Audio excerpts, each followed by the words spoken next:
In the realm of metaphysics, the esteemed Jiang Zhi faced a catastrophic failure during her tribulation, leading her to inhabit the body of an uncherished heiress, one whose father showed no affection and whose mother lacked love, all while being targeted by a false heiress and her brothers.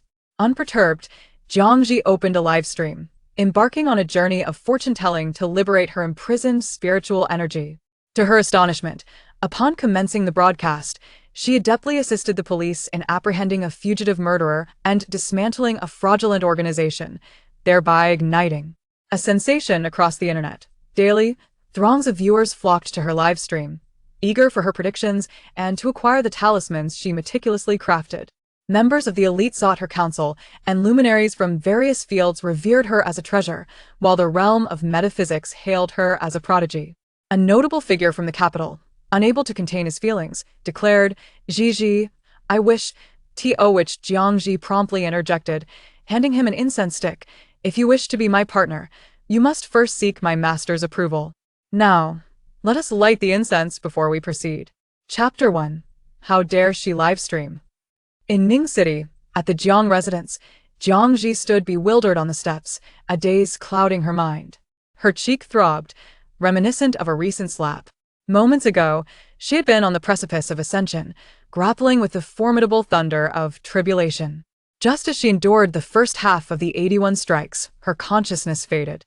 Upon regaining awareness, she found herself in this unfamiliar place. "Jiang Zhi, how could you harbor such a malicious heart, openly attacking your sister at our family banquet?" A poised and elegant matron shielded the injured young girl, her expression tinged with indignation. It turned out that this body also bore the name Jiang Zhi, the true heiress of the Jiang family who had been lost for years. This genuine daughter, having endured a life of hardship in a mountain village, had struggled to survive, even lacking the means to attend university. Upon reaching adulthood, she ventured into the city in search of employment. Fortune smiled upon her when a talent agent recognized her beauty, leading her to become a minor celebrity in the entertainment industry. Yet, life as an unknown was fraught with challenges, as she tirelessly vied for resources, often subsisting on the company's meager salary. Jiang Qin, raised within the Jiang household, blossomed into an exquisite young lady, adored by all. Consequently, the real daughter, Jiang Zhi, was cast aside. As Jiang Zhi's initial joy faded into resentment, she struggled to accept the cruel reality, and her relationship with Jiang Qin grew increasingly strained. Nevertheless, she had never intentionally caused Jiang Qin to stumble down the steps. It was a self-scripted act by Jiang Qin, who orchestrated the scene to draw attention and, subsequently, subjected Jiang Zhi to harsh reprimands. Understanding the deceit, Jiang Zhi boldly declared, "She fell on her own, no one pushed her." The head of the Jiang family, Jiang Hongchang, seethed with anger. Still attempting to refute? How could Qin fall unaided? "She is not mentally unwell. If you lie, at least provide a credible reason." "Father, mother, I am fine." "Perhaps Zhi felt neglected due to your recent focus on me and acted out of frustration," Jiang Qin gently soothed. "Dear sister, the question is, does she truly think so?" Jiang Zhi approached, pausing before the seemingly fragile Jiang Qin, and then spoke, "If I wished for your demise, I would not need to lift a finger." "Zhi, you..." Jiang Qin gasped, her eyes wide with disbelief at Jiang Zhi's sudden boldness. "Have you grown increasingly arrogant?" Jiang Hongchang raised his hand, poised to strike again, but hesitated, meeting Jiang Zhi's unwavering gaze. Jiang Hongchang's complexion paled, inexplicably paralyzed by her stare. El Rulin lamented, "Zhi, why must you be so disobedient? You have disappointed us greatly." Hearing this, Jiang Zhi felt a piercing pain within, coupled with a profound sense of injustice and despair. Tears streamed uncontrollably down her face. Perhaps it was the lingering consciousness of the original owner, but the suffocating feeling was overwhelming. She, the forsaken daughter, was subjected to such treatment. Why must she endure this? Yet, as the tears fell, a sense of relief washed over her. She wiped her tears and turned away, her expression blank.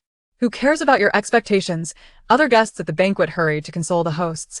"Ah, this child raised in the countryside is simply like this. Moreover, she is already quite grown. It's hard to change her." Indeed, upon returning to her room, Jiang Zhi inadvertently caught her reflection in the mirror and smiled.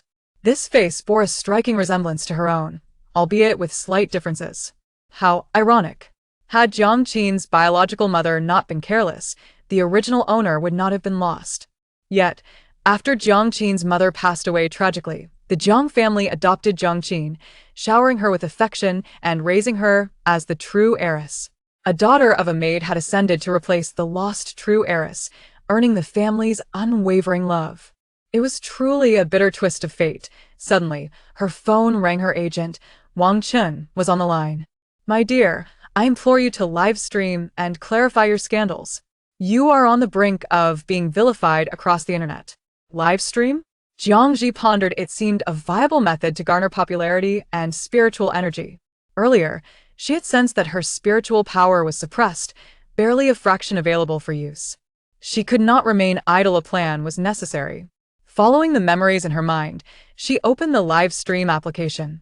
The previous Jiang Zhi frequently broadcasted, adorned in heavy makeup and provocative attire to attract fans and traffic. However, she had no intention of following in those footsteps. Once the live stream commenced, Jiang Zhi found the beautified visage on the screen peculiar and quickly adjusted the settings to remove the filters. After some contemplation, she renamed the stream to Professional Fortune-Telling, attracting good fortune and avoiding calamity. The broadcast officially began. Soon, the very same netizens who had harshly criticized her began to flock into the stream. "I can't believe she dares to go live. Clearly, she's desperate for money, disregarding her dignity. What a sham. Indeed, how brazen, unaffected by the backlash." Yet, upon seeing the unadorned Jiang Zhi on screen, they were momentarily taken aback. Clad in a simple, loose white shirt with her hair casually tied back, her skin radiant and unblemished, she exuded a refreshing aura so different from the Jiang Zhi they had known. Looking again at the stream's title, their confusion deepened. Is this a new strategy devised by her agency? How unusual. An enigmatic live stream. Jiang Zhi remained composed, sitting before the camera as if awaiting something. Chapter 2. Your boyfriend is a murderer. Gradually, the number of viewers swelled, nearing 10,000. Most were there to berate her, while others were merely curious onlookers. "Can you really tell fortunes here?" a curious viewer inquired in the comments. Jiang Zhi smiled serenely. "Indeed, 300 for one reading. 3 readings daily, with limited availability. Then I shall give it a try."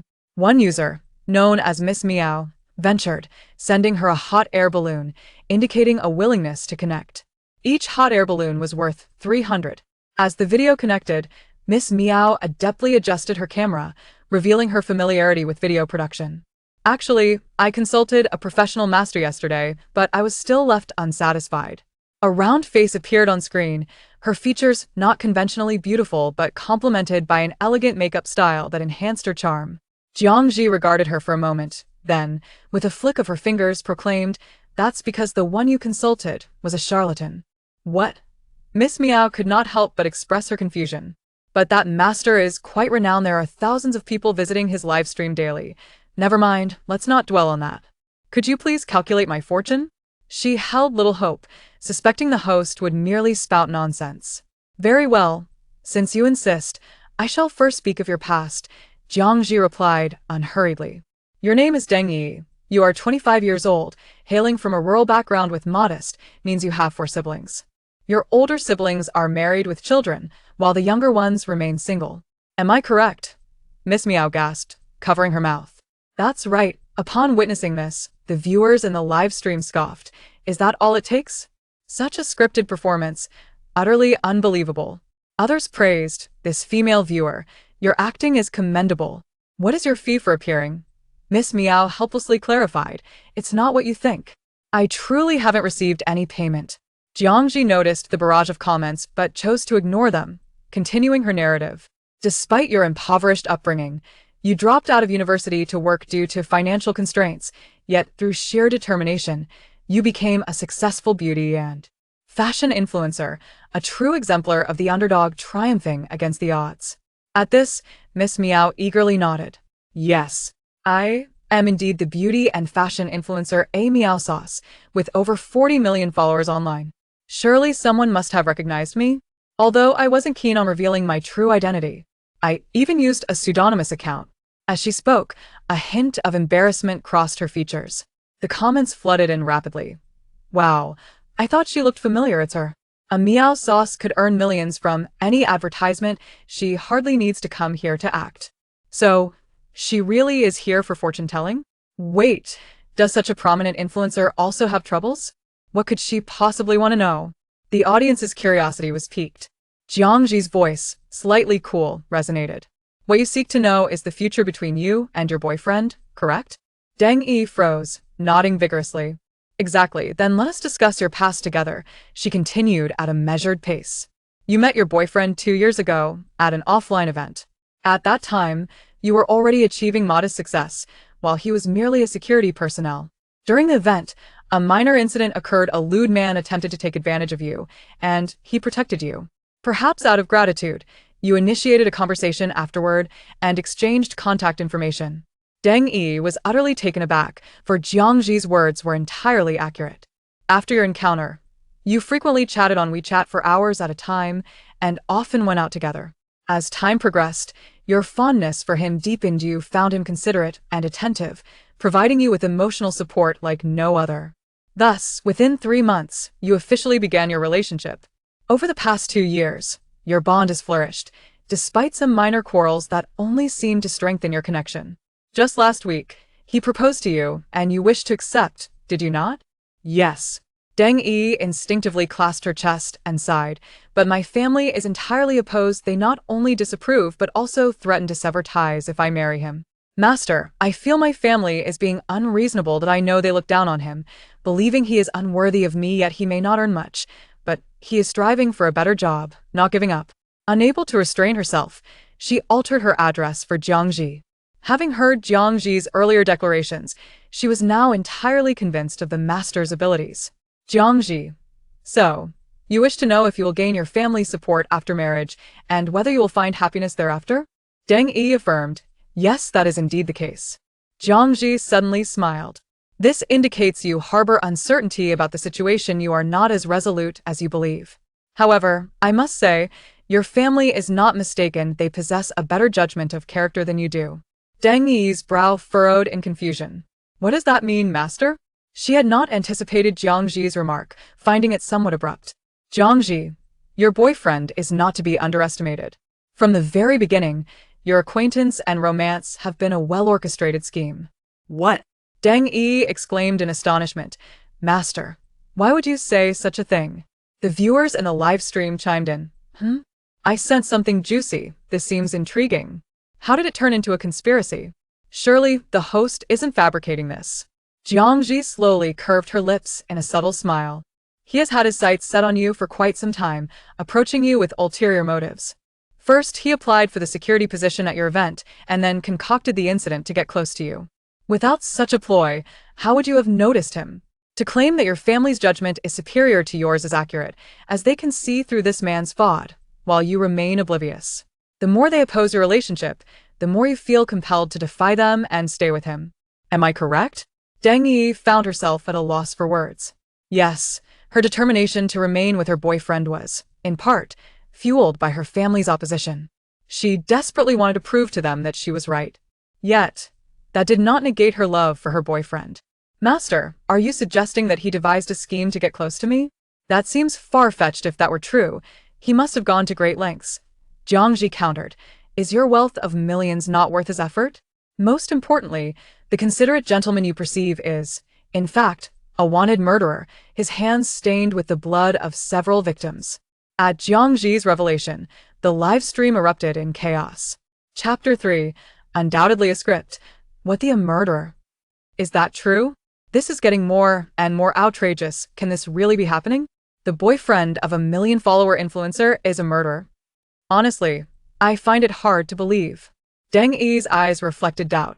Master, how can this be possible? I know him well after dating for so long. Jiang Zhi responded with a dismissive chuckle. But you are unaware that his identity, name, and past are all fabricated. Even the documents he possesses are counterfeit. If you don't believe me, feel free to investigate. Deng Yi pressed her lips together in silence, deep in contemplation. Master, if what you say is true, then he initially approached me solely for my assets?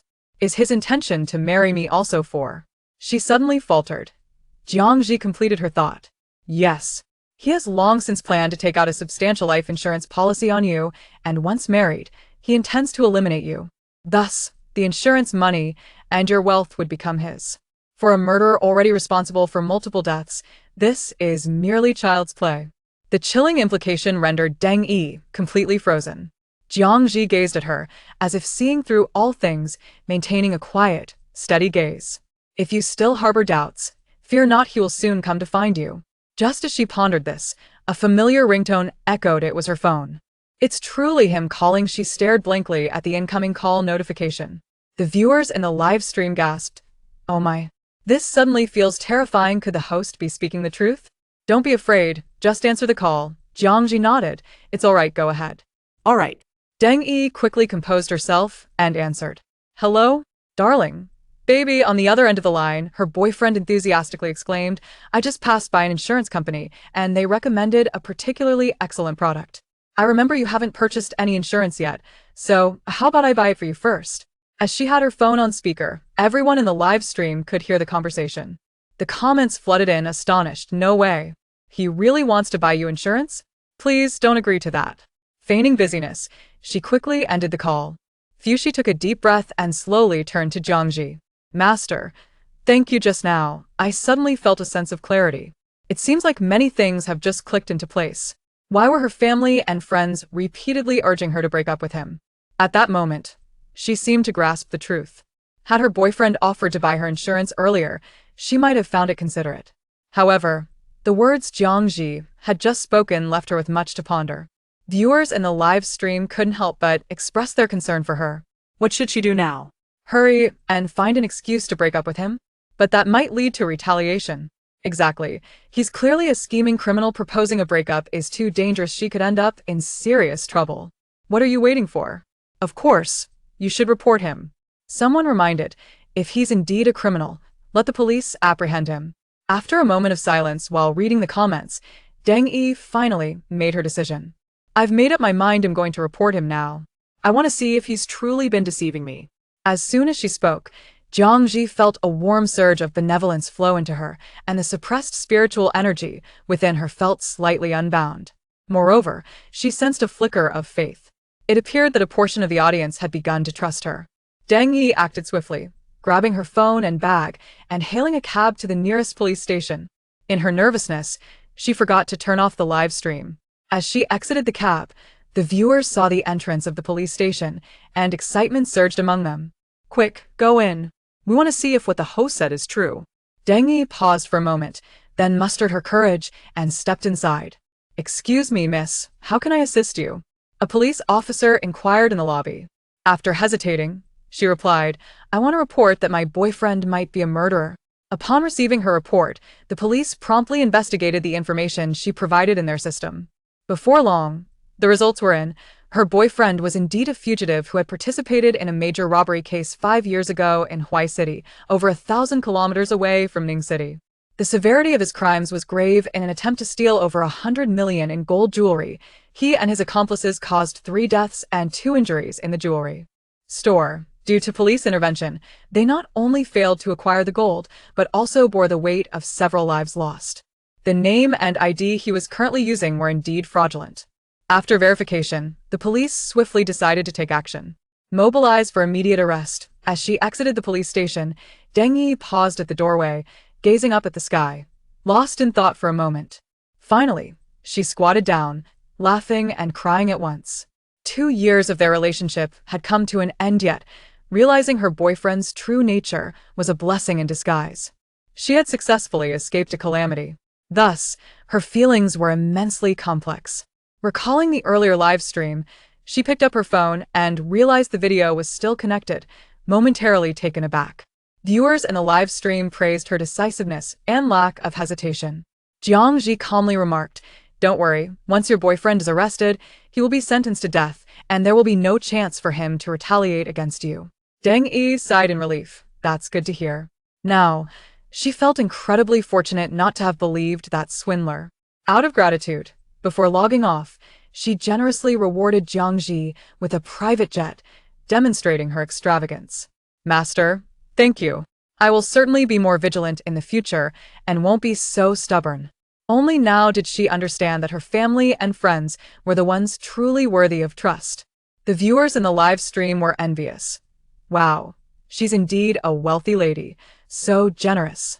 Alas, the host has helped her with such a significant matter. A private jet is nothing in comparison. Wait, have you all forgotten? This is a script. What script? Could it be that a million-follower influencer reporting a crime is scripted? I believe it's genuine. Jiang Zhi, however, paid no mind to the chatter, merely glancing at the gift's price and realizing the jet was worth 1,000 yuan. It was considerably more than the fee for divination, and any excess could be considered a donation for incense offerings. Master, rest assured, even in another realm, your disciple will continue to earn incense for you, she whispered. She had originally been an orphan. Without her master's nurturing and guidance, she would not be the person she was today. Yet, she remained a step away from ascension, unable to reunite with her master. But who said that arriving in this place meant she could not continue her cultivation? Ascension remained her ultimate goal. Following the recent events, the live stream was lively, with discussions about the incident and heated debates over whether it was scripted. Jiang Zhi remained unfazed, simply asking, "Is anyone else in need of a reading?" Just as she finished speaking, someone indeed requested to connect. She accepted the request. This time, the caller was a young woman with a username No Green Onions or Cilantro, seemingly in a university dormitory based on her background. "Hello, Master. Can you tell me what I am troubled about?" she asked, blinking her eyes with a hint of skepticism. Jiang Zhi scrutinized her for a moment before stating, "From your features, it appears your family will soon experience a significant fortune." Chapter 4. Just enthusiastic citizens. Oh my goodness, how astonishing. I was utterly taken aback. Indeed, it was my elderly relatives who had fallen victim to a scam. My parents have been working away from home for years, leaving only 2 elderly individuals behind. Just last week, my grandfather received a video synthesized by AI, mistaking the person in the video for my father, and he sent money to that individual. Jiang Zhi, it was 1 million, correct? Nodding vigorously, he confirmed, "Yes." This 1 million was the culmination of my grandfather's lifetime of savings. Upon realizing he had been deceived, he has been consumed by guilt every single day, and his health has rapidly deteriorated. I am genuinely worried. How despicable. Scamming even the elderly. The barrage of comments surged, and the number of viewers in the live stream multiplied several times since its inception. At that moment, Wang Chen sent a WeChat message to Jiang Zhi. "I just saw that you're live. This is quite a unique approach. ISNT it? It seems to be effective. But won't it backfire?" He had not watched the previous live stream, assuming she was merely putting on a show to deceive her audience. Really? The girl's eyes sparkled. Yet she quickly revealed a helpless smile. "Master, you wouldn't be deceiving me, would you?" "No," she replied. "Does the scammer's bank account still exist?" "Just send it to me." With a mindset of trying anything in desperation, she added Jiang Zhi as a friend and sent over the account details. After examining the sequence of numbers, Jiang Zhi slightly closed her eyes and performed a hand gesture. "Done." "Huh?" She was momentarily taken aback. "Is that all?" Jiang Zhi smiled gently. "Yes, just wait a moment." Pfft, I can't believe I almost took that seriously. I nearly forgot this could be a ruse. However, just 2 minutes later, she abruptly received a phone call. After hanging up, she was enveloped in a state of profound shock. Now, the viewers were even more skeptical. This must be staged. How could it be so effective? The script is far too exaggerated. Exactly. Do they think we're fools? Taking a sip of water, Jiang Zhi leisurely picked up her phone. In front of everyone, she dialed a number, which was indeed the police. Her intention was straightforward, to provide the police with the specific location of the scam organization. Their hideout was notoriously difficult to locate, and their vigilance was exceptionally high. Action needed to be swift. She spoke nonchalantly to the police, smiling calmly. "I'm merely an enthusiastic citizen. If you choose to believe me, you may act now." The call ended, and the barrage of comments in the live stream became even more frenzied. "No way, is the host really that bold? Does she genuinely believe the police will take her seriously?" Indeed, she is overly confident. Confidence? Jiang Zhi chuckled at that comment, thinking, of course I'm confident. For I know the police will believe me. Master, you are truly remarkable. From this moment forth, I shall be your devoted fan. As the party involved, she was fully aware that this was no mere script. After completing a reading for another viewer, Jiang Zhi decisively addressed the camera. The session has concluded. I must sign off now. See you tomorrow. The live stream ended with remarkable swiftness. Many viewers speculated that she had overreached and fled in guilt. However, they were soon proven wrong. Within less than half a day, news broke that an overseas scam organization had been successfully dismantled, making headlines across various platforms and garnering widespread attention. The police, who had been undercover for years, publicly expressed gratitude to the enthusiastic citizen who provided them with the information. They had searched for the scam organization's hideout for far too long. Every time they received a lead, it turned out to be a wild goose chase. Yet this time, they managed to apprehend all members of the organization, including the ringleader. Viewers who had watched Jiang Zhi's livestream were utterly flabbergasted. What? They actually caught them. This is simply unbelievable. They thought she was merely putting on a show. But little did they expect she could genuinely provide the police with accurate information about the scam organization's whereabouts. Suddenly, they felt a stinging embarrassment. Now, Jiang Zhi had achieved remarkable fame. Her name soared to the top of the trending searches. Countless individuals engaged in discussions regarding her live stream, with even witnesses coming forward to share their experiences about the miraculous aspects of her fortune-telling. Jiang Zhi smiled serenely at the audience on the screen. Wang Chen, brimming with excitement, remarked, well, now all those negative rumors about you have been buried. The allegations that Jiang Zhi, a mere nobody, dared to act arrogantly and was untrustworthy were all fabricated by her older brothers. Like her parents, they were fiercely protective of Jiang Qin. Under the impression that Jiang Qin was being bullied by Jiang Zhi, they had resorted to these underhanded tactics, specifically targeting her. But Wang Chen was unaware. Thinking Jiang Zhi had offended someone, never imagining her own brothers would stoop so low. Those rumors were entirely baseless. She shifted her finger on the screen. All right. I have matters to attend to, so I must take my leave. After concluding her conversation with her manager, she rose and exited the room. Chapter 5. Your mother's time is short. Jiang Qin had been inclined towards the arts since childhood, particularly excelling in both the violin and piano. She successfully persuaded Jiang Hongchang and El Rulin to allow her to enter the entertainment industry, just like Jiang Zhi. With the Jiang family's prestigious backing, her journey in the entertainment world was smooth, affording her resources far superior to those of many newcomers. However, mere financial investment and resources were insufficient for her to achieve stardom. Hence, her jealousy simmered beneath the surface. Surprisingly, Gigi, your acting skills are quite commendable, and your luck appears to be rather favorable as well.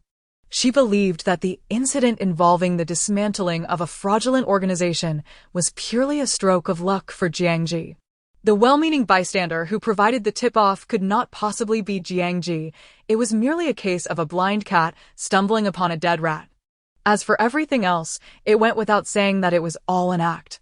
Descending the stairs, Jiang Zhi replied nonchalantly, if you're envious, you could also strive for it. Watching her retreating figure, Jiang Qin let out a cold hum. Upon noticing the brand-new spirit tablet in Jiang Zhi's hands, Jiang Hongchang and El Rulin looked as if they had seen a ghost. What on earth are you holding? Throw it away immediately.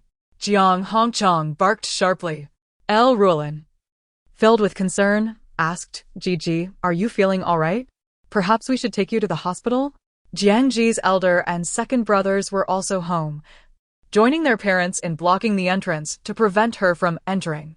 Elder brother Jiang Yanli, with a stern expression, admonished Jiang Zhi, do not do anything to upset our parents.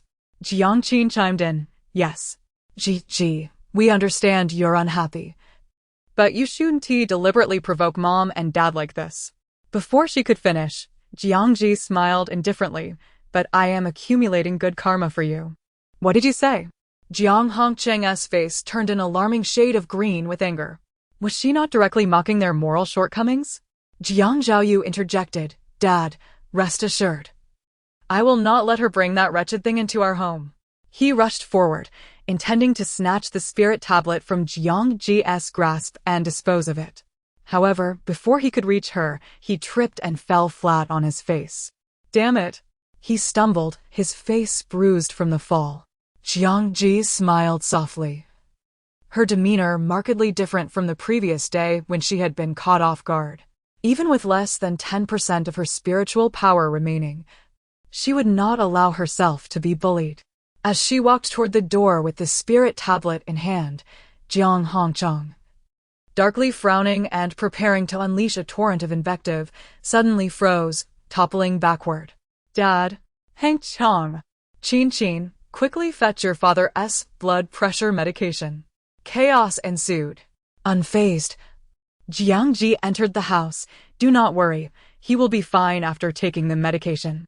This time, no one dared to stop her. She retrieved a small offering furnace from her bag and lit 3 incense sticks. Once they were placed, fragrant smoke began to rise, uninterrupted. "Rest assured, Master. As the 39th disciple of the Qinghui sect and its sole heir, I shall diligently promote our lineage." Before long, Jiang Qin volunteered to call her down for dinner. At the dining table, Jiang Hongcheng's expression was grim, while El Rulin glanced at Jiang Zhi with a sigh.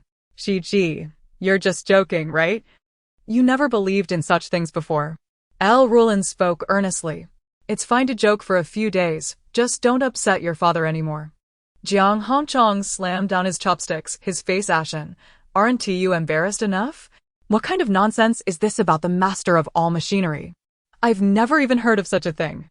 It was well known that she had not received a proper education befitting a young lady. To everyone, she was merely a wild girl raised in the countryside, lacking decorum. Thus, Jiang Hongcheng hoped Jiang Zhi would behave herself, refrain from causing turmoil, and ideally learn from Jiang Qin. Yet, Jiang Zhi insisted on defying him. With a dismissive remark, she further infuriated Jiang Hongcheng. The Jiang family already had Jiang Qin as a daughter, which was sufficient. Although she was not their biological child, she was the one who truly resonated with their sentiments.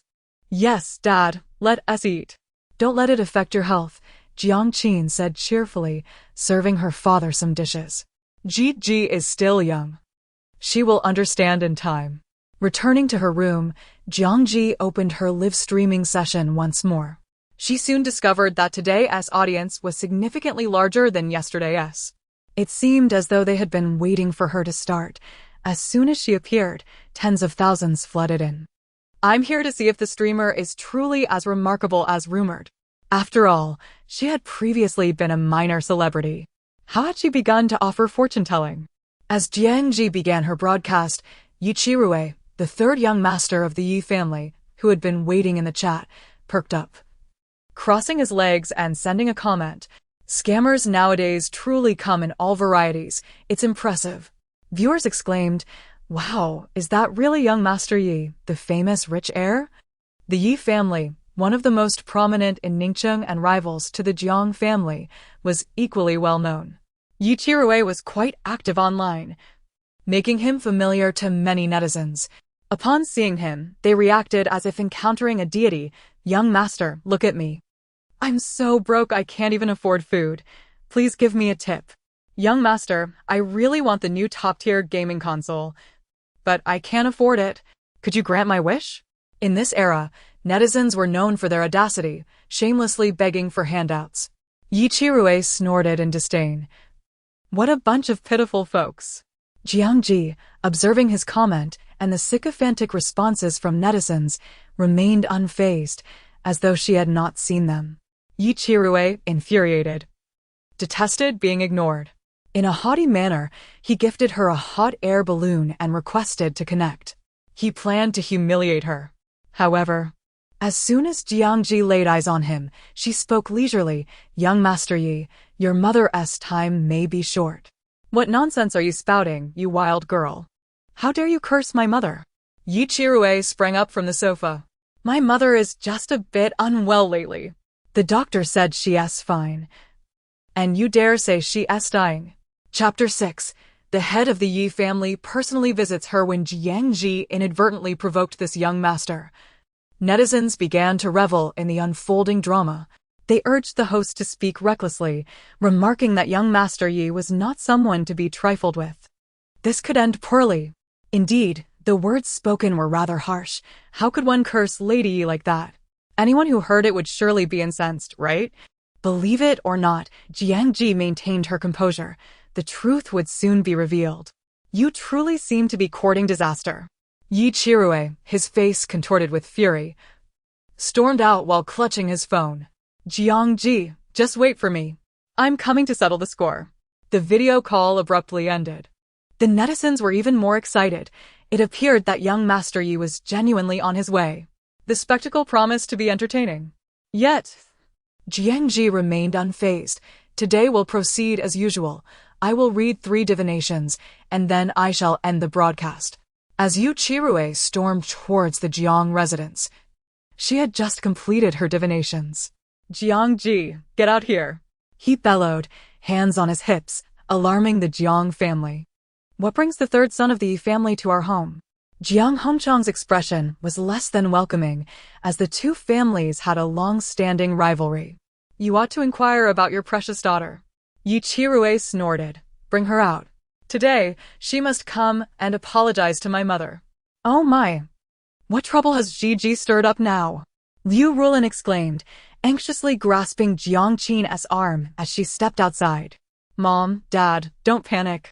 Since the third young master is looking for Ji, I will fetch her, Jiang Qin reassured, patting her mother's back. Do you still not believe? A minute later, Jiang Zhi appeared leisurely, followed by a concerned Jiang Qin. Yi Chirue's fury knew no bounds. Do you think I can trust you? Trust is not necessary. She replied coolly, you will soon find out. No sooner had she spoken than Yi Chirue's phone rang. Upon answering, his expression quickly shifted from rage to disbelief. Sister. What did you say? Mom is hospitalized? Jiang Zhi stood there, serene and unperturbed. Yi Chirue, increasingly alarmed, exclaimed, What? This happened just this morning. I'm coming over right now. With a fierce glare directed at her, he added, If anything happens to my mother, it's because of your curse. With that, he left in a hurry. What on earth did you do? Liu Rulin's expression was complicated. Jiang Qin interjected, Mom, I believe Ji mentioned something in the live stream about Lady Yi's impending death. Jiang Hongchang glared, nearly losing his composure. You reckless child, stirring up trouble again. Liu Rulin hurried to soothe him. Hongchang, don't let it get to you. Ji, this is truly excessive. If this gets out, what will become of our family's reputation? Jiang Qin also looked helpless. Yes, Ji, you must be more cautious with your words. Others want to indulge you as we do. Jiang Zhi, uninterested in their concerns, turned to leave. Where do you think you're going? Jiang Hongchang barked. Do you intend to continue this charade? No more live streams. His tone was resolute. Jiang Zhi, how much chaos must you create before you are satisfied? Calmly, Jiang Zhi responded, I am not seeking your approval. With that, she ascended the stairs. Jiang Hongchang stood there, speechless, staring at her retreating figure. Older sister. Dad. Yi Chirue rushed to the hospital. How is Mom? She fainted shortly after leaving home this morning. Thankfully, a kind soul brought her to the hospital. Yi Han, the eldest daughter of the Yi family, replied, her complexion pale. She hasn't regained consciousness yet. The doctor says her condition is critical. Yi Rongshuan, the head of the Yi family, remained stoic and silent. Yi Chirue pressed, was she injured when she fainted? What did the doctor say? No, the doctor stated there are no visible injuries, Yi Han interjected. Damn it, it must be that Jiang Zhi's doing. He began to curse vehemently. Yi Chirue recounted the recent events, and upon hearing this, Yi Han exchanged a grave glance with her father. Dad, how did Jiang Zhi know about Mom's accident? It just happened. Outsiders shouldn't have known so quickly. Yi Rongshuan remained silent. Suddenly, the attending physician approached. Mr. Yi, the patient's condition is not optimistic. You should prepare yourselves. What? How could this happen? Mom has always been in good health. Yi Chirue staggered back in shock, unable to accept this grim reality. I see now. Yi Rongxuan, as the head of the family, knew he needed to maintain his composure. After signing the critical condition notice, he pondered for a moment before suddenly raising his hand and delivering a resounding slap to his son. Yi Chirue, still cursing Jiang Zhi, was momentarily stunned, covering his face in bewilderment. Dad, why did you hit me? To silence you, Yi Rongxuan replied sternly. Now, come with me to the Jiang family. What? Dad, are you going to confront that wild girl? Fine, I'll accompany you. However, upon arriving at the Jiang residence, he was nearly taken aback. He witnessed his father, the dignified head of the Yi family, humbly request to meet Jiang Zhi. Jiang Hongchang and Liu Rulin were equally stunned, pondering what this was all about. When Jiang Zhi descended the stairs, she was dressed simply in a crisp white shirt and light blue jeans, looking fresh and tidy. I knew you would come looking for me, she said nonchalantly upon meeting Yi Rongxuan's gaze. Let us head to the hospital. Yi Rongxuan's face brightened instantly as he respectfully gestured, Miss Jiang, please. As they witnessed Jiang Zhi entering the Yi family car, Jiang Hongchang and Liu Rulin exchanged glances, both filled with the same question. Had Yi Rongxuan lost his senses? Yi Chirue, seated in the car, began to realize. His father truly regarded Jiang Zhi as a master? Had he lost his mind? This girl was merely 20, raised in a rural village. How could she possibly be a master? Just as he was about to voice his thoughts, a fierce glare from his father silenced him instantly. Upon reaching the hospital corridor, before entering, Jiang Zhi noticed dark energy seeping from Lady Yi's hospital room. Each tendril of darkness was thick and deep in hue. She narrowed her eyes. Yi Rongxuan's expression tightened as he respectfully asked, Miss Jiang, have you discerned anything? Indeed, it is hard to overlook, she replied, gazing at the door to the room. Lady Yi is completely surrounded by malevolent energy. How could this be? Yi Rongxuan exclaimed, astonished. My wife is kind-hearted and has never committed any heinous acts. We have always engaged in charitable work. How could such forces be attracted? Chapter 7. Second brother, misfortune awaits you soon. It is indeed not your fault, but rather the result of others' actions. She approached the doorway, her index and middle fingers brought together and slightly raised, emitting a faint golden light invisible to the ordinary eye. As the dark energy came into contact with the golden glow, it dissipated as if scalded. Jiang Zhi arrived at Madame Ye's bedside, where she lay in a deep coma, her spirit invaded by malevolent forces. Yi Han looked up in astonishment. I have always thought the air conditioning in this ward was too cold, but the nurse said it wasn't even on. Yet, after you entered, it suddenly felt much warmer. She was unaware that it was Jiang Zhi's golden light that had dispersed the dark energy. Yi Rongxuan wore a troubled expression. Miss Jiang, the doctor said my wife has at most 3 days left. What should we do? Do not panic, Jiang Zhi replied after a moment's contemplation. My spiritual energy has not yet recovered, and I will require talismans. Please prepare some yellow paper, cinnabar, and a brush. Yi Rongxuan quickly instructed someone to fetch the items. Make haste. Yes, sir. What has happened to my mother? Yi Chirue asked, his gaze darting between Jiang Zhi and his mother on the bed. Jiang Zhi reached out to part the collar of Madame Ye's garment, revealing the guanine jade pendant around her neck. This is what summoned the malevolent spirit. This jade was given to her by her younger sister, correct? Yi Han replied, astonished. Yes, it was given by my aunt 2 weeks ago. Mother was quite pleased to receive it. Jiang Zhi's knowledge left her wondering if perhaps she was indeed a capable master. Are you suggesting that my aunt intended harm towards my mother? Yi Chirue grasped the implication, but his aunt was his mother's biological sister. At that moment, Yi Rongxuan's expression darkened significantly.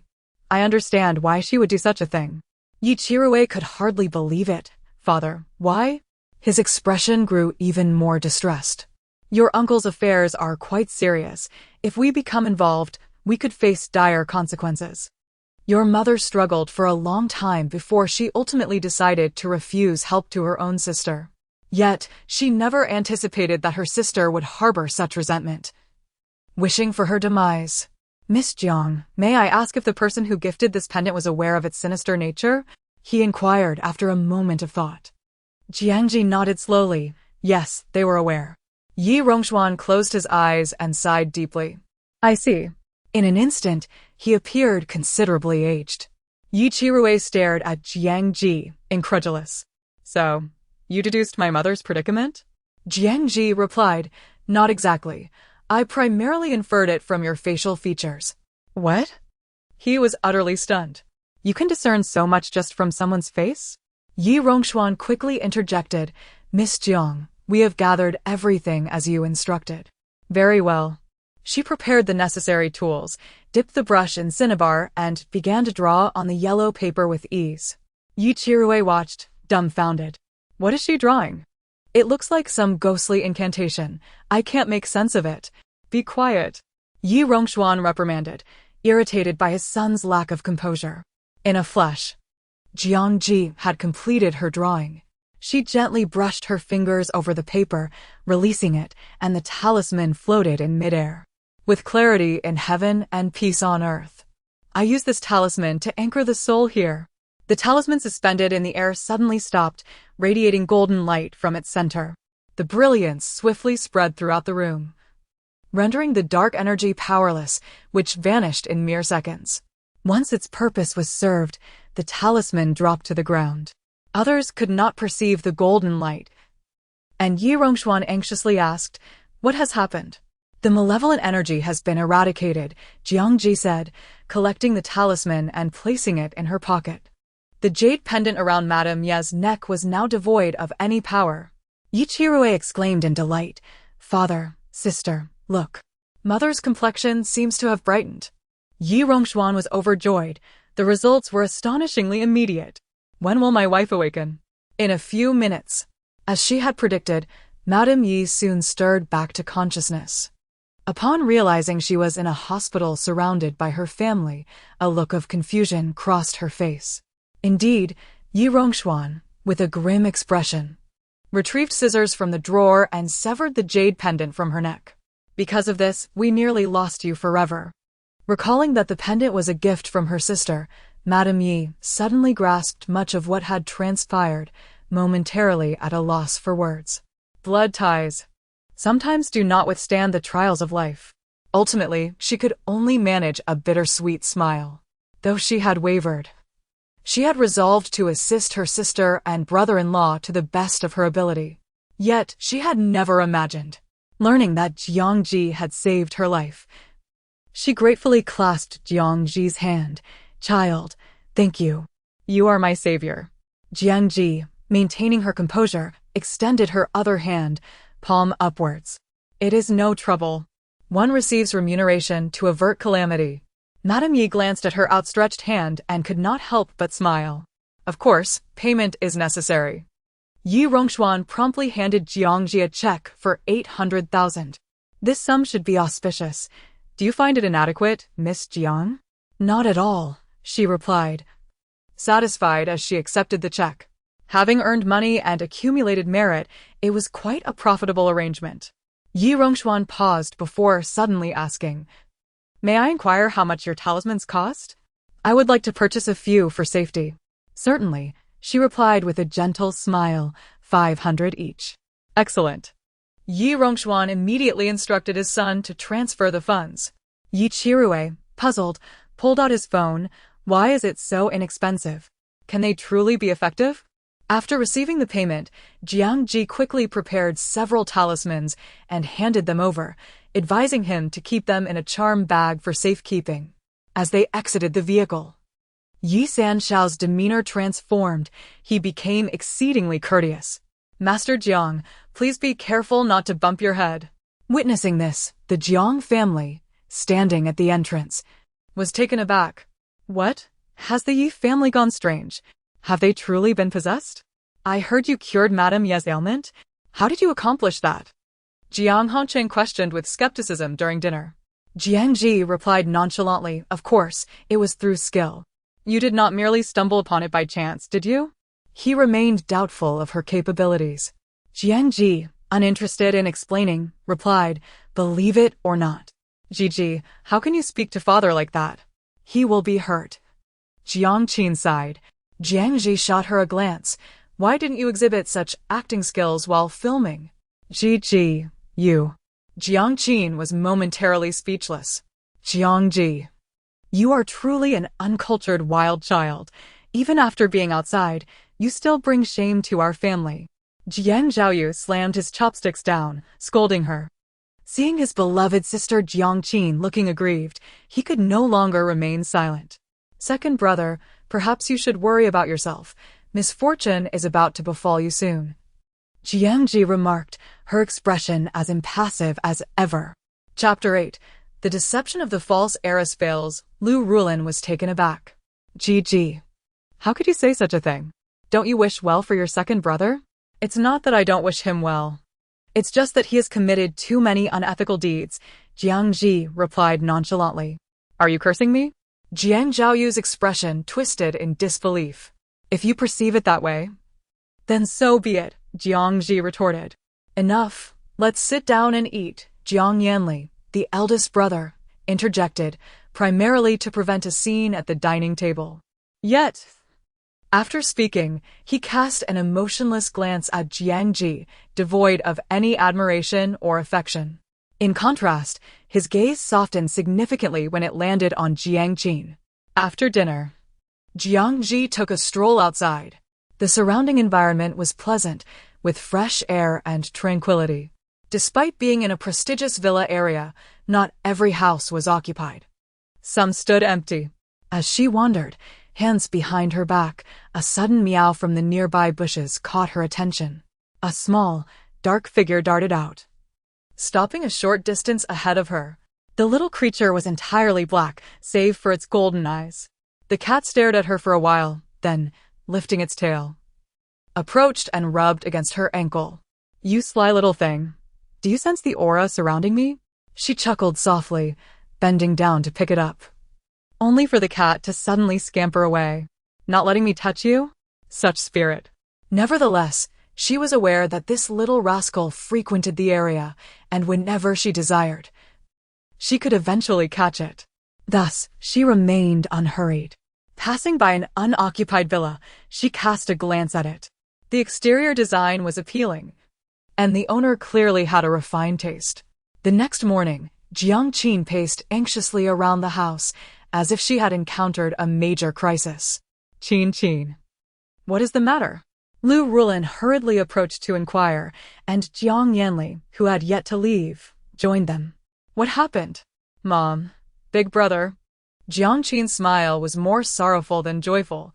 The sapphire necklace you gifted me at last month's auction is missing. I've searched everywhere but cannot find it. That necklace was worth tens of millions, prompting Lu Rulin to take the matter seriously. Has everyone in the house looked? Is it truly lost? Jiang Qin hesitated, glancing toward a certain room. Well, not entirely, except for Gigi's room. Could it be that your sister took it? Lu Rulin frowned immediately. Jiang Yanli's expression darkened. Taking something without asking is theft. Come on, I'll accompany you to search. Jiang Qin appeared hesitant. Isn't this a bit inappropriate, brother? What if Gigi gets upset?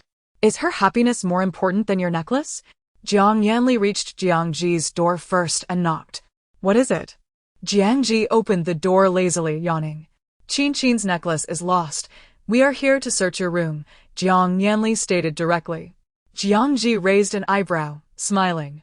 Are you implying that you suspect I stole it? Ji, don't misunderstand. That's not our intention. Jiang Qin explained pathetically. Enough with the explanations. She shrugged, nonchalantly stepping aside. Go ahead, search freely. Thus, Jiang Yanli called for the household staff to assist in the search. Upon seeing the ancestral altar in Jiang Zhi's room, a flicker of disdain crossed his eyes. Lu Rulin's expression mirrored his thoughts. This girl is truly mad to have set up such a shrine in her room. After over 10 minutes, The search concluded without finding the necklace in Jiang Zhi's room. Jiang Qin's eyes widened in disbelief. This shouldn't be right. She had clearly found a way to place the necklace in Jiang Zhi's room. Yet, when the maid searched the pillow, nothing was discovered. Where could her necklace have gone? Could it truly be lost? Did you find it? Jiang Zhi leaned back against the wall, a smile playing on her lips, seemingly amused. She had anticipated Jiang Qin's antics and certainly would not allow her to succeed. Jiang Yanli furrowed his brows at her before stepping out. In order to locate the necklace, they had no choice but to search the house again. Ultimately, they found it in Jiang Qin's room, indicating that she had been careless while searching. Lu Ruolin laughed, trying to smooth over the situation. It's normal. Everyone has their moments of forgetfulness. Ji, you won't hold this against your sister, will you? Jiang Zhi smiled wryly, looking at Jiang Qin. Sister, next time you hide something in my room, be sure to conceal it more carefully. With that, she coldly shut the door. Jiang Qin's face flushed with embarrassment. Ji, I don't know what you're talking about. Jiang Yanli glanced at her. Then at the firmly closed door of Jiang Zhi's room, his brow slowly furrowing. I need to head to the company. He worked at Zhang's group, managing the family business, and had many responsibilities. All right, Yanli, hurry along. Don't let it delay you, Lu Ruolin urged. Sorry, brother. Jiang Qin apologized with remorse in her eyes. Jiang Yanli ruffled her hair reassuringly, saying, It's fine, I'm off. Take care on the road, she smiled, seeing him to the door.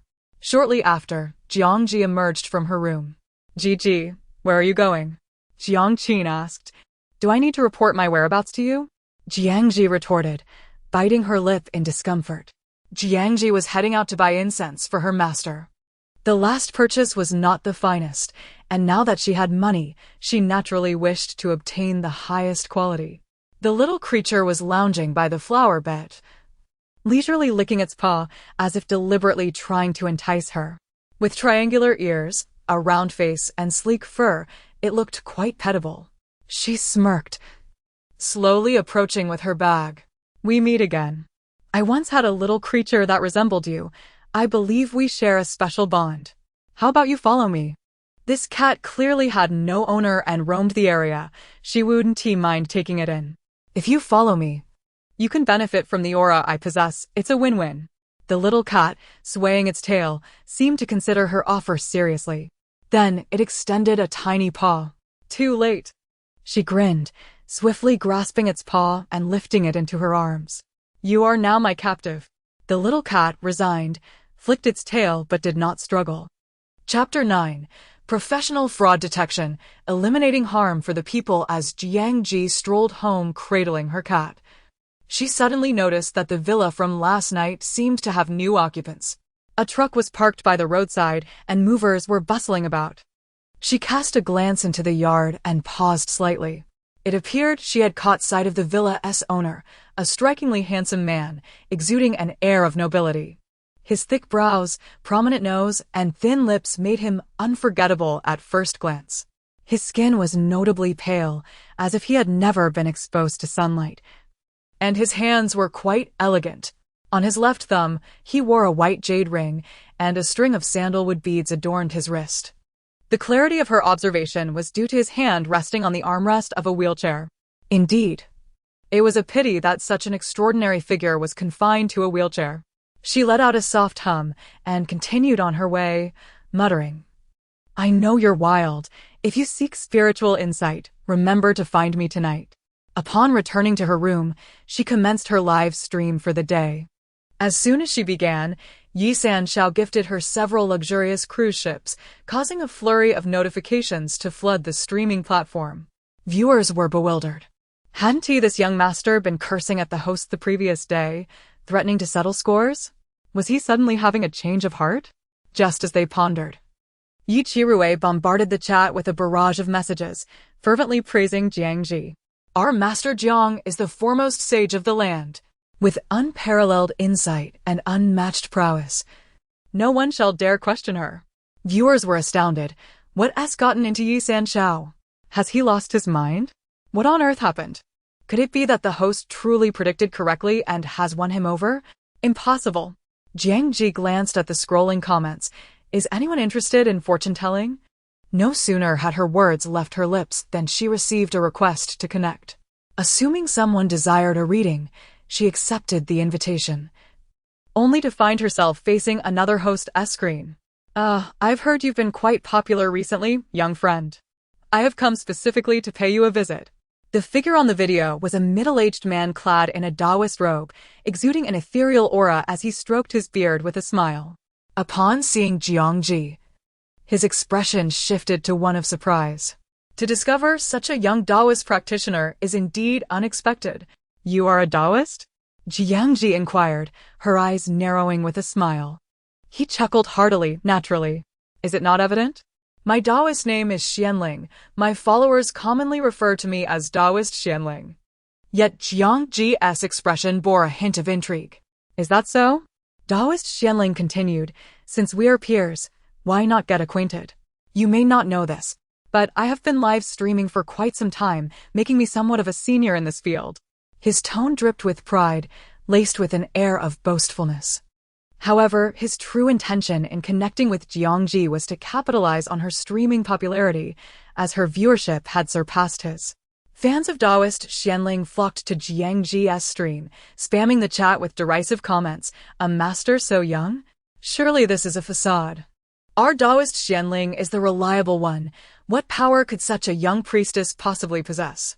I truly wonder how she gained her fame. Before Jiang Zhi could respond, Yi Sanshao could no longer contain himself. Nonsense. How dare you question Master Jiang? I shall ensure you regret your words. It was evident that a wealthy second generation had come to her aid, which explained her sudden rise to fame. He scoffed. Taoist Xianling's followers, feeling that Jiang Zhi had stolen their host's spotlight, resorted to various snide remarks.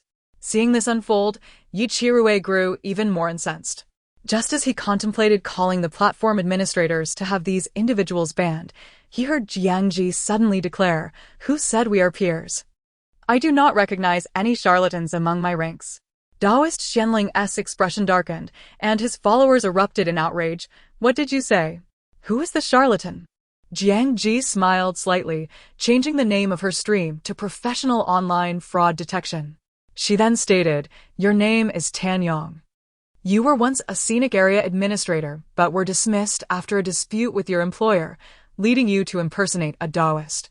Initially, your offline earnings were meager, but you began streaming and unexpectedly attracted a substantial following." Taoist Xianling's face stiffened, his eyes betraying a hint of panic. Outwardly, you boast of mastering Taoist breathing techniques, claiming to hold your breath for 3 hours and that you have abstained from food for years. In truth, all of this is a fabrication. Your so-called techniques are mere sleight of hand. Such slander. Taoist Xianling seethed, his face contorted with fury. Young friend, I am choosing not to hold this against you out of respect for your own cultivation. Do not overstep your bounds. Calmly sipping her water, Jiang Zhi remarked, I have yet to finish. You, a fraud disguised as a Taoist, have been misleading others into practicing with you and purchasing your courses, claiming to cure all ailments and prolong life. Over the years, you have amassed an 8-figure fortune through these deceptions. With a smirk, she added, What I just shared pertains to your past. Why don't you reveal whether I am accurate? Absolutely preposterous. Taoist Xianling's face paled, yet his eyes grew increasingly shifty.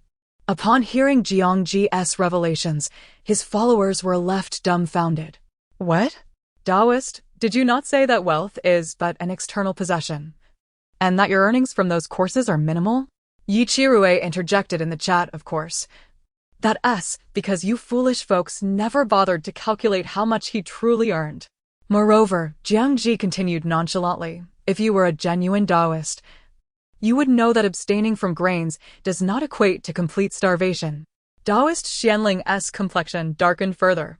Most importantly, you have misled countless individuals seeking your fortune-telling, leading them to make erroneous choices. She fixed her gaze upon him, her expression growing cold. The previous victim, Dang Yi, had nearly become one of his targets. Taoist Xianling had not anticipated encountering a truly capable practitioner, one who could expose all his past misdeeds.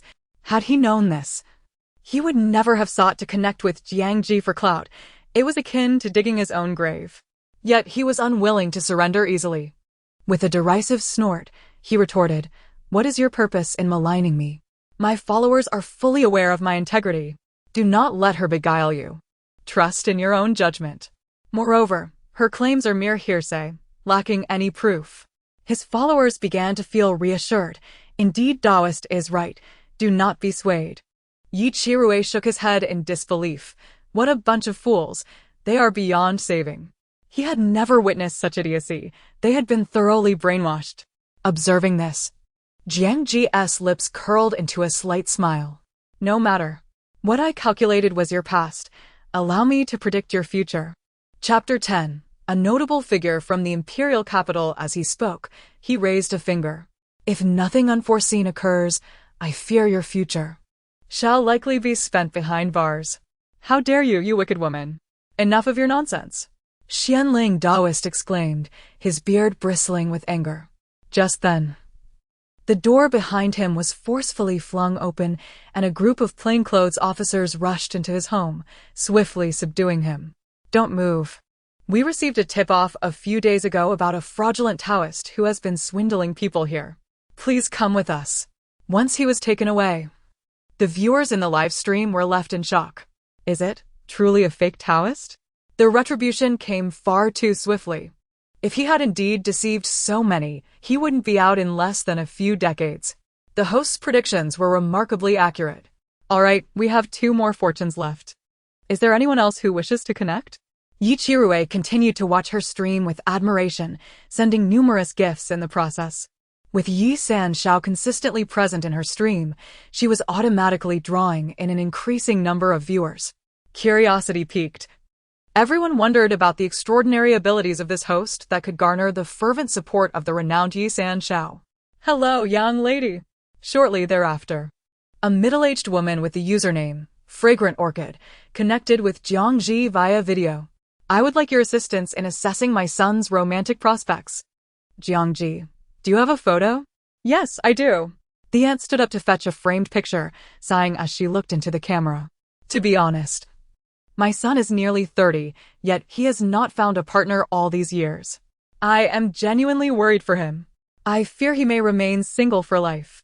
Comments from viewers, almost 30 and never dated? That seems impossible. How peculiar. Jiang Zhi glanced at the handsome young man in the photo and blinked. So, you wish to know if your son will find love in the future? The aunt nodded. Yes. Jiang Zhi suddenly smiled. Really? If that's the case, I am exceedingly pleased to inform you. Your son, in fact, is attracted to men. The woman in the video was momentarily taken aback. The viewers in the live stream began to flood the comments with their reactions. So, that's the reason. It seems he hasn't come out to his family yet. How disgusting that he likes men. However, many female viewers countered, what's wrong with loving someone of the same sex? Love knows no gender. As long as it is love, it deserves respect. Exactly. In this day and age, such discrimination is absurd. After regaining her composure, Fragrant Orchid took a deep breath. Young lady, are you certain you have not miscalculated? How could my son possibly like men? Jiang Zhi refrained from elaborating, calmly continuing, your son, named Wu Jing, is 28 years old and a software developer at a technology company. He suffered a high fever at the age of 6 that nearly affected his brain, but fortunately, he grew up to be quite intelligent, excelling academically, and has always made you proud. You are a single mother who divorced 20 years ago and have raised him alone. Am I correct? Fragrant Orchid looked astonished. Yes, that is completely accurate. This young lady is indeed extraordinary. Jiang Zhi continued, I believe you understand why your son has not disclosed this to you. Comments. The host is incredibly bold. She has practically outed him. The aunt appeared to be struggling to accept this revelation. Noticing the comments, Jiang Zhi's lips curled into a slight smile. If the other party could not accept it, she would not have been so forthright. It was precisely because she anticipated the outcome that she spoke so openly. Sure enough, Fragrant Orchid fell silent for a moment before finally closing her eyes and letting out a deep sigh. As long as he is happy, that is all that matters. The previously skeptical viewers were instantly silenced. Wow, she really accepted it. Maternal love is truly magnificent. Though harmony between yin and yang is essential, many matters are still dictated by fate. Jiang Zhi's voice was bright and soothing, instilling a sense of inexplicable comfort. After the stream ended, Yi Qirue suddenly messaged her. Master Jiang, can we connect on WeChat? Considering the 8 million yuan check from the Yi family, she agreed. Once they became friends, Yi Qirue was overjoyed. By the way, Master Jiang, have you met Lu Xiqing? Who? She had no idea who that was. Yi Qirue was visibly surprised. You don't know? He just moved to your area. Jiang Zhi recalled a fleeting glimpse of a man she had seen not long ago. Could it be him? Yi Qirue continued with the gossip. He's quite a notable figure from the imperial capital, at least he used to be. But since he was in a car accident and can no longer stand, I heard he was sent here to recuperate. I wonder how long he plans to stay in Ningqing. Oh! Her response was rather nonchalant as she absorbed this information. Yi Qirue, brimming with enthusiasm, added, Oh, Master Jiang. A friend of mine has heard of your remarkable skills and would like to seek your help. Can we arrange to meet soon? Very well. Jiang Zhi readily agreed.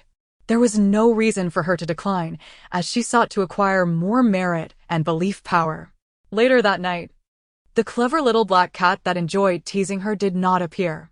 Jiang Zhi decided to step outside for a stroll. The night was eerily quiet, with scarcely a soul in sight. Undeterred, she wandered along the roadside. Excuse me, have you seen a black cat? Upon encountering a woman floating past her, she unexpectedly spoke up. The woman was startled, thinking, What? This young girl can actually see me. In shock, she instinctively pointed in a direction. Thank you, Jiang Zhi politely acknowledged before continuing on her way. The woman felt compelled to follow her. Who are you? How can you see me? Jiang Zhi glanced sideways. A celestial master. The woman abruptly halted, then hurriedly floated away in the opposite direction. A celestial master? How terrifying. Soon, the road was utterly deserted. Not even a ghostly figure in sight. When Jiang Zhi found the little creature, it was eagerly devouring a can of cat food in the yard of the man who had just moved in. She stood outside the gate, slowly narrowing her eyes. What a wretched cat. Despite having absorbed her spiritual energy during their previous encounters, it now heartlessly ran off to feast on someone else's food. Suddenly, the sound of a wheelchair rolling across the ground echoed.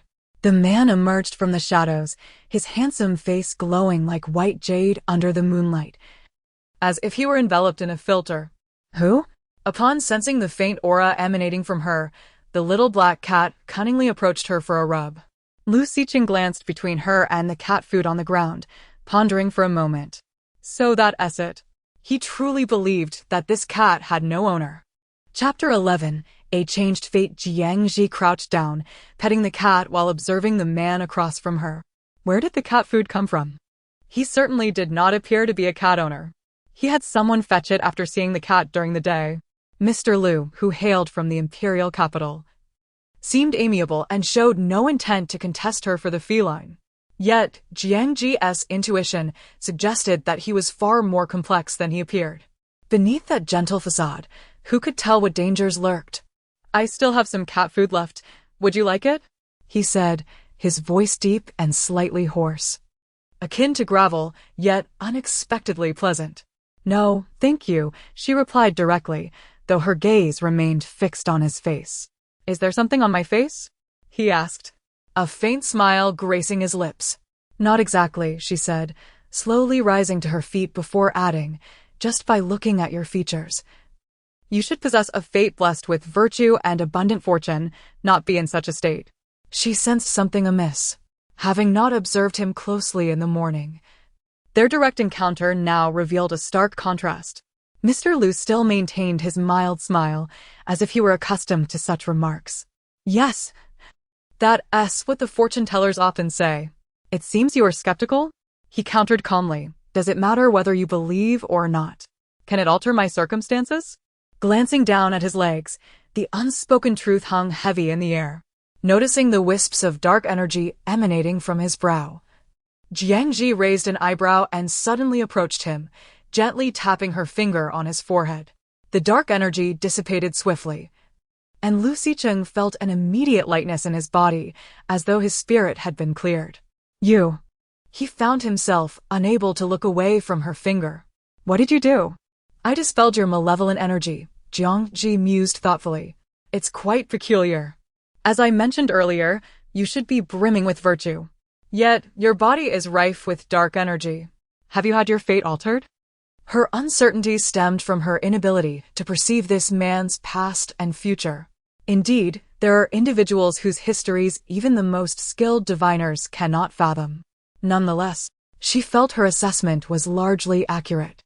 In essence, it seems others are reaping the benefits of your fortune while you bear the burdens meant for them. Do you understand? She cast a glance at his legs. The reason you cannot stand is tied to this. His body was laden with malevolent energy, and his future appeared bleak. Like someone destined to face retribution, he would inevitably be consumed by this dark energy, leading to his utter ruin. Upon hearing this, Lu Xicheng met her gaze quietly, his eyes deep with contemplation. Those words, the masters I encountered before never spoke of such things. That indicates the individuals you previously met were either charlatans or lacking in true skill, she replied. Suddenly, she inquired, did you experience any particularly perilous events in your childhood that left a lasting impression? Jiang Zhi stroked her chin. If all goes as expected, your fate was likely altered then. She tilted her head slightly, circling the man with direct scrutiny. Lu Xicheng could not help but ask, Miss Jiang, what have you discerned? You recognize me? She blinked and smiled. The man smiled quietly, clearly aware of her. I was merely contemplating whether I should assist you, she continued, thoughtfully stroking her chin. This man originally possessed a fate akin to that of a child of destiny with a distinguished lineage. If she were to help him, it could yield considerable virtue and rewards. Yet, truly assisting him would not be a simple task. It was not merely a matter of lifting a finger. After all, the alteration of one's fate was no trivial matter. Assist me? Lu Xicheng pondered her words, maintaining his composure. Miss Jiang implies that you can heal my legs? Dispelling the malevolent energy from your body to restore your legs is not overly difficult, just as I did earlier. Is there another way? She replied. Her arms crossed as she stood before him, looking down from her elevated position. Little Black, let us go. Just as he was about to speak, she abruptly turned away. The small creature, newly bestowed with the name Little Black, obediently followed her as they exited Lu Xicheng's courtyard. Mr. Lu, can you truly place your trust in her? After a moment, Lu Xicheng's assistant, Su Chong, stepped forward and halted behind him. I recall at a certain banquet last year, she was quite keen to be near you. Now she seems like a different person and rather eccentric. I genuinely wonder why. Moreover, the audacity she displayed by placing her hand on Mr. Lu's forehead astounded him. Yet Mr. Lu's reaction was surprisingly calm, leaving him perplexed. Only Lu Xicheng understood the reason and had no intention of elaborating to his assistant. Indeed, I am curious, he said, his long, elegant hands resting on the sides of his wheelchair as he maneuvered it indoors. Yet, whether to believe or not was of little consequence. The following day, Jiang Zhi received another call from her manager. You've truly become a sensation. We must seize this wave of popularity. The company has prepared numerous scripts and commercial engagements for you. You must cherish this opportunity. Wang Chen was taken aback. Why? Were you not eagerly anticipating these resources? Are you considering retiring from the industry? How do you know? She asked seriously. How much does it cost to terminate the contract with the company? She had little interest in being an artist. She was content with live streaming. Wang Chen sensed her intention and quickly reassured her, please, don't. Just hold off on the contract termination. If you don't wish to take those resources, it's perfectly fine to continue with your live streaming. Now that Jiang Zhi had gained traction, they were reluctant to let her go easily. If she truly terminated her contract, she would have to pay at least tens of millions in penalties. Oh, that doesn't seem too much. I could earn that on my own, but currently, it's indeed insufficient. After finishing the call, she went downstairs to get some water when she saw Jiang Qin approaching. Ji, young Master Yi has come to find you again. She hesitated before continuing. You know, our families have never really gotten along. It's best to maintain some distance from young Master Yi to avoid upsetting our parents. Yet, in truth, she was concerned that the notoriously difficult Yi family had treated Jiang Zhi as an esteemed guest and that the arrogant young heir, Yi Qirui, had actually been subdued by Jiang Zhi. Chapter 12. An unusual bias. Jiang Zhi, seemingly indifferent, bypassed her and proceeded to the kitchen to pour a glass of water. After taking a couple of sips, she finally stepped outside to meet Yi Qirui. Master Jiang, you are truly remarkable, Yi Qirui exclaimed, his excitement contrasting sharply with Jiang Zhi's calm demeanor. Did the charms I gave you actually work? Standing at the entrance of the courtyard with the cup in hand, she inquired. By the time we realized it, all the charms in our pockets had turned to ash. Given how close we were to the accident, we should have sustained some injuries, yet we emerged unscathed. It must be due to those charms. However, he added, things will improve after this year. Really? Yi Qirui quickly slapped his own mouth, realizing his gaffe. Oh dear, how could I doubt Master Jiang's words? In that case, we would like to purchase another 70 or 80 charms. Jiang Zhi's lips twitched. Are you trying to work me to death? 10 or so will suffice. Oh, that works too. He recalled the main topic. By the way, Master Jiang, our family would like to invite you to dinner at the most renowned byway restaurant in Ningqing as a token of our gratitude. When would you like to go? Whenever is convenient for you. Yi Qirui replied with an ingratiating smile. Jiang Zhi pondered for a moment. How about tomorrow afternoon? Great. Upon hearing that Jiang Zhi was going to dine with the Yi family, Jiang Hongchong immediately objected. What do you mean dinner with them? You are not allowed to go. He slammed his chopsticks down, his tone leaving no room for argument. Lu Rulin chimed in. Gigi, you should listen to your father. Our families have always been at odds. They are not good people. It's better to keep your distance. In response, Jiang Zhi raised her eyes, but when it comes to parenting, they are far more competent than you. She spoke the truth. The Jiang and Yi families were comparable in power, yet in terms of character, the Yi family's patriarch and matriarch were far superior. Unlike Jiang Hongchong and Jiang Zhaoyu, who could indulge in favoritism towards a false daughter, the apple does not fall far from the tree. Jiang Yanli and Jiang Zhaoyu shared the same flaws. Jiang Qinxin was astute, yet the family's bias was a significant factor. Jiang Zhi now clearly understood the dynamics and spoke her mind without holding back. What did you say? Jiang Hongcheng looked as though he might throw her out of the house, but restrained himself. You, Lu Rulin sighed, her face etched with disappointment. How did you become like this? The most sensible one, after all, was Qinxin, who had been raised by them, completely embodying their expectations. Dad, Mom. Gigi is still young and doesn't understand many things. Please don't be too harsh on her. Jiang Qinxin said with a smile, shaking her head helplessly. I already tried to advise her during the day, but she wouldn't listen.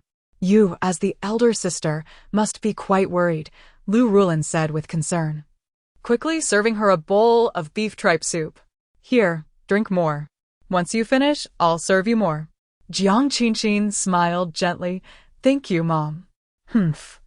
I suspect that girl is getting too close to the Yi family, plotting something treacherous. Jiang Zhaoyu said, stabbing his fork into the meat with conviction. Maybe she's even considering betraying us. In his eyes, Jiang Zhi was no sister, but merely a treacherous wolf in sheep's clothing. Jiang Zhi chose to ignore his words, continuing her meal without acknowledging him. Hey. Jiang Zhaoyu, annoyed, was about to stand up when he was restrained by his elder brother. Enough. Focus on your meal, Jiang Yanli said, glancing at Jiang Zhi. If she wanted to betray us, she'd need to know more first. At heart, he still looked down on her. Jiang Zhi scoffed. That's true. What can this girl do? She can only play her little tricks, not good enough to even make it as a small artist. Far less capable than Qinqin. His main business was running an entertainment company with numerous artists and professional teams under his wing. Although still developing, he was more than capable of protecting his precious sister. Dad, Mom, Big Brother, Second Brother, I recently landed a role in an ancient drama produced by S Productions. And I start filming tomorrow, Jiang Qinqin announced with a smile regarding her upcoming work. You don't need to worry.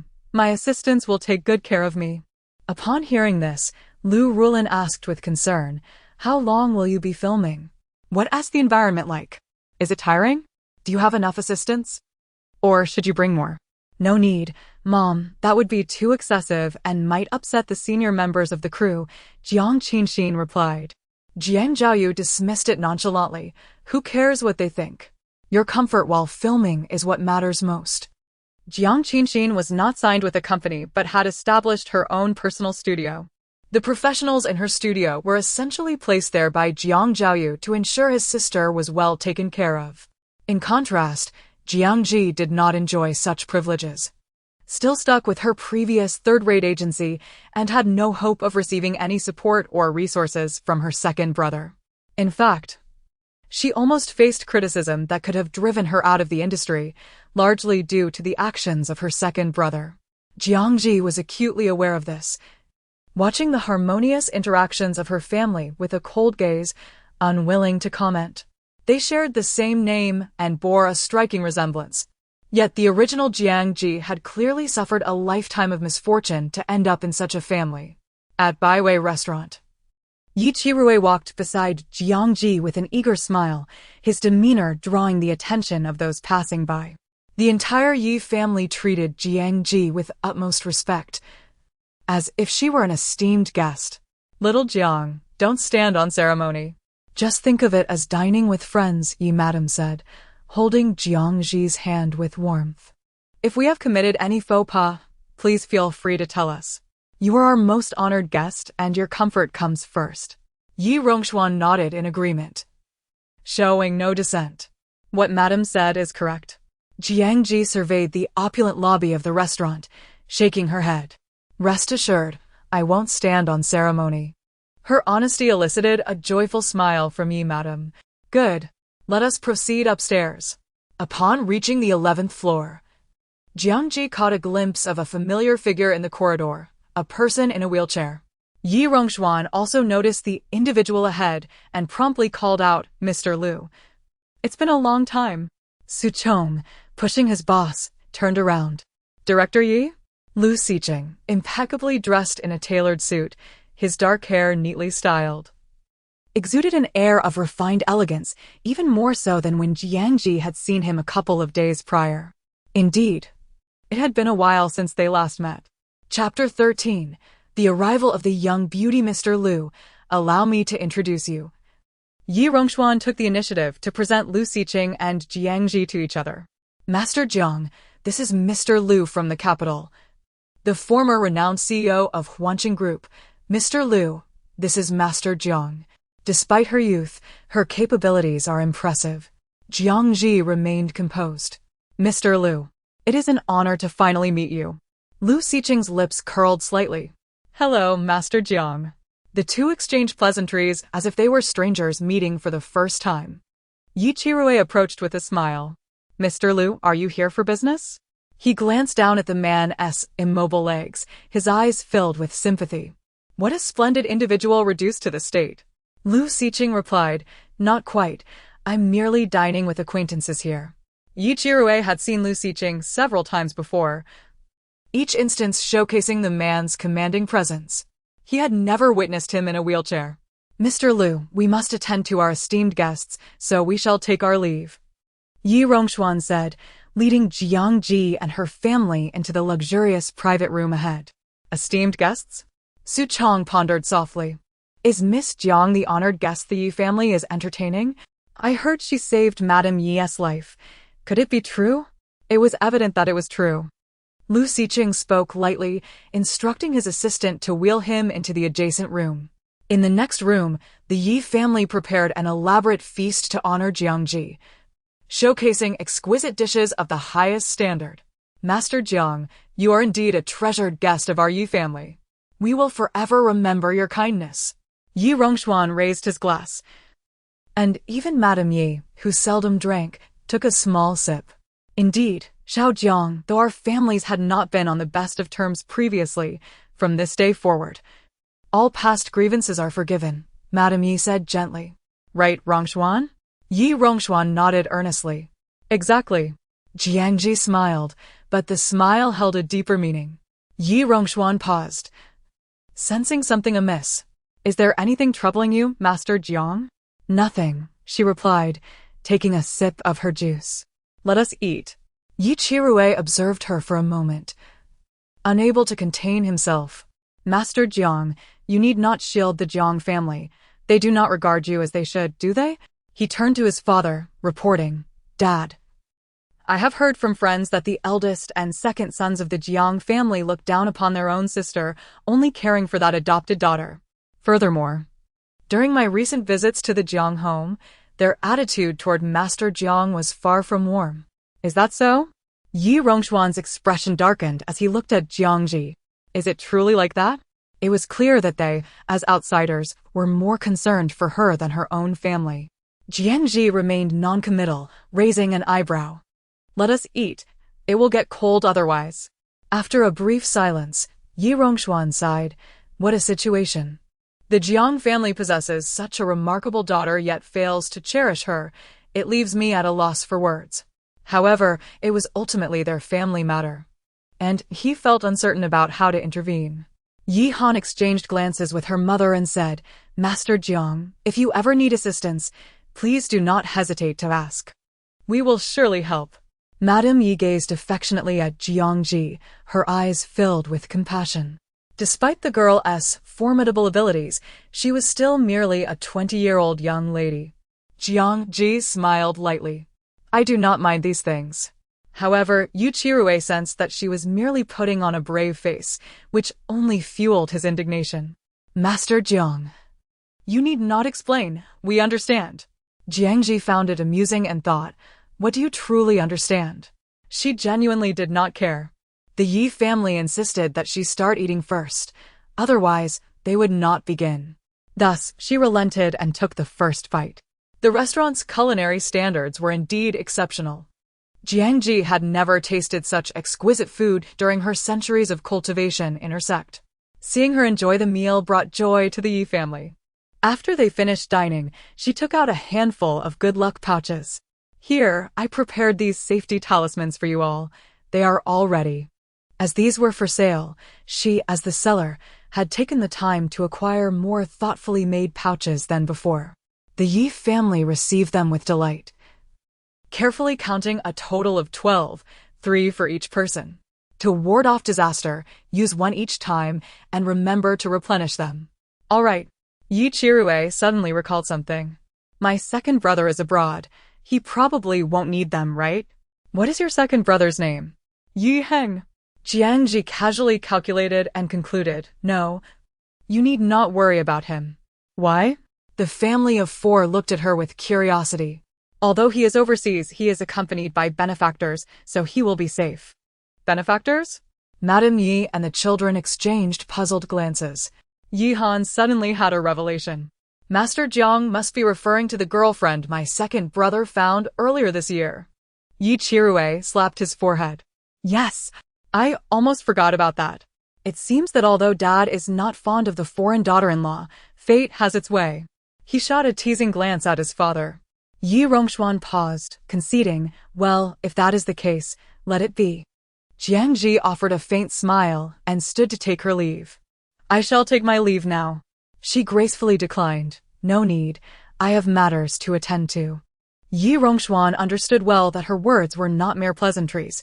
She never engaged in such formalities. If she did not wish to be escorted, it was genuinely unnecessary. So, he stood at the doorway, watching her depart. However, he soon found himself in disbelief as Jiang Zhi exited and immediately turned to enter the adjacent room. Was that not Lu Xiqing inside? Mr. Lu, times have changed. You must accompany me for a few drinks this time.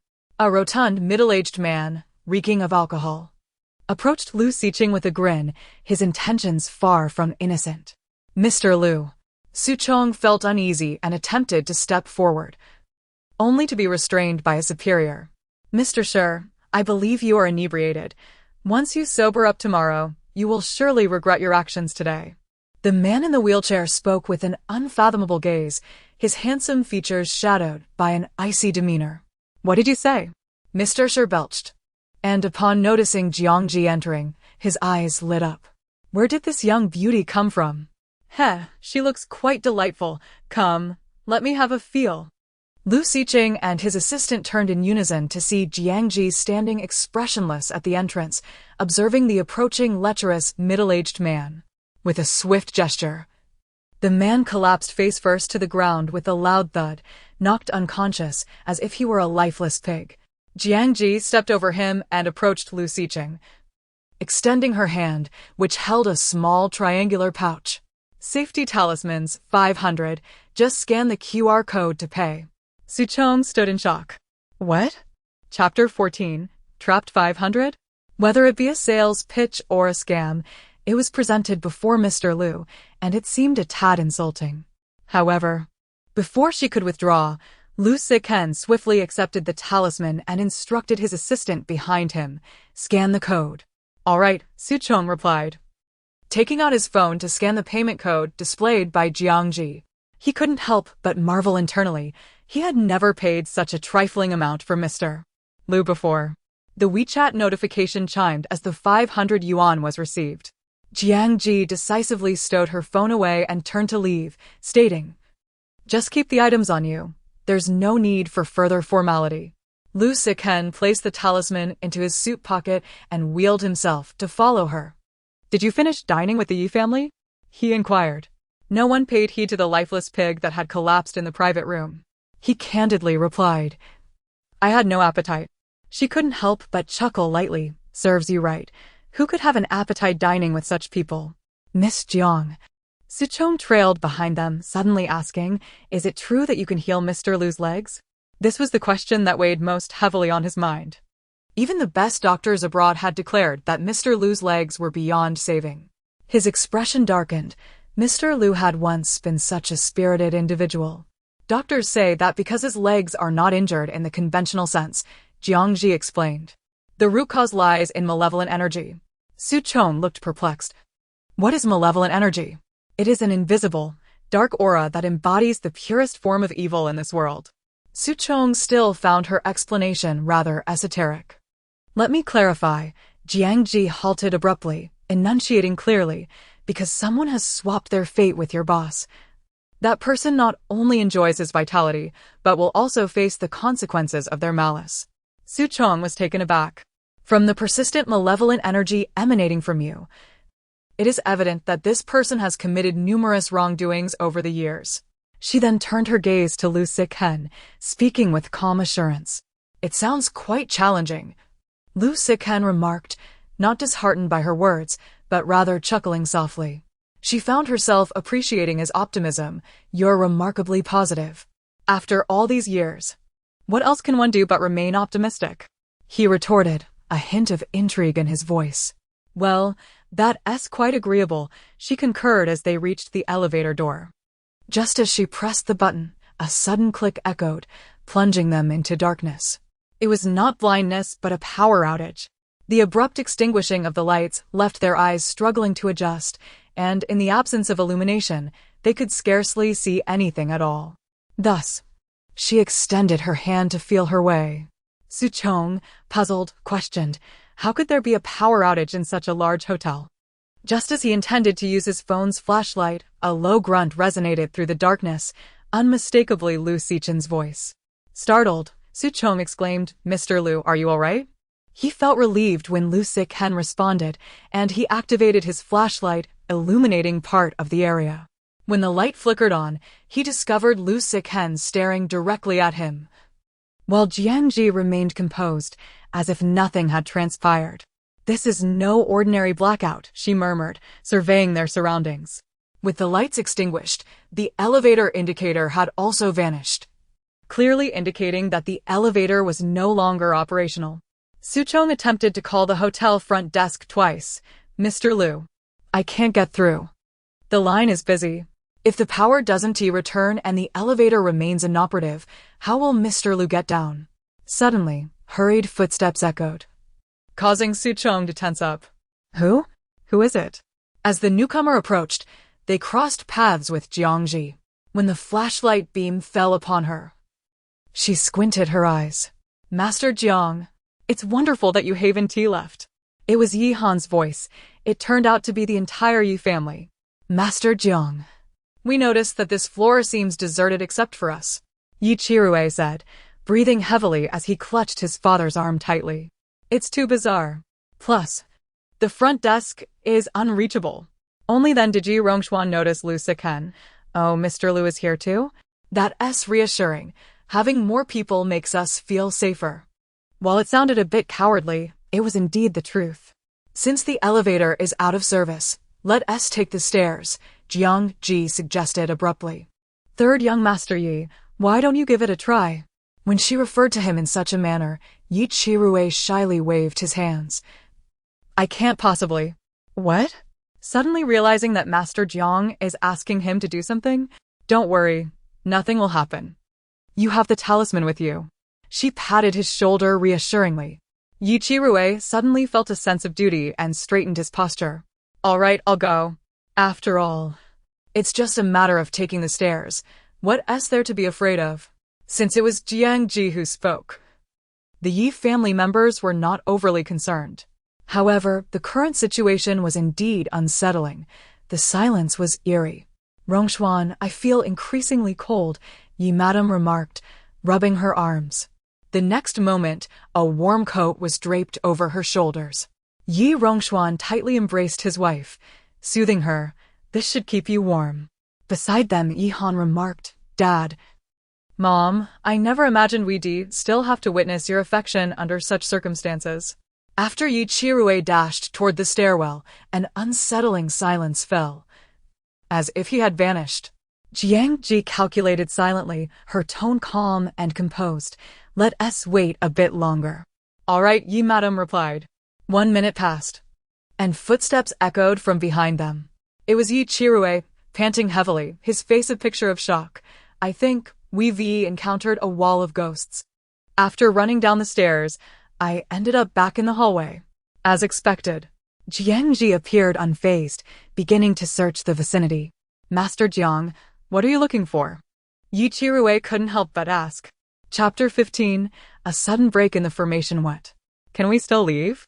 Yi Chirue was taken aback. Having experienced the previous events, the Yi family had grown to firmly believe in the supernatural, and they swiftly accepted the reality. It was rumored that this restaurant had indeed been haunted recently, although the owner had suppressed the news. Lu Siqing's calm voice broke the silence, startling the Yi family as they recalled his presence. Yi Rongxuan was genuinely surprised. Since Mr. Liu already knew about this in advance, why would he dare to dine here? "We came here unaware." Lu Siqing merely smiled quietly. Jiang Zhi glanced at him, understanding that for someone like him, enveloped in such ominous energy, ghosts were of little concern. "First, we must locate the formation's core," she stated. "Without finding it, we cannot break the formation and will remain trapped." Yi Chirue quickly inquired what the core looked like. "All right," he enthusiastically replied, and the Yi family began to search earnestly. Suchong hesitated, only to hear his boss instruct, "Help with the search." "Understood." Though still confused, he complied. Even Lu Siqing maneuvered his wheelchair, slowly assisting in the search. Jiang Zhi meticulously examined the peculiarities in the corridor, while Yi Chirue had already sprawled on the ground like a large dog, lifting the carpet. "Master Jiang, there's a piece of chewing gum someone spat out under here." "That's not it." "Oh!" "All right." He continued to use his phone flashlight, shifting locations. The other members of the Yi family were also searching while incessantly trying to make phone calls, only to find that not a single call could get through. The signal was completely jammed. Miss Jiang, could this wall lamp be the key? Su Chong asked. Not quite, Jiang Zhi replied. However, prompted by his suggestion, her focus shifted to the decorative oil paintings on the wall. She soon noticed that Lu Xiqing was also scrutinizing them. As she illuminated the paintings one by one while advancing, she quickly found herself beside him. They both halted before the same painting. This was the unnamed woman by the 19th century French artist Johnny. Lu Xiqing's voice was steady and his gaze fixated on the painting. It's not a forgery, but something feels off. Are you referring to the woman's eyes? Jiang Zhi inquired. Indeed. His gaze finally shifted to her, an approving expression crossing his features. That is precisely what I meant. Jiang Zhi smiled, raising her hand to brush over the woman's eyes in the painting. And indeed, she sensed an unsettling aura emanating from it. A faint black mist arose where her fingertips had touched. Step back, she cautioned, and Lu Xiqing, understanding, maneuvered his wheelchair backward to give her space. Standing before the painting, Jiang Zhi swiftly traced an invisible talisman in the air, boundless as heaven and earth. Let all methods be unobstructed and broken. A flash of golden light erupted as the captivating eyes of the unnamed woman shattered instantaneously. Everyone felt a fierce wind, their clothes and hair billowing as if they heard a strange screech in their ears. In the next moment, the world seemed to fall silent. The corridor lights flickered to life, banishing the chill that had enveloped them. The sound of the elevator resuming its operation echoed.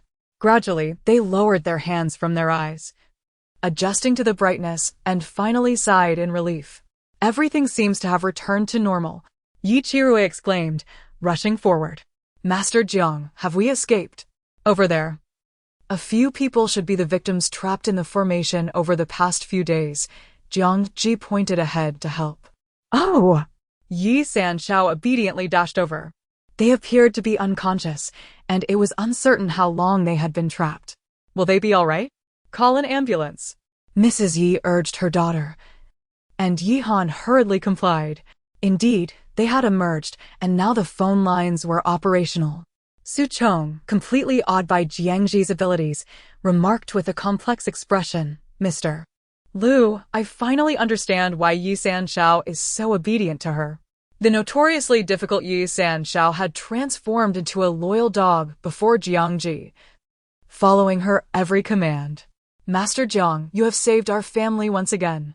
After checking the conditions of the unconscious individuals, Yi Qirui eagerly approached Jiang Zhi, his face glowing with admiration. We truly cannot repay you. Jiang Zhi turned towards the elevator. Let us head down. All right, Mom, Dad, Sister, let us go. Coming. Mrs. Yi responded. Lu Xiqing quietly observed the scene, wheeling himself along. Upon reaching the hotel lobby, Yi Qirui promptly sought out the owner.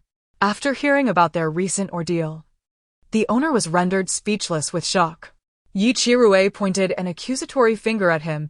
You knew full well that your restaurant was haunted, yet deliberately suppressed the news, fearing it would hinder your profits, didn't you?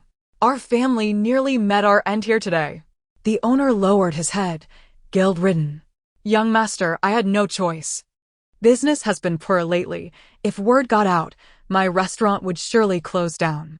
Yi Rongshuan's expression was stern. If it weren't for Master Jiang, we would be in grave danger. Master Jiang?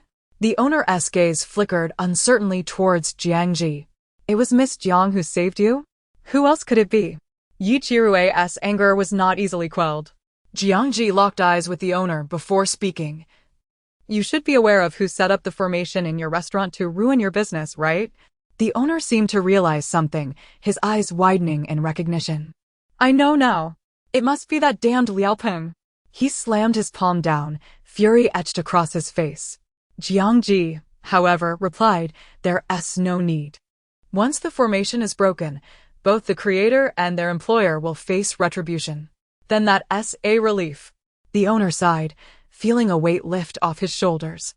The ambulance arrived swiftly to take away the unconscious victims, and the owner personally escorted Jiang Zhi and her companions out. Mr. Yi, Mr. Liu, I will certainly come to apologize in person another day. Master Jiang, I cannot thank you enough for today. Here's a token of my gratitude. A thick envelope was thrust into Jiang Zhi's hands. Having resolved the haunting incident and saved the missing employees and guests, the owner was overwhelmingly grateful to her, practically on the verge of kneeling in appreciation. Chapter 16. Collecting debts for an online friend in a luxurious hotel in the capital city. A middle-aged man, who had been meditating with his eyes closed, suddenly coughed up blood, his eyes flaring with rage. Master, are you all right? The young man beside him anxiously handed over a cloth. What happened? What's wrong? The middle-aged man's expression darkened ominously. The formation I set up in the Ningqing restaurant has been broken. What? The disciple gasped in shock. How is that possible? That formation was laid down by you personally. I thought no one could break it, he replied, his mind racing. Who in Ningqing could possess such prowess to dismantle a formation he had meticulously crafted? The more he pondered, the graver his expression became. Even the elders in the occult association could not achieve such a feat. Who could it be? Did you go out to dine with the Yi family again? Jiang Hongzhang's face darkened like a pot bottom. Did I not tell you to limit your interactions with them? Who I associate with is my own business, Jiang Zhi retorted, her eyebrows remaining unruffled. Moreover, as the head of this family, do you not have the magnanimity to accept that? She began to speak in a sarcastic tone. You. Jiang Hongzhang's finger nearly poked her nose, trembling with agitation. You truly are here to collect debts. Huh. Jiang Qin interjected, attempting to diffuse the tension. Father, please do not be angry. Since Gigi enjoys associating with the Yi family, let her be. It hardly seems worth getting upset over. Jiang Zhaoyu scoffed. Humph. Let her experience the consequences of her choices with the Yi family. We shall not intervene. Our families have never been on good terms. We are rivals. What will others think if Gigi continues this way? Sighed Liu Rulin. Jiang Zhi, however, countered, it is I who is mingling with the Yi family. What concern is it of yours? After all, these individuals had always banded together, never genuinely accepting her, yet now they wished to claim her as one of their own? How ludicrous! Jiang Qin feigned concern as she reached for her hand. Gigi, do not speak like that. We are all family. You share the Jiang surname. Who considers you family? Jiang Zhi snapped, shaking off her hand as she ascended the stairs. Both Jiang Hongzhang and Liu Rulin were taken aback. What? Could it be that Jiang Zhi truly knows? This should not be possible. They had never disclosed the matter regarding the birth chart to her. Father, mother. Jiang Zhi has become rather mystical. Perhaps she has truly encountered some wise individual, Jiang Yanli pondered, concluding that this was how she must have come to know. So what if she knows? She is born of our Jiang family and will die as one of our spirits. Jiang Hongzhang retorted bluntly. Father, Ji is merely acting out of frustration. Do not hold it against her, Jiang Qin gently advised. She is still a child. It is normal for her to be a bit headstrong. As she spoke, she picked up a suitcase that had been prepared nearby. I must depart for the filming crew. The driver has already arrived. The family hurriedly accompanied her outside, showering her with various anxious admonitions. The temperature is set to drop in 2 days. Do you have enough warm clothing? How is the food with the crew? Qin, do not starve yourself just to look good on camera. It is bad for your health. Liu Rulin chattered incessantly. Even Jiang Hongzhang and Jiang Yanli, who usually said little, expressed their concerns from time to time. Jiang Zhaoyu even directly warned the assistants, trailing his sister, to ensure they took good care of Jiang Qin, stressing that no mistakes were to be allowed. If Qin falls ill or gets injured, or even scrapes a little skin, none of you will have a future in this industry. The assistants nodded anxiously. Yes, Jiang Qin chuckled softly. Second brother, do not frighten them. I am not that fragile. Jiang Zhaoyu frowned. That cannot be. You are the jewel of our Jiang family. Our treasured pearl. You must not encounter any mishaps, no matter where you go. While they were reluctant and overly attentive, Not a single soul inquired whether Jiang Zhi was hungry or cold. Yet Jiang Zhi was indifferent to such matters, even apathetic toward her family's activities. For her live stream had yet to conclude. The moment she opened the live streaming room, a flurry of comments flooded in. Today's broadcast is quite late. I have been waiting for ages. Finally, it's live. I thought the host would not be doing fortune-telling today. With an overwhelming number of people vying for her attention and only 3 slots available, she decided to implement a hot air balloon system for those wishing to connect. Those who were unsuccessful would not be charged. Perhaps due to the sudden influx of requests, the streaming room momentarily lagged before returning to normal. One user managed to break through the competition and successfully secured a connecting slot. Jiang Zhi crossed her arms and leaned back. Are you referring to the 100,000 yuan you lent to your brother last year? Exactly. The other party replied eagerly. He is a good brother of mine. Last year he urgently needed to renovate his house, so I lent him 100,000. We agreed he would repay me a year later.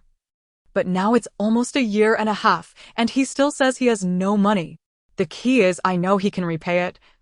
But since we didn't write a loan agreement, he is adamant about defaulting as he spoke. His expression transformed into one of deep concern. I am also anxious to marry. I truly need this money. The viewers expressed their sympathy. What kind of brother is that? You are getting married. And he hasn't repaid you? This brotherly bond seems rather flimsy. Buddy, you shouldn't have lent him the money in the first place. You trusted his character too much. Indeed, and without a written agreement, you were far too generous. With a wry smile, he replied, at that time. He was so adamant about repaying me, even if it meant selling everything he owned, that I believed him without a second thought. Jiang Zhi calculated with her fingers. He owes you more than just that. In fact, he has been accruing debts all over the place these past 2 years. However, this year his financial luck has improved. And he has made quite a bit, so he can indeed repay your 100,000, but he simply has no intention of doing so. Upon hearing this, the user sighed heavily. That is indeed 100,000. I am not exactly wealthy, so it's painful to think about. Mr. Liu, are you watching the live stream? In a villa, Su Chong widened his eyes in surprise. Is it Miss Jiang's live stream? Chapter 17. She promised to help him heal his leg. Over 100,000 spectators eagerly awaited in the live stream, anticipating Jiang Zhi's revelation. At last, she spoke. Please, Master, enlighten us. Someone urged. 5 minutes from now, you will call the other party and demand the money, she instructed. The opportunity one mentioned is precisely at this moment. How mysterious. Yet, I find myself eagerly anticipating the outcome. Time, hasten your passage. Nervously, someone inquired, Master, should I hang up the video call first? After all, she wasn't in a rush for these few minutes. Very well. While waiting, Jiang Zhi grabbed a piece of yellow paper and a brush to begin her drawing. The viewers were taken aback. Am I mistaken, or is the host drawing talismans? Does anyone know what kind of talisman this is? What is its purpose? Are you foolish? Just ask the host directly. Jiang Zhi glanced at the barrage of comments and replied, What I am drawing now is a purity talisman, specifically designed to calm troubled minds. If you require one, feel free to leave a message. That sounds impressive. How much for one? 500 each, shipping not included. Wow, that's quite expensive. What's expensive about it? If it truly works, 500 is nothing. Some viewers eagerly commented, Master, I need one. I feel like I really need this lately. Host, do you have a talisman to ward off evil people? I want a protective charm, one that can repel malevolence. I want the most straightforward one, a wealth-attracting talisman. Me too. I desire wealth. The comments surged even faster. Jiang Zhi calmly stated, I have all the talismans you seek, but since I can only draw a limited number, you'll have to compete for them. Afterward, she posted a link in the display case. Specify which type you desire, and I will gradually ship them out over the next few days. There were only 50 pieces in total, and upon seeing the link, the audience rushed to place their orders. Wow, what incredible speed you all have. How did it sell out so quickly? Someone lamented. The most astonishing part was that they had never used these talismans before. The initial sale was truly remarkable. Those who managed to secure one expressed, "Although I have never tried it, I will know once I test it out." Yi Chirue, who had been lurking in the live stream, was furious. "How did I miss out?" He vented in the comments, "Why are your hands so quick? Not even one was saved for me." The audience found his frustration amusing, never expecting to witness Yi Sanshao in such a fit of anger over missing out. Some offered to give him their talismans, but Yi Chirue refused. "I won't take something I didn't earn myself. Master Jiang is watching. I won't be so spineless." Jiang Zhi, indeed, did not miss the scene. Seeing his comment brought a smile to her lips. Yi Chirue immediately brightened, grinning like a fool. Hee. His sister, Yi Han, playfully smacked the back of his head and remarked, "Look at you, acting like a sycophant. You're embarrassing our family." "I'm not." He jumped up from his chair, clutching his phone tightly. "Sister, don't you think Master Jiang has a particularly lovely smile?" "My admiration for Master Jiang is purely one of gratitude and respect. Not what you think." Yi Han shook her head in disbelief. "I know, but what are you explaining for?" "I mean, when you see Master Jiang, remember to manage your expressions well. You don't want her to find you distasteful." Chuckling, Yi Han said, "All right, I'm off." She exited and closed the door, leaving space for her brother. "Mr. Liu, aren't you going to compete for one?" Su Chong, watching the live stream with his boss, couldn't help but wonder why Mr. Liu hadn't clicked the link. Liu Xiqing slowly raised his gaze. Living so close, why bother competing? The implication was clear. He could simply purchase directly. Su Chong finally understood, feeling a wave of admiration. Indeed. Moreover, Miss Jiang had previously mentioned she would come to help Mr. Liu dispel negative energy and assist in healing his leg. He believed Miss Jiang was a woman of her word and would not disappoint Mr. Liu. When the time came, there would be ample opportunity to acquire talismans. In the live stream, the viewer, Civilization and Harmony, anxiously asked, "The 5 minutes are up, Master. Should I call now?" Jiang Zhi nodded. "Yes, go ahead. Demand the money directly. There's no need for preambles." "All right." Following her advice, Civilization and Harmony wasted no time in straightforwardly demanding repayment. "You must return the money this time. No excuses." On the other end, the response came. "It's just 100,000. Must you keep pestering me? It's infuriating." "Fine. I'll return it, all right?" The call was abruptly ended. Civilization and Harmony was taken aback, then noticed the notification of the funds being transferred. "Master, he really sent the 100,000 to me." He could hardly believe his eyes, checking multiple times for confirmation. "Thank you so much. Really." Civilization and Harmony was so overjoyed he almost cried, bowing repeatedly. "Now I can finally gather the bridal price." The comments flooded in, "Congratulations. Wishing you a harmonious union. The host is truly remarkable. All my days of watching have not been in vain. She can even help collect debts. How impressive. What is there that she cannot do?" In the face of the viewer's flattery, Jiang Zhi remained composed. Next, as the previous participant exited the connection, another seized the opportunity. "Master, please help." The viewer, named Chasing Light, appeared to be in his late 20s, with dark circles under his eyes, clearly suffering from prolonged sleep deprivation. "I suspect there is an issue with the feng shui in my home. To be frank, I experience sleep paralysis every night, plagued by a multitude of entities in my dreams. I am on the verge of a mental breakdown." The audience empathized. How pitiful. That does sound dreadful. "Don't worry, the host will help you resolve this issue." Jiang Zhi's gaze fell upon the young man, a hint of intrigue playing on her lips. "Have you considered that it may not be a feng shui problem?" Chasing Light asked despondently. "Master, what do you mean?" The comments speculated. "It seems this viewer may have done something wrong to deserve such retribution." "Quite the contrary," Jiang Zhi replied, her tone calm. "He is also a victim." Chapter 18. The child is not yours. What? The viewers in the live stream were equally perplexed, urging Jiang Zhi to unveil the mystery. Indeed, the moment Zhu Guang mentioned his son, A radiant joy illuminated his face. The two of them were the driving force and source of my aspirations. Thus, even if I endure sleepless nights, I strive tirelessly to provide them with a better life. However, Jiang Zhi's expression bore a hint of intrigue. Therein lies the crux of the matter. Zhu Guang appeared utterly bewildered. Master, what exactly is the problem?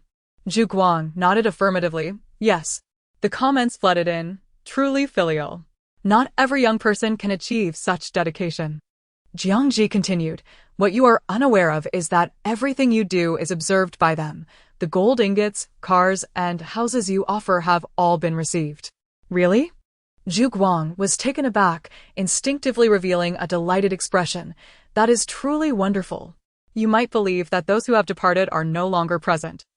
Yet they have been watching over you all along. She spoke softly. If you ponder deeply, do you not find the figures that cling to you in your dreams somewhat familiar? Zhu Guang was momentarily struck dumb. Indeed. They are your parents and the elders who have passed away in your family, including the phenomenon of sleep paralysis. All their actions stem from an inability to bear witness to your plight. They simply wish to remind you. Zhu Guang was thoroughly confused. Remind me of what? What could possibly necessitate such turmoil? Do you not realize that these occurrences began only after your wife gave birth? Jiang Zhi smiled gently. What they wish to remind you of is that you are wearing a glaring green hat. I doubt any elder could remain composed upon witnessing their child caring for another's offspring. This statement carried immense weight, causing an uproar in the live stream. Wow. I understand now. This viewer is indeed an unwitting father. How tragic to strive with all one's might, only to discover the child is not his own. Zhu Guang was left reeling from this revelation. What? Jiang Zhi, with an air of nonchalance, remarked, If you doubt me, you can undergo a paternity test. Once the results are revealed, the truth will undoubtedly surface. Yet, I must emphasize, if you had not sought me out in this live stream, your parents and elders would have devised other means to alert you until you discern the truth. Their intentions are rooted in goodwill. They simply cannot bear to see you remain in ignorance. Comments flooded in. Why are you still hesitating? Hurry and get a paternity test. The host has kindly alerted you. I believe what the host says is largely true. This sort of thing cannot be fabricated. Zhu Guang had already begun to believe, his countenance darkening. Master, if the child is not mine, whose is it? That would require you to inquire with your wife's former lover. Bang! Zhu Guang could no longer contain himself, slamming his fist onto the table. Very well. I shall go get a paternity test immediately. He abruptly rose, exiting the call while not forgetting to express his gratitude to Jiang Zhi. It was not merely that he held faith in her, rather, her reminders had awakened him to the realization that the figures haunting his dreams were indeed his beloved kin. They had been persistently entwining themselves around him in dreams, trailing behind him as if whispering something, yet he could not decipher a single word. Even so, he sensed their earnest desire for him to grasp a particular truth, rather than to cause him harm. Upon recognizing them as his own family, the feelings of fear and rejection dissipated, replaced by nostalgia and emotion. This sensation even dulled the sorrow of potentially discovering that the child was not his own. Regardless of the outcome, he had mentally prepared himself. In the live stream, viewers continued to express their sentiments. I long to receive a dream from my late grandparents. I truly wish to see them again. Indeed, while they may be regarded as fearsome presences by others, to me, they remain the most dearly missed relatives. Host. I have not dreamt of my grandmother and grandfather in ages. Does that signify they have been reincarnated? Someone inquired. Well, viewers could not resist teasing. I certainly hope not to encounter a situation like that of the previous viewer. To unknowingly raise another's child is unfathomably unfortunate. At 8:30 in the evening, Jiang Zhi prepared to leave. Where are you going at this hour? Jiang Zhaoyu, engrossed in a video game in the living room, called out, reclining on the sofa with an impudent expression. Jiang Zhi answered candidly, to a bar. What? You truly do not care about your image at all. Upon hearing this, Jiang Zhaoyu immediately launched into mockery. As expected of you, Jiang Zhi, If it were Qi, she would never venture out alone to a bar at night. Are you certain? She raised her eyebrows languidly, completely dismissing him. Speaking so boldly could lead to a swift rebuttal. Humph. Do you genuinely believe Qi would act like you? Jiang Zhao scoffed, disdain evident in his eyes. The only person in our Jiang family who lacks decorum is you. Humph. Jiang Zhi, uninterested in his taunts, turned and exited. Was she going to the bar to socialize? In truth, she was there for a serious purpose. Master Jiang, over here. Upon arrival, Yu Qirui greeted her enthusiastically. Su Guan. This is the Master Jiang I mentioned. Huh? Su Guan, holding a glass, looked toward the approaching Jiang Zhi with astonishment. Could it be that she is far too young? Brother, you are not deceiving me, are you? Hearing such skepticism, Yi Sanshao immediately grew displeased. What nonsense are you spouting? You ignorant fool. Chapter 19. Targeted by the Song family's young lady. Haha, my apologies, but I believe this is merely human nature. Su Guan clinked his glass with his and grinned. Seeing how concerned you are about Master Jiang, allow me to apologize. No sooner had he spoken than Jiang Zhi approached. Su Guan scrutinized her from head to toe, unable to suppress a chuckle. Miss Jiang, your attire hardly resembles that of someone heading to a bar. You should be on your way to the library instead. Her somewhat incongruous outfit had drawn many gazes on her way over. Yet, Jiang Zhi remained unfazed by their stares, which only deepened his admiration for her. What should one wear then? Jiang Zhi inquired, casting a casual glance down at herself. Yu Qirui immediately shot a glare at his friend. You know nothing. This is Master Jiang's style. If you can't appreciate it, then keep quiet. Witnessing this typically indifferent fellow defend her so fiercely made Su Guan chuckle knowingly. It seemed that this Miss Jiang had indeed captured Yi Qirui's complete attention, despite his earlier dismissive attitude. Come now, Miss Jiang, please take a seat. Let me share my concerns with you. Very well. Jiang Zhi seated herself with composure, and Yi Qirui promptly asked what she would like to drink. Juice, please. I do not enjoy alcohol. Certainly. Soon, Su Guan finished outlining his situation. Based on your perspective, should I invest in this commercial plaza development project? He waved his glass enthusiastically. Jiang Zhi cast him a sidelong glance. Haven't you already invested? How did you know? Su Guan was taken aback. Old 3. Was it you who disclosed this? Yi Qirui rolled his eyes. I said nothing. Clearly, Master Jiang deduced it herself. At this point, Su Guan was genuinely impressed. Indeed. I have already invested. What is your opinion, Miss Jiang? I advise you to withdraw your investment, Jiang Zhi replied calmly as she took a sip of juice. Otherwise, you may lose everything. Surely not? Yi Qirui shot his friend a look that suggested he should prepare for the worst. If you ignore Master Jiang's advice, brace yourself for the consequences. Su Guan pondered for a moment before conceding. All right, I shall reconsider. Jiang Zhi displayed her payment code, 300. Thank you for your patronage. Under Yi Qirui's watchful gaze, Su Guan quickly transferred the money. I strongly recommend that you heed Master Jiang's counsel. Yi Qirui reminded him. Understood, he chuckled, shaking his head. Oh, isn't that the Song family's young lady, Song Yuxue? He pointed towards a group gathered at a nearby booth, seemingly celebrating the birthday of the girl in their midst. The girl appeared to be in her 20s, with wavy, wine-red hair and an exquisite visage, adorned in luxurious attire from earrings to her dress. In truth, Song Yuxue had already taken note of their presence, particularly that of Yi Qirui and Jiang Zhi. Wearing a birthday hat, she glanced over a few times while blowing out her candles.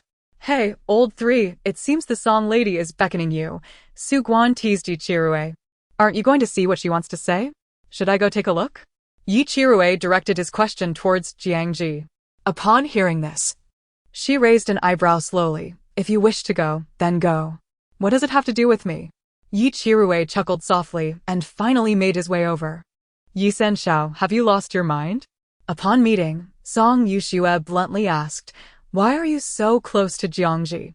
Yi Qirui replied defiantly. I can choose to associate with whomever I please. Why should you care? Song Yushua's stance was unmistakable. If he could be so friendly with Jiang Zhi, why not with Qin? After all, both were members of the Jiang family.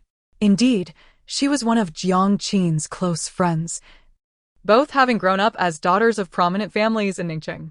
It was well known that the Yi and Jiang families were not on good terms. Yet Yu Qirui was so close to Jiang Zhi while neglecting Jiang Qin. Naturally, she found this unacceptable. Yu Qirui widened his eyes as if he had just heard a joke. Are you out of your mind? Jiang Qin is a scheming woman. Who would want to associate with her? I detest her type. Song Yushua's face turned pale. Who are you calling a scheming woman? I think it's you who has a problem, being completely manipulated by Jiang Zhi. Seeing the tension escalate between them, their friends hurried to mediate. Stop arguing. Xiao Shui. Today is your birthday. Don't get upset. Only then did Song Yushua's expression soften slightly. Yi Qirui scoffed and turned away. Their relationship was merely acquaintance, not one of friendship. Yi Qirui cautiously stole a glance at Jiang Zhi. It's nothing. In any case, he dismissed Song Yushua's remarks as mere nonsense. He speculated that her anger stemmed from the absence of Ji Min, her fiancé, who had not shown up to celebrate her birthday. Ji Min was the Song family's young lady's betrothed, having been childhood sweethearts for many years. Su Guan could not help but agree. Indeed, where is that Ji Xiao? We have not seen him around. The bar was boisterous, and the smell of smoke and alcohol was far from pleasant. Jiang Zhi felt little enjoyment in staying there. As Yi Qirui was about to escort her out, a waiter approached with a bottle of liquor. This is from Miss Song over there, the waiter announced, placing the bottle in front of Jiang Zhi. Miss Song also expressed her hope that you do not disregard her goodwill. As he spoke, the bottle was uncorked. Jiang Zhi frowned and glanced over, locking eyes with Song Yushua, who wore a provocative expression as if to say, you better drink it all, or you won't be leaving. Yi Qirui, incensed, rolled up his sleeves. That's Song Yushua. This liquor is so strong. She clearly harbors ill intentions. How dare she bully someone under his protection right in front of him?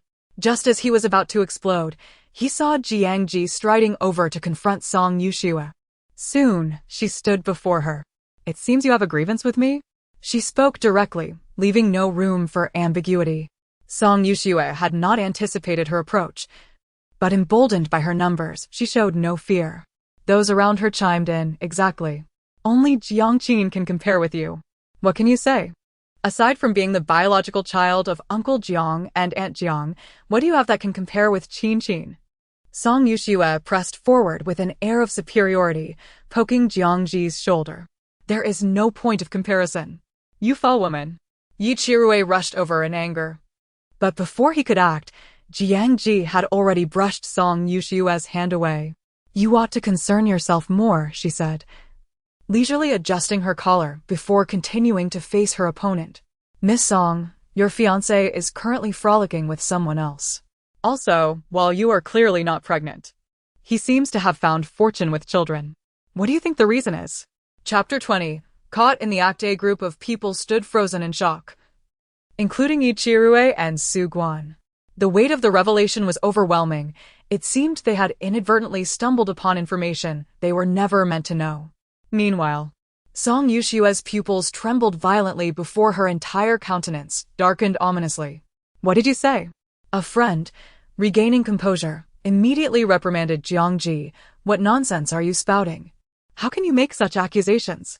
Everyone knows that young Master Ji is utterly devoted to Xiao Xue, unwavering in his affections. You cannot easily sow discord with mere words. Indeed. Jiang Zhi, are you deliberately attempting to slander my fiancé in front of so many people, hoping to ruin my reputation? Song Yushue gritted her teeth. I will not allow you to succeed. Her voice was resolute, yet her trembling fists betrayed her inner turmoil. Her heart was anything but calm. Is that so? Jiang Zhi replied coolly, room 1327 at the Weili Hotel. Believe it or not, it is entirely up to you. With that, she turned to leave. Jiang Zhi. Don't go. The others wanted to pursue her, but under the fierce glare of the formidable Yi Sanshao, they hesitated. Miss Jiang, you cannot possibly be serious? Su Guan inquired, unable to contain his curiosity once they left the bar. Do I have any reason to deceive her? Yichirue huffed. Jiang Zhi, in my opinion. You need not even assist her. Let her remain blissfully ignorant. Jiang Zhi replied. She targeted me just now. So I merely sought to embarrass her in front of her friends. Consider it even. Yichirue immediately praised her. Jiang Zhi, your magnanimity is commendable. After a moment's reflection, Su Guan chuckled. I have decided to heed Miss Zhang's advice and withdraw my investment. Following the earlier incident, he inexplicably found Jiang Zhi's words rather credible and wished to place his trust in her for once. Is there a pet store nearby? Jiang Zhi suddenly inquired, and Yichirue promptly directed her to its location. Miss Jiang, what do you need a pet store for? To buy cat food, she replied. What? Have you adopted a cat? A stray little wildcat. Meanwhile, Song Yushua, with a fierce expression, stormed out, prompting her friends to gasp in surprise. Where do you think you're going? They inquired anxiously. She articulated each word with chilling clarity to catch him in the act. Her tone and demeanor were icy. Surely, Xiuxua, you cannot genuinely believe what Jiang Zhi said. Her friends struggled to comprehend her actions, urging her to remain calm. There is something I have not shared with you until now, Song Yushua said, her expression hardening as she entered the vehicle. Lately, I have begun to suspect that Ji Min has been deceitful behind my back. What? But you two have been childhood sweethearts for years, and you are engaged. How could he do this? They were incredulous, for in their eyes, Song Yushua and Ji Min were a match made in heaven. Recalling Jiang Zhi's earlier words, their shock intensified. Could it be he truly has a child with another woman? Song Yushua gazed darkly out of the window. We will know the truth once we arrive. Inside the vehicle, an uneasy silence enveloped them, the atmosphere thick with tension. After a lengthy 10 minutes, the driver halted at the hotel entrance. As the car door swung open, Song Yushua dashed to the front desk, retrieved a spare room key, and rushed to the 13th floor, with her friends trailing closely behind. Xiaoxua, wait for us. Upon reaching the door, Song Yushua stood momentarily, staring in disbelief at the scene inside. After a long pause, her face contorted with rage, she shouted, Ji Min, you despicable man. The young master of the Ji family, appearing irritated, rose from the bed clad only in his underwear. Beneath the covers, a small, delicate face emerged, along with smooth shoulders. The woman appeared surprised, guilty, and a touch flustered. Min, she cooed. With venom in her voice, Song Yushua spat, you wretched couple deserve to be condemned to hell. What are you making such a fuss about? Ji Min approached with an air of indifference. Since you have discovered the truth, I have nothing left to say. I merely wish to inform you that my feelings for you have long since faded. She laughed coldly. Then why did you not say so sooner? Why did you feel the need to betray me with another woman? Have you even fathered a child? Ji Min frowned, taken aback. How did you find out? The woman in the bed anxiously cradled her stomach, fearful that Song Yushua might lash out at her. Don't worry, my dear. I will protect you and our child. Ji Min reassured her softly. Song Yushua gritted her teeth in disgust. Ji Min, you truly make me sick. At that moment, her friends finally arrived, aligning themselves with her in outrage. So, young Master Ji, you really did cheat? I cannot believe you are capable of such shameful behavior. You shameless mistress. Hiding there and pretending to be innocent, are you? One friend exclaimed, ready to confront her. However, Song Yushua restrained her eager friend, turning away with a stoic expression. Xiaoxua, how can you just walk away? They rushed after her, fearing for her well-being. Indeed, Xiaoxua, why didn't you let me tear that mistress apart? She replied solemnly. While the mistress is certainly at fault, isn't Ji Min the one who bears the greatest blame. Reflecting on it now, this likely isn't the first time this has occurred. I simply remained oblivious. Had Jiang Zhi not informed me today, perhaps by year's end, we would have wed. With him playing the husband while simultaneously keeping mistresses and an illegitimate child. At this thought, she shuddered, Just the idea makes me nauseous. Her friends and confidants quickly inquired, "What do you plan to do now?" "Of course, I shall break off the engagement," Song Yuxiue declared resolutely, "and I intend to expose all his disgraceful deeds, revealing his true nature to the world." "But what if he turns the tables on you?" They voiced their concerns. "Do you have any evidence?" To their surprise, she produced a voice recorder from her bag. "I recorded everything just now." Though she appeared to be in a frenzy, she remained composed enough to think of recording the conversation. That is a relief." Her friends exhaled, finally smiling. "Xiao Xue, you are truly remarkable. Indeed, quite astute." Yet, Song Yuxiue bit her lip and remarked, "It seems Jiang Zhi was entirely correct. She was not fabricating tales." The group finally grasped the implications. Indeed. But how did Jiang Zhi know all of this? It's truly astonishing. "I heard she can tell fortunes. Perhaps there is truth to it." "What?" "She is truly impressive." Chapter 21. Running around with injured legs in the dazzling banquet hall, elegantly dressed attendees clinked their champagne flutes, engaging in lively conversations. Lu Xicheng was gently pushed into the venue in a wheelchair by his assistant. He wore a tailored dark suit that exuded understated elegance and composure, while the ebony bracelet on his wrist added an air of mystery. The white jade ring on his thumb, once a symbol of his authority within the Lu family, now held little significance in Ning City, where few regarded him with respect. Upon his arrival, the crowd's gaze immediately fell upon his immobile legs.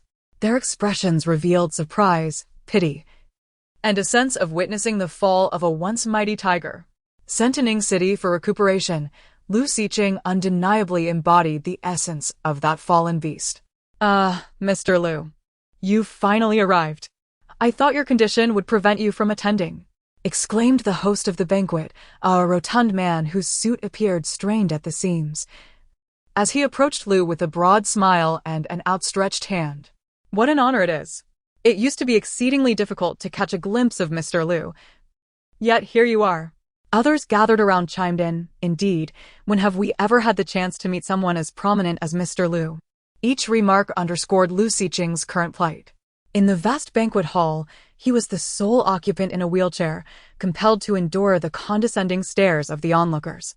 Nevertheless, he maintained an air of calm, extending his hand to shake that of the portly man before him.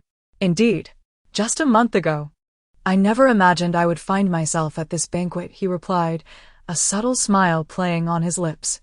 The crowd paused, momentarily taken aback. The man before them appeared different from their preconceived notions, his disability not diminishing the innate aura of a formidable presence. Confidence and composure still radiated from him. As the banquet commenced, Lu Xicheng sat in his wheelchair, gently swirling the champagne in his glass, a faint smile lingering at the corners of his mouth. He had no obligation to attend the gathering, yet he was determined to convey that he, Lu Xicheng, was not as despondent as others perceived him to be. Should he choose to vanish from public view, the people from the capital would surely awaken from their dreams with laughter. Humans are inherently pragmatic. Since his legs became disabled, the camaraderie and attention he once enjoyed at social events had dissipated. Su Chong, who stayed by his side, couldn't help but murmur, "These individuals are quite adept at adapting to circumstances." "Quite normal," Lu Xicheng replied with a smile, taking a sip of his drink.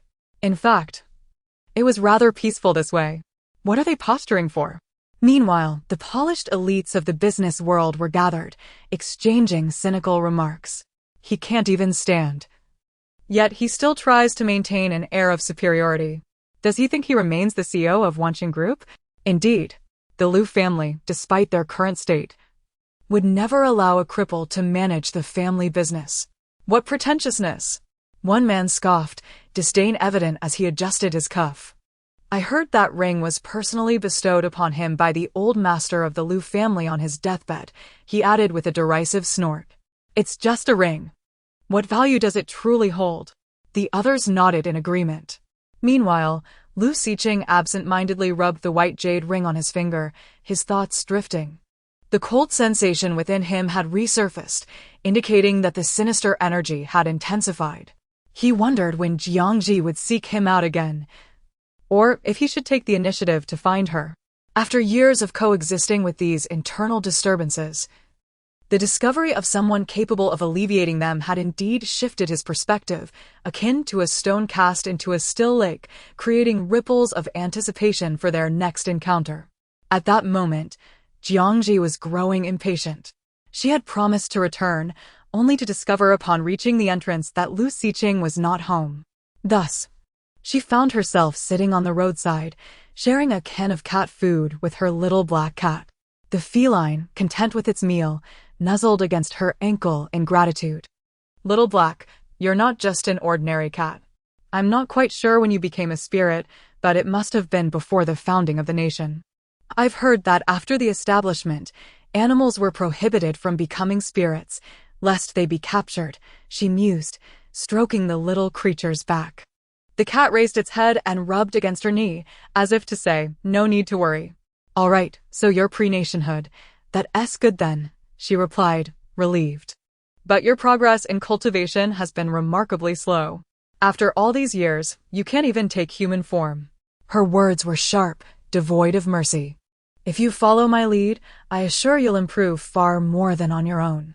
The little cat sprawled on the ground, first indicating a laid-back attitude, then adopting a charming pose to express its determination to cling to her for support.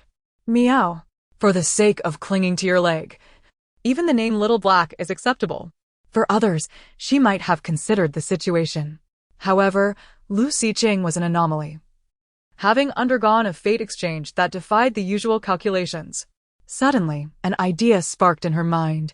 While she couldn't read Lu Xiqing's fortune, she could certainly inquire about his assistant. With a gentle flick of her finger, she decided to wait a few more minutes. Yet, she couldn't help but internally chastise him for being so restless, running around despite his condition. It was rare for her to wait for anyone like this, if not for the sake of accumulating merit. After a few more minutes, the awaited figure finally appeared. Suchong pushed Lu Xiqing's wheelchair, his eyes widening in recognition. "Mr. Lu, is that Miss Jiang?" Lu Xiqing gazed at the slender figure outside his door and spoke slowly. "It is unmistakably her." Jiang Zhi, holding a plastic bag of cat food in one hand and her other hand on her hip, stared at him intently. "Do you have any idea how long I've been waiting?" "Miss Jiang, I sincerely apologize. Mr. Lu just attended a banquet." Suchong, slightly intimidated by her extraordinary abilities, quickly offered his apologies. "Humph." She tilted her chin toward the iron gate. "Isn't it time to open the door?" "Apologies," Lu Xiqing said with a smile, maneuvering his wheelchair forward to unlock the door. Once opened, he gestured for her to enter first. "Thank you for waiting." Jiang Zhi remained rooted in place, locking eyes with him for a few seconds before suddenly pulling out her phone. "To prevent this from happening again, I believe we should exchange contact information."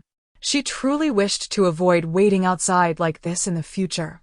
"That is precisely my intention," Lu Xiqing replied, a faint smile gracing his lips as he retrieved his phone from his pocket and added her as a friend. Chapter 22. Are you certain you wish to gaze at me like this? This was the first time Jiang Zhi had encountered the interior decor of this residence, and she could not help but marvel once more at the owner's exquisite aesthetic sensibility. The interior was adorned in a cohesive modern Chinese minimalist style, both refined and grand, imbued with a serene elegance. The air was permeated with a soothing aroma of wood incense, lending an air of sophistication. After settling on the balcony, she cast an appreciative glance around before finally meeting the gaze of the man across from her.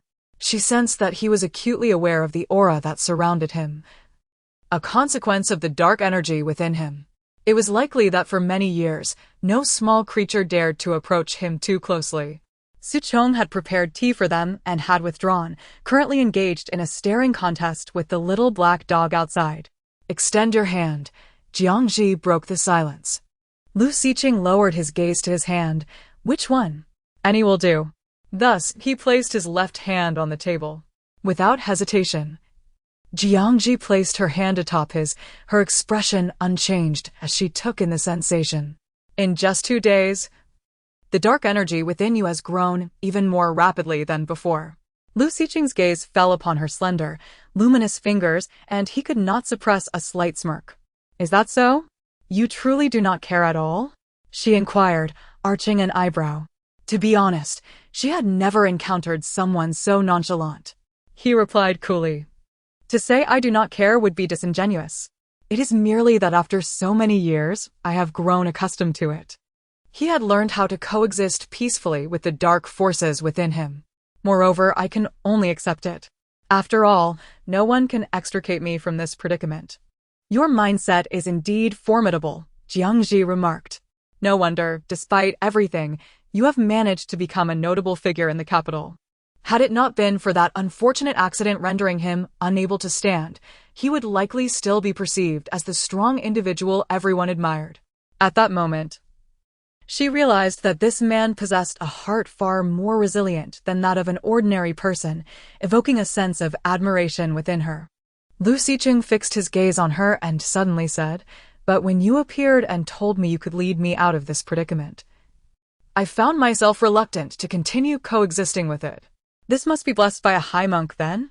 Just barely suppressing the dark energy within you from spilling over. Otherwise, those around you would certainly be affected." Lu Xiqing fiddled with the prayer bead bracelet. Yes, my grandfather sought it out for me the year I nearly drowned. Jiang Zhi took a sip from her teacup before asking, Your grandfather must have passed away by now, correct? Lu Xiqing's gaze lingered on her delicate face, and he retorted, Master Jiang, surely you could calculate that with ease?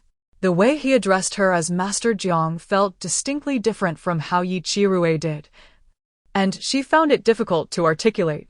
Hearing that title from his lips, paired with his eyes that seemed darker than the night outside, created a rather peculiar sensation. Detecting the jest in his tone, she subtly averted her gaze.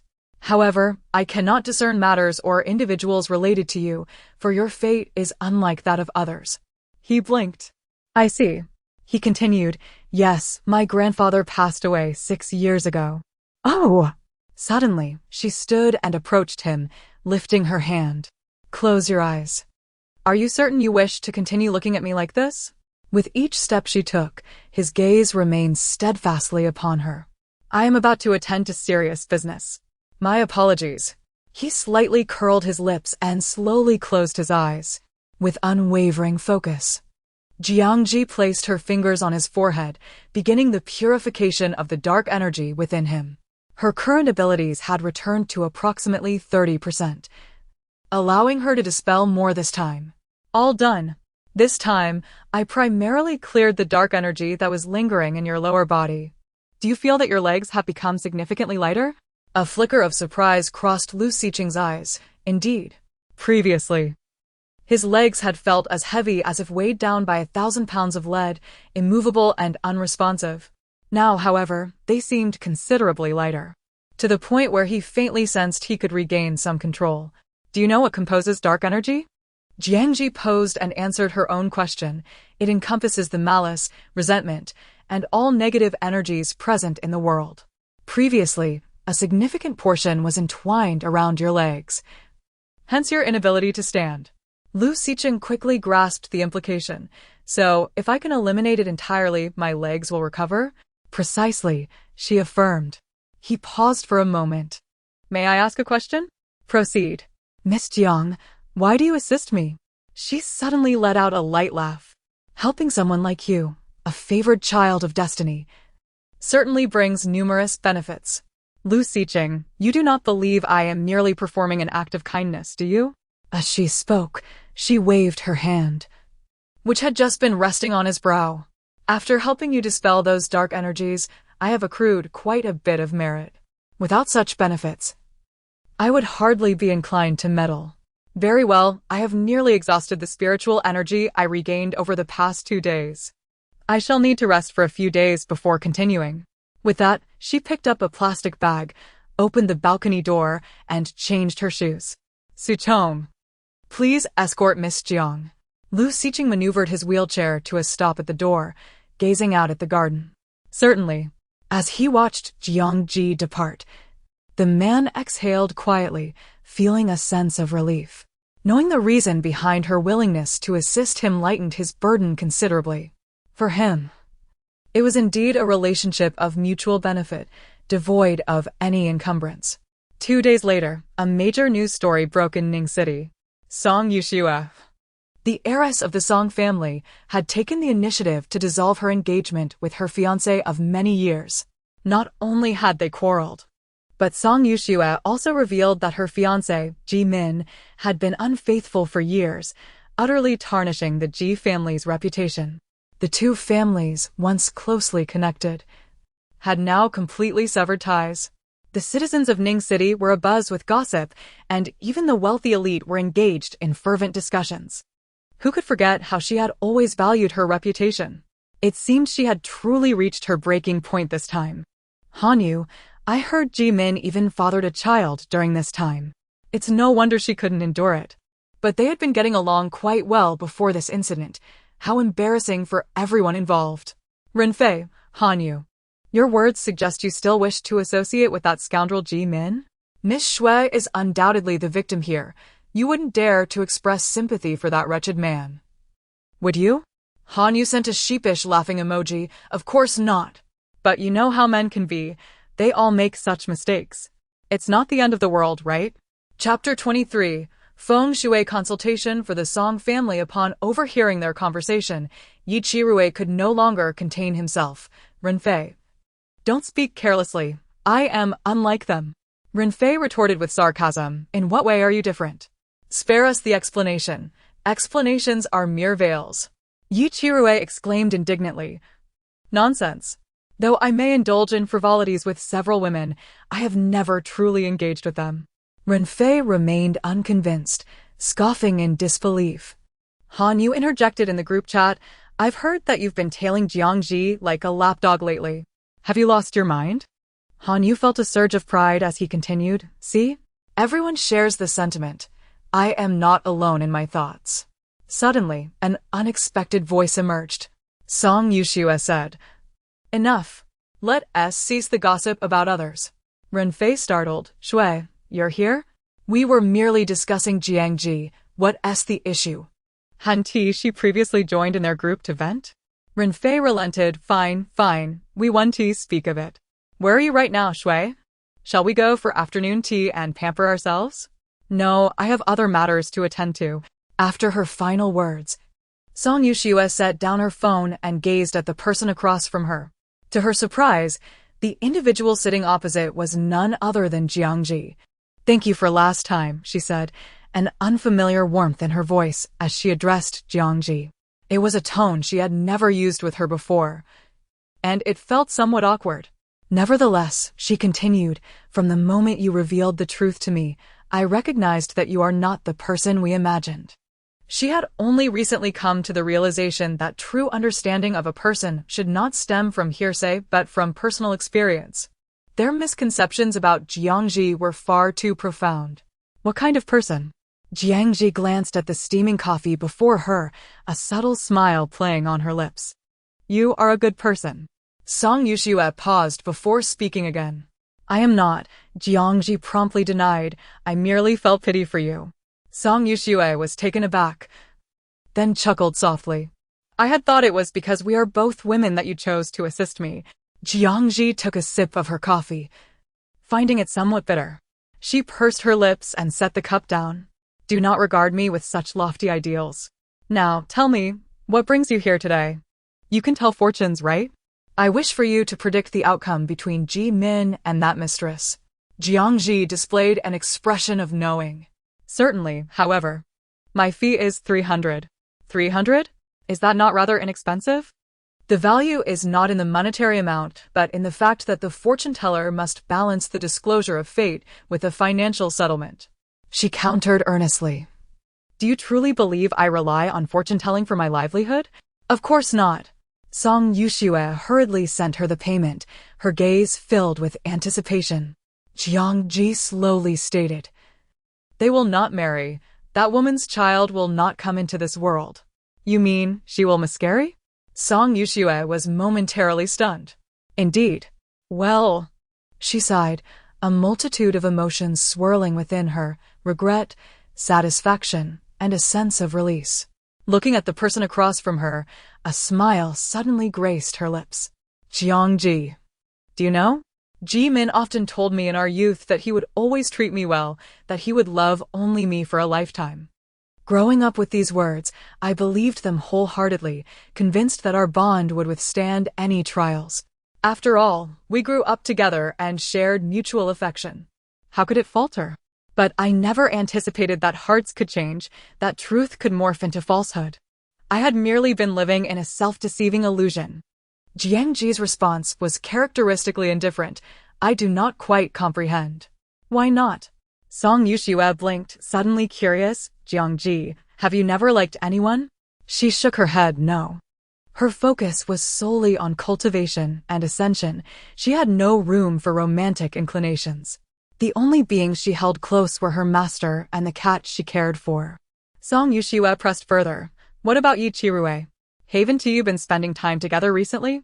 Jiang Zhi regarded her as if she were simple-minded. Him? He is merely a little brother. Ah, I see. She chuckled awkwardly. I misunderstood, thinking there was something more between you two. Clearly, I was mistaken. The rumors circulating in the group chat seemed to be entirely unfounded. Actually, I have another reason for seeking you out today, she confessed. It pertains to my family. To be candid, for the past 6 months, my family has encountered a series of unfortunate events, including my situation with Jimin. It seems that every member of my family is facing troubles. My father has been repeatedly thwarted in business, and my mother's side has been plagued with issues. Initially, we thought little of it, but now I wonder if it could be due to some metaphysical cause. After expressing her concerns, she nervously articulated her request. Therefore, Jiang Zhi, I would like to invite you to my home to help assess the feng shui. That can be arranged, Jiang Zhi stated plainly. As long as the payment is satisfactory, everything is negotiable. Song Yuxiue quickly agreed. No problem. When are you free? Right now is fine. She stood up decisively. Let us go. Oh, all right, let me call my parents. She hurriedly followed behind, notifying her family. When Jiang Zhi arrived at the Song residence, she found the expressions of Mr. Song and Mrs. Song to be rather awkward. Mrs. Song cast a helpless glance at her daughter. Shui, are you truly jesting? How can a young girl like Jiang Zhi comprehend feng shui? Though they maintained a favorable attitude toward Jiang Zhi for helping their daughter see through a deceitful man, it did not equate to complete faith in her abilities. Mr. Song added, Jiang Zhi, we wouldn't want to trouble you with this. Just enjoy some snacks and chat with Shui. Really? If that's the case, I shall take my leave. Jiang Zhi refused to be polite and turned to exit. Fortunately, Song Yuxiue quickly stopped her, casting a reproachful glance at her parents. Don't go. You're here now. You must assess the feng shui today. Very well. Jiang Zhi reluctantly stepped inside the Song residence. Upon entering, she immediately sensed an unusual aura permeating the house. It must be said, the feng shui here indeed harbored significant issues. Chapter 24. She does not need friends noticing her serious expression. Song Yuxiue felt an involuntary wave of anxiety. What's wrong? Is there an issue? Jiang Zhi replied, there are numerous problems. Firstly, have you not noticed the lack of vitality in your home? Song Yuxiue and her parents exchanged puzzled glances, oblivious to such nuances. Furthermore, the fish pond is nothing but stagnant water. The fish you previously kept must have perished. Mrs. Song nodded in agreement. Yes, I suspect the water quality is to blame. It is not merely a matter of water quality, fundamentally. Your home is overwhelmed by negative energy. She ventured into the backyard, squinting at the dense grove before her. Who instructed you to dig so many pits and plant so many locust trees in the backyard? Upon hearing this, Jiang Zhi couldn't help but chuckle, finding the situation amusing. While planting locust trees can indeed enhance a home's fortune, the locations indicated by that master were entirely misguided. Digging so many pits in the southeast will inevitably accumulate foul energies from the surroundings. Moreover, with such a vast expanse of locust trees, The sunlight in your home is almost completely obstructed, resulting in an overabundance of negative energy. As she spoke, she turned to survey the three individuals behind her. Now your residence is teeming with malevolent forces. How could you not encounter issues? Mrs. Song appeared somewhat displeased. Jiang, do not speak so recklessly. That master was someone I paid a significant sum to consult, and he has a commendable reputation. What could you possibly understand? Do not spread alarmist tales. Just as she finished speaking, she was unable to suppress a cough. Mrs. Song was momentarily taken aback. She had secretly visited the hospital yesterday, and no one should have been aware of it. Song Yushua, alarmed, inquired, "Mom, you went to the hospital? What did the doctor say?" The doctor mentioned that there are currently no significant issues detected, but I should return for a follow-up in 2 weeks. Mr. Song suddenly asked in a grave tone, "Jiang, what do you think we should do?" "First and foremost, the trees must be removed and the pits filled in," Jiang Zhi stated nonchalantly. "Remember, pits in the home should not be dug haphazardly. Planting trees is permissible, but it must be done thoughtfully. Once the positive energy and vitality of this residence gradually revive, the issues you face will naturally improve, and those around you will no longer be affected."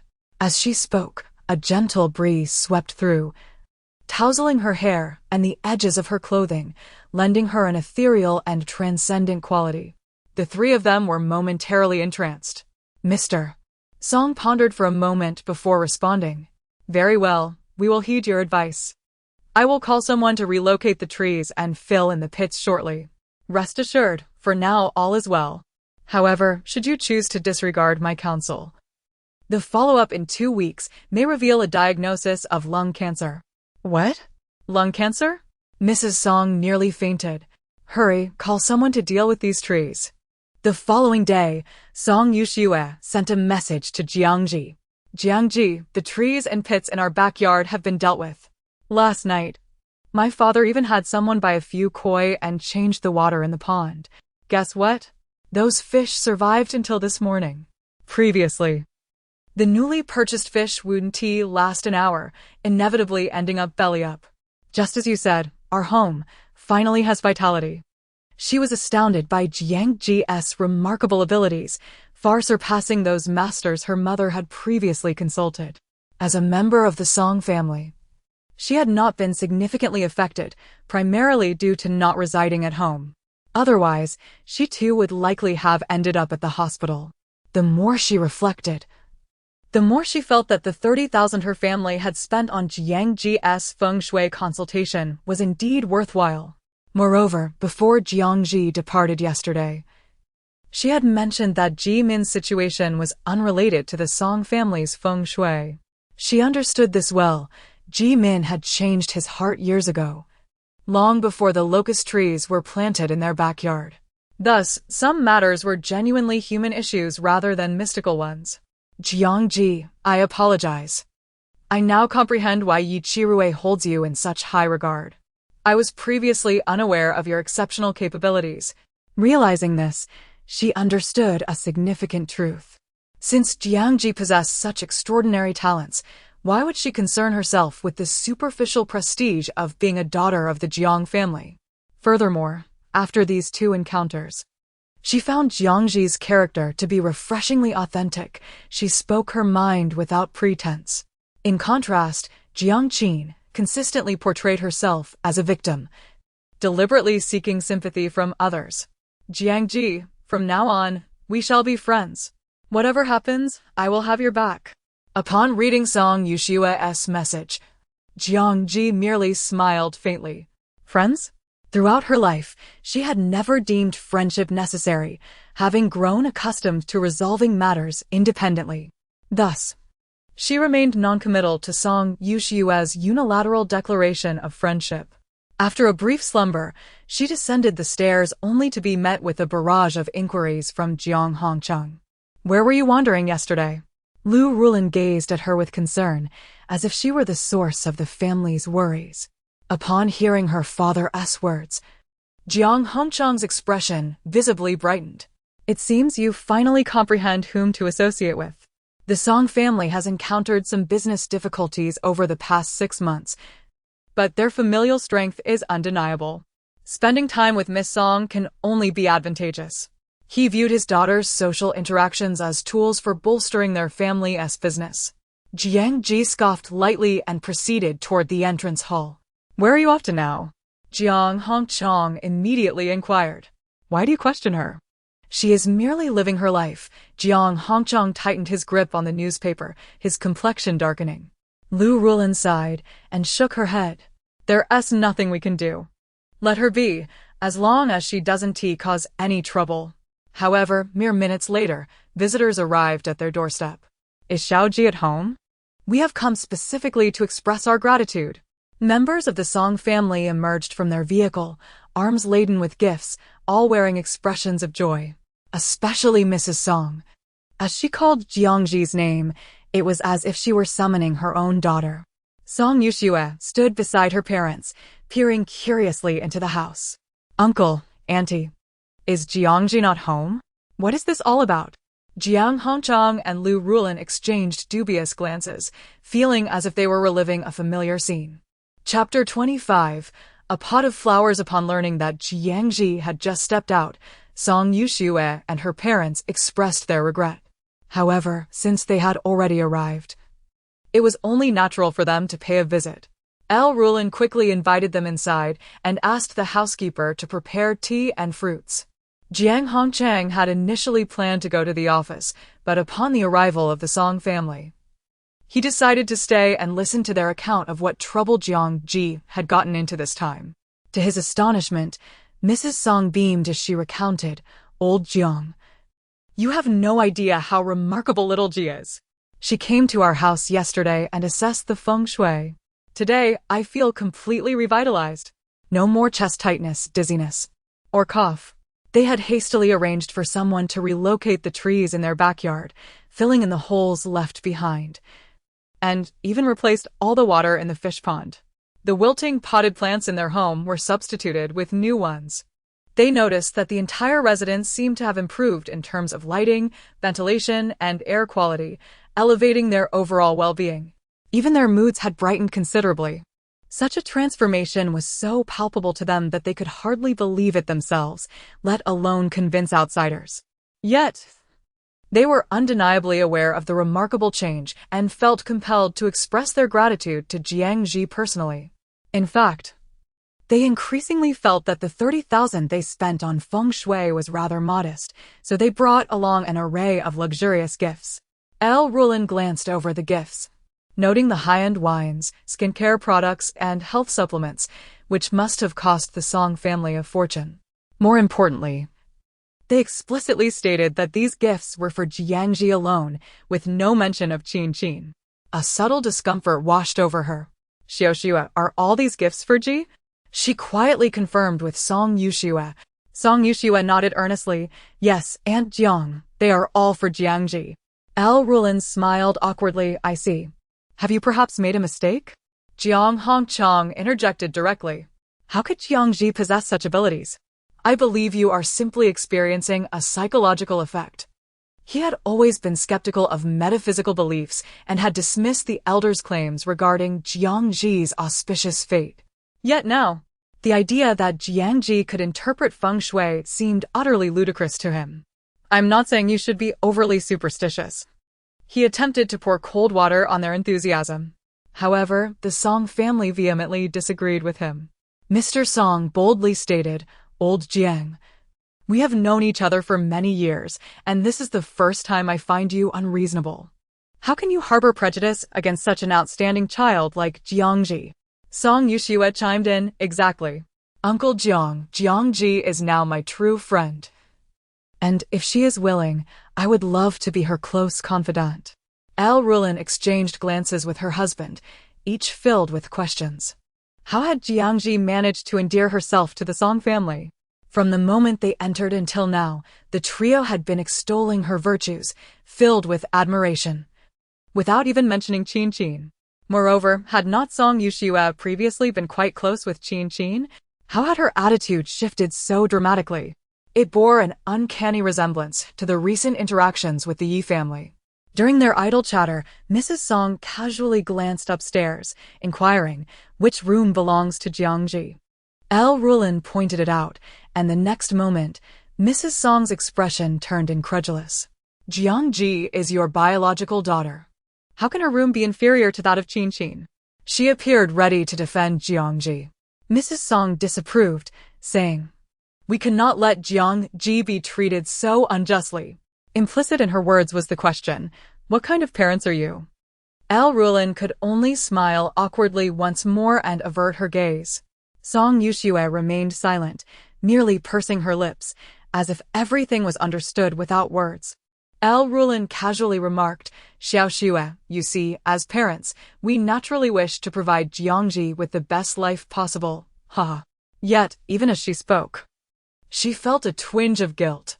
Jiang Hongchang's expression darkened, and he adopted a demeanor that suggested he disliked being questioned about family matters, steering the conversation elsewhere. However, with Jiang Zhi absent, the Song family decided not to linger any longer. After a few more minutes of conversation, they took their leave.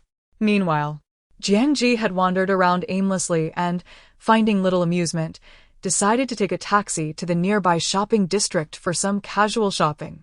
On her way, she passed several popular milk tea shops, queued for a while, and bought a cup to sip on. As she walked by a bookstore, she randomly purchased 2 books that were highly recommended by the staff, both being the latest literary sensations. Suddenly, her phone buzzed with a message from Lu Xicheng. It contained a photograph showing a potted plant in disarray, flowers trampled, and paw prints scattered across the soil. The identity of the perpetrator was all too clear. Lu Xicheng texted, "I was about to water the plants when I stumbled upon this scene. It seems the disaster occurred last night." She found herself momentarily speechless. Lu Xicheng continued, Jiang Zhi replied, "What I meant was, I will buy a new pot to replace the one that was damaged." Lu Xicheng responded, "It shouldn't be too expensive. You should be able to find one." "That's good," Jiang Zhi said, putting away her phone. She turned to a passerby and inquired about the nearest flower market. When she arrived, Su Chong was the one to open the door. He paused, taken aback by the potted plant in her arms. "It's a replacement for your boss," she said, handing it over directly, straightforward and candid. Upon seeing Su Chong accept it, she turned to leave. "I'm off now, Mr. Lu. This is a plant from Miss Jiang to replace the damaged one." The handsome man in the wheelchair turned his head slightly upon seeing the flower, a flicker of surprise crossing his eyes, followed by a calm smile. "Just place it here." "Yes," Su Chong hesitated before asking, "Mr. Lu, what are you smiling about?" Lu Xicheng slowly raised his gaze. "It's nothing. I merely feel as though I have gained a deeper understanding of her." Chapter 26. The faux heiress faces setbacks upon returning home. Jiang Zhi was greeted by the various gifts sent by the Song family. Lu Rulin, trailing closely behind her, incessantly chattered, "Ji, what on earth have you done? Whatever it is, it would be wise to cease your actions before things spiral out of control." She had no faith that Jiang Zhi possessed any remarkable abilities, nor did Jiang Hongchang. After the Song family departed, the couple had been pondering what schemes Jiang Zhi might be secretly concocting.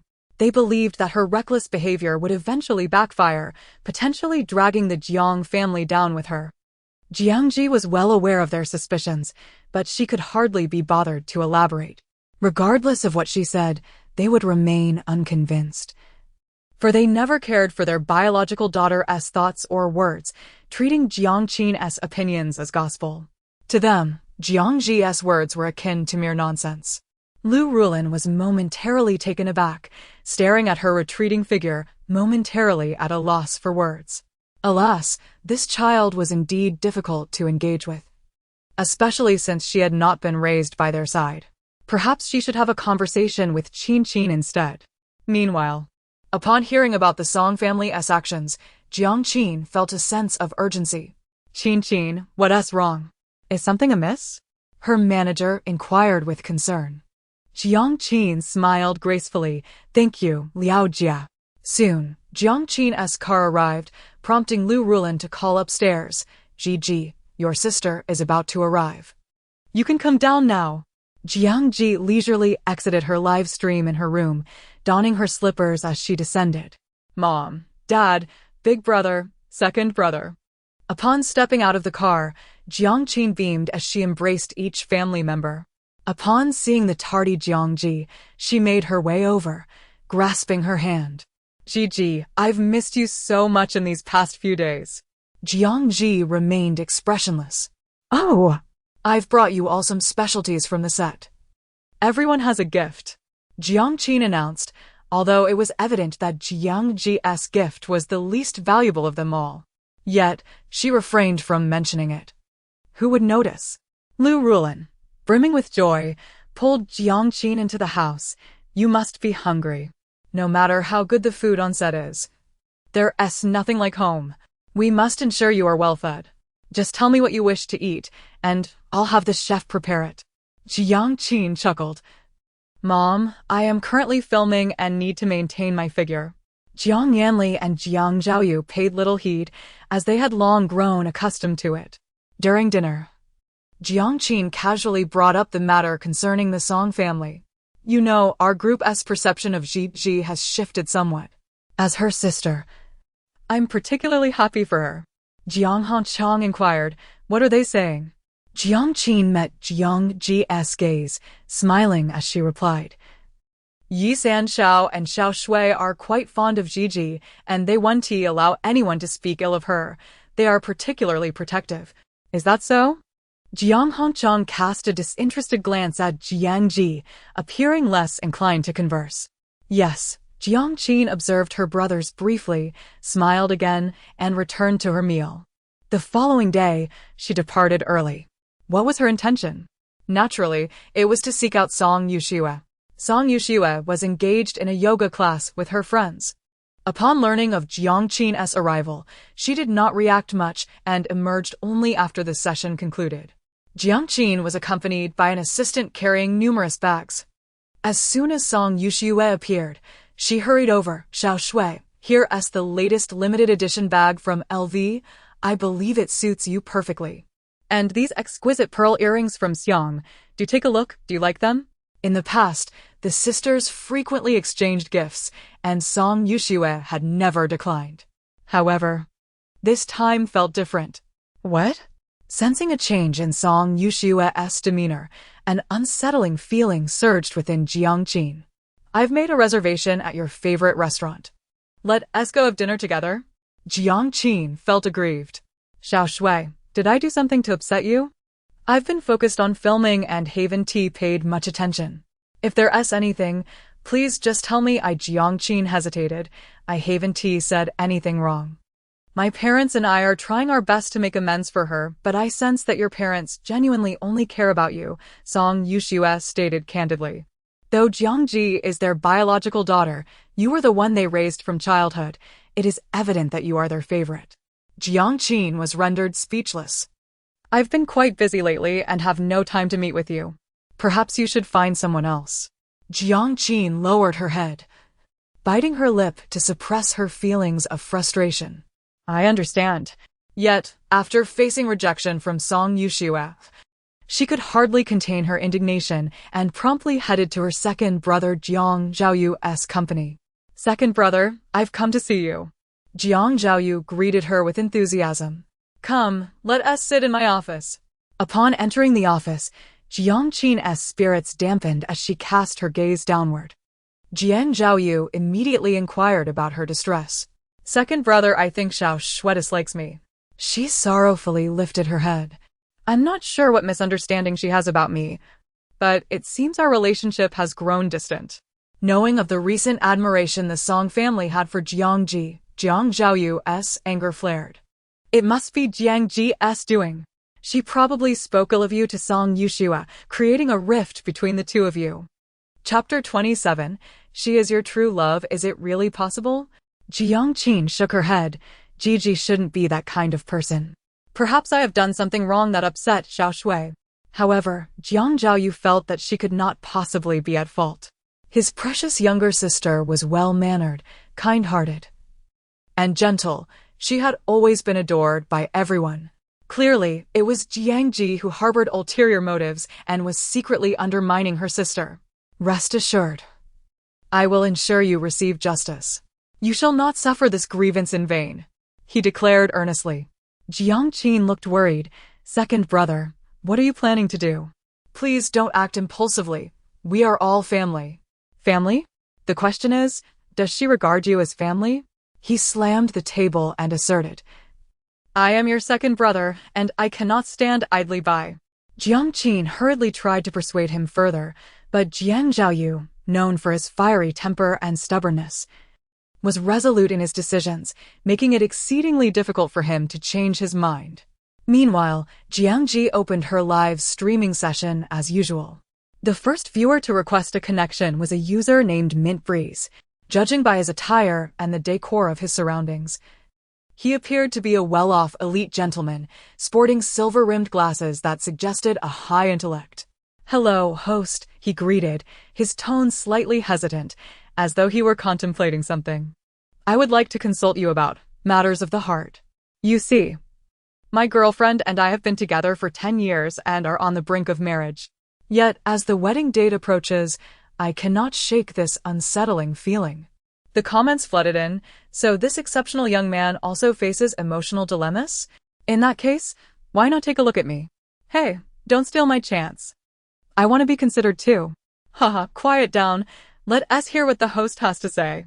Jiang Zhi calculated and said, Your name is Zhou Shangjin, the founder of a renowned gaming company that has recently entered the Fortune 500 with a net worth of billions. In terms of family, your parents are alive, and you enjoy a harmonious home life with hardly any worries. Mint Breeze sighed slowly and chuckled. Indeed, you are quite impressive, master. The viewers were in awe. Wait a moment, I just remembered. He is the owner of the recently popular game Tears of the Apocalypse. No wonder he looks familiar. I've seen him on television. Wow, it's really him. What an incredible person. I never expected him to come to this live stream for fortune-telling. The audience was captivated. Jiang Zhi continued, You and your girlfriend met as college classmates, and your love blossomed on campus, remaining stable throughout the years. In college, you were recognized as a top student, focused on your studies, and turned down many girls. The reason you ended up with your current girlfriend is that one day, while out buying books, you fainted from a fever on the street, and she happened to pass by and took you to the hospital, staying up all night to care for you. The comments erupted, so that's how it is. The aloof scholar was moved by a girl's genuine affection. How romantic. Jiang Zhi added, After that night, you vaguely fell in love with her. The next day, you confessed, and after a few days of hesitation, she agreed to date you. You have been together ever since, but now, facing marriage, you suddenly feel uncertain, yet you cannot pinpoint why. Mint Breeze smiled bitterly. Yes. My username is also derived from that night in the hospital when I kept smelling a faint mint fragrance. I have never been able to forget it since. The viewers speculated, could he be an irresponsible scoundrel? 10 years of dating, and now he suddenly doesn't want to get married? Seeing this, Mint Breeze clarified. It's not that I don't want to. It's just that there's this indescribable feeling in my heart that leads me to believe that if I marry her, I will surely regret it. Isn't that still being a scoundrel? Exactly. He helplessly gave up on further explanation. As a pure science and engineering man, he truly struggled to express his feelings. Master, do you know where this feeling comes from? He sought Jiang Zhi's guidance, hoping to uncover the answer. Jiang Zhi suddenly smiled meaningfully. Of course. The girlfriend you are currently dating is not the same person who stayed by your side in the hospital that night. Mint Breeze was taken aback. How could that be? Jiang Zhi calmly replied, The mint scent you detected was actually from another person. Your girlfriend has been deliberately using mint-scented perfume for the past 10 years to disguise herself as that individual. In fact, she only arrived at the hospital the next morning after the girl who took care of you had already left due to other commitments. The truth is, for the past decade, you have been mistaking the person. What? Through the screen, one could see his shock. Then who is that girl? Isn't it easy to guess? Think about who else around you has a minty scent. He suddenly froze. Yes, Aside from my girlfriend, the only other person with that scent is my secretary. He had always assumed she wore that perfume because she knew he liked it, but now it seemed, was it not intentional? Even if you regard her merely as a secretary or a friend, she has always silently accompanied you. On the day of your wedding, she will finally turn away completely. The man on the screen abruptly stood up, nearly knocking over his phone with his sudden movement. The viewers urged, "What are you waiting for? Go find her. Don't hesitate. You're about to get married. She might really be planning to leave." They were at a loss for words, unable to fathom how one could confuse their partner after a decade of dating, yet they couldn't help but worry for him. "Thank you, master," Mint Breeze exclaimed, immediately grabbing his phone and keys, striding towards the door. "I'm going to find her." Jiang Zhi smiled faintly as she cut off the live stream. The viewers were both curious and anxious. What will happen next? Will they successfully resolve their misunderstanding and be together? However, what she did not reveal was that Zhou's current girlfriend would also pay the price for her malicious deception over the past decade. That is the truth. Chapter 28. The Esoteric Arts Association noticed her. The men of Tianyu Technology Company, known for their meticulous appearance, surprisingly entered the office wearing an uniron shirt and wrinkled trousers, striding hurriedly within. "Good morning, Mr. Zhou." The employees greeted him, exchanging puzzled glances. Why does Mr. Zhou seem so different today? Not only was his attire disheveled, but his hair was also unkempt, suggesting he had rushed out in haste. "Where is Xia Shu?" Zhou Shangjin anxiously scanned the surroundings, searching for the person he wished to see. The secretary went downstairs to the marketing department to handle some matters. "Would you like me to call her back up?" Before the words were fully spoken, the man had already turned towards the staircase. "Hey, Mr. Zhou. Aren't you taking the elevator?" The staff were once again bewildered. What could possibly be so urgent that he couldn't even wait for the elevator? They could only watch as his figure disappeared at the stairwell, the sound of his footsteps echoing with palpable urgency. Fortuitously, shortly after he left, Xia Shu emerged from the elevator. The employee's expression shifted. Secretary Xia, Mr. Zhou just went down to look for you. Perhaps you should go down again?" Xia Shu blinked as she clutched her folder. "Is that so?" On the other end of the phone, her boss's breath was slightly ragged, accompanied by a voice that was somewhat gritted. "Xia Shu, just wait for me there, don't wander off."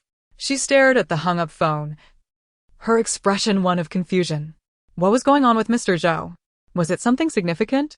The nearby employees remarked, "It must be important. However, we can't shake the feeling that you might be in trouble, Secretary Xia." When Mr. Zhou had mentioned looking for her, his expression had seemed confrontational. They suspected Xia Shu might have inadvertently upset him. With the boss having spoken, Xia Shu could only stand anxiously, clutching her documents in anticipation. Moments later, the elevator doors opened, and the man strode in like a gust of wind, grabbing her wrist firmly. Startled, she instinctively struggled. "Mr. Zhou, what are you doing?" Throughout their years of collaboration, he had never acted so intimately. It was not merely a matter of propriety. The entire company was aware of his relationship. As a secretary, she had always been particularly cautious to maintain boundaries, wishing to avoid any rumors within the company. Now, being held by him in front of so many people, her immediate reaction was to pull away.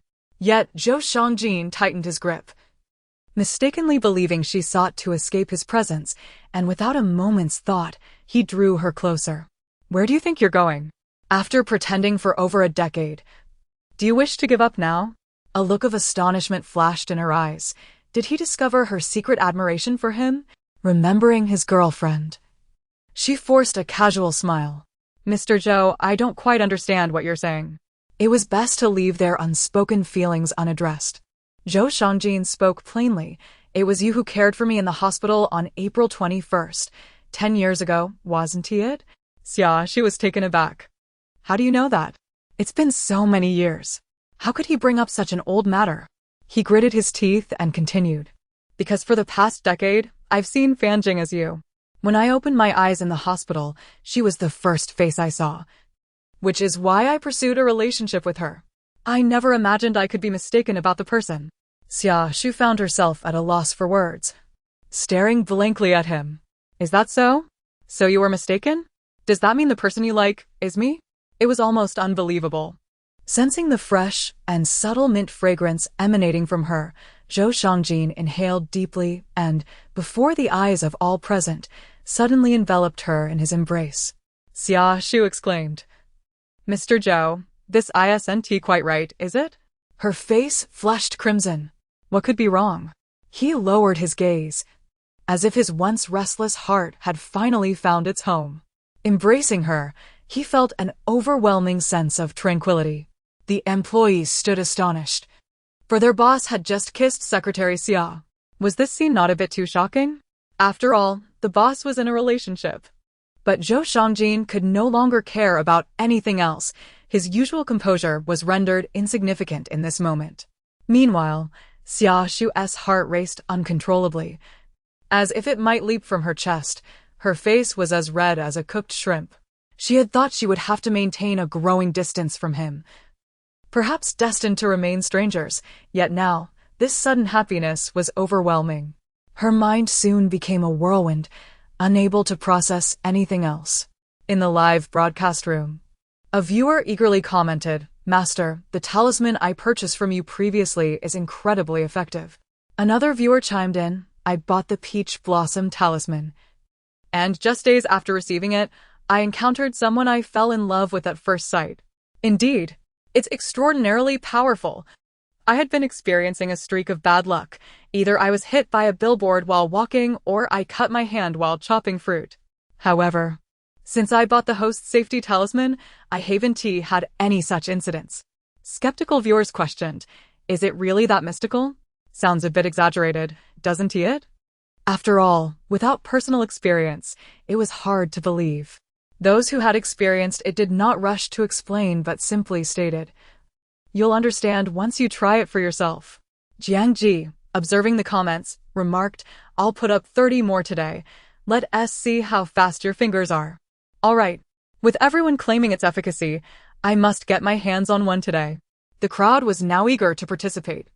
Jiang Zhi calmly provided them with the link. Go ahead and purchase.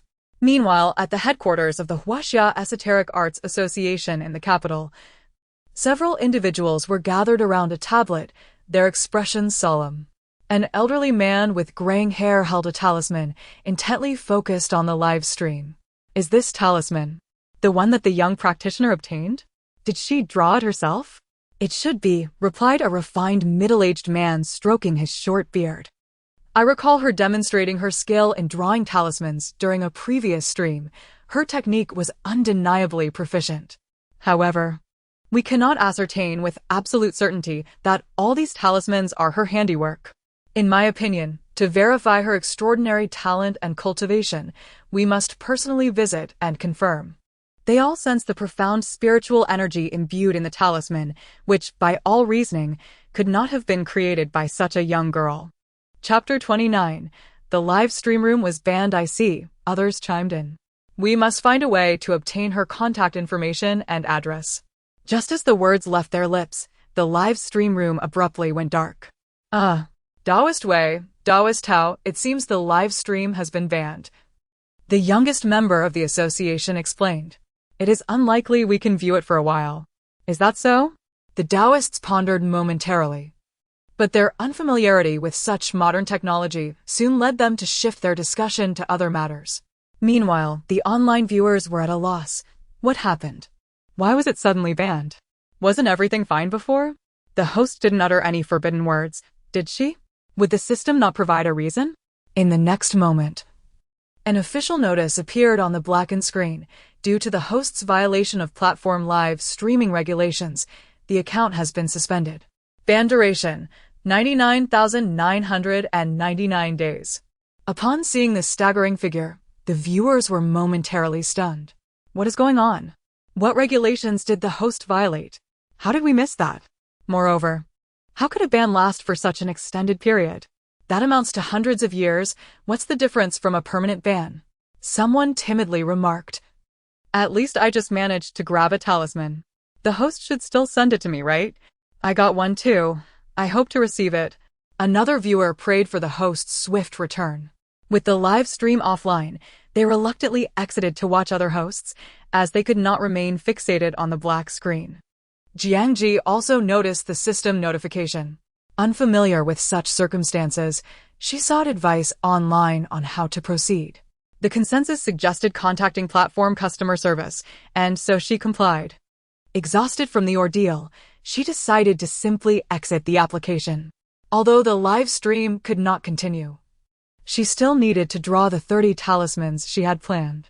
It must be said, the efficiency of live streaming far surpassed the time when she and her master descended the mountain to exorcise demons for the villagers. The impact of a single live stream was indeed remarkable. To be honest, he had been mentally prepared for this eventuality, knowing that Jiang Zhi's type of live streaming was prone to violations. Yet, he had not anticipated such an extensive ban. Thus, he felt a sense of urgency. We must find a way to lift the ban quickly. I will also inform the company to assist. Jiang Zhi replied calmly, no need. I know who is responsible. Wang Chen was taken aback. Who? Jiang Zhaoyu. Ah? He finally comprehended. Are you saying your second brother is targeting you again?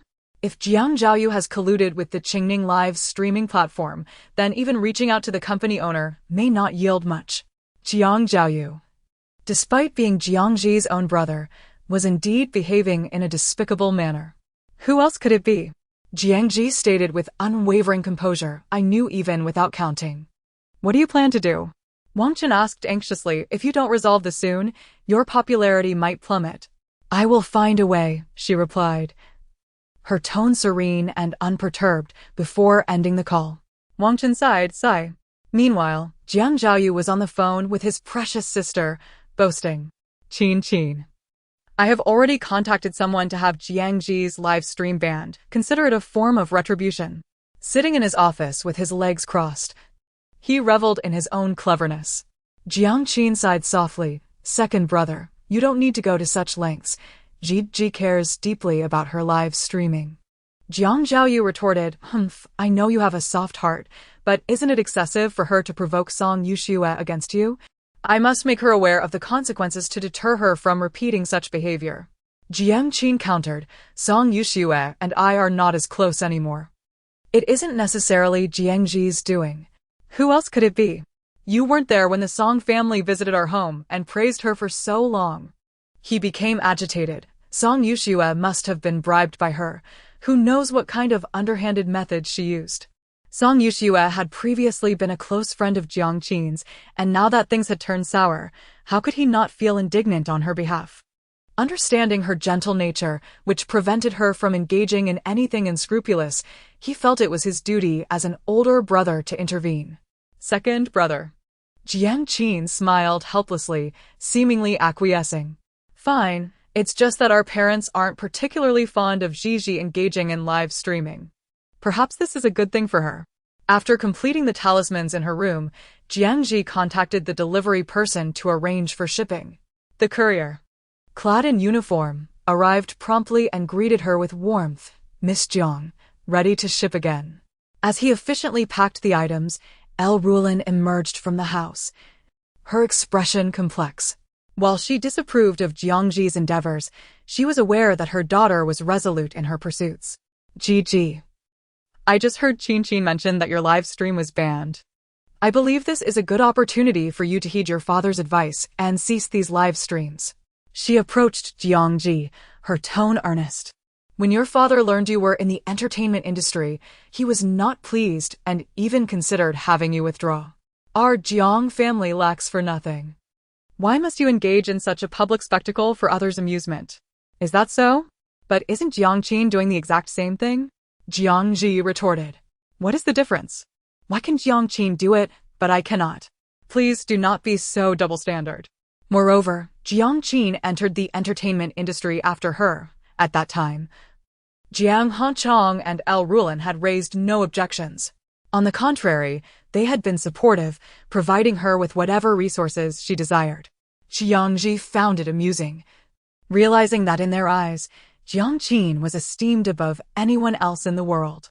Both were performers, yet Jiang Qin was an artist, while she Jiang Zhi, was merely a clown for others' entertainment? Consider the kind of people who frequent your live streams. It is hardly respectable. No one would regard that as a serious endeavor, L. Rulin added. Chapter 30. I can save your son, Jiang Zhi scoffed, but to others, Jiang Qin is merely an entertainer.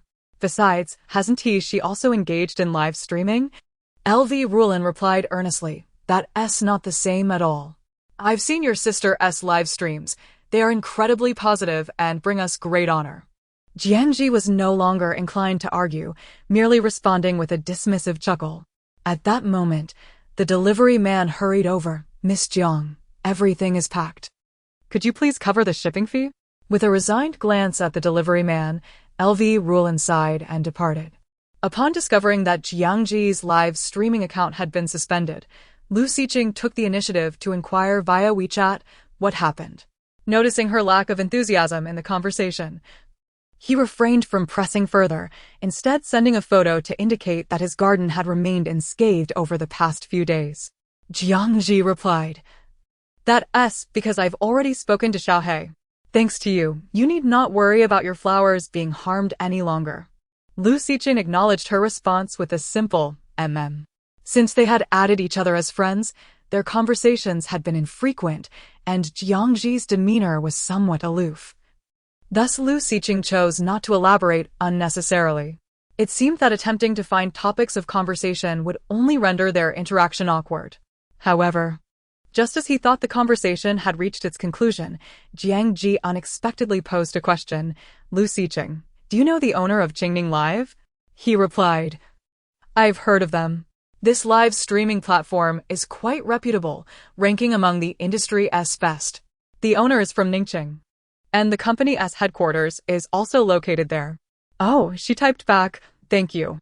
Lu Xiqing seemed to guess her intentions. Are you planning to contact them? What could it be about if not the suspension of her account? Without needing to elaborate, Lu Xiqing understood her motives. Well, I wish you success, Jiang Zhi asserted confidently. Of course. She did not perceive her approach as reckless, even though others might consider it rather audacious. Lu Xiqing inquired, when do you plan to go? The following day at precisely 9 o'clock in the morning, she stood beneath the Qingning Live company building. An employee recognized her. Oh, isn't that Jiang Zhi? The one who has been quite popular for her fortune-telling streams on our platform? What brings her here? You're not aware? Her live streaming account was apparently suspended yesterday. She's likely hear about that. Is that so? I had no idea. Was it a decision from the operations department? The receptionist appeared astonished.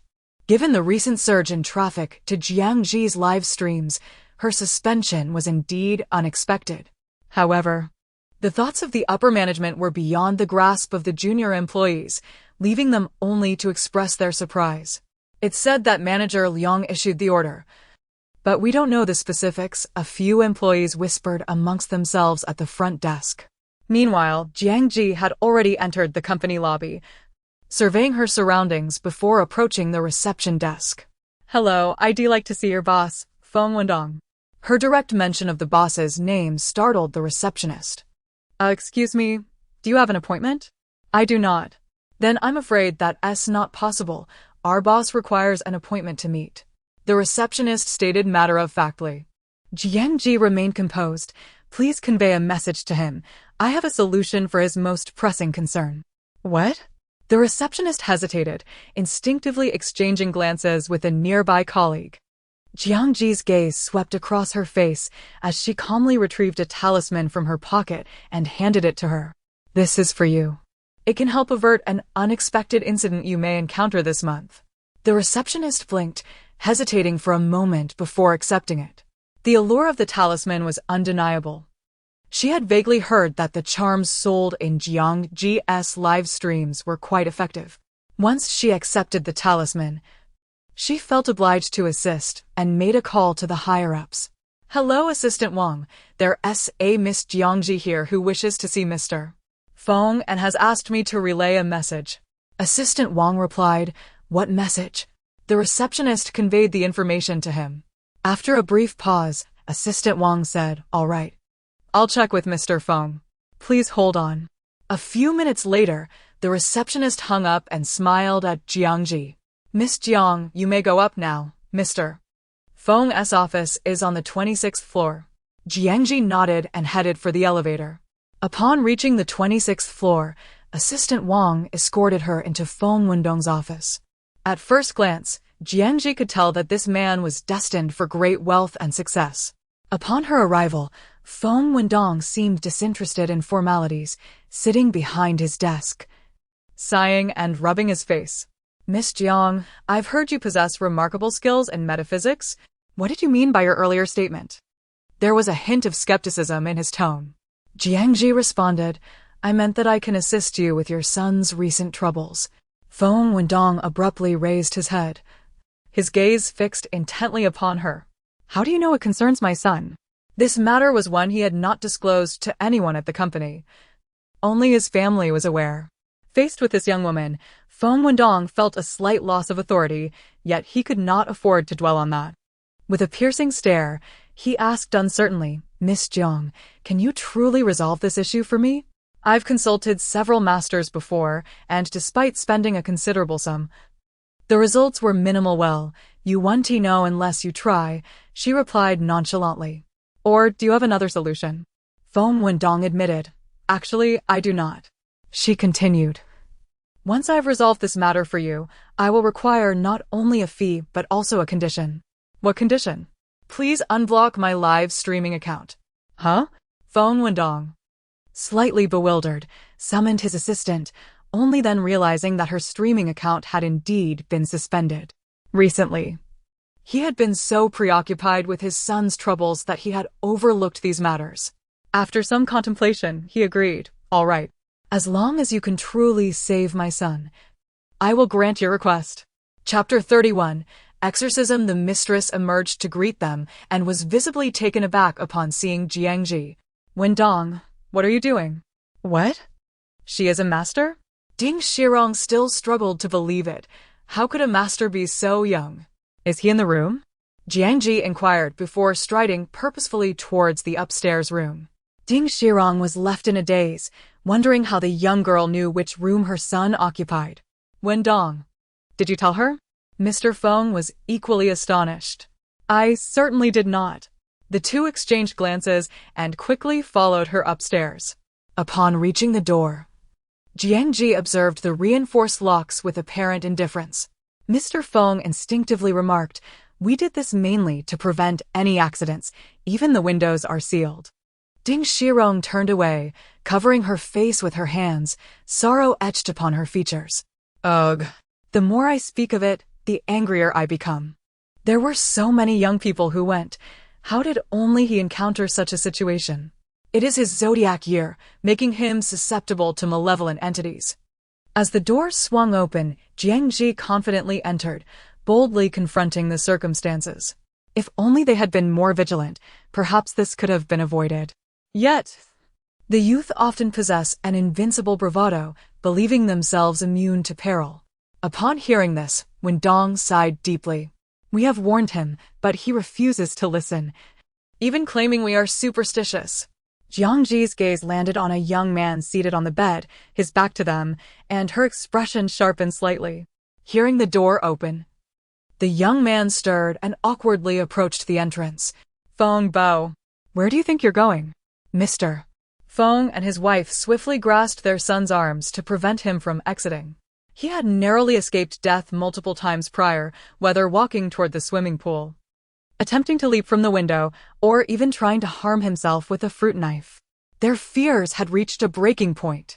Jiang Zhi scrutinized Feng Bao for a moment before stepping in front of him and producing a talisman from her pocket, slapping it onto him.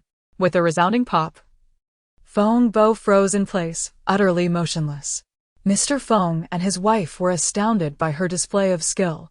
Indeed, she possesses remarkable abilities. Miss Jiang, what is wrong with my son? Previous masters claimed he was possessed by a spirit. Is that true? Mr. Feng inquired anxiously. Jiang Zhi nodded. They were not mistaken. However, having taken my money, they performed their rites, yet your son remains unchanged. Mr. Feng's frustration surged. They must be deceiving me. Jiang Zhi seemed to possess an understanding of the situation. They did not intend to trick you. Rather, their capabilities were insufficient to exorcise the vengeful spirit afflicting your son. Does that mean the spirit is particularly powerful? His concern deepened. Is there any hope for my son? Of course, I am here now, she countered, adding. But I require you to procure certain items. Certainly. Mr. Feng readily agreed. When does Master Jiang intend to conduct the rites? Tonight, she replied. At the hour of the rat, after 11, when the yin energy is at its peak. That late? Ding Shirong exclaimed. Must it be at that precise time? Jiang Zhi met her gaze. Yes. In truth, if her spiritual energy were not constrained, there would be no need for elaborate rites. If her power were restored to above 60%, a mere gesture would suffice. I will prepare some essential items myself. But you must ensure that what you gather aligns perfectly with my instructions, no discrepancies. Understood. Mr. Feng affirmed he would not allow any errors when it concerned his son's life. With the live stream still inaccessible, she found herself with ample time, allowing the afternoon to drift by leisurely. She was indifferent to the passage of time, moving freely and comfortably on her own. Before stepping out that evening, she tucked the little black cat that had come seeking her into her arms and slung her bag over her shoulder. Little Black, tonight is your time to repay me. Remember to be obedient. Meow, Little Black assured her it would prove reliable in critical moments. Upon her arrival with the cat, Mr. Feng and his wife were momentarily astonished. Miss Jiang, what is this? Have you not heard? Black cats ward off evil, she replied, carrying the cat into the living room. She noticed the square table adorned with incense burners and offerings and nodded in satisfaction. Ding Shirong hesitantly remarked, I have only heard that black cats attract misfortune. Is that not true? Jiang Zhi shot her a glance. Certainly not. Black cats not only repel evil but also bring prosperity and protect the home. They are truly treasures. The misconceptions surrounding black cats in this world are profound, with many deeming them inauspicious and even reluctant to keep them as pets. Mr. Feng pondered, is that so? I have learned something new. It seems we cannot trust all rumors. Jiang Zhi set the cat down and retrieved a wine cup, candlestick, peachwood mirror, and finally a 7-star sword from her bag. Mr. Feng and his wife could only stare in astonishment. The time had come. As the clock's hands pointed to 11, Jiang Zhi lit the incense and produced a talisman, forming a hand seal. Celestial stars of the 9 heavens, subdue demons and repel evil, heed this command. With a flick of her fingertip, an invisible force seemed to erupt from the talisman. A wail echoed from Feng Bo's room, prompting Ding Shirong to exclaim, Xiao Bo. Jiang Zhi calmly interjected, no need to worry, he is unharmed. The one calling out is not him. Then who is it? Ding Shirong was taken aback. It is the entity that possesses him. Just as Jiang Zhi finished speaking, her expression grew serious, for a shadow only she could perceive surged forth from Feng Bo's room. Infused with intense resentment, the shadow rampaged through the living room, seething with fury. Curse you, Taoist! I shall end your life. Jiang Zhi calmly grasped the sword, resting on the table, wielding it in one hand while the peachwood mirror occupied the other, her lips moving in incantation. As the shadow lunged at her, intending to inflict harm, it was met with the searing force of her spiritual energy, causing it to scream in agony. Ah! Chapter 32. Great Master, spare me. He had never encountered such pure spiritual energy. How could there be such a formidable celestial master now? It defied logic. The celestial masters previously engaged by the Feng family were clearly of mediocre skill. None could contend with him. Jiang Zhi aimed the peachwood mirror at the shadow, utilizing the tools in her possession to maximize the manifestation of her spiritual power. The shadow, taken aback by her strength, began to waver, yet remained oblivious to the fact that there was nowhere left to flee. No matter where he attempted to escape, Jiang Zhi could locate him with the mirror, forcing him to dart frantically within the house. Realizing there was no viable escape, the shadow gritted his teeth and charged towards Director Feng, intent on possessing him. However, before he could reach his target, A nimble black cat leapt beneath Director Feng's feet, extending its claws in an attempt to thwart him. He paused momentarily, then sneered. Did this little creature truly believe it could hinder him? Such arrogance. Yet, that brief moment of hesitation was sufficient for Jiang Zhi to strike. In the blink of an eye, she summoned a talisman, which shot towards the shadow, transforming into countless spiritual symbols that enveloped him. The shadow found himself immobilized, too afraid to move, for any slight shift would result in the searing pain from the symbols surrounding him. To Director Feng and his wife, it appeared as though a sudden gust of wind had swept through the living room, toppling vases, ornaments, and wall paintings, creating a scene of chaos. Even if they could not see it, they could feel the imminent danger. As the talisman Jiang Zhi had thrown hovered in the air, the couple stood frozen in shock. "Pahao," Jiang Zhi declared, calling out the shadow's name. "Do you believe you can escape? Omnipotent, with boundless magical power, great master. I acknowledge my wrongs. I beg of you, spare me. I promise never to commit wrongdoing again." The shadow, sensing the dire situation, immediately feigned helplessness. "I never intended for that boy to die. I was merely toying with him." Jiang Zhi squinted and smiled. "You think I would be deceived by such words? You are only fooling yourself." The shadow was momentarily silenced. She continued, "You sought to possess Director Feng to ensure his demise. For you harbor hatred towards those wealthy second-generation individuals who have had everything handed to them from birth. Prior to this, you had already caused the deaths of 2 affluent youths using the same method. Otherwise, you would not be so steeped in malevolence. You have transformed into a vengeful spirit. Ping Hao, your only fate is to pay for the deeds you have committed." At her words, a face finally emerged from the shadow, and Ping Hao screamed in desperation. "What wrong have I done?" Those rich children who have enjoyed luxury since birth, knowing nothing of hardship, deserve to die.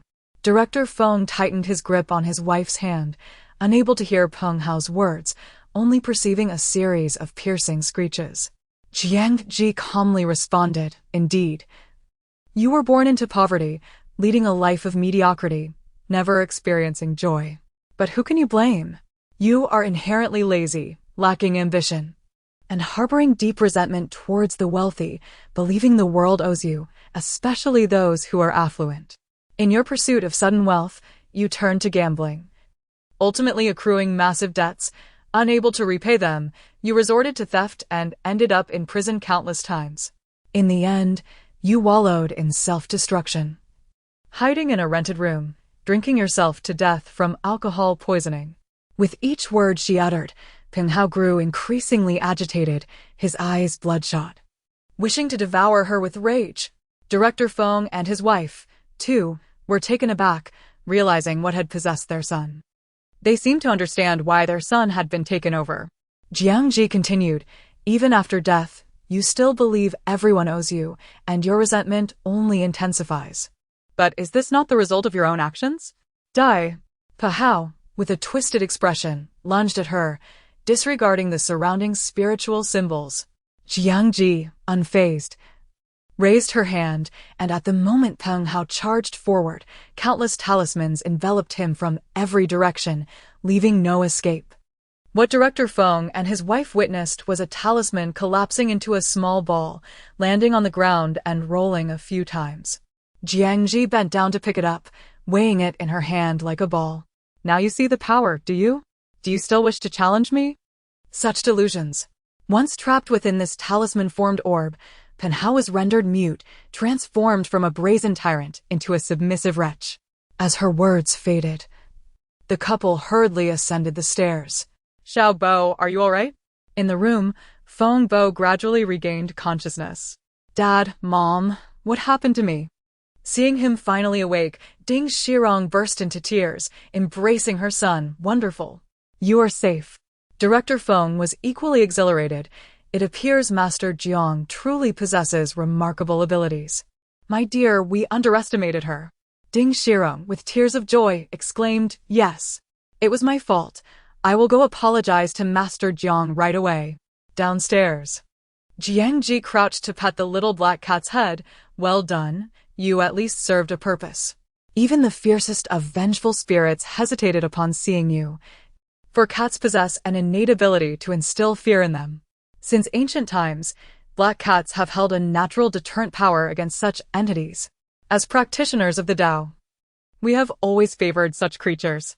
Master Jiang, my son still has over half a year left in his birth year. Is there any way to protect him?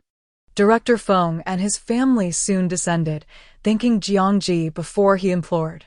Jiang Zhi handed him a protective talisman. Carry this with you. It will shield him from malevolent spirits. Director Feng expressed his profound gratitude. Thank you. I will ensure he keeps it close. After the ordeal, Feng Bo could no longer dismiss the supernatural, now regarding Jiang Zhi with newfound reverence. Thank you, Master. Compared to before, he was remarkably more compliant. He regretted not heeding his parents' warnings, previously mocking them for their beliefs, now filled with remorse. Gazing at the ghastly wound on his wrist, he felt an overwhelming sense of dread. The clock on the wall pointed to 11:30. Jiang Zhi glanced at it, tidied her bag, and prepared to leave. It's quite late. You should rest. Yes, I shall await your arrival at the company tomorrow, Master Jiang. Director Feng's tone and expression brimmed with respect. Chapter 33, Exclusive Benefits Contract. Just as she was about to ascend the stairs, Jiang Qin emerged from her room clad in pajamas and draped in a coat. Jiang Zhi chose to disregard her and continued her ascent. Jiang Qin stood at the staircase's edge, gazing down at her, and inquired, Ji, I heard your live stream room was banned. Are you alright? Please don't ignore me. I truly care about you as my sister. Besides, you are the true daughter of the Jiang family. I am merely adopted. Therefore, you need not worry about me usurping anything from you. When it came to feigning vulnerability, she excelled. The more aloof Jiang Zhi appeared, the more pitifully Jiang Qin pretended to be. Jiang Zhi cast a discreet glance towards another room not far away and couldn't help but chuckle. It seemed she was merely performing for an audience. The door to her elder brother Jiang Yanli's room was slightly ajar, a faint light seeping through, and she could discern a pair of men's slippers behind the door. A flicker of shame and indignation crossed Jiang Qin's face, and she promptly lowered her gaze. Ji, I would never. You are the one more deserving of being in this family. If I've upset you, I can willingly leave this household. Oh, is that so? Can you truly follow through on that? Or is this merely empty talk? Jiang Zhi retorted, her tone laced with sarcasm. Jiang Qin hesitated, seemingly at a loss for words. Enough, Jiang Yanli emerged from behind the door, casting a cold glance at Jiang Zhi. Do not presume that just because you are blood-related, you can act as you please in this household. Neither I nor our parents will permit it. After speaking, his gaze softened as he looked at Jiang Qin. Once Jiang Qin's door closed, Jiang Yanli turned to Jiang Zhi with an icy demeanor. It's nearly 1 a.m. Where have you been wandering? Jiang Zhi replied. What is it to you, big brother? Do I need to report my whereabouts to you? You all seem indifferent to me most of the time. Jiang Yanli paused momentarily. I offered incense to my master this morning before heading out. On my way to Qingning Livestream Company, I bought myself a steaming breakfast, which was quite delightful. As she approached the company building, she had yet to finish her small steamed buns. From a distance, Director Feng had already spotted her. Master Jiang. Welcome.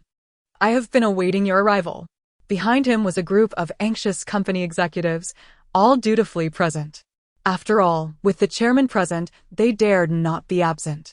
The receptionist from yesterday stood nearby, offering Jiang Zhi a heartfelt smile. Director Feng personally ushered Jiang Zhi into his office.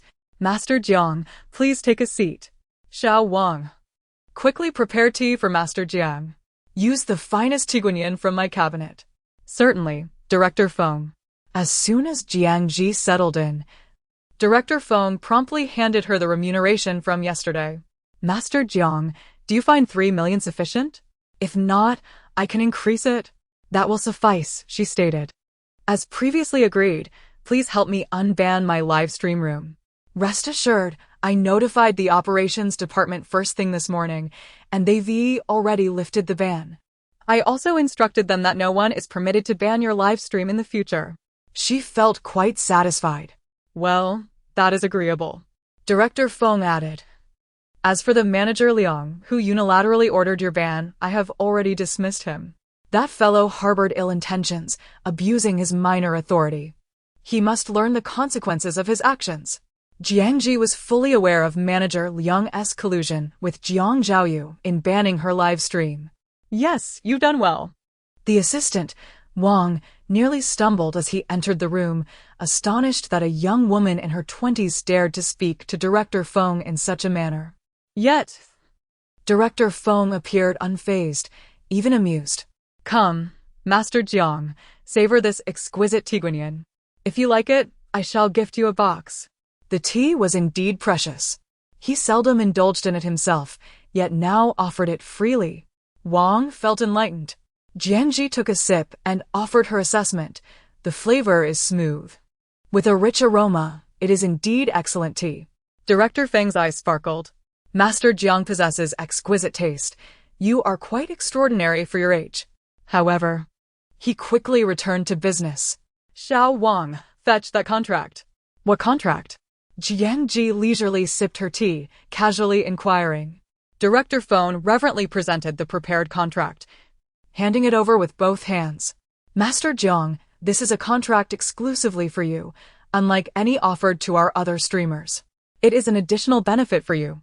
And upon signing, you will be our platform's unequivocal top-tier streamer. As a top-tier streamer, our platform will arrange a dedicated promotional spot for you, a coveted position that all minor streamers envy. Most importantly, this contract provides you with the most advantageous terms. I am setting a precedent, offering you an unprecedented 90-10 revenue split. This means that 90 of the earnings from Jiang Zhi's live streams will belong to her, with the Qingning live stream platform taking only 10. What a remarkable concession from a capitalist. Jiang Zhi blinked. I recall that during my previous live streams, your platform took 70. Director Feng cautiously nodded. Indeed. That is the standard practice. After perusing the contract, Jiang Zhi promptly signed it. Well, if there's nothing else, I shall take my leave. Certainly. We welcome Master Jiang to visit us again. Director Feng graciously escorted her to the company's exit, even sending her off with a box of tea.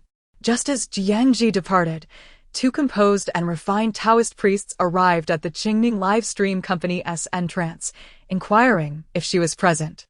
The security guard glanced at them with mild annoyance. Looking for Master Jiang? She just left. Not here, not here. Seeing the two men in traditional attire with their hair tied back, the guard was less than welcoming. Taoist Wei, after consulting his calculations, addressed the guard, "Young man, you are likely to encounter misfortune soon." The guard shot him a glare. Are you asking for a beating? If you don't leave now, I want to hold back. Sighing, the two Taoists departed. Old Tao, it seems the people here do not welcome us. Taoist Tao furrowed his brow as he calculated. It appears we have arrived too late. In that case, let us visit the Jiang family instead. Chapter 34. Second Brother. I hope you will not regret it. As Jiang Zhi leisurely walked along the road, she happened to catch a glimpse of Lu Xiqing watering the flowers and plants in his yard. The tranquility of his current life was a stark contrast to the hustle and bustle he likely experienced in the capital. She glanced down at the tea leaves in her hand, contemplated briefly, and approached the front gate to greet him. Lu Xiqing, would you care for a cup of tea? The man in the wheelchair turned his head, and, upon noticing the tea leaf packaging she held, a subtle smile graced his lips. Such fine tea? Did you bring it for me? He glided over in his wheelchair and opened the door for her. Of course, I brought it. After all, I assisted him with quite a significant matter, she replied nonchalantly, suddenly pausing to survey the vibrant flora in the yard. Did you personally tend to all these? Indeed, he affirmed. Your skills are commendable, she praised, then continued into the house. Lu Xiqing wheeled himself in behind her, chuckling lightly. I can't help but feel that you quite enjoy being here. She did not feign modesty. Yes, the aesthetic of your home truly resonates with my taste. That makes sense. He chuckled, joining her inside. I have noticeably begun to gain some control over my leg muscles these past few days, he remarked. That's perfectly normal, Jiang Zhi replied. Lu Xiqing turned to Su Chong, instructing, please fetch my set of Yixing teaware. Certainly, Mr. Lu. Su Chong responded promptly. Good tea deserves good teaware.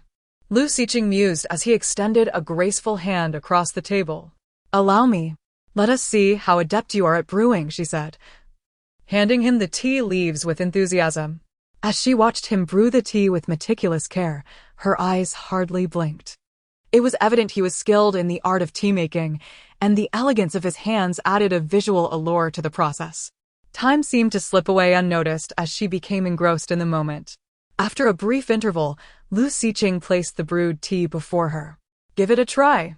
She lifted the cup, inhaled its aroma, and took a delicate sip. Not bad, you've clearly practiced, she complimented sincerely. The man across from her smiled. Thank you for the praise, Miss Jiang. Please stop calling me Miss Jiang. It feels somewhat uncomfortable. Just call me by my name, she said earnestly, setting her cup down. Lu Xiqing paused briefly before responding with a smile. Very well. Having finished her cup of tea, Jiang Zhi departed with a certain grace. However, as a token of gratitude for his hospitality, she left half a box of tea leaves behind for him. There's no need for thanks. At the Jiang residence, Jiang Hongqiang glared with indignation at the two Taoists outside. What gives you the right to enter the Jiang family home? I do not welcome you. Leave at once. He seethed, attributing the trouble to his ungrateful daughter, Jiang Zhi. Taoist Wei and Taoist Tao exchanged glances, bewildered by the hostility. They had merely inquired about Jiang Zhi's presence, yet the head of the household responded with such vehement disdain. The Jiang family, known for its esteemed lineage, seemed to possess the same manners as the earlier gatekeeper. Such unreasonable behavior, they thought to themselves. Lu Rulin interjected, you should leave. Jiang Zhi is not at home. Very well, our apologies for the intrusion, the two Taoists said calmly as they took their leave, sighing with regret. It seems we have missed our opportunity once more. Taoist Wei said expressionlessly. It appears our fate has yet to align. Indeed, those who pursue the path of cultivation often speak of destiny. Humph. Jiang Hongqiang glared at their retreating figures. What sort of absurd individuals are they? He had never been fond of superstitions and certainly harbored no affection for Taoists, partly due to Jiang Zhi's own proclivities. Lu Rulin attempted to soothe his ire. Regardless, Jiang Zhi's live-streaming career seems to have ended, so she should cease her eccentric pursuits. Jiang Hongqiang's expression softened slightly. Now that sounds more agreeable. At the dining table, she suddenly announced, I have been reinstated for my live streaming. What?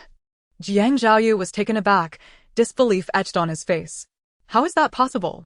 I had arranged for her permanent ban. The others at the table were similarly shocked, and Jiang Hongqiang's face turned a shade paler, as if he had swallowed a fly. Jiang Qin paused before smiling at Jiang Zhi. Congratulations, Gigi. You can pursue what you love once more. Jiang Zhi cast a serene glance her way, saying nothing. Unable to contain himself, Jiang Zhaoyu sprang to his feet, slamming his chopsticks onto the table. What trickery is this? He had intended to teach her a lesson, yet it seemed he was the one left humiliated. Shouldn't it be I asking you what trickery you have been up to, second brother? Jiang Zhi retorted without a flicker of an eye. The title second brother sent a chill down Jiang Zhaoyu's spine, causing goosebumps to rise on his skin. Did she somehow know about his previous actions? As he pondered this, Jiang Zhi suddenly lifted her gaze, casting a sidelong glance at him with a teasing smile. Second brother. I hope you will not come crying to me for help in the future. Jiang Zhaoyu stammered. What nonsense are you spouting? That will never happen. Even in death. He would never resort to such a thing. Besides, he was perfectly fine now. What could possibly go wrong? This insufferable girl was clearly cursing him. Lu Rulin sighed. Gigi, can't you wish for something good for your second brother? Jiang Qin chimed in, gently tugging at Jiang Zhaoyu. Second brother, do not engage with Gigi. Sit down and eat. With her coaxing, Jiang Zhaoyu begrudgingly took his seat, sulking. Jiang Zhi continued to eat with an air of indifference, savoring her meal. She had no intention of allowing Jiang Qin to fulfill her desires. To her, it was all the same. One day, she would have everyone in the Jiang family kneeling before her, pleading for her mercy. Chapter 35. Have you heard of borrowing luck? The last time I visited the bar, the same two individuals were seated across from Jiang Zhi, Yi Qirui and Su Guan. This time, Su Guan had come specifically to express his gratitude. Master Jiang, you advised me to withdraw my investment, and I did. Subsequently, that project truly collapsed, leaving the other investors in dire straits, while I alone was spared. Yi Qirui interjected. You're fortunate to have heeded Master Jiang's advice. Otherwise, you would be regretting it now. Indeed, I now fully appreciate Master Jiang's prowess. My admiration knows no bounds. In gratitude, he generously gifted Jiang Zhi an additional 1 million. Master Jiang, from now on, we are bound to be friends. I may seek your assistance in the future. Jiang Zhi replied, her expression indifferent. Those who seek my help are generally not in favorable circumstances. Haha, that is true. Yi Qirui elbowed his companion. You think you can be friends with Master Jiang? Dream on. You don't even have the qualifications. Su Guan humbly acknowledged, indeed, you are right. He sensed that Jiang Zhi's demeanor appeared cold, and he wondered what kind of person could catch her eye. Individuals like himself and Yi Qirui. Probably wouldn't suffice. For him, gazing at Jiang Zhi was akin to becoming addicted to a game. She despised wasting food. Yi Qirui and Su Guan quickly agreed, understood. Yi Qirui dropped her off at the entrance of the Jiang residence, smiling as he bade her farewell. She turned and entered the house. Jiang Zhi disregarded them entirely, proceeding into her room and shutting the door. After placing her phone down, she commenced a live broadcast. Upon receiving her live stream notification, her followers were momentarily taken aback. Had she been unbanned so swiftly? They hurriedly clicked into her stream. Jiang Zhi maintained her familiar demeanor, sitting before the camera without engaging in much small talk. Let us begin as per usual. However, her followers were quite concerned about her recent whereabouts, flooding the comments with inquiries. What have you been up to these past 2 days? How were you unbanned? This is the first time I've seen someone banned for over 90,000 days and released so quickly. Truly a marvel. Jiang Zhi replied, nothing much. Just resolved a troublesome issue for someone. With a smile, Yi Qirui promptly sent her 10 luxurious cruise ships, showcasing his usual lavishness. The comments erupted with pleas for attention. Indeed, it's still our familiar Yi Sanshao. Look my way, I'm in dire need of a golden thigh to lean on. Yi Sanshao is so wealthy. Yet, I have no connection with him at all. It's utterly heartbreaking. Upon seeing the 10 cruise ships, tears of envy welled in their eyes. Yi Qirui chuckled and followed up with another 10. Knowing that 90% of the gifts he sent would go to Jiang Zhi, he was naturally more enthusiastic than before. As Jiang Zhi observed the continuous stream of gift effects on her screen, she remarked, Yi Qirui, do you have money to burn? That's enough. As soon as she spoke, Yi Qirui immediately complied, okay, I won't send anymore. His obedient demeanor left the viewers astounded. Wow! Why does it feel like Sanshao is acting like a well-behaved pet now? This is so out of character. They began to tease and gossip about Jiang Zhi and Yi Qirui's relationship. Jiang Zhi, unperturbed, stated flatly, "Isn't anyone interested in connecting? Then I shall end the stream." As she spoke, she reached for the button to conclude the broadcast. At that moment, a viewer sent her a hot air balloon and requested to connect. Jiang Zhi consented. Hello, Master. I've long admired your name. On the other side of the video was a girl with a cherubic face and sparkling large eyes. Yet, her expression was somewhat apprehensive. Should I just speak directly? Jiang Zhi responded, yes, please share your concerns. The girl appeared reluctant to believe in the possibility. Surely, such a small stone couldn't wield such significant power. The viewers chimed in, indeed, it might just be that your luck has been poor recently. I also think a stone collected from the mountains couldn't possibly cause any issues. Perhaps you're overthinking it. The girl, known by the username Taonin nodded in agreement upon seeing the comments. Exactly, that's what I thought. But my best friend told me to be cautious, which is why I sought your guidance. She turned to Jiang Zhi. Jiang Zhi met her gaze with a calm expression, a cryptic smile playing at her lips. Perhaps you have heard of borrowing luck? Borrowing luck? Yes, it involves utilizing certain specific items to siphon the luck from the holder, she explained leisurely. Once the item is accepted by the one borrowing luck, their fortune will be continuously drained by the other party, leading to an eventual decline in their own fortune. Your friend is correct. You should indeed be more vigilant regarding your boyfriend. How could that be? Taonin gasped, her pupils widening. Why would my boyfriend treat me this way? The person I know is certainly not like that. Chapter 36. His voice was stolen. To know a person's face is one thing, but to truly understand their heart is another. What gives you the confidence that you know him so well? Jiang Zhi slowly said, That stone, it's beside you. Isn't it? Yes, Taonin replied as she got up and brought the stone over, placing it in front of the camera, her expression still somewhat dazed. Jiang Zhi glanced at it and confirmed, Indeed, this stone has been enchanted with a borrowing luck spell. However, I can dispel the enchantment for you. Really? Taonin stared at the stone in her hand for a moment before asking, What must I do? Simply hold it in your hand, Jiang Zhi instructed, forming a gesture with her fingers and reciting a silent incantation. Seconds later, Taonin suddenly felt the stone become extremely hot, causing her to instinctively place it back on the table.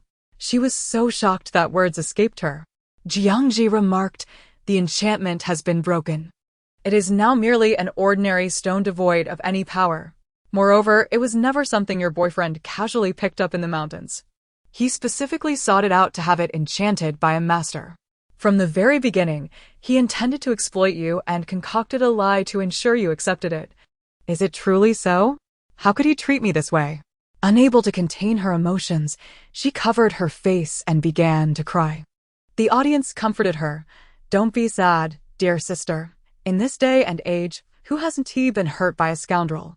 The most important thing is that you now see his true colors and have escaped his trap. There are plenty of men out there. Why cling to this dog of a man? Your future is bright. If possible, it would be best to exact some revenge on him. You can't let him drain your luck without consequence. Jiang Zhi interjected, Rest assured, such malicious borrowing luck spells are inherently malevolent. Now that I have broken it, both the caster and your boyfriend will inevitably face repercussions. As the saying goes, one learns from their mistakes. You must not be so foolish in the future. Once she exited the connection, the comments flooded in. Though this sister was perhaps a bit love-struck before, it's good to see her awake now. It's far better than someone who can't be swayed no matter the persuasion. Exactly, my best friend is like that. If it were her. Even knowing her boyfriend was deliberately siphoning her luck, she would likely still forgive him. Wow, that's the ultimate love-struck mentality. Truly absurd. As Jiang Zhi read these comments, she took a sip of water. Wait, did you all notice something? Suddenly, a user exclaimed, The host has made it to the homepage recommendation. The first and most prominent spot. With countless hosts on the Qingning live streaming platform and fierce competition, it was astonishing that Jiang Zhi had secured the best recommendation position. They were left dumbfounded. How does this host consistently surpass their expectations? Wow, this position isn't just for first-line hosts. It's a privilege reserved for super first-line ones. How is it that after being banned for 2 days, the host status has not diminished but rather risen? So incredible. Some felt it was only natural. With such an impressive host and a live streaming room buzzing with activity, it's only reasonable for the platform to support her. That makes sense. Yu Chirue, observing from the sidelines, thought with pride, Of course, Master Jiang has earned her exclusive contract through her exceptional skills.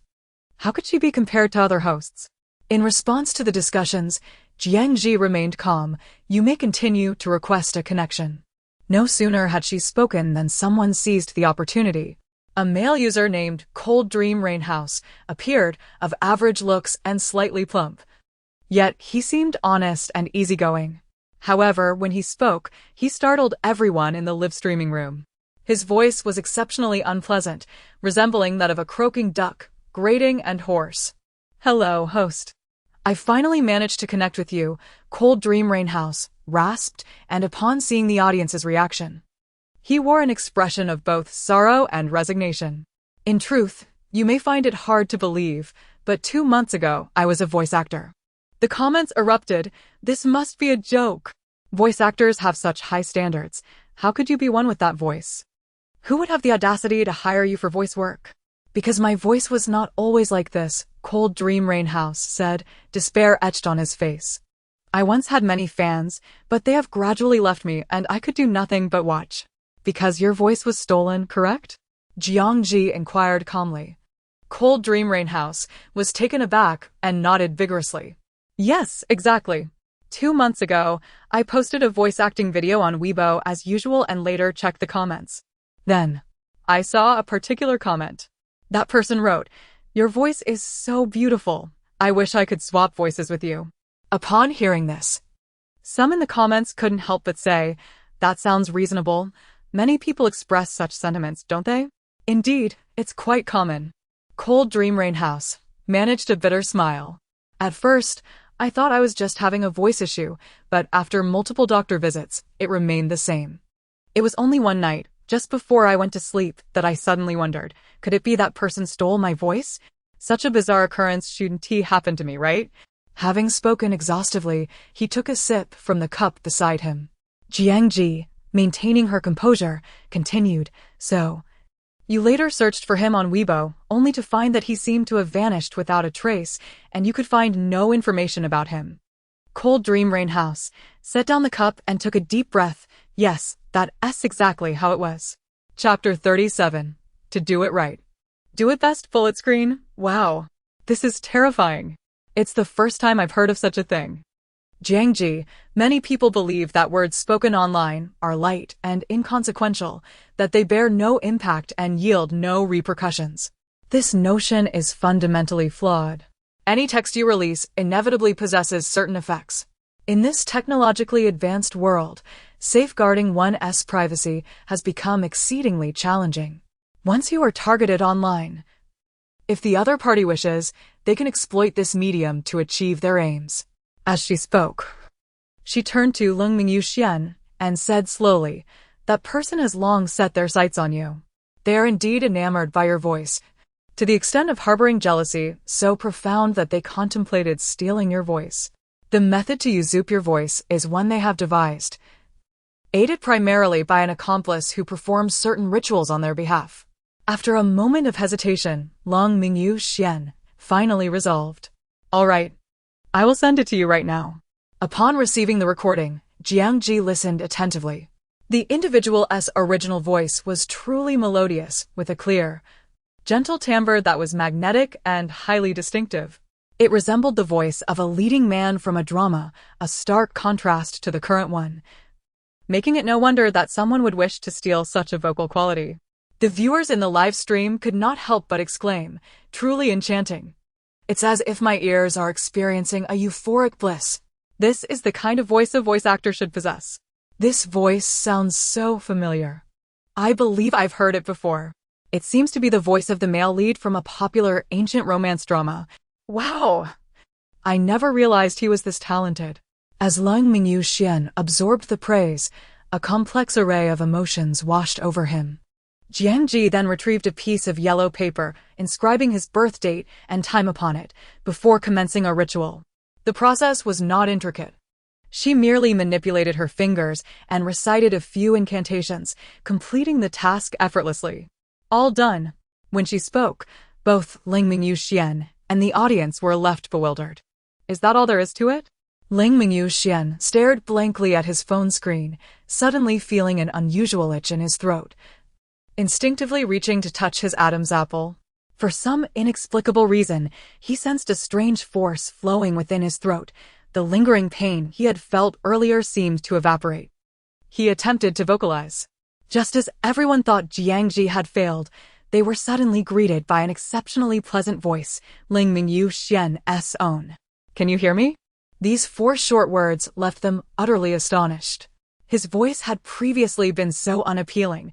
The contrast was staggering. Wow, my idol. Your voice is absolutely delightful. Though your looks may not be striking, upon hearing your voice, I suddenly perceive you as much more attractive. Indeed, voice holds significant importance. Meanwhile, Lung Mingyu Xian was in a state of shock. Upon hearing the familiar timbre, he finally awakened from his stupor. Master, thank you so much. You are like my reborn parents. His excitement was palpable. Just moments ago, he had thought he was dreaming. To discover it was all real was beyond belief. Ling Mingyu Xian quickly inquired, Master, is there a way to prevent me from encountering such situations in the future? With a resigned smile. He added, but I have heard that the talismans here are quite difficult to obtain. Thus, everything I mentioned earlier still stands. All right, I understand. A smile finally graced his face, his chubby visage radiating warmth and approachability. Thank you, Master. Before logging off, he generously gifted her a luxurious cruise. Yi Chirue. In the bullet screen, lavished praise. Master, you are truly remarkable. Please accept my homage. With him leading the charge, a flurry of viewers followed suit, offering their reverence. Honestly, I have never encountered such an extraordinary master. My perception has been completely transformed. Until now, I had believed that Taoists and celestial masters were merely charlatans. I feel the same.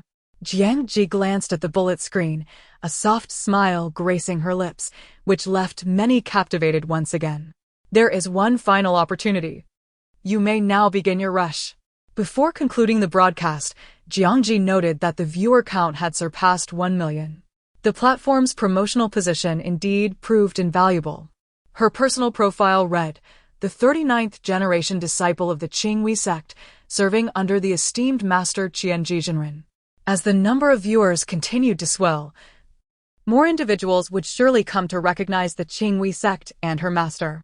Once her master's following flourished, she could establish a Taoist temple for him, allowing him to formally enjoy the offerings of others. This was her duty as a devoted disciple, though she pondered how much it would cost to build a temple in this world. Yet, she felt that her current resources were insufficient, as she also needed to craft a golden statue for her master. If she were to undertake this endeavor, it must be executed flawlessly to avoid disappointing her master, who might look down upon her for inadequate offerings. Jiang Xiaoji, remember, if you are to honor your master, do not settle for a mere temple or a statue. It must be the best, the most magnificent. A golden statue is not too much to ask, is it? The image of her master stroking his beard while imparting profound wisdom remained etched in her mind. If funds are lacking, then it would be better to forego everything. At that time, she had confidently declared, what is a golden statue, after all? Just wait. Your disciple will ensure your wishes come true. Unfortunately, before the statue could be completed, she was struck by the 81 bolts of heavenly lightning and transported to this world. Chapter 38. Jiang Qin's provocation on the filming set of the ancient drama Drunken Makeup Poem during a brief respite. Manager Liao Yuan was scrolling through her phone when she suddenly exclaimed, Qin, your sister Jiang Zhi's live stream yesterday was incredibly popular, even reaching the top recommendation spot on Qingning Live. Is that so? Jiang Qin inquired, checking her own phone for confirmation and smiling faintly. Ji is indeed impressive. She had been contemplating this. Hello, my dear fans. It's been a while. Have you missed me? The live stream quickly attracted over 10,000 viewers. She smiled gently at the camera, speaking in a soft, melodious tone. Initially, she shared anecdotes from her recent experiences on set, and gradually, the number of fans surged, eventually exceeding 100,000. One viewer asked, Qin, now that you've finished filming, will you still engage in volunteer work? Please let me know in advance so I can sign up. Other fans chimed in, hey, how cunning of you to want to volunteer alongside our Qin.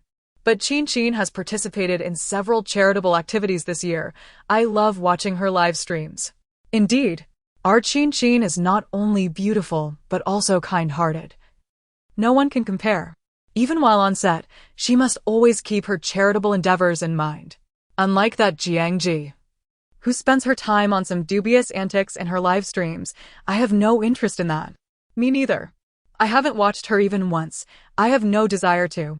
With a smile, Jiang Zhi addressed the comments. Please don't say that. Gigi and I are family. Her fans responded.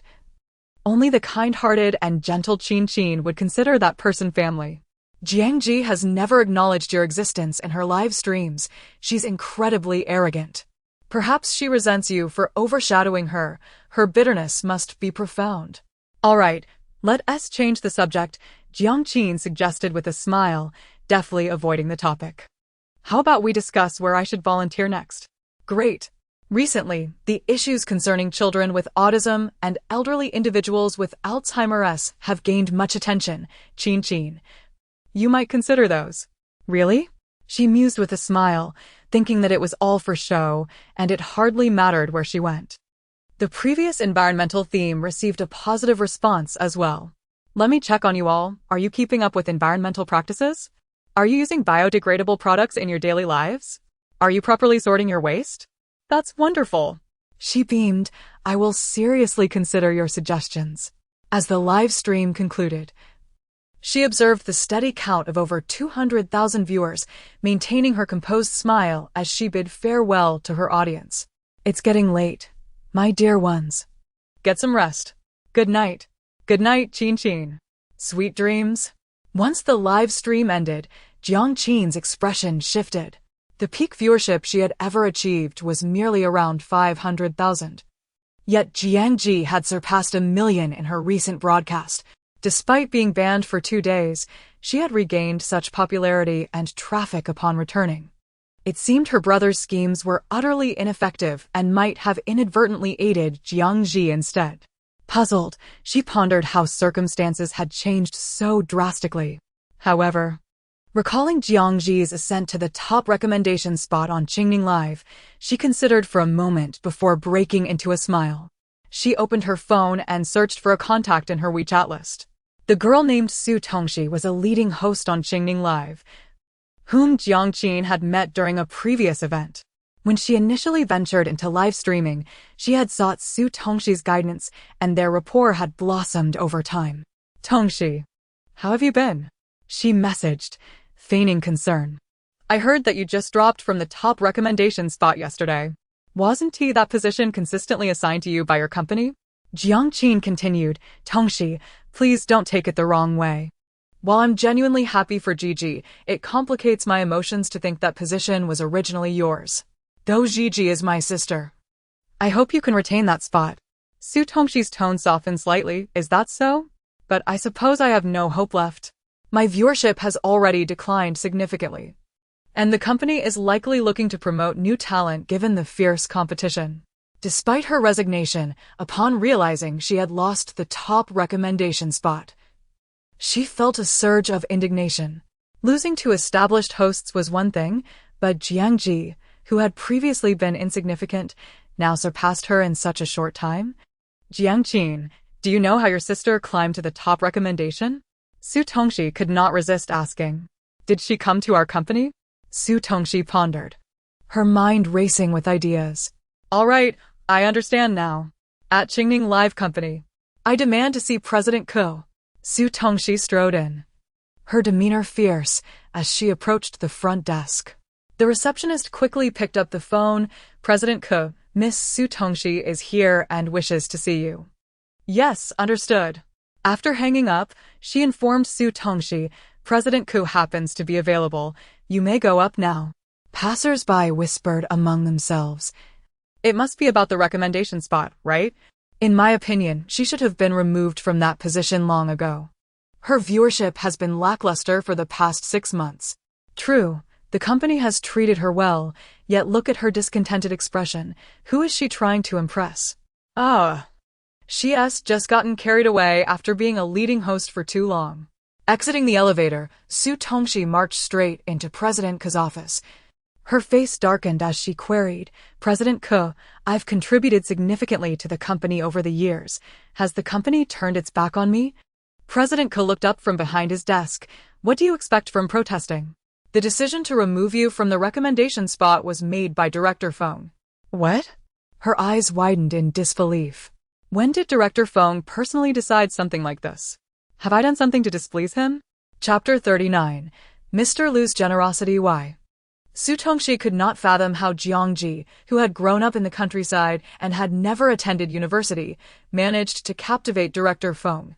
After all, Director Feng was the largest shareholder of Jingning Live, wielding unparalleled influence.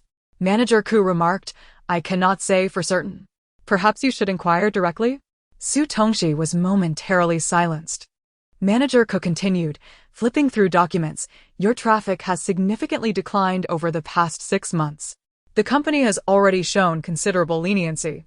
You are aware of the fierce competition in this industry.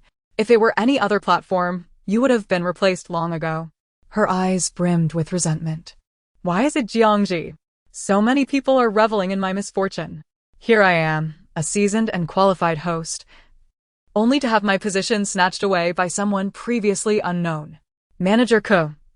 She was about to speak again when someone rushed in, breathless. Manager Ko. I apologize. I am here to take her away. The newcomer was Su Tongxi's manager, Zhao Tong. Manager Ku retorted, finally realized you needed to retrieve your talent? Bursting into my office like this is quite unbecoming. Su Tongxi bit her lip, still eager to voice her thoughts, but her manager pulled her out. You truly lack discretion. I know you're upset, but Manager Ko is not someone we can afford to offend. Zhao Tong chastised. Su Tongxi replied irritably, what options do I have left? We have reached this point. If worst comes to worst, I will switch platforms. I refuse to believe that other platforms cannot recognize my talent. She directed her words pointedly towards Manager Ko. After all, she excelled in singing, dancing, and gaming. She knew how to charm the top contributors. How else would she have gained her previous popularity? Zhao Tong hastily dragged her into the elevator. My dear, please calm down. Is it not chaotic enough already? Switching platforms? Do those small companies even compare to Qingning? Are you certain you would truly make that leap? Finally, she fell silent, though her expression remained displeased. The following day, Jiang Zhi continued her live broadcast as usual. However, during the stream, a comment appeared. Anchor, the big streamer named Shi is mocking you in her own stream. Shouldn't you take a look? Jiang Zhi's brows remained unfurrowed as she asked indifferently, what exactly is she mocking me about? The comment implied that she was not achieving her current traffic through skill alone, claiming she had faced unfair treatment on the Qingning Live platform. And now many were gathering to watch the spectacle unfold. Oh! Jiang Zhi appeared uninterested. She had previously stumbled upon that stream, where the other host was gleefully dancing in revealing attire.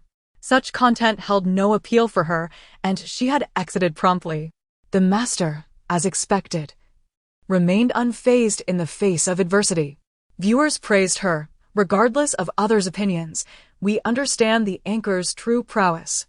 They relished the idea of fewer competitors vying for their spots. It was essential to note that Jiang Zhi only had 3 fortune-telling opportunities each day, and the talismans were limited editions, leading to intense competition. Jiang Zhi smiled faintly. You are quite astute. Just then, her phone chimed with a message from Lu Xicheng. He wrote, to express my gratitude for the tea leaves you gifted me last time. I plan to send you some gifts. The luxury cruise that Yi Sanchao sent you last time, right? How had he silently tuned into her stream without her knowledge? After all, she had been unable to foresee his actions. Su Chong stood behind his boss, observing the screen, and thought, this is not the first time he has been present. He has watched several times. As he finished his silent complaint, the man suddenly turned his head. Without a word, Su Chong instinctively stepped back, his survival instincts kicking in. Lu Xicheng, ignoring Jiang Zhi's question, countered, what is your revenue share from the live stream? Not bad, he sent back, then began showering her with gifts. He sent 10 groups of luxury cruises, each consisting of 10. The stream instantly erupted. Wow, wow, wow. Who is this wealthy individual? That's over 1 million yuan at a single stroke, exclaimed the viewers. Goodness, so much money. I am envious. The viewers noted that they had never seen this ID before. Meanwhile, Yichirue, who had been monitoring the stream, could not sit still. How dare someone outspend him? Where had this person emerged from? He quickly messaged Jiang Zhi on WeChat. Master Jiang, who is this person? You must know him, right? Yichirue was bewildered. Who? Lu Xiqing. Yi Sanshao was astonished. It was him. No way. Someone of Lu Xiqing's caliber would not be inclined to watch Jiang Zhi's live stream and shower her with gifts, right? This was opening his eyes to new possibilities. Simultaneously, a sense of urgency arose within him. Master Jiang, are you quite close with Lu Xiqing? He cautiously probed. Upon seeing this message, Jiang Zhi paused to reflect. Was her relationship with Lu Xiqing truly that close? It seemed not quite so. Yichirue quietly exhaled in relief. Oh, as long as you are not very familiar. That is fine.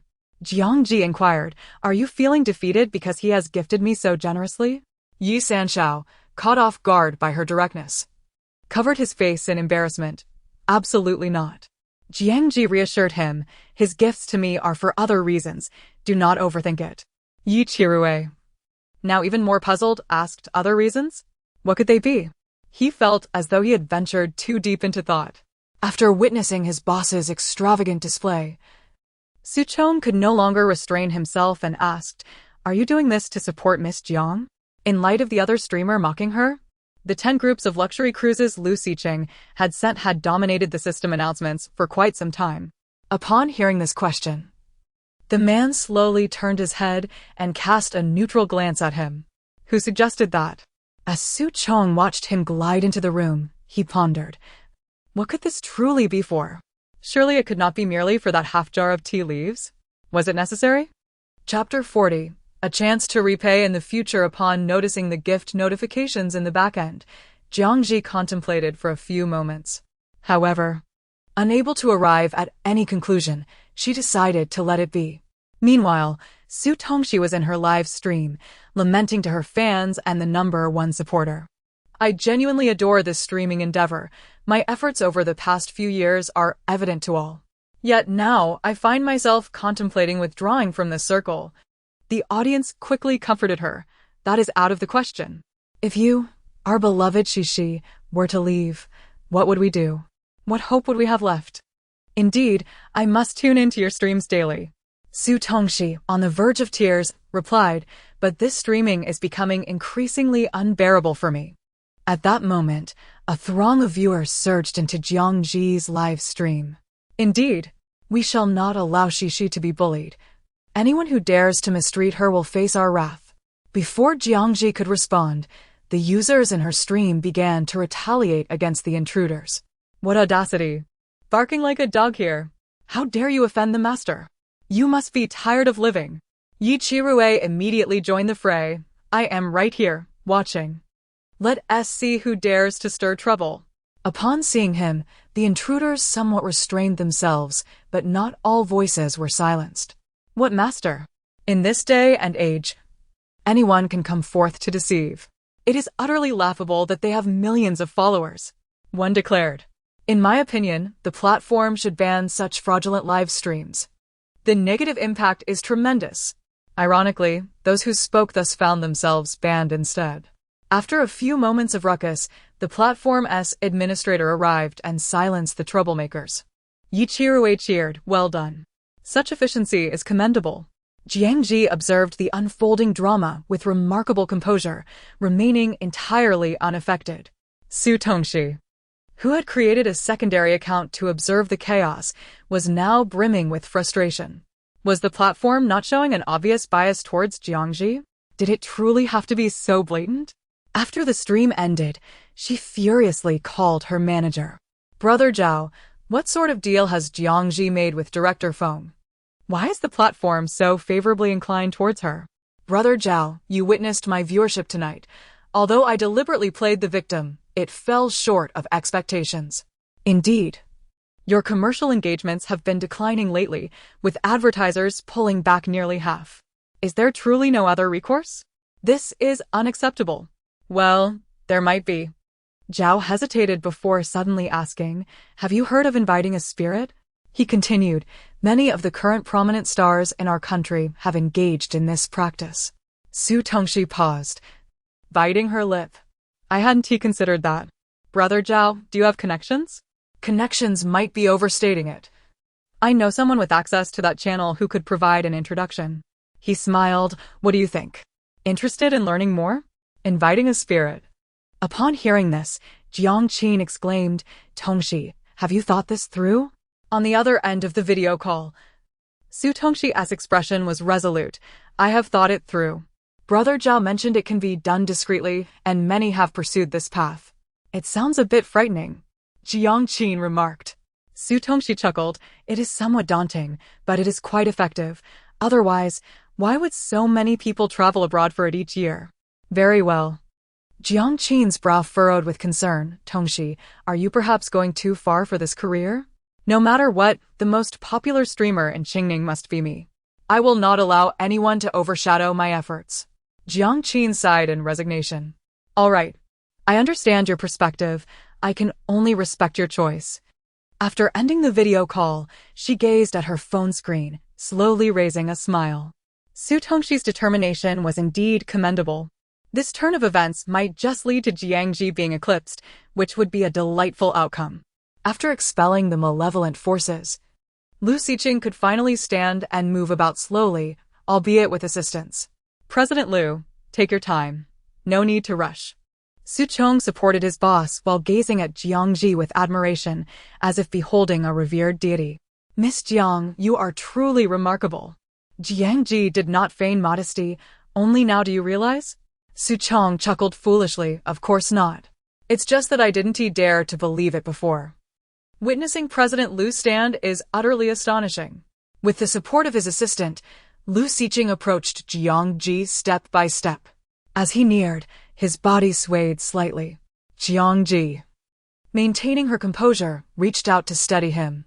Lu Xiqing leaned heavily against her, the weight of his presence causing her to lean back slightly. Frowning, she remarked, "What are you trying to prove? You've only just begun to recover." As she relinquished her grip, Su Chong quickly ensured his boss was stable once more. The scent around him was a comforting blend, infused with a hint of vermilion, an aroma that instilled a sense of calm. I have cast a formation on your bracelet. Henceforth, any malevolent energy that arises within you will be absorbed, preventing any further impact on your legs. Jiang Zhi stated with a serene tone. Soon, you will be able to truly stand on your own. Thank you. Lu Xiqing gazed deeply into her eyes, a subtle smile playing on his elegantly sculpted lips. This kindness I may find myself unable to repay. Jiang Zhi replied earnestly. Did I not mention from the outset that no repayment is necessary? The way of heaven will naturally reward me.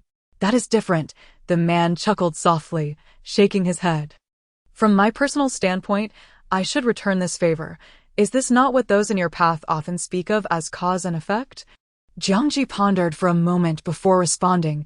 Your words seem to carry some truth. Perhaps, in the future, you may repay this debt. Chapter 41. Some seek their own demise. This was precisely what Lu Xiqing had anticipated, a day he had awaited for quite some time.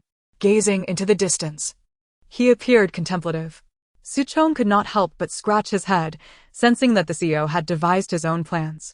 Just as Jiang Zhi intended to depart, she suddenly felt an unsettling aura drawing near, prompting her to furrow her brows and calculate the unseen forces at play. What's wrong? Lu Xiqing inquired, noticing her expression. Someone is nurturing something unclean, she replied with a cold smirk. How foolish.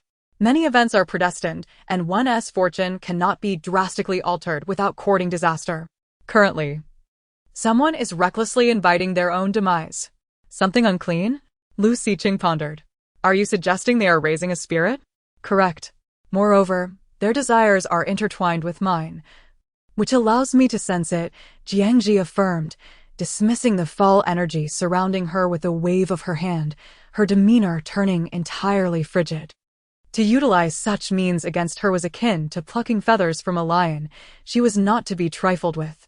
Su Chong, witnessing her transformation, felt a chill run down his spine, Miss Jiang, when you're displeased, you truly possess an intimidating presence. Meanwhile, on another front, Su Tongxi was celebrating with her agent over drinks. Brother Zhao, I must express my gratitude for your advice. Look, it hasn't been long. And the platform has reinstated my recommendation spot, she exclaimed, her laughter unsteady as she raised her bottle. My popularity has skyrocketed. Brother Zhao, truth be told, although that thing appears frightening at first glance, after nurturing it for a few days, I feel much better, she remarked, belching lightly. Indeed, it's quite a remarkable entity. Brother Zhao quickly cautioned her, but isn't that thing residing in your apartment? You should be careful with your words. Don't provoke it. I know. I'll be cautious, she replied, leaning back against the sofa with the bottle in her embrace.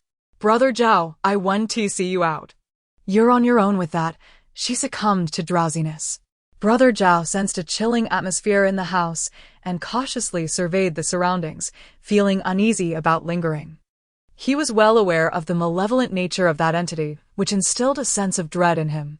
At the Feng residence, Ding Shirong questioned her husband with confusion. Wendong, didn't you already give the best recommendation spot to Master Jiang? Why this sudden change of heart? The swiftness of his decision baffled her. Feng Dong shifted his gaze from the newspaper, his expression impassive. What is the matter? You mentioned it was already given. What is the issue with giving it to someone else now? But you didn't say that before. She was taken aback, sensing something amiss with her husband. Feng Dong chose silence, setting down the newspaper as he ascended the stairs. Halfway up, he abruptly halted, turning back to look at his wife with a puzzled expression.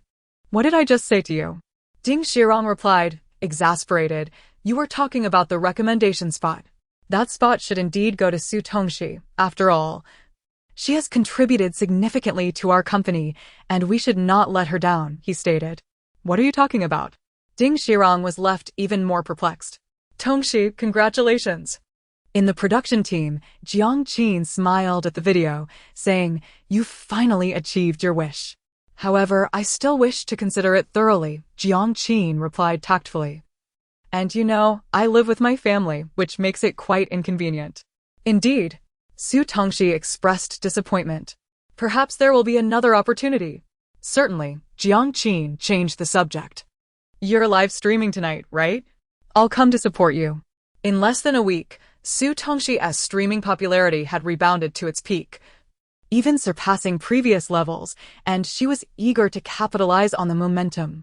All right, I welcome you. Su Tongxi cheerfully agreed. But I must prepare for tonight's stream. After ending the call, she summoned her makeup artist and stylist. The stylist brought her outfit for the evening, while the makeup artist crafted a look to complement the attire. Su Jia, is your air conditioning set too low?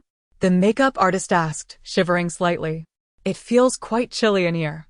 Su Tongxi paused, perplexed. Is it? Perhaps I accidentally sat on the remote. Could you check it? The assistant went to investigate and soon discovered that the air conditioning was not even turned on. Strange. Did the temperature drop? She wondered. It was warm outside when we entered. Yet, for some inexplicable reason, a chill pervaded the room. Additionally, every time they drew near to Su Tongxi, an unsettling sensation of being watched engulfed them, sending shivers down their spines. Recalling recent rumors, the group exchanged wary glances. After finishing Su Tongxi's look, they hastily excused themselves, as if compelled by an unseen force. Su Tongxi had hoped to invite them for snacks and tea, but they quickly declined, citing work obligations. Why do I feel like their attitudes have shifted? She pondered in the living room, feeling a sense of bewilderment. It was not like this before. Now they seem to avoid me. Do I truly appear that frightening? As she mused, her phone rang unexpectedly. Hello? She answered, only for her complexion to drain of color in an instant. What? The house is on fire? My parents are in the hospital? With the news of her parents' unconscious state, her plans for the evening stream were irrevocably dashed. She hurried to the hospital, desperate for answers. Doctor, are my parents all right? Chapter 42. The comfort of interacting with the intellectually gifted. The doctor informed her that her parents, having inhaled excessive smoke, remained in a state of unconsciousness, yet their lives were no longer in jeopardy. Sister, it's truly bizarre. The house caught fire for no apparent reason. Her younger sister, Susine, who lived with their parents, was in a slightly better condition, though her body was marred with soot and disarray. Do not fear. As long as they are safe, they shall awaken shortly, Su Tongxi reassured her sister, although a sense of unease gnawed at her heart. Before long, family relatives arrived at the hospital. Su Tongxi took her sister to wash their faces and change their clothes before returning to wait outside the ward. After the uncles and aunts visited, their expressions were grave. How could a fire break out so unexpectedly? The police have yet to ascertain the cause. It couldn't possibly be due to a collision with something, could it? Su Tongxi quickly interjected, that's impossible. Aunt, it cannot be attributed to that. That object has benefited our family. Is that so? The aunt appeared unconvinced, exchanging glances with her husband before continuing. She, your ambition is commendable. But do not let it drive you to extremes that could endanger our entire family. Su Tongxi couldn't help but scoff inwardly. Who enjoyed the fruits of my labor when I was earning? And who spoke derisively when I wasn't? It was all of you. Now, you assume the role of elders to criticize me. She felt utterly exasperated. Noticing her somber expression, her relatives were taken aback, a chill creeping over them. The uncle gently pulled his wife's arm and urged, let it be. There's no need for further discussion. This child has her burdens. Fine, I shall remain silent. The aunt turned her head away. After a while, Su Tongxi's parents finally regained consciousness, albeit with hoarse voices from the smoke. Well then, let us admit them to the hospital until they are fully recovered. Su Tongxi settled the hospital and treatment fees, her heart finally at ease. The loss of their home was inconsequential, after all. She had earned ample money in recent years and could easily purchase another. Moreover, with her flourishing career, financial worries were the least of her concerns. As she sat on a bench outside the ward, lost in thought, she inadvertently looked up to see an utterly unexpected figure. The young girl standing at the end of the corridor, amidst a throng of people, was Jiang Zhi. What was she doing here, smiling at her? Instinctively, Su Tongxi stood and approached. Jiang Zhi, what is the meaning of this? Jiang Zhi shrugged and appraised her. I merely came to verify certain matters. Su Tongxi retorted. You're not trying to play tricks on me again, are you? With an indifferent expression, Jiang Zhi replied, think what you will. However, this is merely the beginning. More misfortunes will befall your family. This is the consequence of your summoning of spirits. Do you think I would believe you?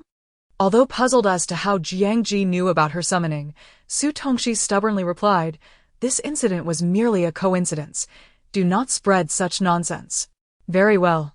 Then I cannot save you, Jiang Zhi said languidly, turning to leave. Take care of yourself.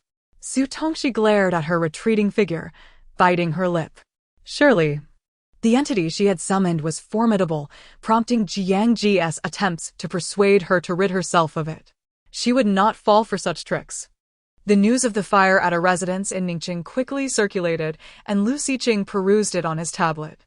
Su Chom also caught sight of the report and remarked, given the recent dry weather, we must exercise caution. The flames in that video were indeed quite alarming. Su Chong hastily followed, fearful of Lu Xiqing stumbling. However, Lu Xiqing, upon standing, no longer required assistance. Under normal circumstances, he seldom needed help. While tending to his plants, he caught a glimpse of a familiar figure. Jiang Zhi? Jiang Zhi halted, turning to greet him. In good spirits, I see. Would you care for some tea? He invited. I have yet to finish the tea you gifted me last time. Very well, she consented without much deliberation. You seem troubled, he observed keenly, noticing her demeanor within moments of her sitting down. It's not so much trouble, merely contemplation on a matter, she replied earnestly. Sometimes, knowing too much is not advantageous. What matter? He inquired, adopting a listening posture. If it is inconvenient, do not feel obliged to share. It is not that. She took a sip of tea and began to unravel her thoughts. Initially, I had no intention of intervening. but I am aware of who is instigating her from behind the scenes. Besides Jiang Qin, who else could it be? Su Tongxi's agent might also be involved. But when it comes to inciting discord, Jiang Qin is unparalleled. In the hospital, I observed the small spirit attached to her. It is easy to summon, yet difficult to dismiss. Is it particularly malevolent? Lu Xicheng inquired. Indeed, though a minor entity, it is more ferocious than many vengeful spirits. Moreover, it originates from abroad. Not of our local breed. Lu Xicheng's mind raced, immediately grasping the implications. So, should it truly become unruly, it may be even harder to control. Precisely, she nodded. It absorbs the vitality and offerings of its master, gradually growing, ultimately leading to significant troubles. He pondered for a moment before asking, "Shouldn't we eliminate it before it gains strength?" Jiang Zhi met his gaze. "So, you're suggesting I retrieve that entity?" Not suggesting, he smiled gently, but rather supporting. Jiang Zhi regarded him with newfound admiration, a smile gracing her lips. It appeared he recognized her resolve. Interacting with someone of high intelligence was indeed a comforting experience. "Understood," she declared, confidence surging within her. "Before tonight, I must reclaim that entity." Lu Xicheng proposed, "Let Su Chong drive you." Su Chong trembled at the thought. "Mr. Lu, Miss Jiang is going to exorcise a spirit. My courage is truly not as grand as you envision." Chapter 43. What to do when language barriers arise. Upon hearing the words, Jiang Zhi glanced at Su Chong beside her, contemplating the notion of a complimentary chauffeur. It seemed rather appealing. Adhering to the principle of not passing up free resources, she replied, "Then I shall express my gratitude." Su Chong responded, "No need for thanks." As night fell, Jiang Zhi arrived as promised, adorned with a cross-body cloth bag filled with her culinary treasures. She also cradled a small black cat, fully equipped for the occasion. Once darkness enveloped the sky, the little feline's energy surged, starkly contrasting its daytime lethargy. Su Chong pretended to maintain composure as he opened the car door, saying, "Miss Jiang, please."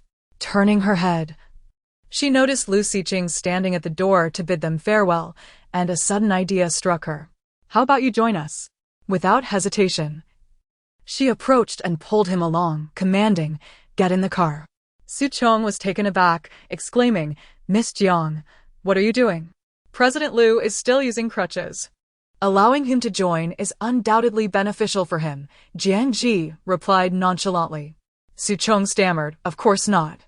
Lu Xicheng raised his hand to signal, "It's fine. I was just considering doing the same.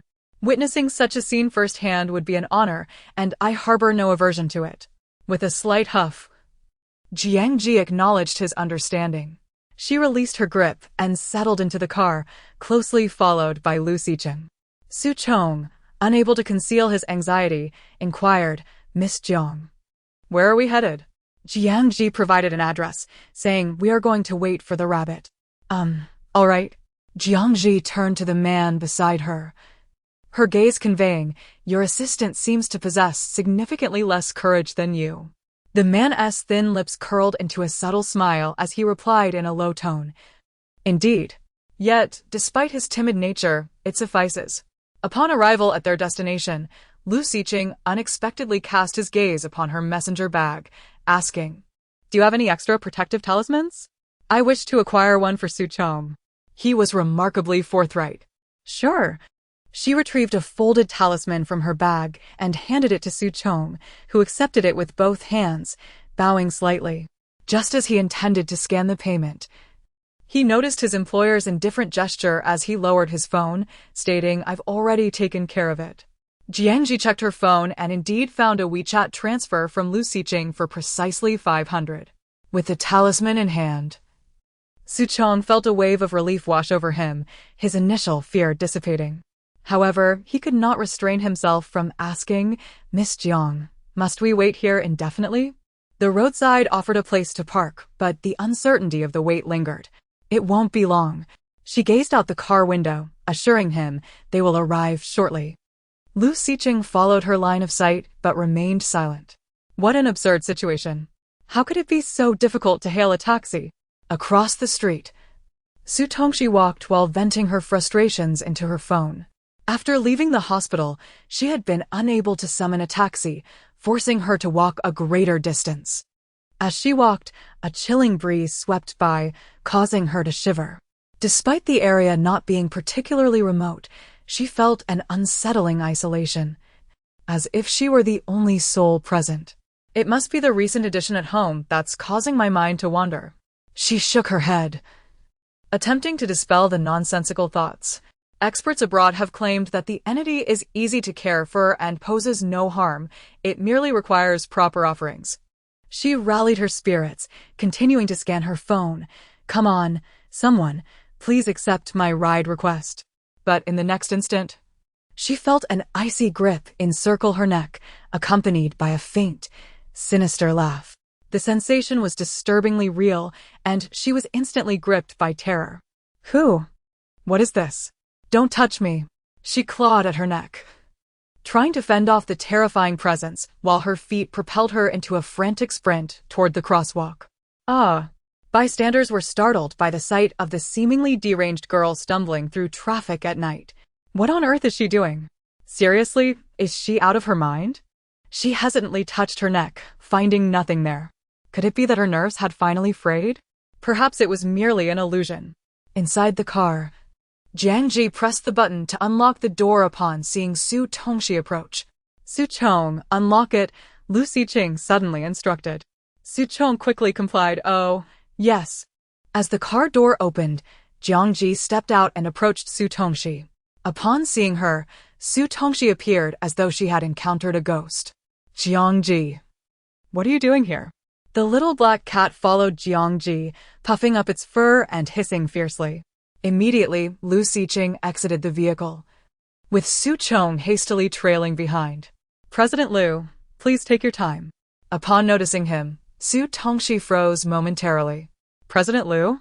She had once seen him at an event in the capital, and such a strikingly handsome man was hard to forget.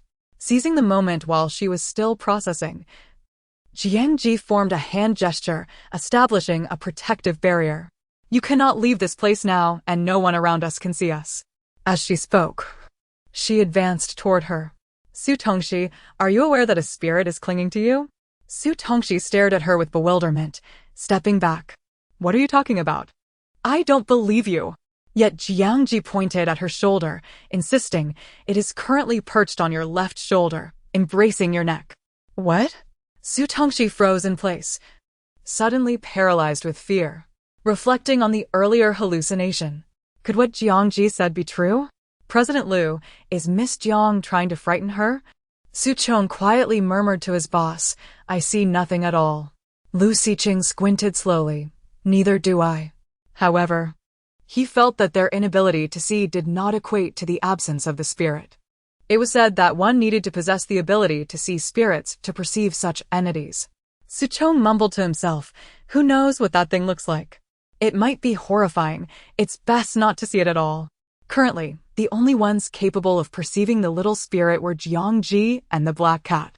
The creature was indeed terrifying, with skin mottled in shades of blue and purple, grotesque and exaggerated features, and blood-red eyes. Its size was akin to that of an infant, yet it bore no resemblance to a normal baby. Jiang Zhi had never encountered this entity before, yet she was undeterred, raising her hand to attempt to capture it. Unexpectedly, this action provoked the spirit perched on Su Tongxi's shoulder, which suddenly lunged at Jiang Zhi with a shrill, piercing shriek. Remaining unfazed, Jiang Zhi altered her hand gesture, releasing a surge of pure spiritual energy that sent the little creature flying. The spirit tumbled on the ground for 2 rolls before halting, only to commence a cacophony of discordant screeches aimed at Jiang Zhi. Jiang Zhi exchanged glances with the black cat and inquired, Can you understand what it is saying? The foreign spirit's language was utterly incomprehensible to her. Chapter 44 Lu Siken, could you please assist me? The little black cat meowed, expressing its utter incomprehension. Indeed, foreign spirits often present a barrier to communication. However, Jiang Zhi felt that communication was perhaps unnecessary. She raised her hand and threw a talisman, directing it towards the spirit on the ground. The spirit reacted swiftly, leaping to the side of the flower bed and then propelled itself against the wall. Jiang Zhi mildly remarked, "It can certainly bounce." Nevertheless, she had already sealed the surroundings with her spiritual power, ensuring that this creature could not escape. Casting a glance at the dazed Su Tongxi, she waved her hand and layered the formation with another seal. Now, everyone within the formation could observe the little spirit. "What on earth is that? It's hideous!" Su Chong exclaimed, jumping back, his eyes nearly popping out. Upon hearing his words, the spirit, lurking menacingly on the wall, bared its teeth at him. Jiang Zhi realized. So, it can understand us? Well, it makes sense, considering it is here for work. After observing the creature's appearance, Lu Siken calmly averted his gaze. It was indeed too ugly, almost painful to behold. Su Tongxi, in disbelief, shook her head repeatedly as she stepped back. "This thing has been clinging to me all this time? It's alive?" She scrutinized the spirit perched on the wall. "The longer you venerate it, the further those around you will distance themselves, including your family. Did you really believe the fire in your home was merely an accident? Of course not. You can only blame your devotion to it." Su Tongxi remained unconvinced. But that master clearly stated that performing a ritual would send it away without any side effects. "Zhao also told me the same." Jiang Zhi suddenly chuckled. Su Tongxi instinctively glanced at the grotesque creature nearby and shook her head. The spirit seemed thoroughly agitated, howling fiercely as it lunged at Jiang Zhi. Jiang Zhi waved her hand again, sending the spirit flying, but it persisted, charging at her with its devilish fangs bared, seemingly intent on biting her neck. "This thing is far too ferocious," Su Chong murmured, watching as his boss leaned forward with his cane. Alarmed, he reached out to catch him. "Mr. Liu, you can't risk yourself. This situation is too dangerous." Lu Siken's gaze remained fixed on Jiang Zhi, his hand slowly clenching. He wished he could assist her, yet he feared becoming a burden. Thus, he refrained from acting impulsively until Jiang Zhi called for him. After several attempts at play, she lost her patience and threw 2 talismans, binding the spirit. Particularly, the talisman that sealed its incessantly chattering mouth was secured tightly. Finally, the world fell silent. The little black cat, seizing the opportunity, leaped onto the spirit's head, scratching it triumphantly. "Meow. Take that. Now you know who's in charge." Bound, the spirit finally subdued, even shed tears that it could not vocalize, only producing muffled whimpers. Jiang Zhi bent down and flicked it on the forehead. "Be quiet." It immediately fell silent. Su Tongxi stared at the scene, seemingly rendered speechless. Jiang Zhi turned and beckoned to Lu Siken. "Come here." Realizing she was calling him, Lu Siken approached step by step. Su Chong hurriedly followed, cautiously asking, "Miss Jiang, is there something you need?" Jiang Zhi handed the spirit to Lu Siken. "Please hold this for a moment." Su Chong was nearly petrified. "Is that wise? It might bite." Before he could finish, he watched his boss calmly take the creature from Jiang Zhi's hands. "Don't worry, your boss has a unique constitution. There's no need to fear." Jiang Zhi reassured him, casting a glance at Lu Siken, who remained unfazed, before turning her attention back to Su Tongxi. "Now that I have subdued the spirit, what do you intend to do? Will it come looking for me again?" Su Tongxi dared not look at the creature, her mind racing at the thought of it having clung to her for days, sending chills down her spine. "I just want to send it away. Is that possible? Even if it means losing what I gained. I accept that, as long as my family is not affected." She finally came to a realization. What use is personal glory if it leaves her utterly alone, accompanied only by this creature? She could not accept that. At last, she comprehended that Zhao had deceived her. She had been too naive to trust his words.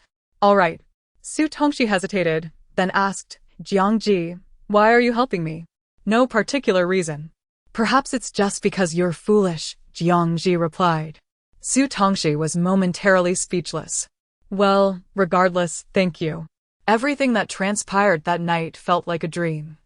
Leaving her in a daze. Is she really just leaving? What about this creature? Suchong stared at the thing his boss was holding, gradually shifting from fear to disdain. Acceptance made it less frightening, yet its ugliness remained undeniable. Woo-woo. The spirit began to stir again. Can you behave? Or would you prefer to be obliterated? Jiang Zhi threatened in the most nonchalant tone, and the spirit immediately quieted down. I felt a warm current surge through me just now. What was that? Lu Siken inquired suddenly. Jiang Zhi met his gaze and explained at a measured pace. That was the power of merit. It is beneficial for your body, which is why I brought you here. Upon grasping her intentions, the corners of his tightly pressed lips curved upward. I see. Suchong observed the exchange between them, feeling somewhat superfluous. Chapter 45. Miss Wan, what brings you here? On the journey back, Lu Siqing inquired of Jiang Zhi whether the practice of exorcism was challenging. It primarily depends on the subject's lingering attachments and their willingness to be liberated, he replied, patting his bag. This item here, for instance, clearly exhibits a stubborn nature. Almost as if in response, the contents of the bag stirred vigorously twice. See, even inanimate objects can be quite unruly. Clearly. You possess considerable experience in dealing with such entities, Lu Siqing remarked. Indeed, while it may be foreign, it is hardly the most formidable. I have encountered far more sinister beings. Little Black comfortably snored beside them. Thank you, the man beside her suddenly continued, about earlier, when you allowed me to share in your merits. For practitioners like us, merit holds significant value. Your willingness to share it with me is something I shall remember. Jiang Zhi, momentarily lost in thought, turned to glance at him, her expression serene. It's nothing much. I have always preferred not to owe favors. Since you arranged for your assistant to drive me, I merely returned the small gesture of goodwill. It is but a simple exchange. To her, this seemed entirely reasonable. Hence her confusion at his solemn gratitude. Noticing her deep contemplation, Lu Siqing refrained from further interruption. After a while, Jiang Zhi posed a question. Lu Siqing, how much would it cost to establish a Taoist temple in the capital? She had just been pondering that the capital, being situated at the heart of the dragon vein, would surely attract abundant spiritual energy. If she were to build a temple for her master, the capital would indeed be the most favorable choice. However, land there was exceedingly expensive, significantly more so than in Ningqing. Lu Siqing, with clarity of thought, quickly provided an answer. A well-positioned site with good feng shui would not fall below 8 figures. Moreover, one must secure the necessary approvals. Jiang Zhi blinked. What approvals? He explained, the higher-ups' approval. Along with consent from the Chinese Association of Esoteric Arts, the mention of the association prompted her to exclaim softly, this world is truly complicated. How much simpler it was in the realm of cultivation I once inhabited. Back then, everyone operated independently, establishing temples and sects without needing anyone's consent. The best sites were claimed by the strongest, without the need for purchase. Unlike now, where finding a site with good feng shui is a challenge and once found, one must pay for it. After acquiring the land, any construction requires additional permissions. The myriad of procedures is dizzying. Suchong interjected, indeed, Miss Jiang. Have you not joined the Esoteric Arts Association? Given your current renown, they should have reached out to you. Such a distinguished master should not go unnoticed, he added. Jiang Zhi shook her head. They seem not to have contacted me. That shouldn't be the case. She pondered, turning to Lu Siqing. Do you know anyone from the association? She asked, primarily because he hailed from the capital and might possess greater knowledge. He shook his head slightly. I do not. Then. It is what it is, she mused, resting her chin on her hand, gazing out at the swiftly passing scenery. At this moment, I am still unable to proceed. After all, my spiritual power has only recovered to just below 50%. This matter cannot be rushed. I understand, he replied slowly. I am not in a hurry. Having lived with this fate for so many years, there is truly no need to rush now. Suchong began to piece things together, sensing that Lu Siqing was inclined to invite Miss Jiang to the capital. However, whether she would accept the invitation was beyond their control. As the vehicle turned into a familiar intersection, Jiang Zhi proactively indicated that she need not be taken to the Jiang family doorstep. Lu Xiqing, you can drop me off at your place. It's only a few steps away from there. He responded with a low hum of agreement. Very well, Mr. Lu. Miss Jiang, we have arrived, Suchong announced as he parked the car, stepping out to open the door. Jiang Zhi gracefully exited the vehicle, expressing her gratitude. Lu Xiqing stood by the entrance, leaning on his cane, gazing at her across the car. No need to thank me. Brother Cheng. An excited voice suddenly rang out from behind. You can stand up now. Jiang Zhi turned to see a sweetly attractive girl rushing out from Lu Xiqing's residence. Her skin was delicate and fair, and she sported a high ponytail with her curly hair swaying behind her. Miss Ruan? What brings you here? Suchong exclaimed, quickly glancing at his boss. Lu Xiqing slowly turned, a faint frown gracing his brow. I simply wanted to surprise you. Who knew would both be away? Wan Qingqing dashed to Lu Xiqing's side, her eyes gleaming with joy.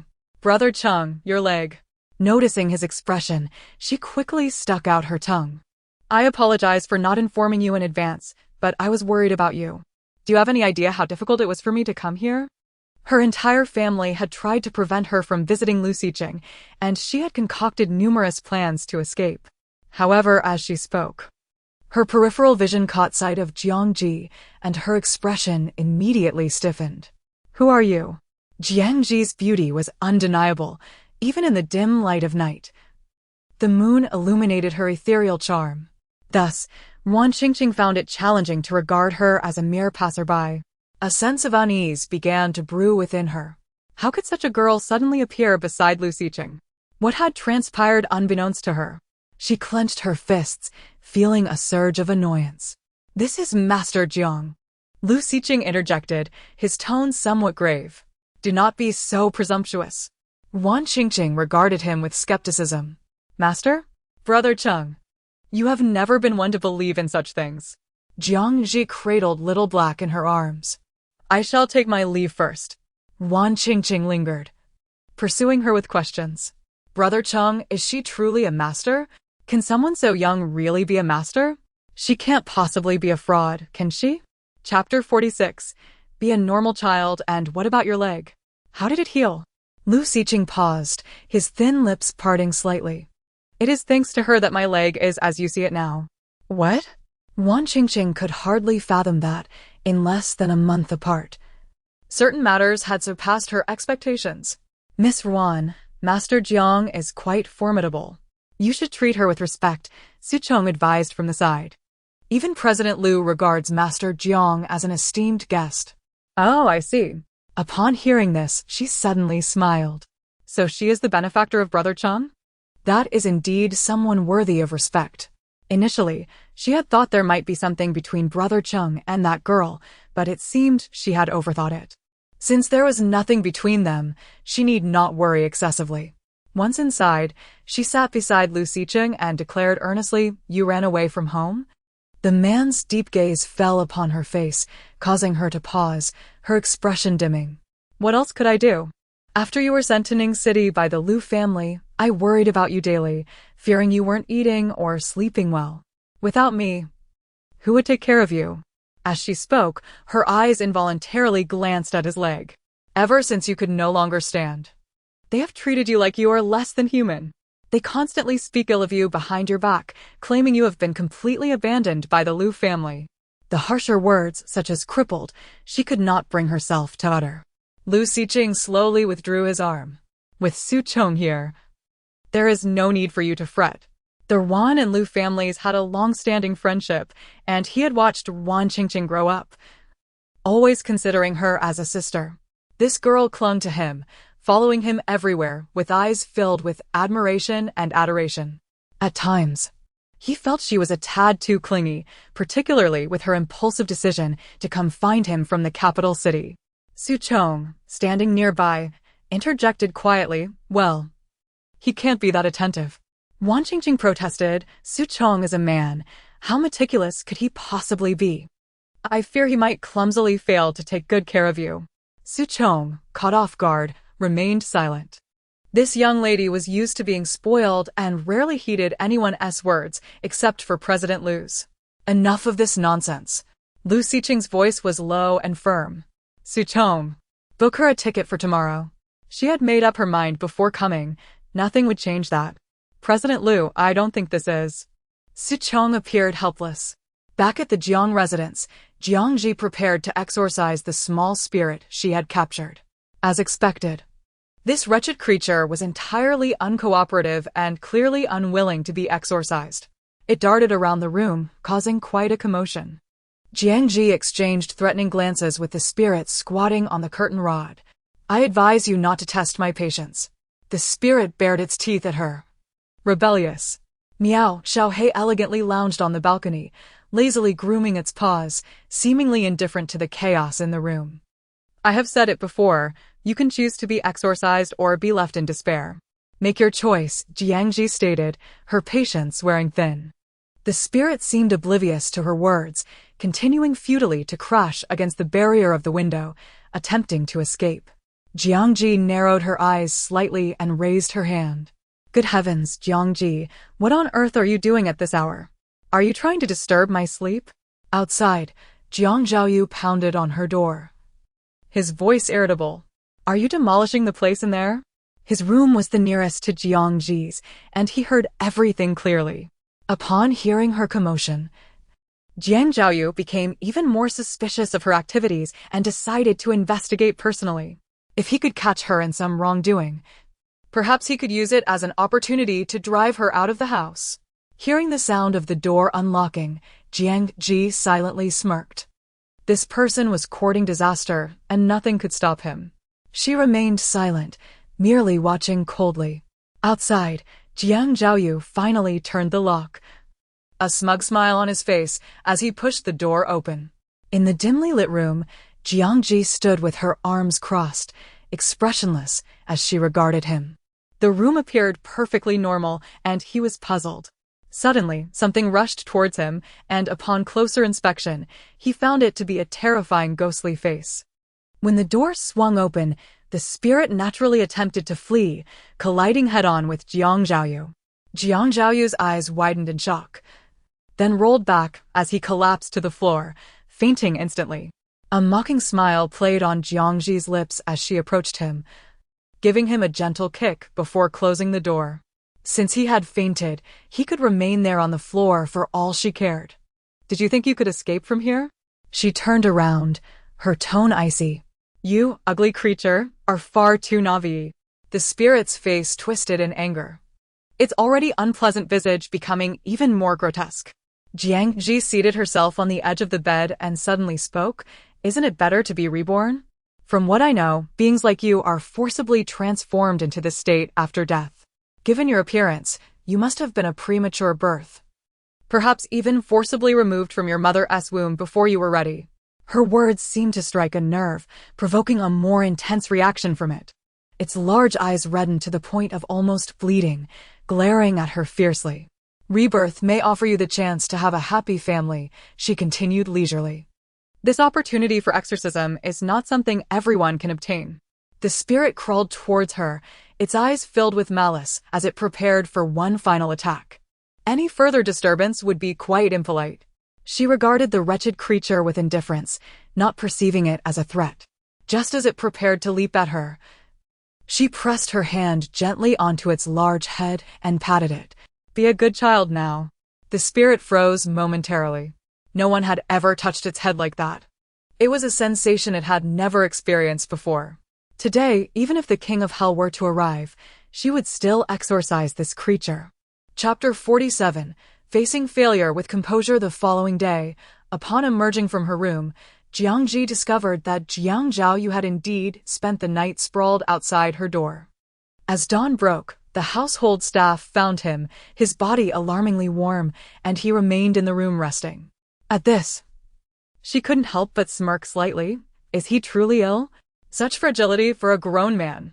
Lu Rulin remained baffled by Jiang Zhaoyu's overnight vigil outside her door. Ji, what on earth happened last night? Why was your second brother lying at your doorstep? Perhaps it would be best to ask him directly, interjected Jiang Yanli unexpectedly. I have inquired. And the second brother claimed that he fainted after seeing a terrifying ghostly face in Jiang Zhi's room. What ghostly face? Jiang Zhi responded with unflappable composure. How could there be such a thing in my room? Besides, don't you usually dismiss these superstitions?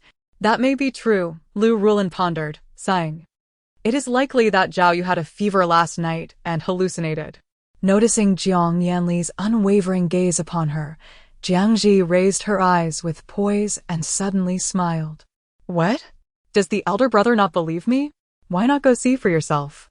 Never mind, he replied, clearly unenthusiastic about approaching her room. Jiang Zhi thought amusingly. In the end, isn't he just cowardly? Suddenly, her phone chimed. Upon checking, she found a message from Lu Siken inquiring about the little ghost from the previous night. It has already been sent off, she replied. Lu Siken then asked, does this contribute to one's merit? He added, congratulations. Just as Jiang Zhi set her phone down, she heard Jiang Yanli remark, you seem to be getting quite close to Lu Siken lately. Do I? Lu Rulin immediately looked at her with concern. The Lu family is not to be trifled with. Lu Siken is merely a paralyzed man cast aside in Ningqing. You should keep your distance. Jiang Yanli coldly added. Is it that our Jiang family is beneath your notice, prompting you to seek favor from the Lu family? Jiang Zhi smiled rather than getting angry. Elder brother, it appears you possess a keen awareness of your own standing. Indeed, I believe the Jiang family pales in comparison to the Lu family. In terms of quality and upbringing, they far surpass you. Clang! Jiang Yanli slammed his cup onto the table, his expression icy. Jiang Zhi, your tongue grows ever sharper. Thank you for the compliment, elder brother. I'm full now. You may continue your meal, Lu Rulin said, rising with a troubled expression. Unable to eat any longer. Jiang Zhi also stood up briskly. I have finished as well. Elder brother, enjoy your meal. Brother Siken. Why are you in a wheelchair again? Wan Qingqing puzzledly gazed at the man seated in the wheelchair, who was engrossed in a book, as she settled beside him on a soft cushion. Because I do not intend for others to know that my legs are gradually improving, he replied, his eyes never leaving the page. And do not divulge this to the capital. Of course. I will adhere to your wishes, she smiled radiantly. That is unacceptable, he stated firmly. Did that Master Jiang truly possess such remarkable abilities? How did she heal your legs? Her curiosity was palpable. Lu Siken casually glanced at her. When she comes again next time, you will naturally find out. Oh! At Ningqing People's Hospital, Su Tongxi was attending to her parents at their hospital beds. Dad, Mom, this pear was freshly purchased this morning. It's particularly delicious and can moisten the lungs. Well, as long as it was peeled by our dear Tongxi, it will be delightful, her mother said with a smile, her eyes filled with pride. Just after finishing the pear, her aunt and uncle arrived. Su Tongxi promptly stood to make room for them. Sister, brother-in-law, how are you both doing today? Much better. It was never very serious. Just needed some rest, they replied. After some small talk, her aunt suddenly shifted the conversation. It seems Tongxi hasn't streamed in the past few days? Didn't she used to stream daily? Has her ambition waned? Yes, streaming could earn quite a bit, couldn't it? Tongxi, even if you're caring for your parents, you needn't stop streaming. Her aunt wore a puzzled expression, anticipating that Su Tongxi would soon provide each elder with a spacious apartment in the city center. What? Didn't you previously express concern that I would bring misfortune upon you all? Su Tongxi replied with a smirk. Now you worry that I can't earn money? What are you talking about? We only wish the best for you, her uncle and second uncle said with displeasure. Rest assured, I have already sent that thing away, she said, her expression turning serious. I will no longer engage in such practices. What? You sent it away just like that? Your money is wasted. Her aunt exclaimed in disbelief. We were merely advising you to be cautious. We never intended for you to discard it entirely. I no longer wish to delve into those dubious matters, she said softly, glancing at her parents in bed. I have come to realize that fame and fortune are not of utmost importance to me. In the past, She had been fixated on such things, overly concerned, neglecting everything else. Despite having earned a sum that many would envy, she remained unsatisfied. What does this mean? Are you saying that at your young age, you lack ambition? Her aunt could hardly believe it. That cannot be. My life is mine to live. It does not require your oversight, she said with a gentle smile. If you desire money, let your own children earn it. I will no longer provide for you. Since her streaming income began, these relatives had frequently sought her financial help, whether for home renovations or vehicle purchases, as she had earned the most. Yet, she now felt no obligation to be their benefactor. You truly are unreasonable. We would never take your money without intending to repay. Several relatives grew anxious, speaking over one another in defense. Su Tongxi found their noise unbearable and pushed them out. My parents need peace. It would be best if you refrained from visiting. Tongxi, her mother gazed at her with emotion, letting out a sigh. I am so pleased to hear you say such things. Su's father wholeheartedly supported his daughter. You should have done this long ago. Your mother and I have always been concerned for you. We felt you were overburdened. Yes, Tongxi, you are already remarkable. There is no need to push yourself so hard. Su Tongxi silently embraced her mother, her body relaxing entirely. Indeed, sometimes one must accept certain truths, such as the inevitability of not always achieving greatness. It is merely a common occurrence, nothing to be feared, is it not? Chapter 48. Our esteemed guest, did you really send that thing away? In the hotel. Enjoying a spa treatment, Jiang Zhi, with a mask on her face, was taken aback. Observing the dispirited Su Tongxi, she couldn't help but sigh inwardly. Ultimately, she was just a useless pawn, giving up so easily. Su Tongxi replied, Yes, I must thank your sister. She made me realize certain things. Jiang Zhi smiled. Is that so? Your sister is truly remarkable. I underestimated her. Su Tongxi expressed admiration, causing Jiang Zhi's smile to falter slightly. Fortunately, the mask concealed her expression. Of course. As her elder sister, you must feel proud, right? Absolutely, she replied with a squint and a smile. But when did Jiang Zhi acquire such abilities? The Jiang Zhi I knew was utterly inept. She pondered whether her sister had been deliberately hiding her talents. Su Tongxi said, All right, no more talk. I need to have dinner with my parents. Okay, go ahead. Jiang Zhi ended the video call with a hint of a smile and tossed her phone aside. Jiang Zhi. She murmured the name silently, imbued with a sense of inexplicable meaning. Having just completed a live broadcast, Jiang Zhi received a call from Yi Qirui. She casually answered, What's up? Yi Sanxiao's voice was as vibrant as ever. Master Jiang, will you be attending the banquet at Jiyun Hotel tonight? What banquet? She absent-mindedly toyed with 2 copper coins while asking. Yi Qirui sounded surprised. It's the annual gathering held in Ning City, exclusively for local dignitaries. Didn't your parents or brother mention it? They didn't. What? How could they do this? He began to feel indignant on her behalf. Such an important gathering would see every prominent family in Ning City attending with their children. Jiang Zhi chuckled lightly. They probably never intended to take me. It was hardly surprising. Perfect. Yi Qirui suddenly laughed, as if struck by a thought. My mom is calling me, Master Jiang. We'll talk later. All right. She calmly ended the call and resumed drawing talismans. The parchment was never-ending. It was prudent to prepare more for unforeseen circumstances. Besides, she occasionally sold them in her live streams. Indeed, there were distinctions among talismans. The ones she used for exorcism required a greater infusion of spiritual energy. Those sold in her streams were more commonplace. Yet, for ordinary people, they sufficed. Too much spiritual energy would overwhelm them. Downstairs, El Rulin was meticulously preparing for the family's attendance at the banquet, personally overseeing everything from attire to accessories. This was a significant event, and she couldn't afford to be careless. Hongchang, are we really not bringing Gigi? She asked while helping her husband with his tie.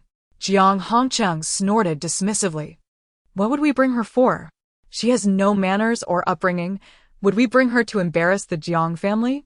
Jiang Zhi sneezed and chimed in, exactly. It's unnecessary. What if she causes a scene at the banquet? Our family would become the laughingstock. El Rulin was swayed. That's true. Then let us not. In such grand occasions, it was better to err on the side of caution. If Qin were present, there would be no such dilemma. For she was exceptionally presentable, poised, and cultured. This watch is not appealing. You should wear the one your mother gave you last time, she remarked to her eldest son. Jiang Yanli nodded, removing the watch from his wrist and instructing a nearby servant to fetch another. El Rulin gazed with satisfaction at her two handsome sons, thinking that everyone at the banquet would envy her. If only Qin were here, it would be even more perfect. Have Xiao Zheng wash the car and bring it over, Jiang Hongchang instructed. All right, I'll take care of it. You don't need to worry, she smiled, patting his arm. You should sit down and rest for a bit. Upon arriving at the banquet venue, the Jiang family quickly blended into the crowd, having attended such events countless times. Upon spotting their rivals, the Yi family, Jiang Hongchang grunted in annoyance. The Yi family reciprocated with indifference, both clans harboring mutual disdain. Unexpectedly, Yi Rongxuan approached them, saying, "What's this? Mr. Jiang, you didn't bring your own daughter today?" "Oh, is that so?" Yi Rongxuan nodded nonchalantly, feigning regret. Jiang Hongchang turned away, his expression dark, wondering what right Yi Rongxuan had to express regret. Madame Yi exchanged a meaningful glance with El Rulin, saying nothing. Yi Qirue and his sister Yi Han shared a glance, their expressions equally unflattering, seemingly filled with contempt for the Jiang family. Not far away, Song Yuxue confidently approached, stating, "I thought Jiang Zhi was unwell. I was looking forward to seeing her tonight." "Shui, you truly wish to see Jiang Zhi? I thought you never liked her." Teased several other wealthy heirs from Ning City, including Han Yu and Ren Fei, who had previously spoken in the group chat. Song Yuxue glanced at them, smiling faintly. That was in the past. Just then, a commotion erupted at the entrance. Everyone instinctively turned to look. Jiang Zhi entered, clad in a finely tailored black dress. Her long hair cascading down her shoulders, her skin radiant, illuminating the room. "Mr. Jiang, didn't you say Jiang Miss was unable to attend due to illness?" Yi Rongxuan exclaimed in astonishment. Jiang Hongchang was so furious his face turned various shades as he struggled to find words. How had that wretched girl managed to come? Was she deliberately slapping him in the face? At that moment, Madame Yi and Madame Song stepped forward, smiling as they explained, "We invited Miss Jiang. She is our esteemed guest." Madame Yi gazed at Jiang Zhi with affectionate admiration, saying, "This dress on you was chosen by me." As Jiang Zhi stood before everyone, she addressed Madame Yi, saying coolly, "Thank you for the dress." Madame Yi covered her mouth, laughing, "I'm glad you like it. It suits you perfectly." Yi Rongxuan appeared enlightened. "Now I understand, madam. You should have informed me sooner. I wanted to surprise you, inviting Miss Jiang on behalf of our families. I thought you would be pleased." "Naturally, I am exceedingly pleased." Jiang Hongchang was nearly apoplectic, realizing that these two families were deliberately conspiring against him. Chapter 49. Seeking the one to break the formation, Jiang Zhaoyu approached Jiang Zhi, his teeth clenched as he whispered, "You must be intentionally trying to embarrass our family. Aren't you?" Jiang Zhi shot him a look of disdain. "They invited me. Why shouldn't I come?" Initially, she had no intention of attending. But upon the warm invitation from Madame Yi and Madame Song, she thought, since she had nothing else to do, why not? As soon as she finished speaking, the two ladies enthusiastically pulled her over. "Gigi, would you like something to drink? We can have a server bring it to you. Orange juice is fine." At that moment, Jiang Hongchang and El Ruolan realized that Yi Rongxian and Song Yuxue had known about Jiang Zhi's attendance all along. Their previous behavior was merely an act. Even El Ruolan felt slightly embarrassed. Hongchang. The other noble families present were equally astonished. They had heard much about how the Yi and Song families regarded Jiang Zhi highly, treating her with great respect, but witnessing it firsthand was beyond their expectations. "Jiang Zhi, come here." Jiang Hongchang called out darkly, his tone authoritative. Jiang Zhi glanced at him without moving. What do you want?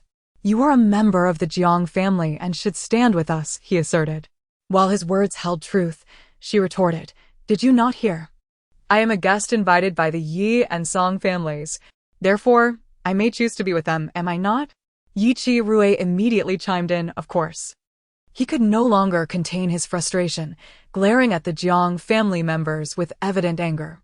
This family was utterly outrageous. Not only excluding Master Jiang from the gathering, but also lying about her being unwell. He despised such individuals. They were merely taking advantage of being Master Zheng's biological parents to act so shamelessly.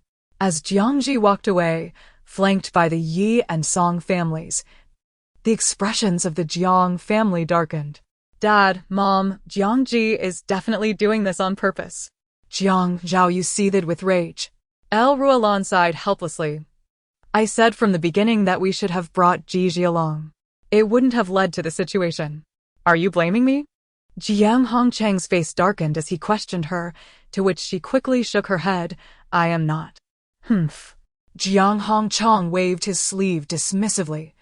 Then let this banquet proceed without her. Did he think he would rush to curry favor with Jiang Zhi like those two families? Dream on. Meanwhile, Jiang Zhi was surrounded by Yi Chi Rui, Yi Han, Song Yushui, and others, appearing quite popular, a stark contrast to her previous experiences of being overlooked. Jiang Zhi. Every time I invite you to go shopping or dining, you never come. It makes me so sad, Song Yushui said half-jokingly. Can't you agree to join me just once? Typically, others would eagerly seek her company, yet Jiang Zhi was the one person she could never seem to reach. Despite this, she felt no resentment. Rather, it ignited a sense of challenge within her. Her new goal was to successfully invite Jiang Zhi at once. I have no interest in shopping or dining, Jiang Zhi replied candidly. Song Yushui laughed. Then what interests you? Exorcising demons, capturing ghosts, and anything that enhances cultivation and virtue. Well, Song Yushui shook her head in resignation. I knew it. Next time I or someone I know encounters something unclean, I will come to you. She had no idea that her words would eventually come true. Jiang Zhi nodded indifferently.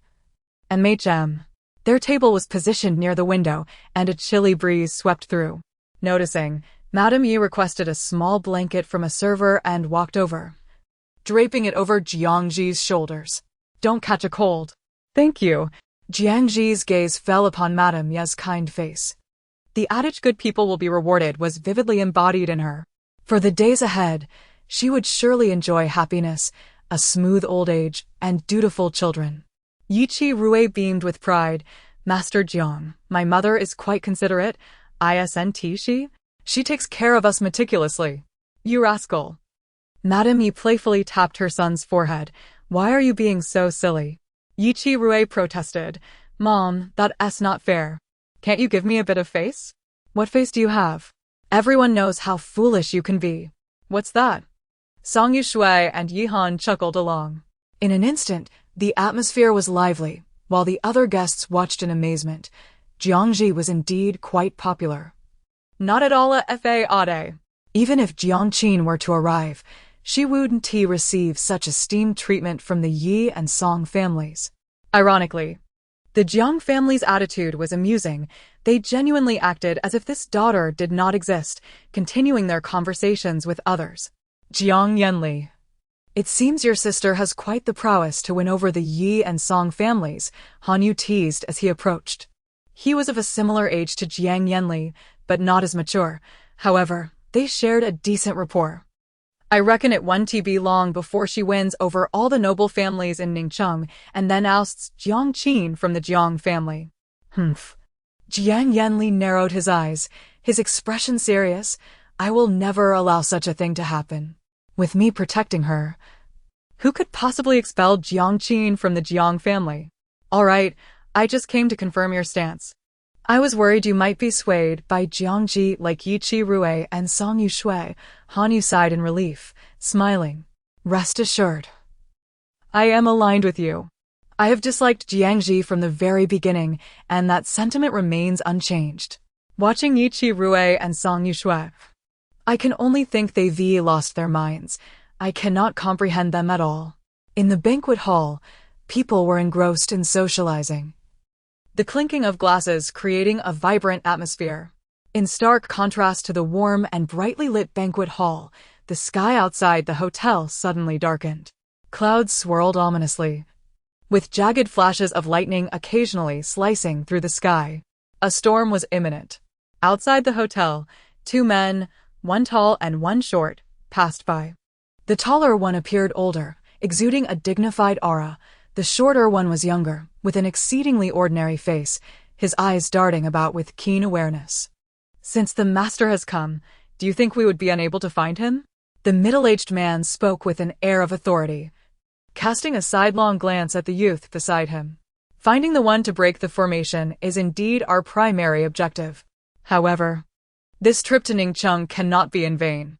Chapter 50. Could it be because of Jiang Zhi? Just a couple of days ago, the sun shone brightly. Yet now the weather has shifted dramatically.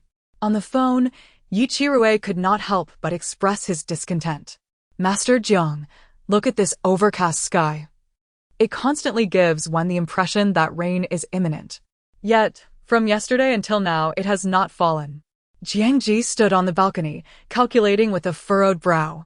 This celestial phenomenon is an ominous sign. Ningcheng is likely to encounter turmoil. What? Yi Qi-rui was utterly convinced by her words, which only heightened his worry. What should we do? Is it necessary for our family to temporarily leave town for safety? That is not required. I have already calculated this matter. And it does not involve you. He immediately felt a wave of relief wash over him. Phew, that's good. However, Jiang Zhi continued to ponder. The divination indicated that this ill omen stemmed from a specific individual. The aura felt somewhat familiar. It appeared to be the same person who had arranged the formation at the restaurant last time. So, they had returned to Ningcheng? It made sense. They must have sensed that the formation had been disrupted and came specifically to seek her out. Coincidentally, she also wished to confront this individual. She was curious to see just how formidable this malevolent entity truly was. Although her cultivation had not fully recovered, she felt no trepidation. Based on the formation she had encountered at the restaurant, the adversary's skills were not beyond her capability to handle. The reasoning behind this was straightforward. The spiritual energy in this world was sparse and chaotic. Moreover, with the advancement of the times, people's faith and offerings to the divine had diminished considerably. Frankly, it was not particularly conducive to cultivation. In contrast, the realm she once inhabited was saturated with abundant spiritual energy, teeming with practitioners, many of whom could cultivate pure spiritual power. Yet, the competition was fierce, and those who succeeded in ascension were few and far between. Her master, the thousand mechanisms real person, was one of them. After a moment's contemplation, she retrieved 3 coins and continued her calculations. She sought to discern where the impending chaos in Ningcheng would manifest. As time passed, the clouds in the sky thickened ominously, casting a pall over the entire city. To an ordinary observer, it might merely signify a common weather change, heralding an impending downpour. Yet, for Jiang Zhi, it indicated a deepening crisis. This malevolent energy, was it a sign of vengeful spirits causing unrest? Did the adversary intend to exploit these spirits and the formation to siphon off the fortune of Ningcheng's citizens? As the divination revealed its full implications, her expression grew increasingly grave. The adversary was acting swiftly. By the time she deciphered the divination, the formation had already been fully established. She lifted her gaze to the sky. The area where the clouds gathered most densely was precisely where the formation lay. She had discerned its location. Su Chong, passing by Lu Xiqing's residence, observed him sweeping fallen leaves from the courtyard and casually inquired, "Is Lu at home?" During such times, she felt it best that he remained indoors.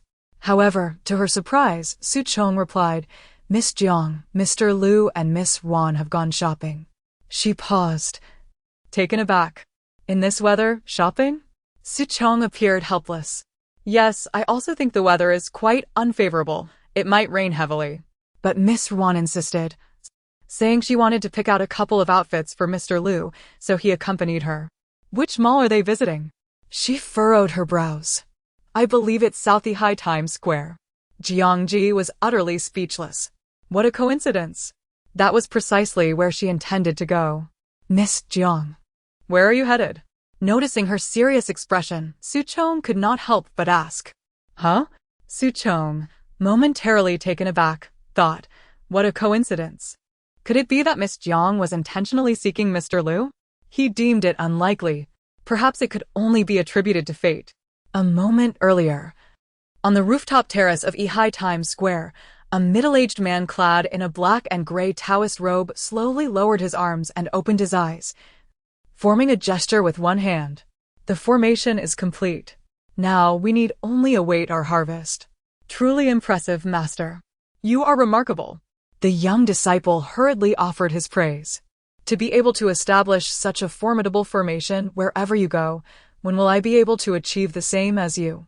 The man glanced at him nonchalantly. It will take you at least another 20 years. Oh, that's all right, master.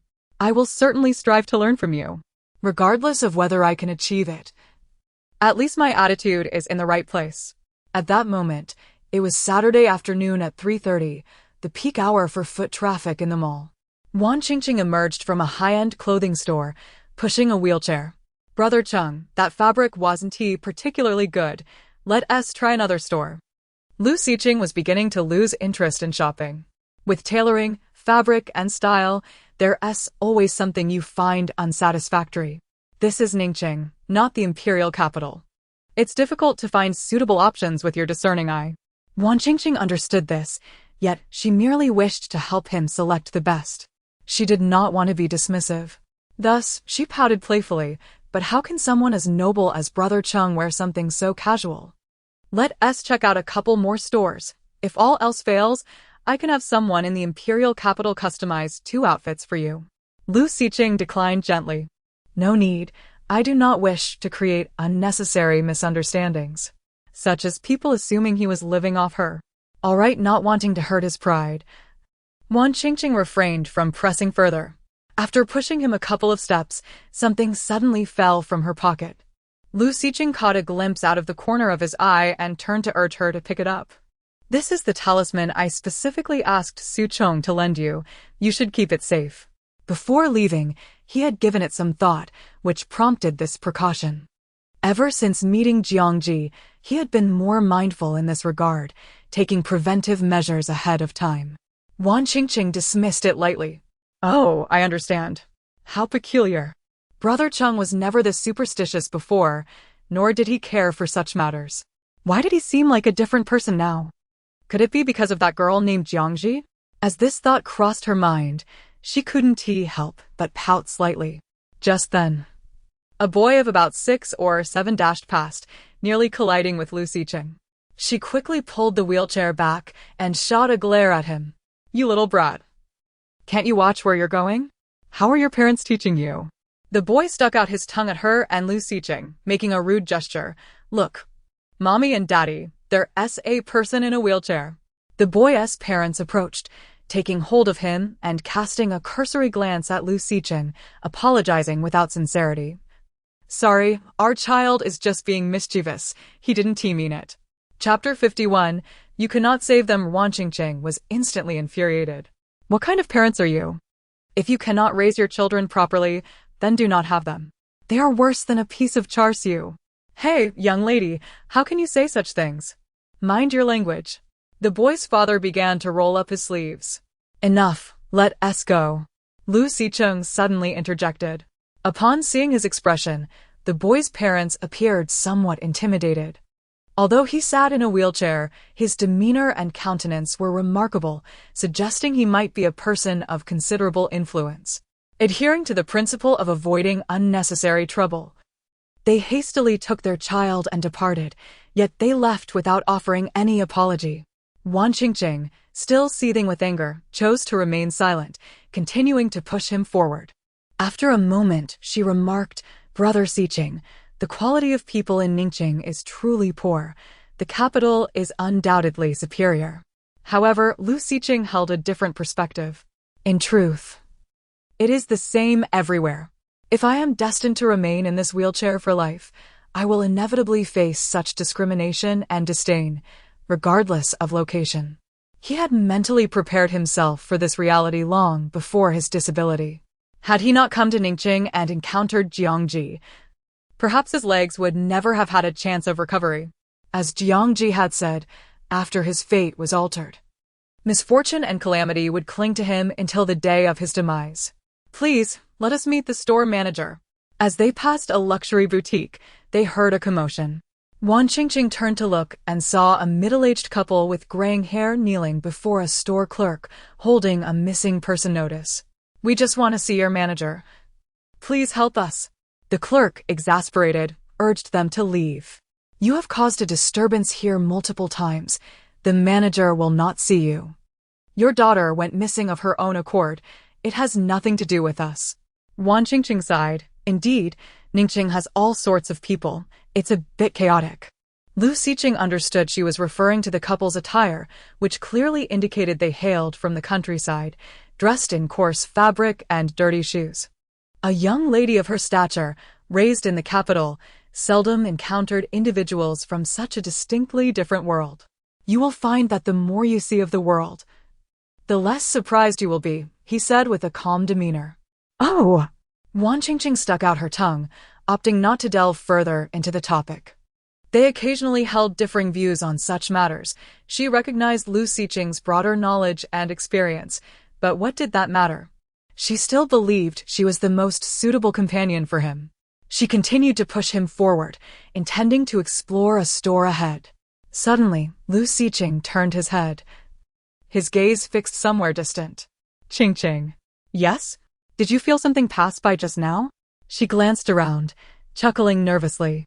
Brother Xiqing, don't scare me. It's broad daylight. There's clearly nothing here. Lu Xiqing replied, it might have been my imagination. Just then, he felt something in his pocket grow suddenly warm.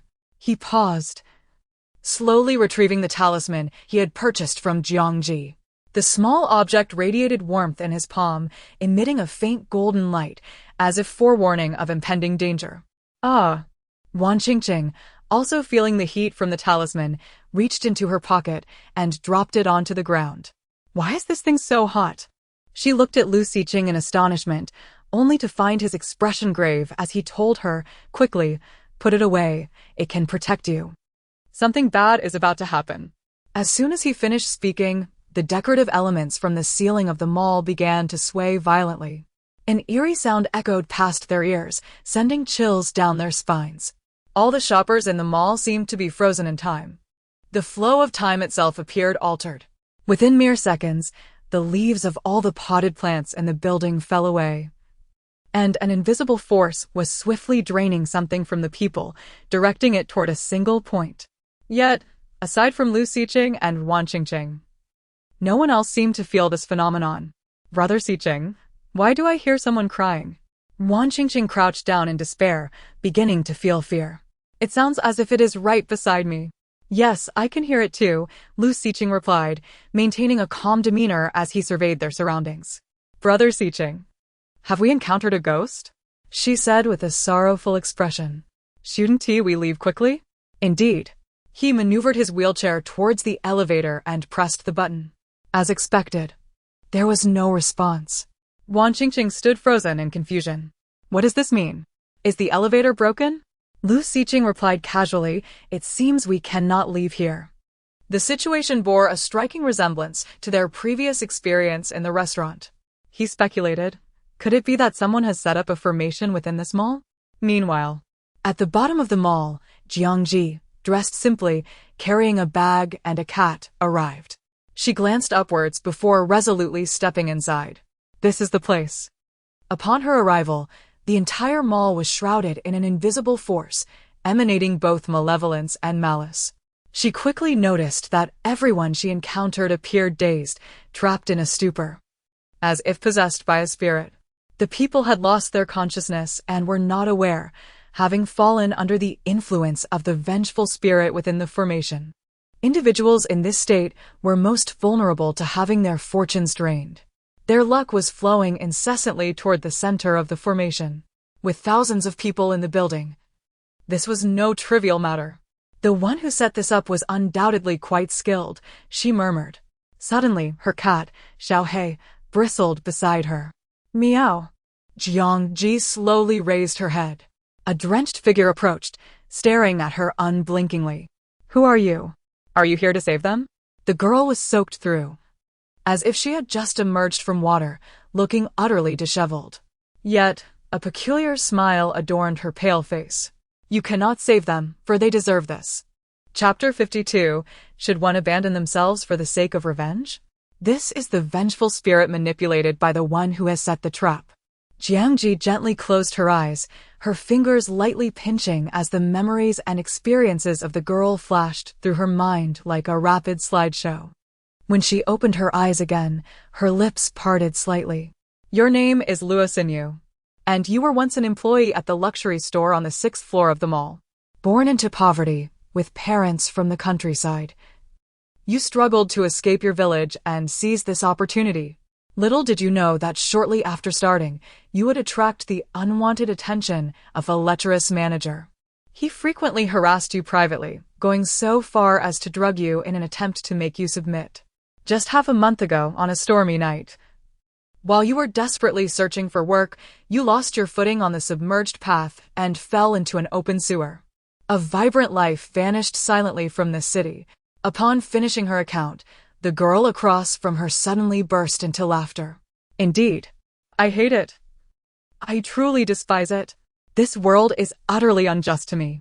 Why must someone like me, who has never harmed another, endure such suffering? I loathe every single person here, including that damned beast. Before I reincarnate, he must pay for my demise. Your perspective is not without merit, Jiang Zhi replied leisurely. Yet, do you not realize that you have already been exploited by those with ulterior motives? Are you referring to the person who set the trap in the mall? Luo Xinyu giggled. I am aware that he has used me. But without this, how could I acquire the power to exact revenge on that beast? We are merely utilizing each other. At this, Jiang Zhi smiled as well. But do you understand the consequences of forcibly siphoning the fortunes of so many people through such a trap? In the end, all of this will fall upon you. Luo Xinyu paused, then suddenly snorted disdainfully. Do you think I would believe the words of a so-called celestial master? In the end, are you not helping these people? I will not be deceived. With that, she floated upwards. I shall see if you can save them all. The loss of fortune is a terrifying ordeal. A once peaceful life can become fraught with countless hardships and dangers, even threatening one's existence. The thousands of individuals here will ultimately become victims. The one who benefits the most will undoubtedly be the architect of this trap. Harvesting so many people's fortunes to transform them into spiritual energy for cultivation is precisely what those who tread the crooked path delight in. Therefore, Jiang Zhi certainly would not allow the adversary to succeed. She drew out several talismans and hurled them into the air, then infused them with spiritual energy, sending them soaring to the highest point. The talismans spun rapidly, forming a circle, emanating a faint golden light as the energy began to suppress the trap, halting the flow of fortune. Master, it seems someone is causing a disturbance. On the rooftop, the young man suddenly opened his eyes to see his master's stern expression. What is there to panic about? Since they wish to challenge us, let us show them our might. Indeed. Jiang Zhi sensed the situation as well and intensified her spiritual energy. The two sides were now officially at odds. On the 6th floor, Lu Xiqing noticed several talismans soaring upwards and instinctively froze. Then, coming to his senses, he maneuvered his wheelchair to the glass railing of the mall. Looking down, the figure casting spells with hand gestures was none other than Jiang Zhi. It's her? Wan Qingqing leaned over the railing to look down, astonished. Then noticed Lu Xiqing's gaze fixed on Jiang Zhi, seemingly too focused. Brother Cheng, when can we leave here? She quickly grasped his arm and shook it. Meanwhile, at the Han residence, Mrs. Han was anxiously pacing. Could something have happened to him? Why is his phone always out of service? Where could he possibly be? Dear, don't fret. I believe you wouldn't venture into such remote wilderness alone. Mr. Han comforted her. embracing her and instructing the household help to continue dialing Han Yu's number. Sir, madam, logic dictates that young master should have gone to High Times Square. I recall he mentioned before leaving he was going to the store to collect a gift for you, madam, the butler stated. Mrs. Han looked puzzled, but if he went there, why is he out of service? We also find it quite strange. Let us send someone to find him. We must locate him. Yes. Dear, look at the sky. After the others departed, she anxiously gazed at the distant High Times Square building, feeling an unease in her heart. The sky looks rather ominous, doesn't it? It's merely going to rain. You're overthinking it due to your worry. Her husband patted her back, trying to dispel her concerns. All right, let us have some tea to calm down. So cold. So cold among the crowd in the mall. Han Yu walked in a daze, hugging his arms as if in a stupor, water all around dark and cold. Who can come to save me? The reactions of those trapped in the mall were largely similar to his. Aside from Lu Xiqing and Wan Qingqing, who bore Jiang Zhi's talismans, they were all affected by Luo Xinyu's resentment. What they saw, heard, and felt were echoes of Luo Xinyu's experience when she fell into the sewer. Watching the transformation of the crowd in the mall, Wan Qingqing couldn't help but hug her arms and shiver. This is truly frightening. Meanwhile, Jiang Zhi continued her magical duel with the architect of the trap. It was as much a contest of skill as a test of each other's true strength. It seemed their intentions were quite similar. I never expected that Ning City would harbor such hidden talents. On the rooftop, Fang Jingshan's demeanor had shifted from calm to tense, beads of cold sweat forming on his forehead. He had not relaxed for a moment during the duel with Jiang Zhi and finally recognized her prowess. Master, are you all right?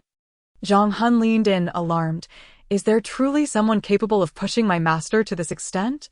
It appears my master's strength is not as formidable as I imagined. Fang Jingshan maintained a solemn expression, instructing him, I'm fine. Go keep an eye on Luo Xinyu. Do not let her cause any trouble. Understood. On the first floor of the mall, Jiang Zhi looked up coldly and spoke. Luo Xinyu, even if your sole focus is revenge, have you forgotten your own parents? With her spiritual energy infused, her voice resonated clearly throughout the mall, calm and unhurried. Your parents traveled great distances to Ning City in search of their missing daughter, kneeling at the store's entrance daily, yearning for any news of you from the manager. Are you truly willing to forsake the chance to see them one last time for the sake of vengeance, even relinquishing your own opportunity for reincarnation? Chapter 53. Idioms are not meant to be used this way. Upon hearing those words, Luo Xinyu, suspended in midair, instantly froze.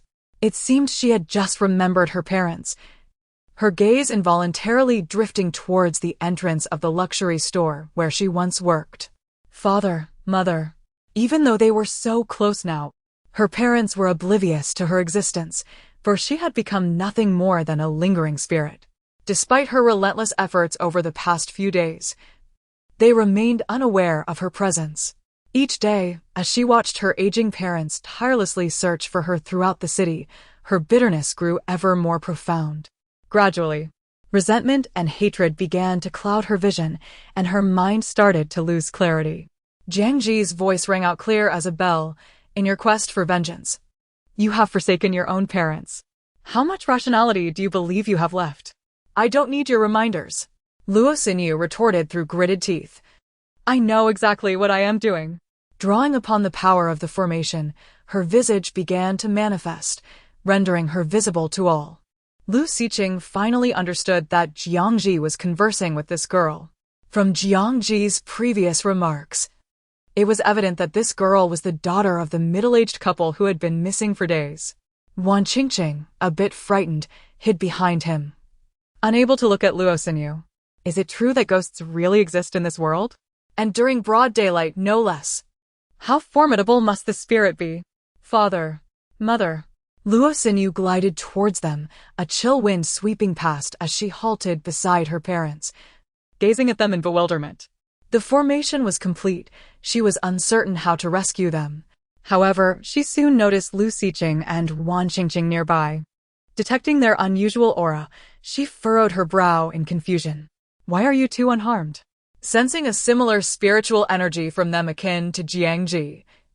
Her expression turned cold. It must be due to that celestial master. Jiang Zhi lifted her head, and, upon seeing Lu Xiqing and Wan Qingqing, her expression remained largely unchanged. She continued, Luo Xinyu, do you truly wish to be irredeemable? Have you considered how your parents would feel if they knew? Her tone was icy, suggesting not a plea but rather a mockery. If they were to learn that their daughter had become irretrievable due to her malevolent actions, would they regret having brought her into this world? Shut up. Stop talking. Luo Xinyu screamed in despair. They will never know. That remains to be seen. Jiang Zhi snapped her fingers, and the consciousness of Luo Xinyu's parents gradually stirred. Upon recognizing the familiar faces before them, they were momentarily stunned. However, when they gazed upon their daughter's drenched form, seeing no shadow beneath her and the emptiness beneath her skirt, a sudden understanding dawned upon them. Mother Luo, in tears, lamented, Xiao Yu, I'm so sorry. We failed to protect you. You must have struggled so much in this vast city all alone. Why didn't you tell us? Father Luo's eyes turned red in an instant, his lips trembling, as if he had 1,000 words to say, but found himself unable to express them. Xiao Yu, did you come to see us for the last time? Mother Luo reached out to grasp her hand, only to pass through her without contact, unable to touch anything. Father, Mother, I will take you away from here first. We can discuss everything else later. Luo Xinyu fell silent. Jiang Zhi enunciated each word with precision. Your daughter has used her own resentment, entering the formation to draw upon the fortunes within this building. Once completed, she will be unable to reincarnate, with only oblivion awaiting her. What? Xiao Yu, is what she said true? Mother Luo stared in shock at her daughter, halting in her tracks. Luo Xinyu, filled with anger, floated into the air and shouted at Jiang Zhi, do you think threatening my parents will make me relent? Give up, I will not waver because of your words. Upon hearing this, Zhang Han, who had just descended, sighed in relief. Thankfully, Luo Xinyu had not decided to abandon her dark path. It seemed her master had overthought the situation. There was no way this would go awry. Jiang Zhi replied, very well, I suspected I could not persuade you. Allowing your parents to awaken and see you for the final time was merely my last act of mercy. Since I cannot sway you, I shall not hold back. This is bad. She intends to forcibly break the formation. On the rooftop, Fong Jingshan suddenly opened his eyes wide, the veins on his forehead throbbing, clearly indicating Jiang Zhi had pushed him to a critical point. If that is the case, I must expend all my strength. This battle of magic must be won. Both invisible spiritual forces reached their zenith as Jiang Zhi bit her finger, swiftly drawing a talisman before her. Break. A strange wind suddenly swept through every floor of the building, as if an invisible force was surging through every corner with unstoppable momentum. Yet this wind did not carry a chill, rather it felt warm and inviting. Seeing Jiang Zhi gaining the upper hand, Zhang Han widened his eyes. No. I cannot allow her to succeed. I must assist my master. He dashed down the stairs, arriving behind Jiang Zhi, brandishing his feather duster, intending to launch a surprise attack. Above, Lu Xiqing spoke in a low voice. Jiang Zhi, be careful. Fortunately, she had already noticed him. A talisman flew past, sending Zhang Han fleeing in all directions. Hey, please spare me. I will never dare to ambush you again. Before he could even strike, he found himself fleeing for his life. Meow? Meow meow? The little black cat anxiously circled at her feet. Are you all right? I'm fine. She wearily sank onto a nearby bench, rubbing her chest. In a battle of magic, sustaining some injuries was only to be expected. That individual would not fare much better. Poof! Fong Jingshan wiped the blood from his lips, his eyes filled with disbelief. The grand formation he had established had truly been broken, and he had sustained such severe injuries. Master, perhaps we should retreat for now? What if she decides to eliminate us completely? The idioms I taught you were not meant to be used in this manner. Fong Jingshan glared at him, frustrated. Not only had he lost the battle of magic, but he was also being exasperated by his own disciple. Chapter 54. Jiang Zhi's injury, however, the young man was indeed correct. It was unwise to linger here any longer. Despite both he and Jiang Zhi being injured, his unfamiliarity with her left him uncertain of her capacity to confront him. Hence, he reluctantly instructed Zhang Han to assist him in departing. "Let us retreat." "Yes, master," Zhang Han responded with remarkable alacrity. In the shopping mall, Luo's parents gazed in disbelief at their daughter's increasingly translucent form, desperately reaching out to grasp her. "Xiao Yu, do not leave. Do not abandon your father and mother." Suddenly, the elevator chimed, and Jiang Zhi emerged from within. Her expression was devoid of emotion as she spoke. "Luo Xinyu, you were once the focal point of the formation. Now that it has collapsed, you shall no longer remain in this realm." Luo Xinyu stared at her, momentarily dazed, before breaking into a smile. "Is that so? Yet, this seems rather pleasant. At least I get to see my parents one last time." As she spoke, her body became nearly invisible. Jiang Zhi paused slightly, then formed a gesture with her hand, murmuring an incantation. A flash of light enveloped Luo Xinyu, and she appeared momentarily stunned. "You." Before she could finish her sentence, she vanished completely. "Master, I implore you to assist my daughter, at the very least grant her the chance for rebirth." Luo's mother suddenly lunged forward, grasping Jiang Zhi's hand in desperation. "Is it true?" Thank you. A smile finally broke through the tear-streaked visage of Luo's mother. "Are we not leaving?" Jiang Zhi cast a glance at Lu Siken and Wan Qingqing before turning to enter the elevator. "Let us go." Lu Siken maneuvered his wheelchair to follow, while Wan Qingqing hurried alongside. Inside the elevator, Jiang Zhi gazed at the flickering floor numbers, her head spinning suddenly. Lu Siken reached out to steady her waist, his tone laced with a barely perceptible concern. "Are you all right?"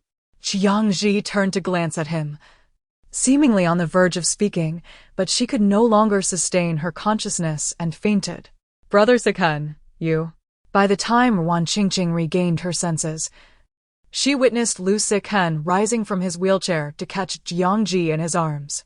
A pang of sorrow welled within her, prompting her to puff out her cheeks in discontent. "Brother Siken, be cautious of your leg. Have Su Chong drive over," Lu Siken instructed. "I am fine," he asserted, clearly indicating that the injured party was Jiang Zhi. His gaze lingered on the girl's face, which appeared significantly more pallid than usual, tightening his embrace around her. Indeed, no matter how formidable she might be, she too was susceptible to harm. "Brother Siken, allow me to take over," Wan Qingqing volunteered, wishing to relieve him of the burden of holding Jiang Zhi. "Are you certain?" Lu Siken regarded her calmly before dismissing her suggestion, carefully placing Jiang Zhi into the wheelchair. "Make the call." "Oh!" Reluctantly, she retrieved her phone to summon Su Chong. Within the shopping mall, people's consciousness gradually returned. What just transpired? Why can I not seem to recall clearly? What was I about to do? Among the crowd, Han Yu slowly regained awareness. "Young master, we have finally located you." A group rushed towards him, expressing their excitement over finding him after a lengthy search. "Your phone suddenly lost service. We could not reach you. Your parents thought you had wandered off to some remote area." Perplexed, he responded, "How could that be? I have been right here." "Strange. I believe I heard Jiang Zhi's voice earlier." The thought brought warmth to his heart. How peculiar, had he perhaps been bewitched? In a private hospital in Ningqing, Jiang Zhi slowly opened her eyes. The first thing she saw was the 4 bags suspended above her head. As she attempted to sit up, a deep, melodious voice cautioned her. "Take it slow." Turning her head, she noticed a man seated beside her. With Wan Qingqing standing attentively behind him, her eyes fixed on Jiang Zhi without blinking. Jiang Zhi offered a serene smile, her gaze drifting to the back of her hand. "This is the glucose the doctors administered. They assured me your health is sound, merely supplementing your nutrition," Lu Siken explained, observing her face. "It seems effective. Your complexion appears improved." Jiang Zhi replied candidly, "That is simply due to resting. My body has begun to heal itself. However, I have sustained internal injuries and must recuperate for several days. By the way, there is something I wish to discuss with you. She glanced at the other occupant in the room, refraining from speaking further. Lu Siken understood her unspoken request and urged Wan Qingqing to step outside for a moment. Brother Siken, is there something I cannot hear? Wan Qingqing protested reluctantly, not wanting to leave. Only when Lu Sichen's expression grew serious did she pout and exit. Jiang Zhi extended a hand toward the man beside her, palm facing upward. Please retrieve your talisman. Lu Siken complied, only to discover that the paper talisman had been reduced to ashes. The spiritual energy of this talisman has been depleted. It has fulfilled its purpose, Jiang Zhi remarked casually. I shall provide a replacement another day. He met her gaze. What you wish to discuss is not this matter, is it? No, she replied nonchalantly. What I wish to convey is that the individual who arranged the formation in the mall is connected to the one who attempted to alter your fate. When that assailant fled, I observed a red lotus tattoo on his arm, which could serve as a lead. As she spoke, her finger sketched an approximate outline on the bedsheet. I understand. He contemplated her words thoughtfully before responding. I do not recall encountering anyone with such a tattoo. That is to be expected. Such markings are typically concealed from view. The attacker displayed a lapse in composure, revealing his true nature in his haste. Lu Siken suddenly inquired. This person is not the one who set the formation? Certainly not. This individual is clearly a minor lackey with little strength. The true orchestrator lies elsewhere. The one who managed to injure you must possess some degree of capability. Humph. She cast him a sidelong glance, half smiling. If my spiritual energy had been fully restored, do you believe he could have harmed me? It was only due to her energy being significantly suppressed before breaking the formation that she found herself in this predicament. Nevertheless, she glanced at her palm and suddenly smiled. Having dismantled a major formation and salvaged the fortunes of thousands, the rewards were indeed substantial. Her spiritual energy had now returned to over 50%. Perhaps she should extend her gratitude to the formation's orchestrator for inadvertently bestowing such great benefits upon her.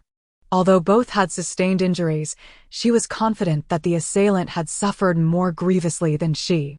Chapter 55, Qin Qin's Favorite Delicacy. Lu Siqing quietly observed the smile upon her face, refraining from speaking.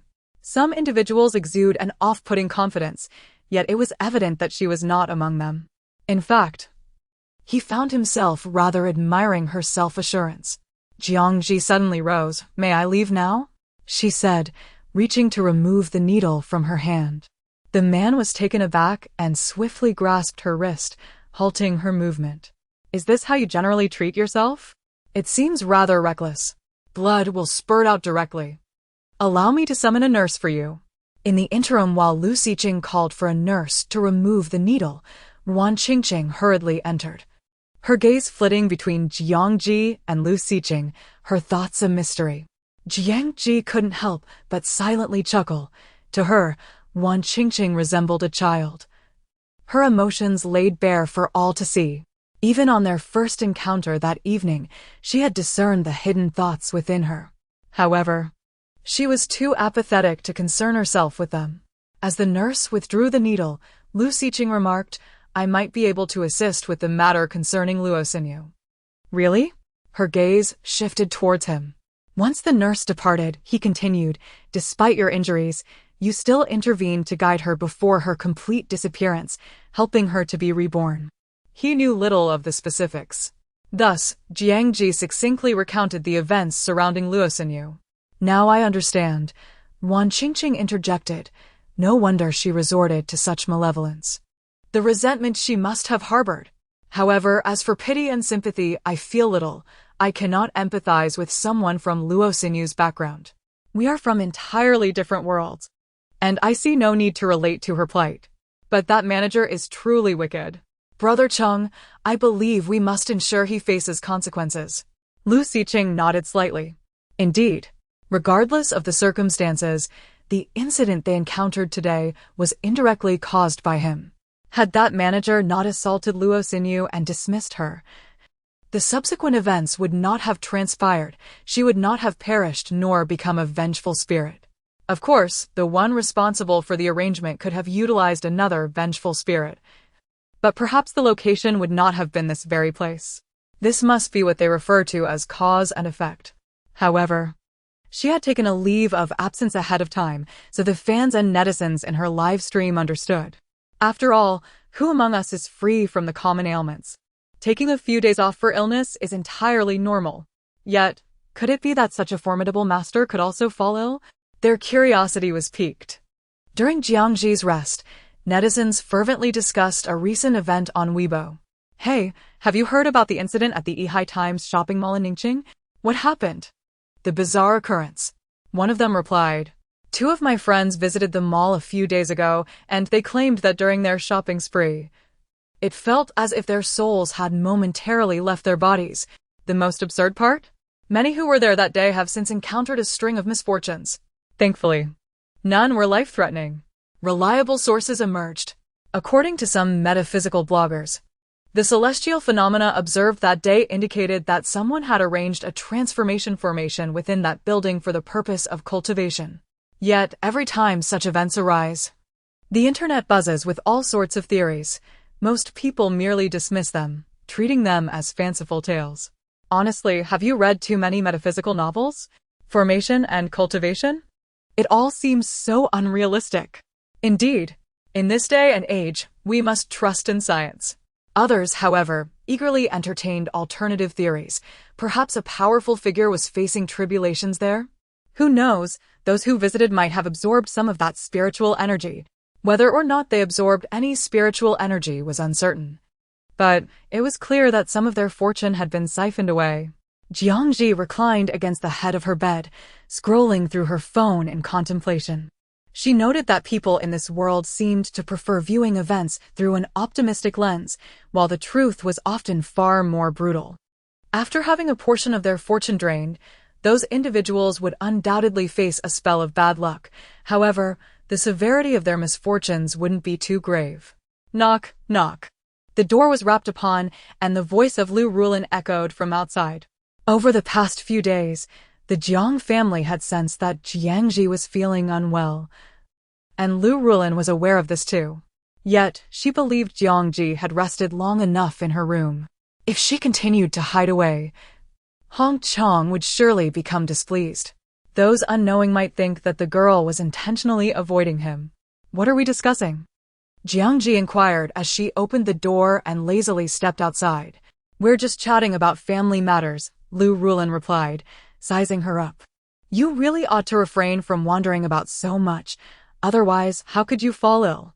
Jiang Hongchang, seated in the living room, remarked sarcastically. If she comprehended that logic, she wouldn't be who she is. Jiang Yanli sat on the couch, watching the news on television, casting a sidelong glance at Jiang Zhi. "Here, have some fruit. It's just been opened and is exceptionally fresh." Lu Rulin beckoned everyone to sit down, placing a piece of fresh durian in Jiang Zhi's hand. "Try it. This is Qin Qin's favorite variety. I'm sorry, but I've never been fond of this." Why should they presume that Jiang Qin would enjoy it simply because she did? If she didn't fancy it, then she wouldn't eat it, regardless of their insistence. Jiang Hongchong turned away, irritated, and resumed watching television. Jiang Zhi glanced at the fruit platter and selected a washed peach from it. The television broadcasted the day's news.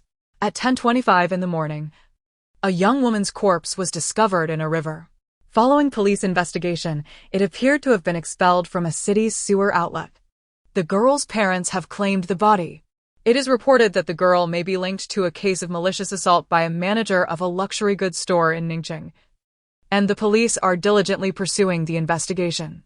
Oh, what a downer. Why air such news while we're eating? Lu Rulin couldn't help but complain. "Yanli, change the channel, please." "Fine." Jiang Zhi bit into the peach, savoring its sweet and tangy flavor.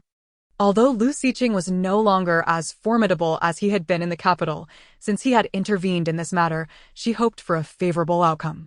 After all, there is a saying, a starving camel is still larger than a horse. Chapter 56, Allow me to introduce a suitable match for you were it not for Lu Xiqing's intervention. The perpetrator indirectly responsible for Luo Sinyu's demise would have evaded justice. His involvement has enabled a proper investigation into the matter. He appeared somewhat pleased, fidgeting with an item on his wrist. The others in the living room couldn't help but glance over. Jiang Yanli inquired nonchalantly, "Where did you get that?" "Won it at an auction. Mom, Dad, Big Brother. Take a look. This is an exquisite heaven bead." He extended his hand. "See how each bead glistens, each pattern unique. It can ward off misfortune and ensure safety. I spent 18 million to acquire it. There were quite a few bidders, but in the end, it was I who secured it. It does look impressive, quite substantial." Lu Rulin commented after inspecting it. "It suits you well." Jiang Hongchong feigned expertise, offering his assessment. "You've got a good eye, kid." Then he turned back to watch the television. In the imperial capital. "Master, please be careful." Zhang Han cautiously assisted Fang Jingshan from the car as they entered the villa before them. A man in his 30s emerged from inside, glancing at Fang Jingshan's condition, his brow furrowing in concern. "Master, you are gravely injured this time?" Zhang Han lamented, "Indeed. Who could have anticipated this? Had we known, we would have avoided that wretched Ning City." The master had absorbed some fortune within the Grand Formation, but all of it had been transformed into spiritual power for battling that female celestial master, resulting in a net gain of nothing. Fang Jingshan's expression darkened. "Had I known, I should have brought your senior brother along. He might have been of some use." Zhang Han exclaimed in surprise, "You can't be serious, master. You don't believe that bringing him would guarantee victory, do you?" "Oh!" Zhang Han sighed, lamenting the prospect of another week of confinement. His master truly lacked creativity.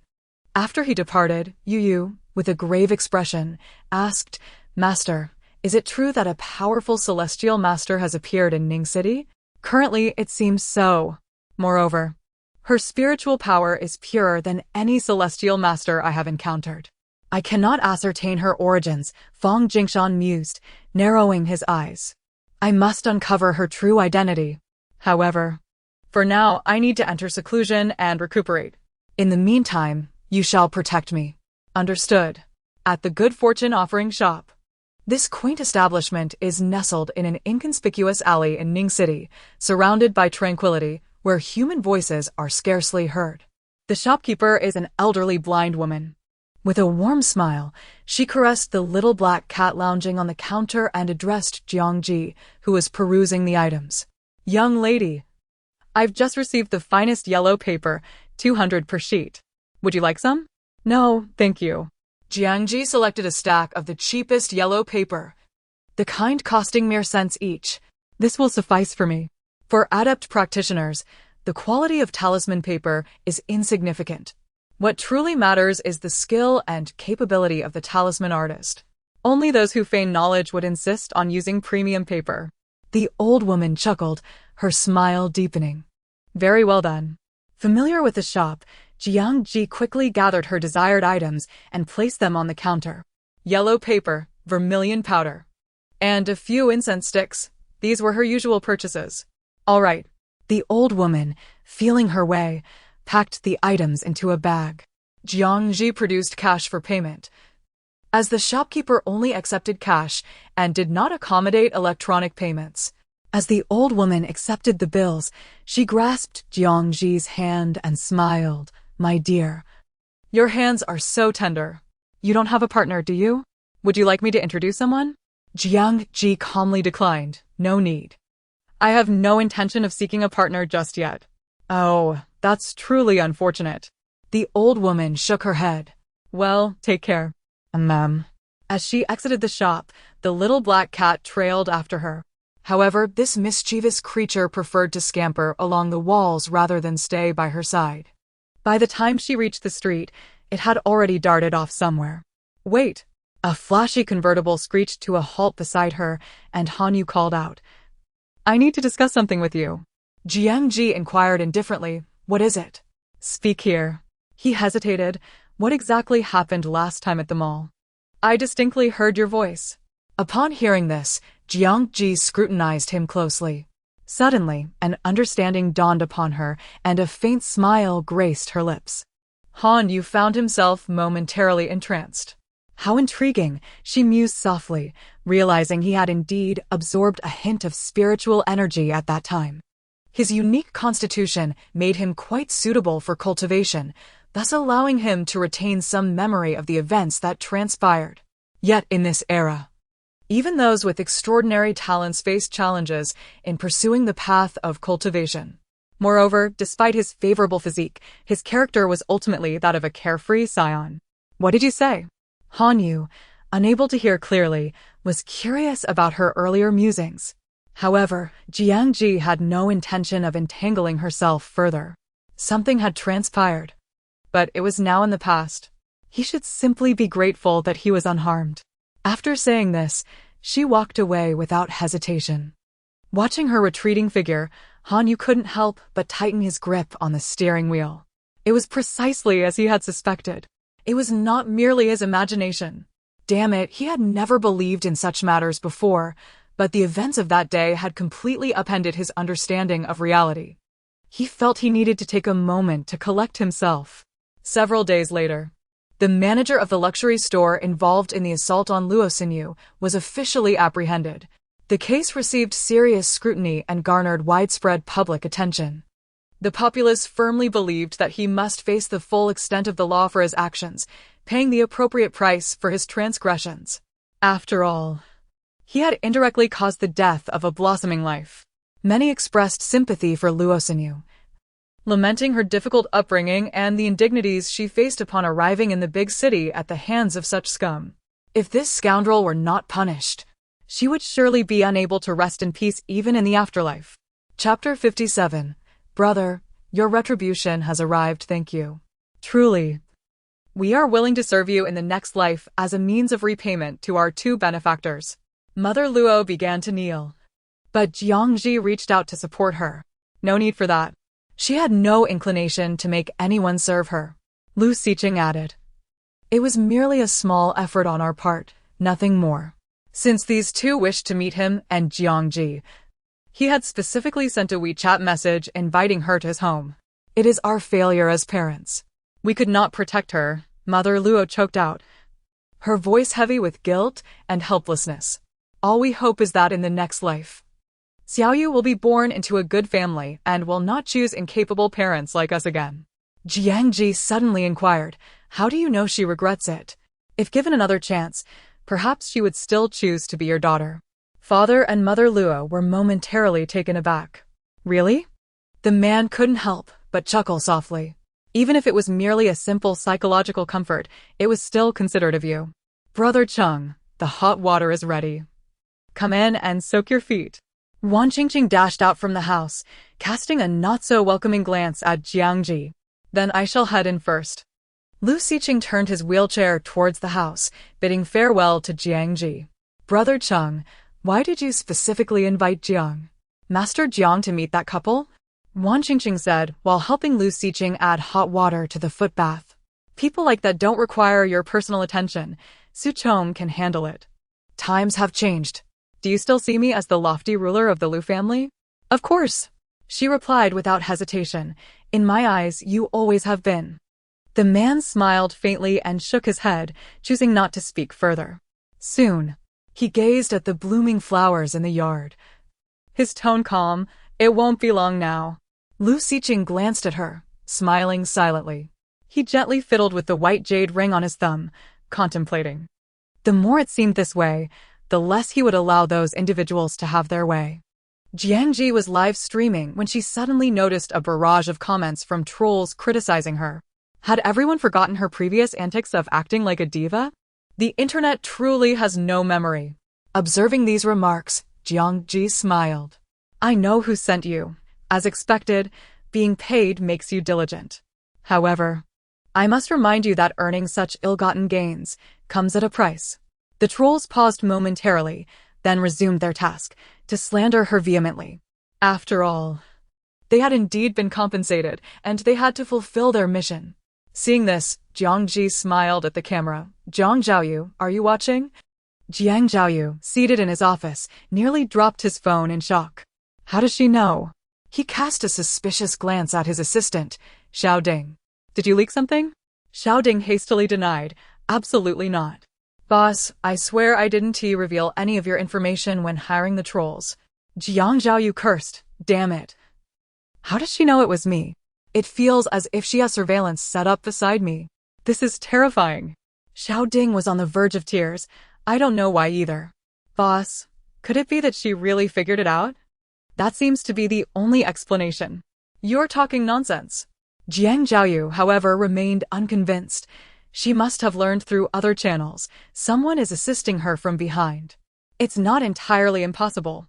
Jiang Zhao fixed his gaze on the screen before him, only to realize that Jiang Zhi appeared to be looking directly at him through it, her expression meaningful. Her lips parted slightly as she chuckled. Brother.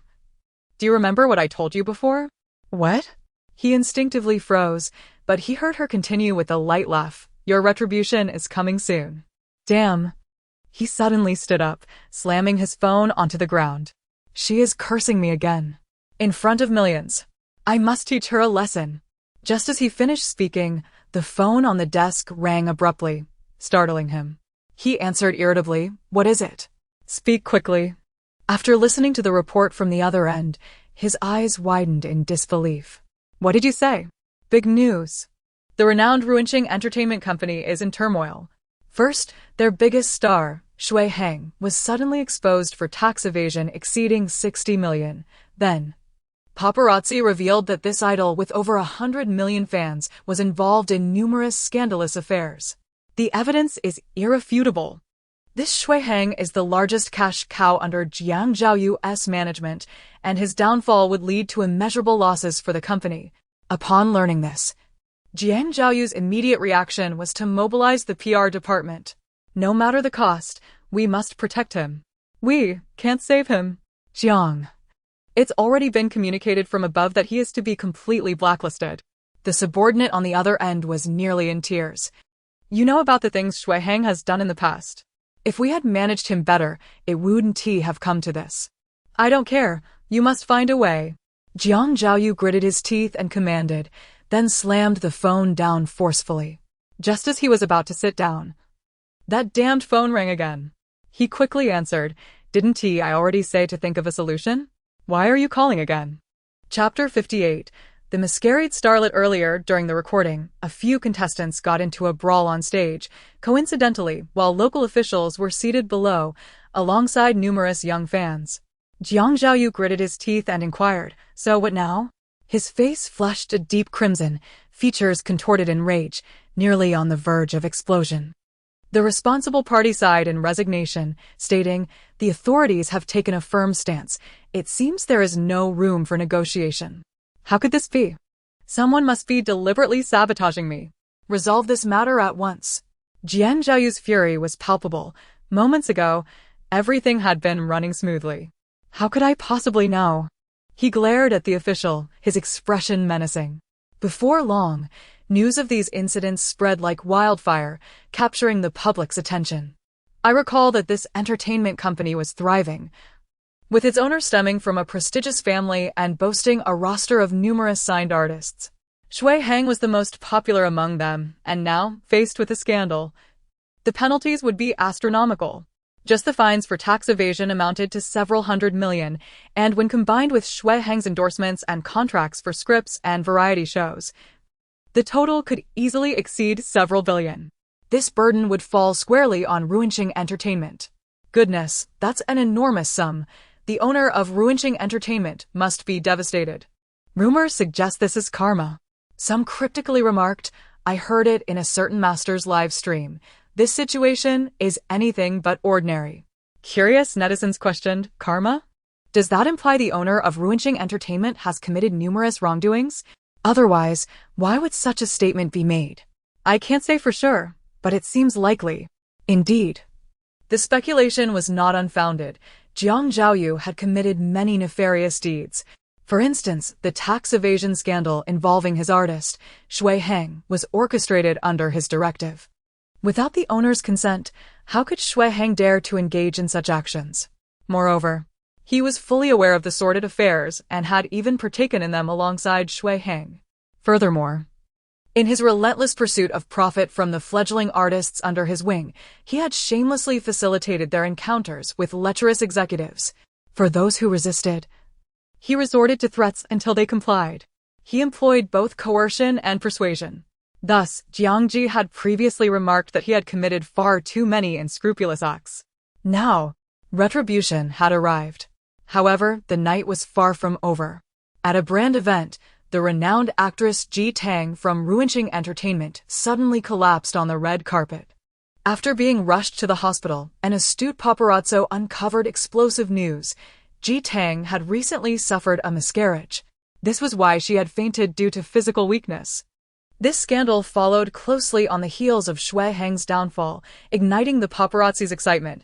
They were once again poised to make headlines. President Jiang. We can't suppress the news about Ji Tang's miscarriage any longer. It's already trending on Weibo. Little Ding fretted, resembling an ant on a hot pan. What should we do now? One scandal after another. For a glamorous star, a silent miscarriage is a significant scandal.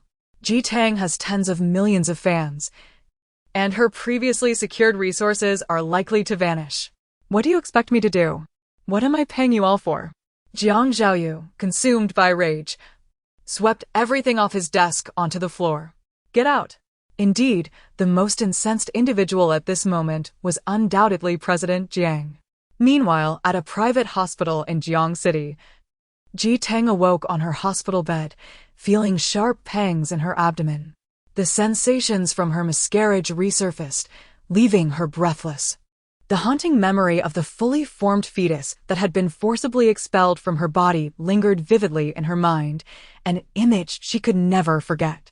Each recollection felt like a fresh wound reopening. My child, she murmured vacantly, caressing her abdomen, her sorrow gradually morphing into bitterness. Upon understanding the reasons behind her miscarriage, only hatred remained in her heart. She loathed the perpetrator who had caused the death of her child and despised her former self. Sister Tang, you're awake. Her assistant entered, informing her of the news of her miscarriage being exposed, expressing concern that President Jiang was particularly furious and intended to blacklist her. After a moment of hesitation, she voiced her worries. What will you do now? Who can help you? Surely you would never seek that person again. Blacklist me? Upon hearing this, Ji Tang did not express fear or concern. Instead, she scoffed. Let him blacklist me then. Do you think I'm afraid? Sister Tang. Where are you going? Your body is still weak. You shouldn't be moving around.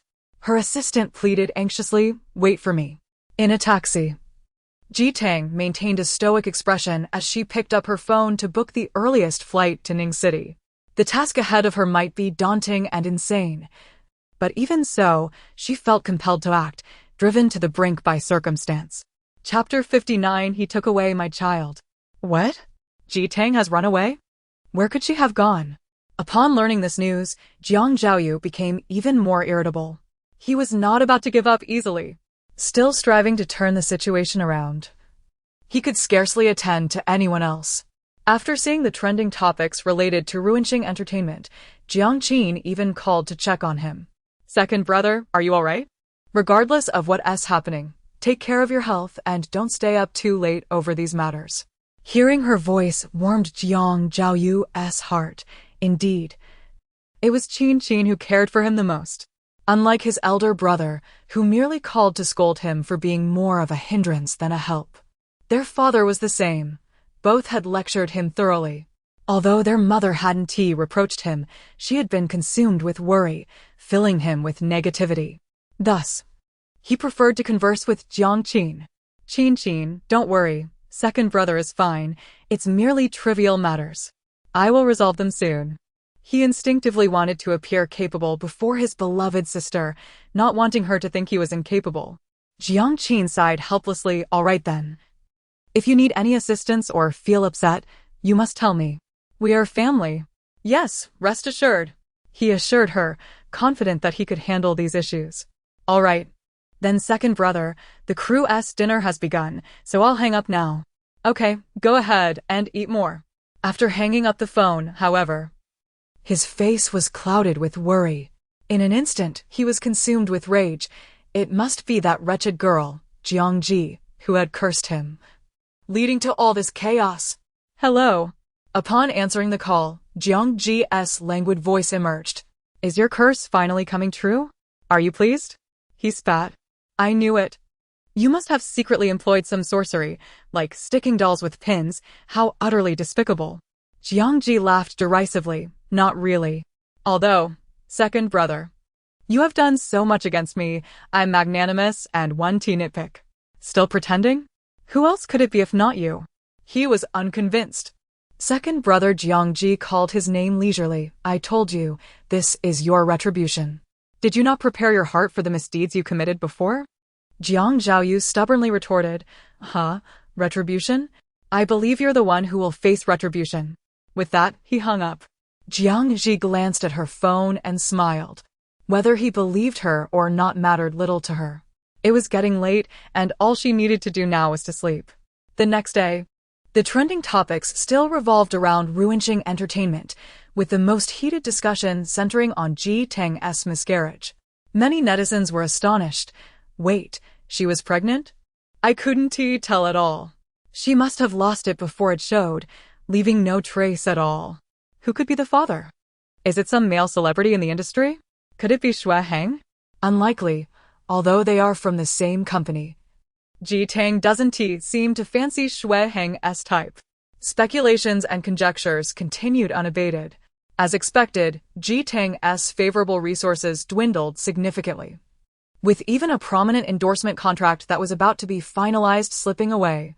Although the miscarriage seemed to have minimal impact on the surface, it was a substantial blow to the reputation of a female star. Jiang Zhi also noticed this trending topic and clicked in to see Ji Tang's photograph. She was indeed beautiful, though her countenance was rather poor, suggesting a life of familial estrangement and no offspring in her fate. When Jiang Zhi went downstairs for breakfast, everyone else had already left, including the usually idle El Rulin, who had gone to socialize with wealthy ladies. In such a large house, aside from the servants, she was all alone, providing a serene solitude. After finishing her meal, she stepped out for a stroll nearby to aid digestion and also brought a can of food for Little Black. Meow. While Little Black enjoyed the canned food, she suddenly heard her phone ring. It was a notification from the back end of Qingning's live stream.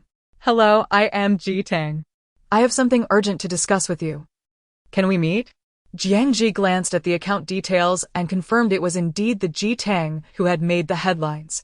Now she understood why the other party sought her out. She promptly sent her the address of a nearby safe. Come over. By the time she arrived, Ji Tang had already been waiting for about 10 minutes. Wearing a mask, her clothing and hair were disheveled, clearly indicating she had neglected her appearance. As soon as Jiang Zhi sat down, she inquired, Did you fly in last night on short notice? Ji Tang froze for a moment, then became somewhat agitated. Master, you truly are remarkable. Why did you come to find me? Jiang Zhi questioned again. Do you trust me so easily?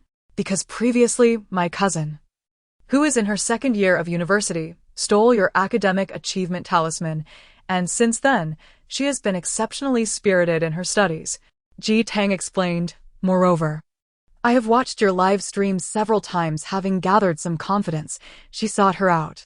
You're currently in a fragile state. It's best to speak less. Jiang Zhi observed her carefully, taking a sip of the coffee before her. I know you are here about your miscarried child. The one who first brought you to the father of the child was Jiang Zhaoyu. However, the one I despise most is not him, but the one who caused my miscarriage. He took away my child. You mean that man who is supporting you? The child's father, right? Jiang Zhi placed her cup down. His name is Dong Chuan, known as Dong Yi, 36 years old, a prominent businessman in Jiangcheng, with connections in both legitimate and illicit realms. 2 years ago, when Ji Tang had just entered Ruinqing Entertainment, she had been drugged by Jiang Zhaoyu at a banquet and sent to another's bed. Subsequently, she was supported by that person, who indeed aided her career significantly. and they maintained such a relationship. Although it had not been consensual initially, over time, Ji Tang had come to accept it. After all, her benefactor was wealthy and generous, treating her relatively well. He was not unpleasant to look at either, merely a decade her senior. Eventually, she even developed genuine feelings for him, though she was not oblivious to her own position. 3 months ago, upon discovering her pregnancy, her immediate reaction was to consider termination, knowing Dong Quan likely did not desire a child.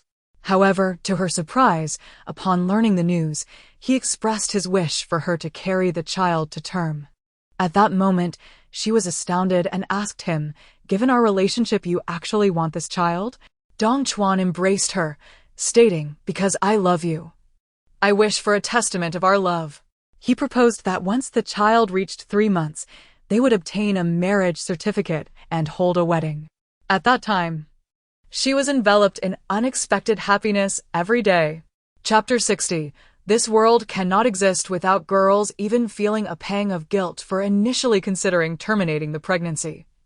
I resolved to bring this child into the world and grew increasingly eager for the arrival of this tiny life. In private, I quietly studied how to become a good mother. When I was 2 months pregnant, I had a vivid dream in which I saw an extraordinarily adorable little boy. As Ji Tang recounted this, her face shone with an uncontrollable maternal love. He possessed a pair of exceptionally clear, large eyes, radiating innocence and purity, resembling me greatly. He stood before me, waving his little hand and asking, "Will you be my mother?" I immediately rushed over to grasp his tiny hand, saying, "Yes. Let me be your mother. I will cherish you with everything I have." He nodded in agreement. Jiang Zhi listened quietly as she continued.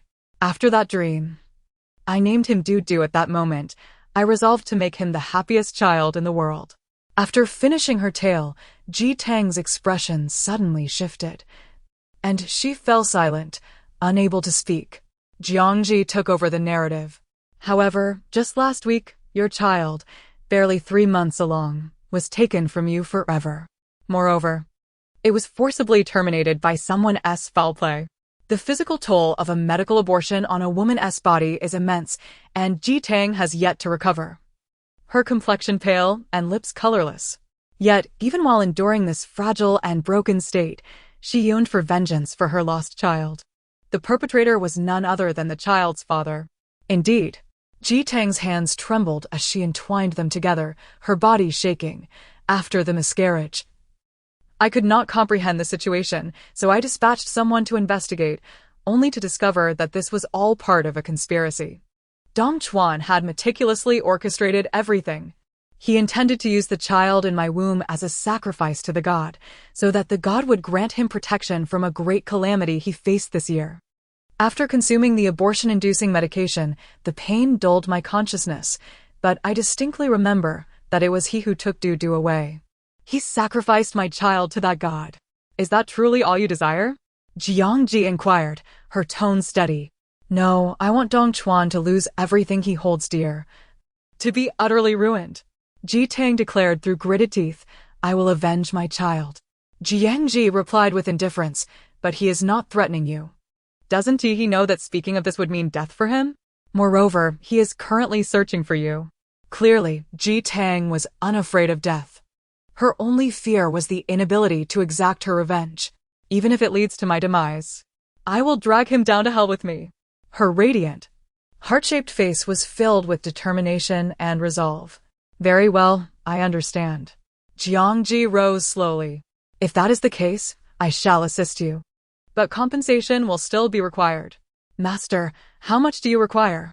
Ji Tang asked cautiously. "Currently, it remains uncertain, but given the complexity of the situation, it will certainly not be less than several million." Ji Tang sighed in relief. "All right, no problem." As a well-known actress, she could afford such an amount. Jiang Zhi took out her phone, her demeanor serious. "Then let us book a flight. We leave for Jiang City tonight." As Jiang Zhi and Ji Tang exited the CF, they encountered Song Yushua. The bodyguard behind Miss Song was laden with bags, evidently filled with her recent shopping spoils. Upon seeing Ji Tang, She widened her eyes in surprise and pointed. You are that trending actress, Ji Tang? Uncertainly glancing at Jiang Zhi, she added. How come you two are together? Jiang Zhi blinked and suddenly said, Perfect timing. I need your assistance. She is currently quite frail. So please arrange a hotel for her and procure some nutritional supplements. Me? Song Yushua pointed to herself, incredulous. But she quickly regained her composure, her face lighting up with excitement as she agreed. Sure. Leave it to me. Jiang Zhi seeking her help filled her with joy. The Song family owned a hotel in Ning City, and she promptly called to arrange a luxury suite for Ji Tang, requesting that food and supplements be prepared in advance. Be careful. Do not let anyone discover her whereabouts, Jiang Zhi instructed. Song Yushua nodded. Okay. I will ensure their secrecy. Ji Tang felt a surge of gratitude. Thank you both. Truly, this world cannot exist without girls. The mutual support among women seemed so natural, yet it radiated warmth at every turn. As they prepared to board the flight to Jiang City that evening, Jiang Zhi, concerned for Ji Tang's strength, acted accordingly. Rest well during these few hours. Do not waste any time. Yet her expression remained neutral, revealing little. Ji Tang smiled. Yes, I will.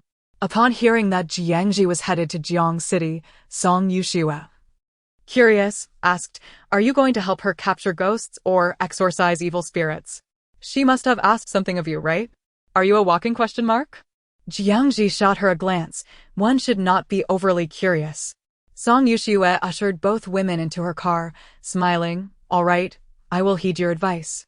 Upon reaching the hotel, Jiang Zhi casually surveyed the room and instructed Ji Tang to rest there for the time being. I must leave now. We will head to the airport together later. Wait. Ji Tang suddenly called out to her, a hesitant look crossing her face. Master Jiang. I have a question for you. Why have you been glancing at me since we met? What exactly are you looking at? She had been aware of it for some time, but only decided to voice her curiosity now. Do you not know? Your child has always been by your side. What? Ji Tang swiftly turned her head to look around, yet saw nothing. Jiang Zhi continued, He is currently but a wisp of a soul, lacking a physical form. Normal people cannot perceive him. However, since your miscarriage, he has been following you, though you remain oblivious. She had noticed the little spirit accompanying Ji Tang from the very first moment they met. Really? Do. Are you here? Ji Tang asked in astonishment, her heart yearning to see her child. Observing her eagerness, Jiang Zhi posed a question. Are you certain you wish to see him? He may not appear as you envision. And it might even frighten you. Chapter 61, Exposed Movements. Confronted upon hearing the news, Ji Tang replied, It's all right. I am mentally prepared. Even if it is truly terrifying, ultimately, it is still my own flesh and blood. With that, Jiang Zhi raised her hand, closed her eyes, and directed a surge of spiritual energy to the center of Ji Tang's brow. Done. Ji Tang opened her eyes, filled with excitement and anticipation. She had steeled herself for the horrifying visage of her child. However, when she beheld the small, delicate boy floating beside her, she was utterly taken aback. Doo-doo. Overwhelmed with joy, she noted how the child resembled exactly what she had envisioned in her dreams of pregnancy. Jiang Zhi paused momentarily. The little one was quite cunning. Knowing Ji Tang wished to see him, he immediately transformed into this adorable form. Ji Tang instinctively reached out her hand, grasping the boy's tiny hand, which felt icy to the touch, lacking warmth. Yet, simply being able to touch him filled her with contentment. Master Jiang, you mentioned, she queried, her gaze reflecting uncertainty. Jiang Zhi responded, This is indeed his original appearance, had he been born successfully. However, he is currently a ghost infant and does not truly look like this. Nonetheless, he prefers to present himself in this form to you, perhaps out of fear of startling you. Ji Tang's throat tightened. So that's how it is. Master Jiang, will he always be by my side? No, Jiang Zhi stated bluntly. His body has already been taken away. If he is indeed sacrificed, his soul will be irretrievably lost. A flash of hatred toward Dong Chuan resurfaced in Ji Tang's eyes. I understand. I will not allow Dong Chuan to succeed. Though Dudu appeared as merely a few months old and could not yet speak, he leaped into her embrace, extending his tiny hand to gently touch her face, as if to offer comfort. Jiang Zhi did not refuse. Her intention remained unchanged. She desired to befriend Jiang Zhi. Jiang Zhi understood the boy's feelings well but remained non-committal. Upon entering the house, Song Yushue, brimming with delight, asked her bodyguard, "Does Jiang Zhi seem different towards me this time? Have we grown closer?" After returning home, Jiang Zhi retrieved her suitcase and began to pack. Noticing this, Lu Rulin entered and inquired, "Ji, are you going somewhere? Traveling far?" "Yes, I have a business trip." "Where to?" "Jiang City." "Why is that uncertain? Isn't there a definite timeline?" Lu Rulin expressed confusion. She assumed it was work arranged by Jiang Zhi's agency and suggested, "As the daughter of the Jiang family, you needn't do such jobs. Perhaps you should leave that company and let your parents arrange other pursuits for you. Learning flower arrangement, tea arts, etiquette, wouldn't that be better? After all, you will eventually marry as their daughter. How can you not master these skills?" Upon hearing this, Jiang Zhi shot her a blank look. "No need. I will manage my own affairs." "You." Lu Rulin, exasperated, turned to leave, muttering, "I truly don't want to discuss this with you. You're nothing like Qin, so obedient. It's truly disheartening." Jiang Zhi continued packing, bringing along 2 sets of clothes, daily necessities, as well as ample yellow paper and cinnabar. She also packed her master's spirit tablet. If one did not open it, no one would suspect what her suitcase contained. As she dragged her suitcase out the door, neither Jiang Hongchang nor Jiang Yanli even spared her a glance, let alone express any concern. "Let us go." The driver parked the car at the foot of the Song family hotel, and Jiang Zhi called Ji Tang down before they proceeded to the airport. On the plane, she opened her phone and sent a message to Lu Sicheng, "I am heading to Jiang City for a few days. Please look after Xiaohei and feed him some canned food and cat treats." "Okay." Before long, he replied with a few words, "Stay safe."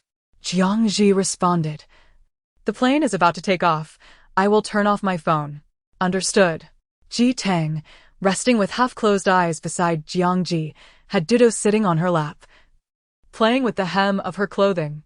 She gazed quietly at her child, a gentle smile gracing her lips.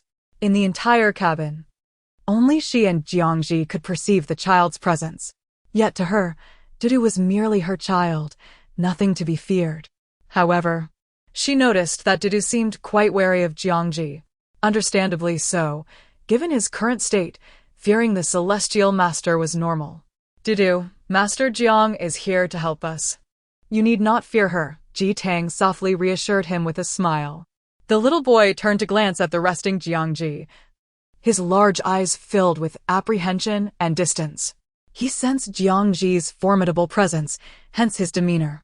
Ji Tang helplessly ruffled the little one's hair. When the plane landed, it was already past 3 in the morning. Upon seeing Jiang Zhi, Ji Tang could hardly believe that Sister Tang had hired such a young master to confront Lord Dong. Was there truly a chance for victory? Ji Tang donned a mask and had to avoid paparazzi.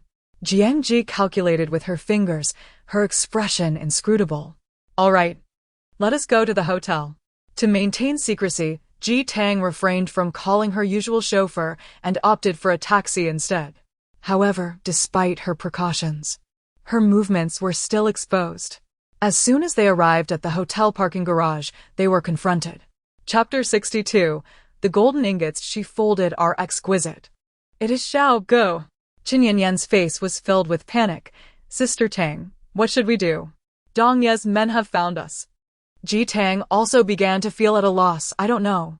She had never anticipated that Dong Chuan's men would arrive so swiftly. "It seems you have indeed revealed Dong Ye's secret?" When Xiao Ge spotted Jiang Zhi, he narrowed his eyes and approached with his henchmen.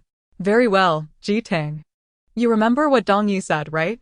If you dare to disclose this matter, you shall meet your demise." Faced with these towering and muscular men, It was evident that the three women had no chance of escape. A sense of despair washed over Ji Tang. Was she destined to be powerless? If captured by Dong Chuan, would there be no way out but death? Just as she pondered, she noticed Jiang Zhi beside her, remaining unfazed. Her expression as calm as a serene cloud. "Oh, who do you wish to see perish?" Xiao Ge hesitated slightly, beginning to scrutinize her seriously. "Who are you?" "Your great-aunt." Jiang Zhi replied, her finger moving slightly. Suddenly, Xiao Ge found himself clutching his own neck, his face contorting in agony. "What have you done? What sorcery is this?" He clearly did not wish to act in this manner, but found himself utterly unable to control his hands. Seizing the opportunity while Xiao Ge was immobilized by Jiang Zhi, Dudu, who had been nestled in Ji Tang's arms, suddenly sprang into action, lunging at him fiercely. Landing on his shoulder, Dudu clutched his head and without hesitation bit down. "Ah!" Xiao Ge let out a heart-wrenching scream, overwhelmed with extreme panic and fear. "What is this? What is biting me?" Dudu's bite had left his ear bloodied and mangled. Ji Tang was astonished. For the creature perched on Xiao Ji's shoulder was no longer the adorable being she remembered.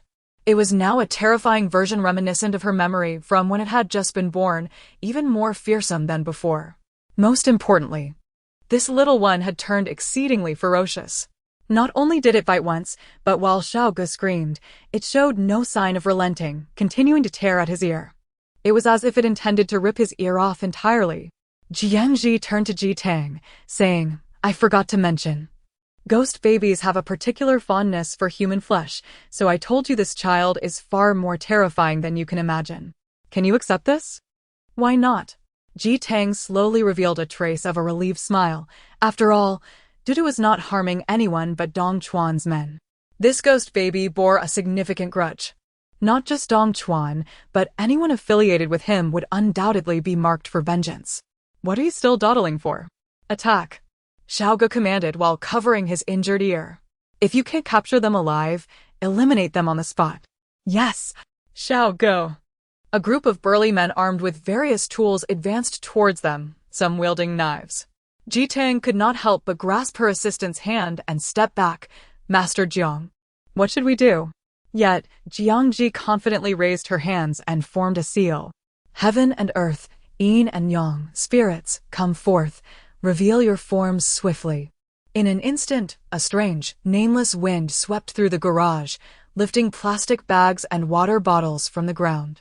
The burly men, who had intended to demonstrate their might to Ji Tang and Jiang Zhi, stood dumbfounded as indistinct figures began to swirl around them, and they were instantly terrified.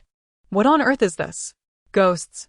This group of ethereal figures encircled them, whispering incessantly in their ears. "Attack!"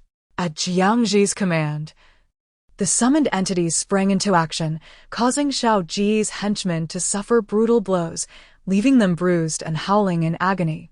"Spare us, esteemed lady. We beseech you to cease your powers. We shall never dare again." After the initial shock, everyone collapsed to the ground, pleading for mercy. The ghostly figures continued to hover around them, instilling paralyzing fear. Meanwhile, Xiao Ge, with one ear severely mangled by the ghost baby, continued to wail in despair. Jiang Zhi then spoke, "We are residing in this hotel. If you possess any courage, go inform your boss to come here and face his demise personally." With that, she waved her hand, and the ghostly figures finally vanished. However, she had no intention of dealing with the child clinging to Xiao Ge. With a swift turn, she grabbed her suitcase and called out to Ji Tang, "Let us go. Dudu, it's time. We shall depart." Assistant Chen Yanyan was already in a daze. "Dudu? Isn't that Sister Tang's child? And what was that all about earlier?" "So, Dudu is here?" In their hotel room, after hearing Ji Tang's story, Chen Yanyan suddenly leaped up, her face filled with shock. "And this Master Jiang is truly formidable. Had I not witnessed it with my own eyes, I would never have believed it." Jiang Zhi was staying in the room next door, and Ji Tang, wary of disturbing her, quickly urged her assistant to lower her voice. "No, Sister Tang, I am not afraid. I wish to accompany you, as long as I can be of assistance." "Very well, let us rest for now." We shan't be able to sleep for long. She cradled the little boy in her arms and lay down on the bed. Sister Tang, what does it look like? Chen Yanyan asked curiously from the other bed. Ji Tang smiled gently, just as I have described before, exceptionally beautiful, with eyes and a nose resembling mine. Really, that's wonderful. At least you can see each other. Qin Yanyan's emotions were quite complex. Was she afraid? Certainly. She was merely pretending not to be. In fact, she felt she might even suffer from insomnia. In the adjacent room, Jiang Zhi stood by the floor-to-ceiling window, opening it halfway. The ghosts she had summoned earlier floated outside, each looking at her with eager anticipation. Jiang Zhi retrieved a stack of paper money from her suitcase, sat on the edge of the bed, and methodically folded the paper into golden ingots, burning them as an offering. The payment has been received. Why not depart promptly? Thank you, master. They left with satisfied expressions. This master's abilities were truly profound. Not only had she effortlessly summoned them earlier, but the golden ingots she folded were also more fragrant and delectable than those of other masters. Thus, they were more than willing to be summoned by her again. For the rewards were indeed bountiful. Chapter 63, Little Taoist, Summon Your Master. As dawn broke, Jiang Zhi rose from her slumber to join Ji Tang and the others. Ji Tang's assistant appeared with dark circles under her eyes, clearly having had a restless night, while Ji Tang herself was troubled by concerns for the child and had not fared much better. The only one who seemed to have rested well was Jiang Zhi herself. Master Jiang, do you have any idea where Dedu's true form has been taken by Dong Chuan? Ji Tang inquired anxiously. Jiang Zhi produced a talisman, stepping forward to pluck a hair from the little ghost child nestled in her arms. The little one turned its head, baring its teeth at her, yet dared not make a move. The hair, now detached, glimmered faintly with a white light. Jiang Zhi folded the talisman into the shape of a paper crane and placed the hair inside. The paper crane flapped its tiny wings and soared into the air, as if guiding them toward their destination. It will lead us there, she stated. Ji Tang and Chen Yanyan exchanged astonished glances. How marvelous! Is this the power of mysticism? Truly profound. Time was of the essence, as they needed to prevent Dudu from being sacrificed by the master summoned by Dong Chuan. They quickly exited the hotel, preparing to hail a cab, only to find their path blocked once more. However, this time, it was not Dong Chuan's people, but several Taoists clad in robes. 2 men and a woman, all with their hair tied back, approached. The man and woman appeared to be in their 30s, while the older figure was noticeably senior. Please, hold on, the woman called out, stepping in front of Jiang Zhi, her gaze filled with curiosity. Young lady, are you also a practitioner of the Tao? May I ask which school you hail from? And you are? Jiang Zhi calmly awaited their introductions. One of the men stepped forward. Greetings, little Taoist. We are local practitioners from Jiangcheng. I am Li Wenxuan, and this is Zhang Ningen. We both hail from the Qingxia Temple. This elder is Taoist Xin from the Xianyang sect, the vice master. Jiang Zhi mused to herself about the existence of such seemingly legitimate Taoist sects in this world, with titles and hierarchies. The elder, with slightly graying hair and an air of wisdom, stroked his beard and said, Young Taoist, you appear to possess some spiritual power. Pray tell, where is your master? Jiang Zhi, slightly perplexed, replied, My master? He has long ascended. The expression on Taoist Shin's face conveyed understanding without the need for further explanation. Last night, we sensed a significant surge of spiritual energy and disturbances among the spirits near this hotel. It stands to reason that an unfamiliar celestial master has appeared, and that must be your master. It is well known that the title of celestial master is not one to be taken lightly. Only the most powerful practitioners can bear such a name. Given Jiang Zhi's youth, they naturally did not believe that the energy emanated from her. Jiang Zhi found the situation rather absurd. These individuals had suddenly appeared, stubbornly insisting on finding her master, yet she had no idea where to look for him, as she hadn't seen him herself in quite some time. Without wishing to meander any longer, she decided to be forthright, It was I who summoned the spirits last night." Upon hearing this, the trio exchanged incredulous glances, their expressions suggesting disbelief. How could that be? Such pure and powerful energy could not possibly originate from you. Before he could finish, Jiang Zhi withdrew the paper crane from her sleeve, manipulating it with her spiritual power to circle before them. "If there is nothing more, please step aside. I have urgent matters to attend to." The trio, sensing the unique spiritual energy surrounding the paper crane, fell momentarily silent, eyes wide. What? Could it be that she truly was the one? But she appears no older than 20. How could someone so young possess such profound spiritual power and cultivation? Moreover, when did such a person come into existence? They had never heard of or seen her before. At that moment, the little ghost, who had been hiding behind Ji Tang, cautiously peeked out. The three Taoists widened their eyes in astonishment. Ji Tang protectively shielded the little one. "No, don't harm him. He is not a bad child." Jiang Zhi, with a talisman pinched between her fingers, queried nonchalantly, "I wonder who would dare to act recklessly?" "Wait," Daoist Shen interjected, halting Li Wenxuan. "It seems this ghost child bears no malice. Let us inquire further before making any assumptions." He then continued, "Did you not claim to be local practitioners?"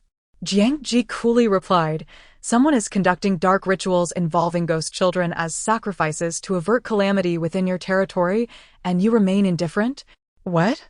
Is that true?" The three exchanged grave glances, their expressions shifting to one of concern. They glanced at the little ghost hiding behind Ji Tang. "Indeed," Jiang Zhi affirmed. "We are preparing to intervene, but if you continue to obstruct us, we may arrive too late.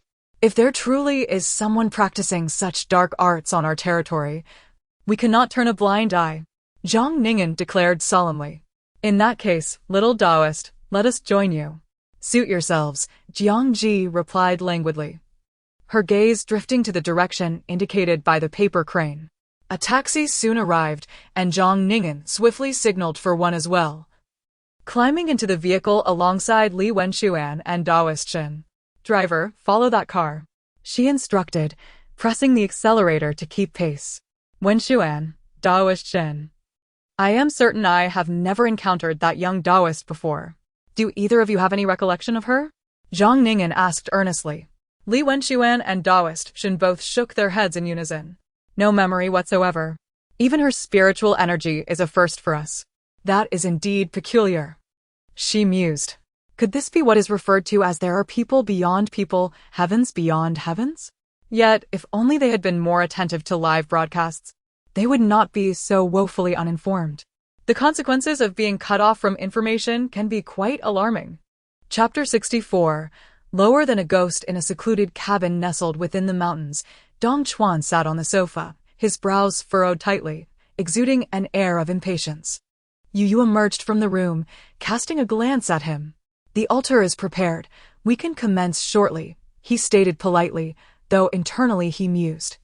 This fellow appears to be quite the imposing figure, exuding an aura of authority, yet he is merely a coward cowering from retribution and divine punishment. To evade a grave calamity, he would even sacrifice his own child. "Are you certain that after performing the ritual, my tribulations for this year will be resolved? There will be no further occurrences?" Dong Chuan inquired, his expression stern. "Of course. Do you doubt my abilities, Master Dong?" Yu replied with a smirk. "If you are uncertain, we can always seek a more competent individual." "I do not doubt you," Dong Chuan retorted, irritated, as he retrieved a cigar and lit it. "Then I shall rely on you." "Much better," Yu thought to himself.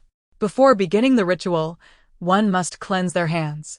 As he turned on the faucet, he casually asked, "I heard that one of your subordinates was severely reprimanded when they sought out Ji Tang yesterday. Who was responsible?" "They said it was a very young female celestial master." Dong Chuan's frown deepened. This matter was precisely what vexed him. Ji Tang knew far too much, and he could not help but fear the exposure of his secrets. A young female celestial master? At this, Yu paused, then turned his head. "That brings someone to mind. The one who severely injured her master. But surely it cannot be that coincidental? This is Jiang City." "Who?" "Nothing." You wouldn't know her even if I told you, Yu replied. I have already dispatched someone to investigate her identity. Results will be forthcoming. Dong Chuan narrowed his eyes. He would not let anyone who obstructed his plans escape unpunished. He had not anticipated that Ji Tang would have a celestial master by her side. Had you been present last night, the outcome would likely have been different. He realized his primary error had been underestimating his opponent. Yu chuckled at this. Of course. After all, who told you not to summon me last night, you fool? If given the chance, he too would wish to meet this female celestial master. After washing his hands, he prepared to commence the ritual sacrifice, a process that would require approximately 20 minutes.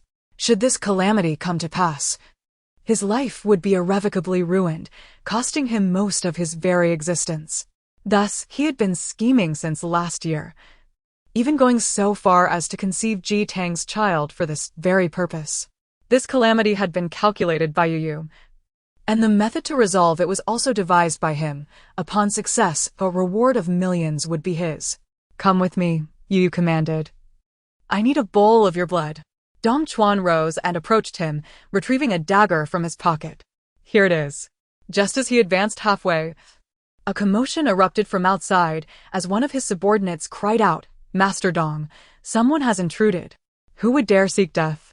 He turned to look outside, surprise flashing in his eyes. Ji Tang? Ji Tang entered, following Jiang Zhi, her demeanor composed yet brimming with loathing directed at Dong Chuan. Dong Chuan. Return duty to me. The bodyguard stationed near the cabin had already been dispatched by Jiang Zhi's talismans, now groaning on the ground.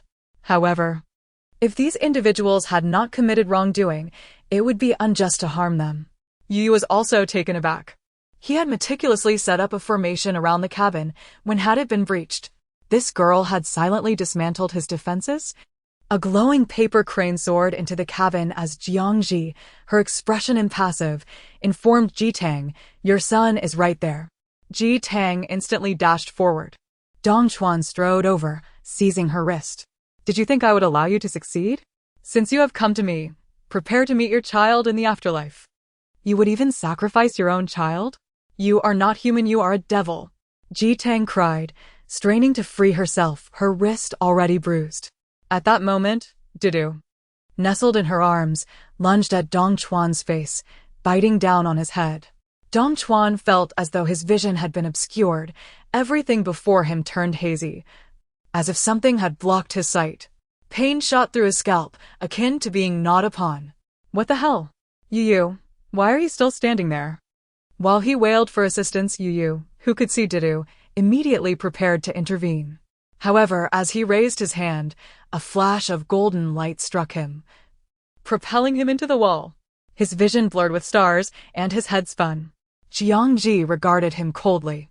This sacrificial sorcery is of your design, is it not? You dark sorcerers are even lower than ghosts. Where did you come from? So brazen, truly ignorant of your own insignificance. Yu wiped the blood from his lips, forming a spell with one hand, as dark energy surged towards Jiang Zhi. Jiang Zhi countered with a talisman, which instantly formed a golden barrier that thwarted Yu's attack. Upon sensing her potent spiritual energy, Yu was initially startled, but then a realization dawned upon him. Such pure spiritual energy, he had never encountered anything like it. Could she be the one who severely injured her master in Ning City? Little Taoist, we are here to assist you. Upon discovering the presence of evil sorcery within the cabin, Zhang Ningen and others rushed in. Seeing this, Yu instantly contemplated fleeing, not wishing to engage further. He muttered incantations, swiftly drawing a formation in the air. In the next moment, a dark portal appeared behind him. With a grin, he retreated into the black void, vanishing in an instant. He fled. Li Wenxuan exclaimed, astonished. What kind of sorcery is this? He escaped with such swiftness. Zhang Ningen frowned. Regardless, it is certainly not proper cultivation arts. The spiritual energy he exudes makes me uneasy. Shinjuang stroked his beard, indeed. Even the technique he used to escape is malevolent sorcery. Jiang Zhi retracted her talisman and followed Ji Tang into the cabin, where she found Ji Tang clutching a rectangular wooden box tightly. Within it lay Dudu's essence, which had nearly been placed upon the altar for true sacrifice. Meanwhile, Dudu's spiritual form remained entangled with Dong Chuan, who was rolling on the ground, covered in blood and bite marks, no longer resembling the formidable figure he once was. Li Wenxuan and the others hesitated. Should we lend a hand? Zhang Ning'an replied, he is the child's father. That little boy, merely 3 months in his mother's womb, was forcibly expelled by him for sacrifice. It is no wonder the spirit harbors such hatred. I understand, but what I mean is as cultivators. Is it right to simply stand by and watch a ghostly infant cause harm? Brother, even as cultivators, we possess our own moral compass. Very well. Chapter 65. An unexplainable feeling. In any case, it is unlikely to result in anything fatal. At worst, it may lead to a state of half-life. However, what astonished them most was the display of skill that Jiang Zhi had just exhibited. Her cultivation and spiritual power were indeed superior to theirs. Even Shen Zhuang, a venerable elder in his twilight years, could not match her depth of spiritual energy. Daoist Shen, did you see that? Her talismans are quite extraordinary. Shen Zhuang pondered, indeed. That talisman must have been drawn by her own hand, infused with her own spiritual energy, proving far more effective than the ones we typically employ. Surely, there are no figures of such caliber in the Mystic Arts Association in the capital. Zhang Ning'an could not help but exclaim, should we inform the capital about this? Let us discuss it later, Shen Zhuang replied, glancing behind them. Jiang Zhi had already brought Ji Tang outside. Ji Tang looked at the man writhing helplessly on the ground and resolutely declared, Dong Chuan, everything you have done will soon be known to the world. Do you still wish to sacrifice Dudu to save yourself? I assure you that will not happen. With that, she stamped on him twice. Dudu, let us go. She was determined to keep Dudu from becoming tainted by bloodshed, as she wished for her child to be born cleanly into the world. Jiang Zhi glanced down at the man on the ground, a meaningful smile suddenly gracing her lips, as if she had already foreseen his impending fate. Let us depart. Ma'am. After leaving the small house, Jiang Zhi reminded Ji Tang, do not forget our previous agreement. Of course. Ji Tang quickly took out her phone to transfer funds to her. Master Jiang, will 500,000 be sufficient? That should suffice. Young Taoist, please wait. Shen Zhuang called from behind. We still do not know your name. Might you share it with us? She slowly turned her head. Jiang Zhi. So, it is young Taoist Jiang. It seems fate has brought us together. Shall we exchange contact information? Shen Zhuang suggested, pulling out his old-fashioned, large-screen mobile phone. In case any matters arise, it would be prudent to keep in touch. After a moment's thought, she acquiesced. Very well. Thus, they exchanged phone numbers, while Li Wenxuan and Zhang Ning'an added each other on WeChat. Zhang Ning'an, with great enthusiasm, inquired, Young Taoist Jiang, are you planning to send that child for reincarnation? No need for assistance. I will handle it myself, Jiang Zhi replied with calm assurance. All right then. Let us part ways here, and perhaps we shall meet again by chance? Ma'am. In the car back to the hotel, Jin Yanyan remained troubled. Sister Tang, what shall we do next? Even if you report it to the police, Dong Yi is powerful and influential. It would be futile. Besides, there are already various rumors online about you, and your career is nearly ruined. What else can we do? Ji Tang sighed, turning to Jiang Zhi. Master Jiang, could you help me send Dudu for reincarnation? I do not want him to remain in this state, unable to live properly. Jiang Zhi nodded. I can, but not at this moment. Why not? Ji Tang asked, her brow furrowed in confusion. Jiang Zhi's expression was inscrutable. You will understand in due time. Ji Tang invited Jiang Zhi to her home, a quaint riverside villa. While not particularly large, it boasted a splendid view. Master Jiang, please stay here until Dudu's reincarnation. I have prepared a room for you, she said, clutching a wooden box with a smile. I need to make proper arrangements for Dudu's burial. Jiang Zhi casually surveyed the surroundings and nodded. Very well. Master Jiang, your suitcase is quite heavy. Allow me to assist you. Qin Yanyan eagerly stepped forward to help. Jiang Zhi remained composed as they ascended the stairs with the suitcase, entering the room. I can manage the rest myself. All right. If you need anything, just let me know, Chen Yan'an said before leaving. Downstairs, Ji Tang was on the phone, seeking a suitable burial site. Dudu sat on the sofa beside her, playing with toys. When he saw a plush toy float up, Jin Yanyan could not help but widen her eyes in wonder. It was truly magical, and she seemed less frightened than before, even starting to acclimate to such occurrences. Once in her room, Jiang Zhi tidied up casually, placing her phone on the table and starting a live stream. After performing a couple of divinations for her online audience, she noticed someone had sent her several luxurious cruise gifts. Yi Chirue was also present in the live stream, determined to compete by showering her with gifts. Unbeknownst to him, Lu Xiqing and Jiang Zhi had already exchanged messages on WeChat. Jiang Zhi, I can see you have quite a bit of money. Lu Xiqing, it's not that much, really. Jiang Zhi, has Xiaohe noticed my absence since I left? Jiang Zhi, apologies, I couldn't help but chuckle. Lu Xiqing, I told it you temporarily went to Jiangcheng.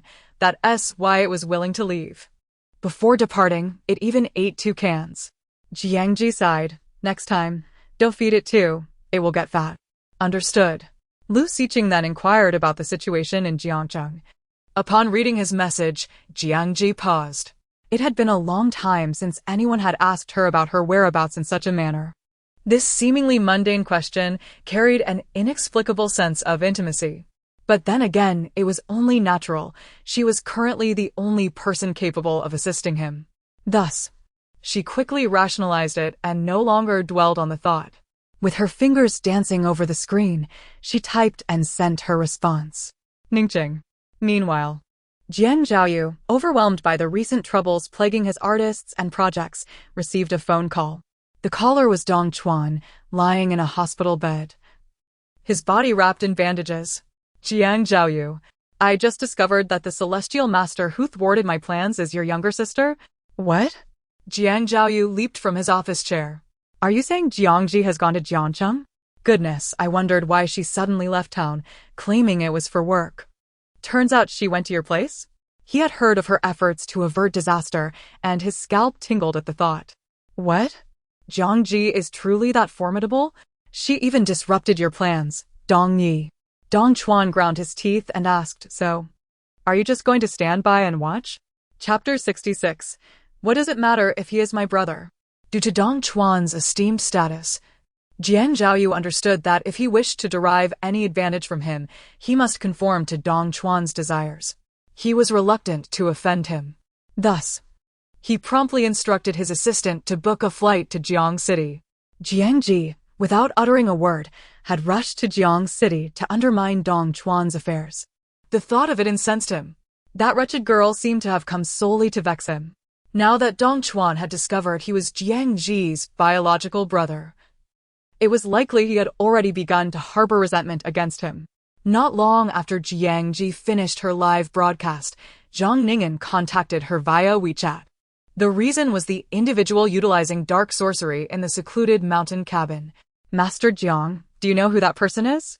My senior brother and I have inquired with other local practitioners, but none recognize him. Zhang Ning'an's address towards her had shifted. Zhang Ning'an expressed her confusion. Ning City? So, does this mean the reports of a dark formation set up there were indeed related to them? Yes, they are likely part of the same group. Jiang Zhi replied without hesitation, as she was well aware of the situation's implications. Zhang Ning'an's tone grew serious. In that case, we must formally report this matter to the Xianshu Association. Jiang Zhi inquired, are you affiliated with the Xianshu Association? Indeed, our Qingxia Temple, along with Master Shin's Xianyang sect, is part of the association, Zhang Ning'an elucidated. Master Jiang, it appears you have yet to join? Would you like us to assist you with the introduction? Jiang Zhi then asked about the process of joining the association, wondering if it was cumbersome. Upon hearing the details, she found it rather tedious. I understand. Perhaps I shall wait until I am in the imperial capital to consider it further.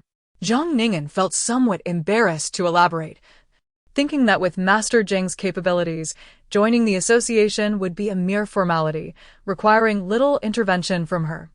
As Jiang Zhi set her phone down and stood to head towards the door, she suddenly saw a small figure darting to the side outside, attempting to hide. Upon noticing her, Dudu's timid demeanor was strikingly genuine.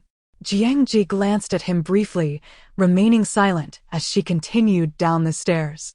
Seeing this, Dudu let out a sigh of relief, clutching his plush toy and trailing behind her at a distance. Ji Tang, who was downstairs, couldn't help but chuckle. Master Jiang. It seems Dudu is both afraid of you and eager to approach you. Those two contrasting traits are vividly manifested in this child. Jiang Zhi remained non-committal. By the way, Master Jiang, you previously mentioned that Dudu is not yet able to reincarnate. Why is that? She still found it puzzling.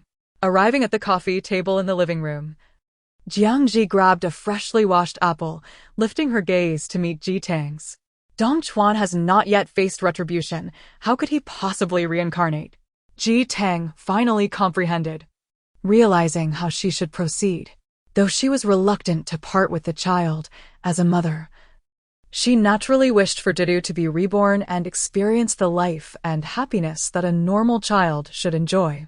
She could not selfishly keep the child by her side in this form and manner.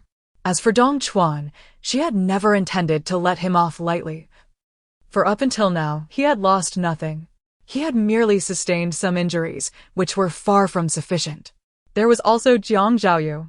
Jiang Zhi remarked coolly. He is also a principal culprit. It was he who delivered you into Dong Chuan's hands. Hence, he too must pay the price for his actions. Ji Tang was taken aback, but isn't he in Ning City? Jiang Zhi slowly smiled. No, he is already en route to Jiang City. Jiang Zhi. As soon as the call connected, Jiang Zhaoyu erupted. Do you have any idea who Dong Chuan is? How dare you side with Ji Tang against him? He had begun to believe that Jiang Zhi possessed some genuine skills, but at that moment, the priority was to prevent her from causing further trouble.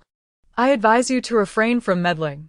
If Dong Chuan truly holds a grudge against our Jiang family because of this, you can forget about remaining unscathed. Jiang Zhi lounged on the sofa, swinging her legs lazily. Oh! Are you so afraid of him, second brother? But what does that have to do with me? Jiang Zhaoyu was speechless with rage. You are deliberately opposing me, aren't you? You wish to see me come to harm? Our parents must have endured countless misfortunes to have given birth to you. Jiang Zhi smiled faintly, her voice turning icy. I stand by my words. Your fate has nothing to do with me. Where are you? He demanded angrily. Jiang Zhi glanced at her phone and let out a soft scoff.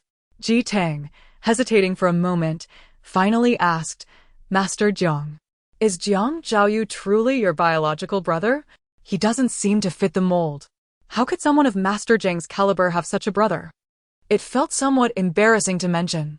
Ji Tang was well aware of the type of person Jiang Zhaoyu was, which made it all the more astonishing.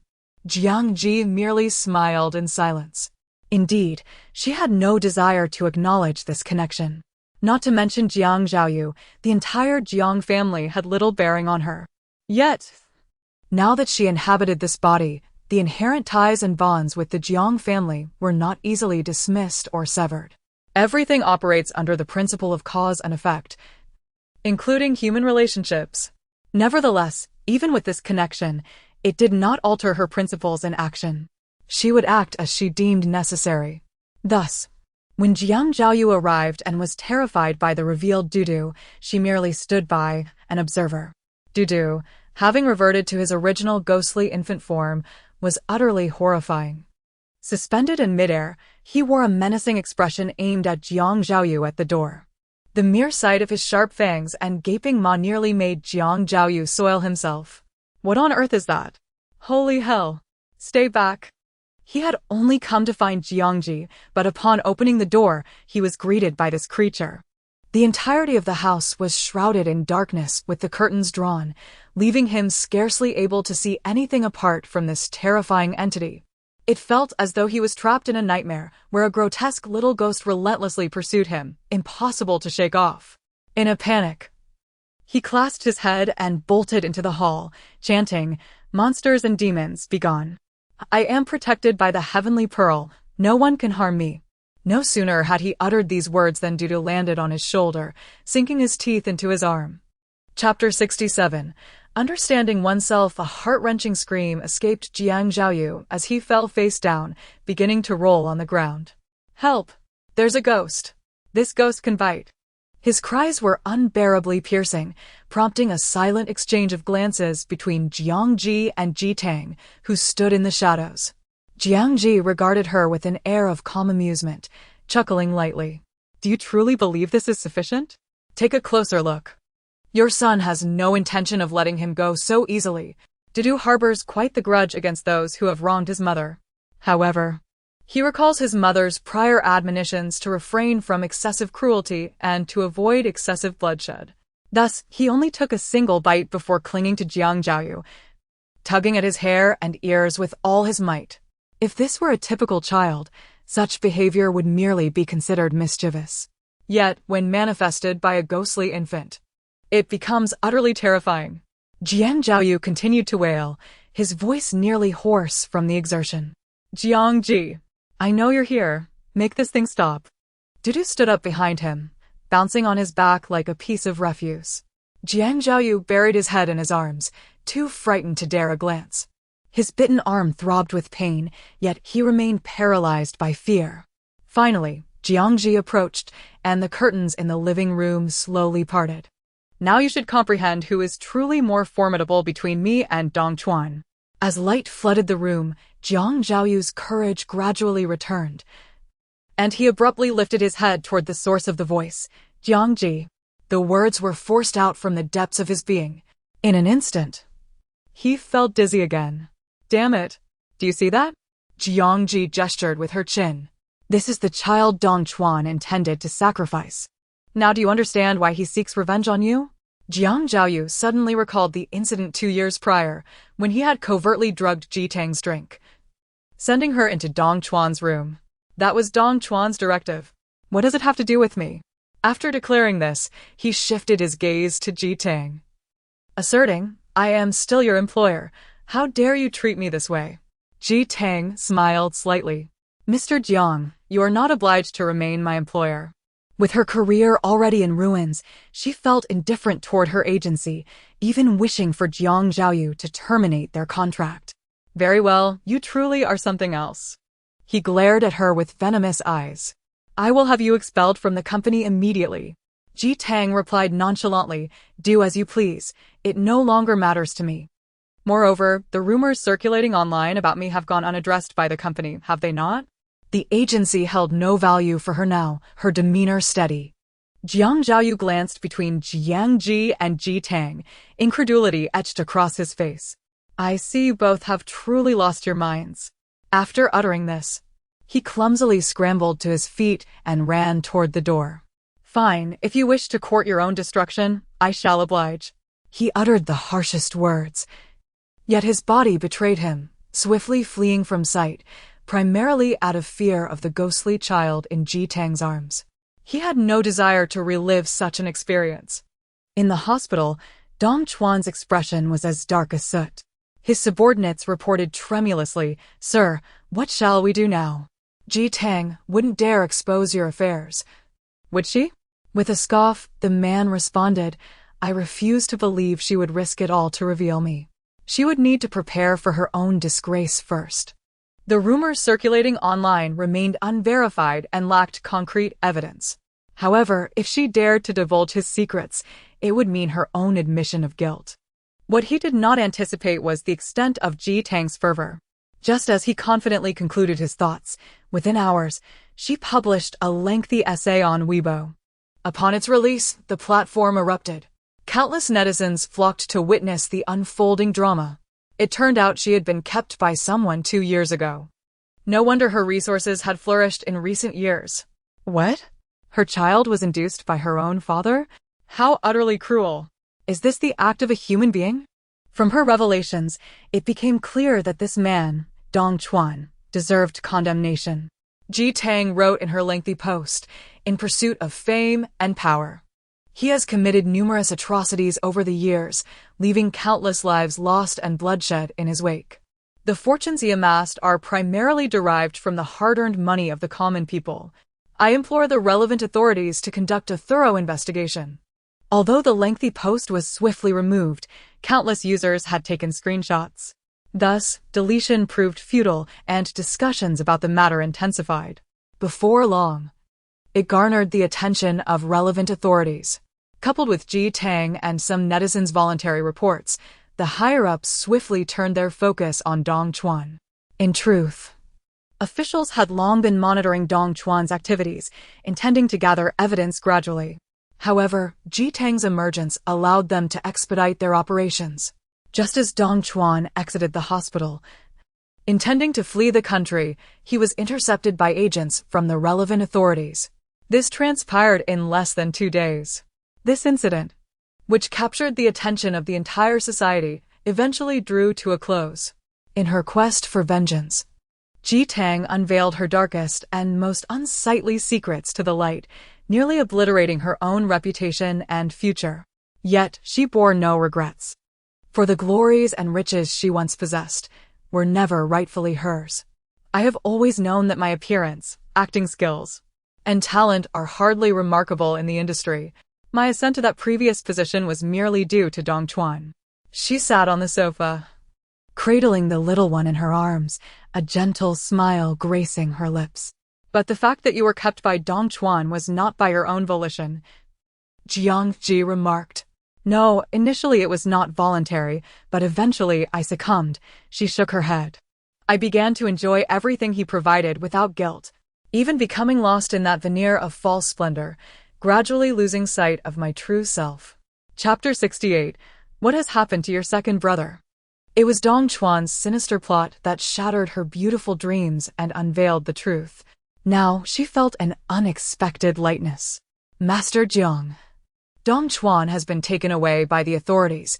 Given his past deeds, he will likely spend the remainder of his life in prison. Ji Tang gazed earnestly at her. Now, Dudu should be ready to reincarnate, right?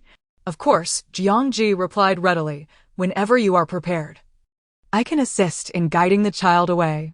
Ji Tang cast a lingering glance at Dudu in her arms, her eyes filled with reluctance. Dudu seemed to sense something. Lifting his little head to meet her gaze, his expression calm and innocent. Suddenly, he extended his tiny hand to grasp her finger, as if to offer comfort. Master Jiang. Will Dudu be happy in his next life? Ji Tang inquired softly. Jiang Zhi responded, I can assure you, in his next life, he will be born into a complete family, raised in love, and cherished by doting parents.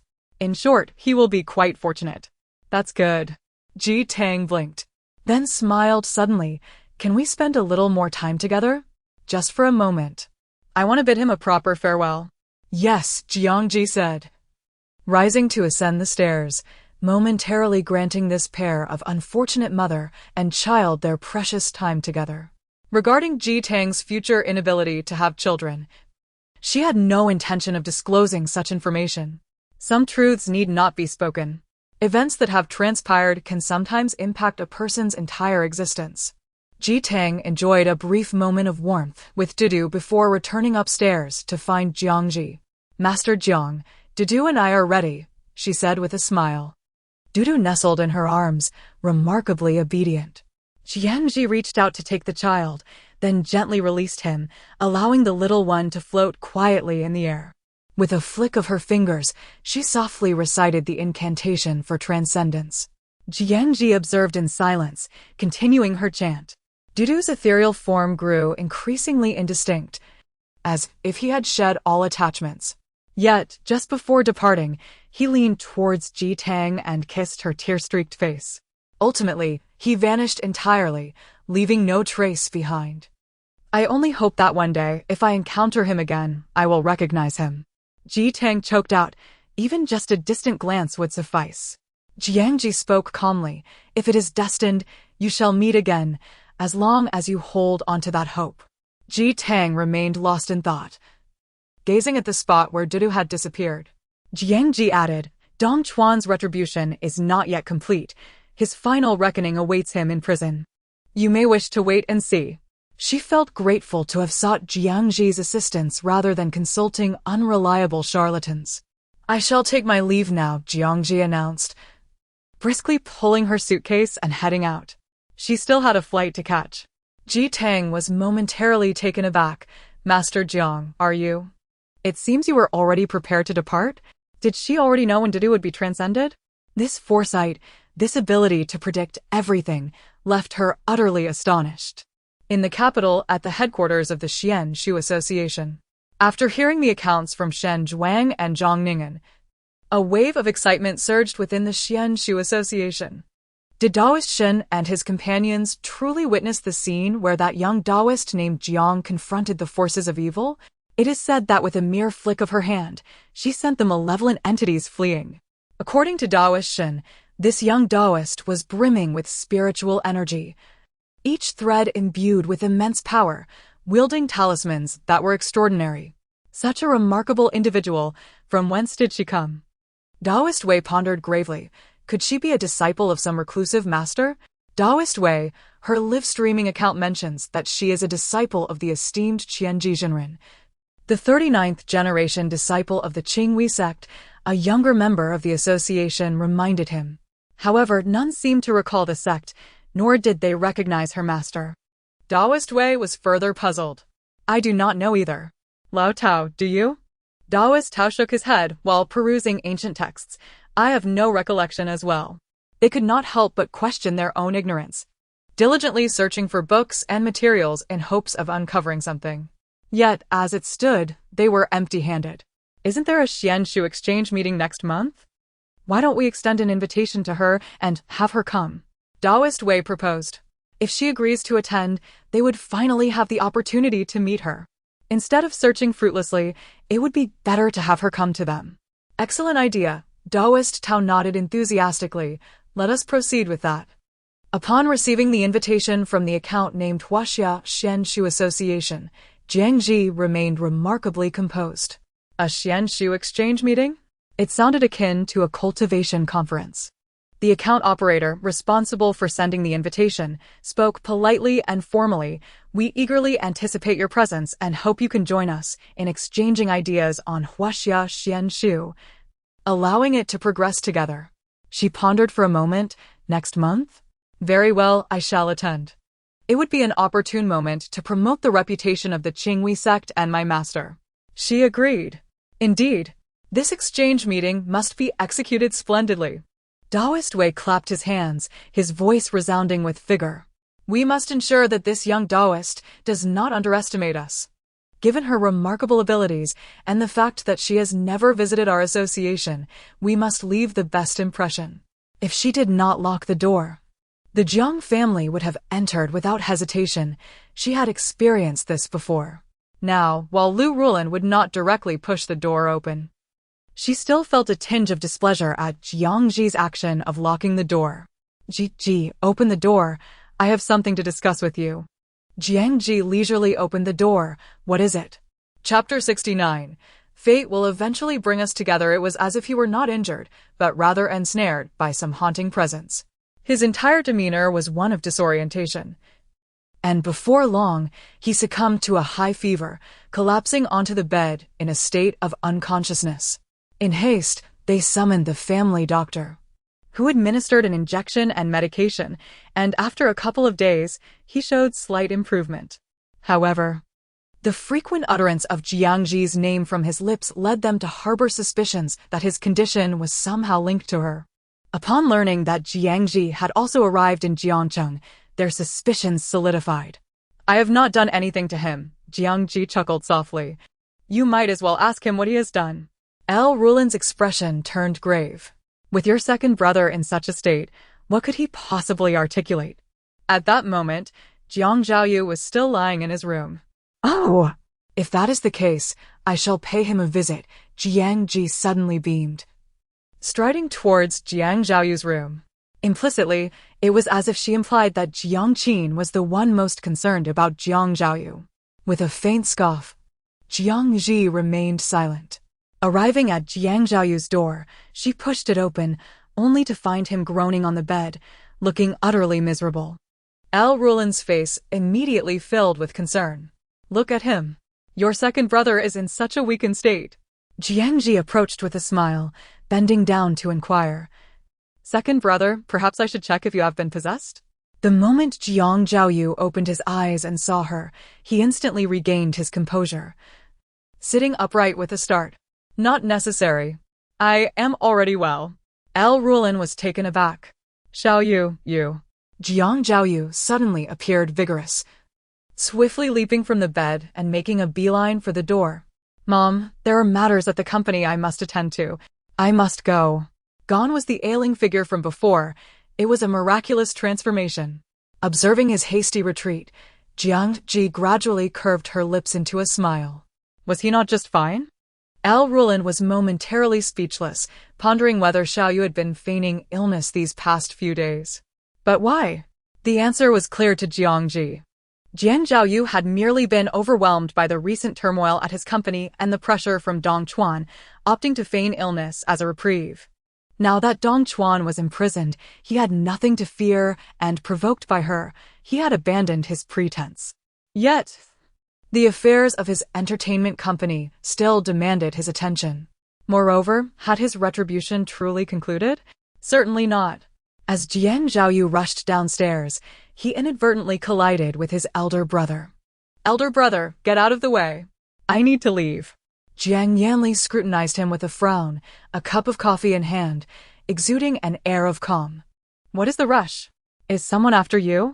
Jiang Zhaoyu, with a woeful expression as he put on his shoes, responded.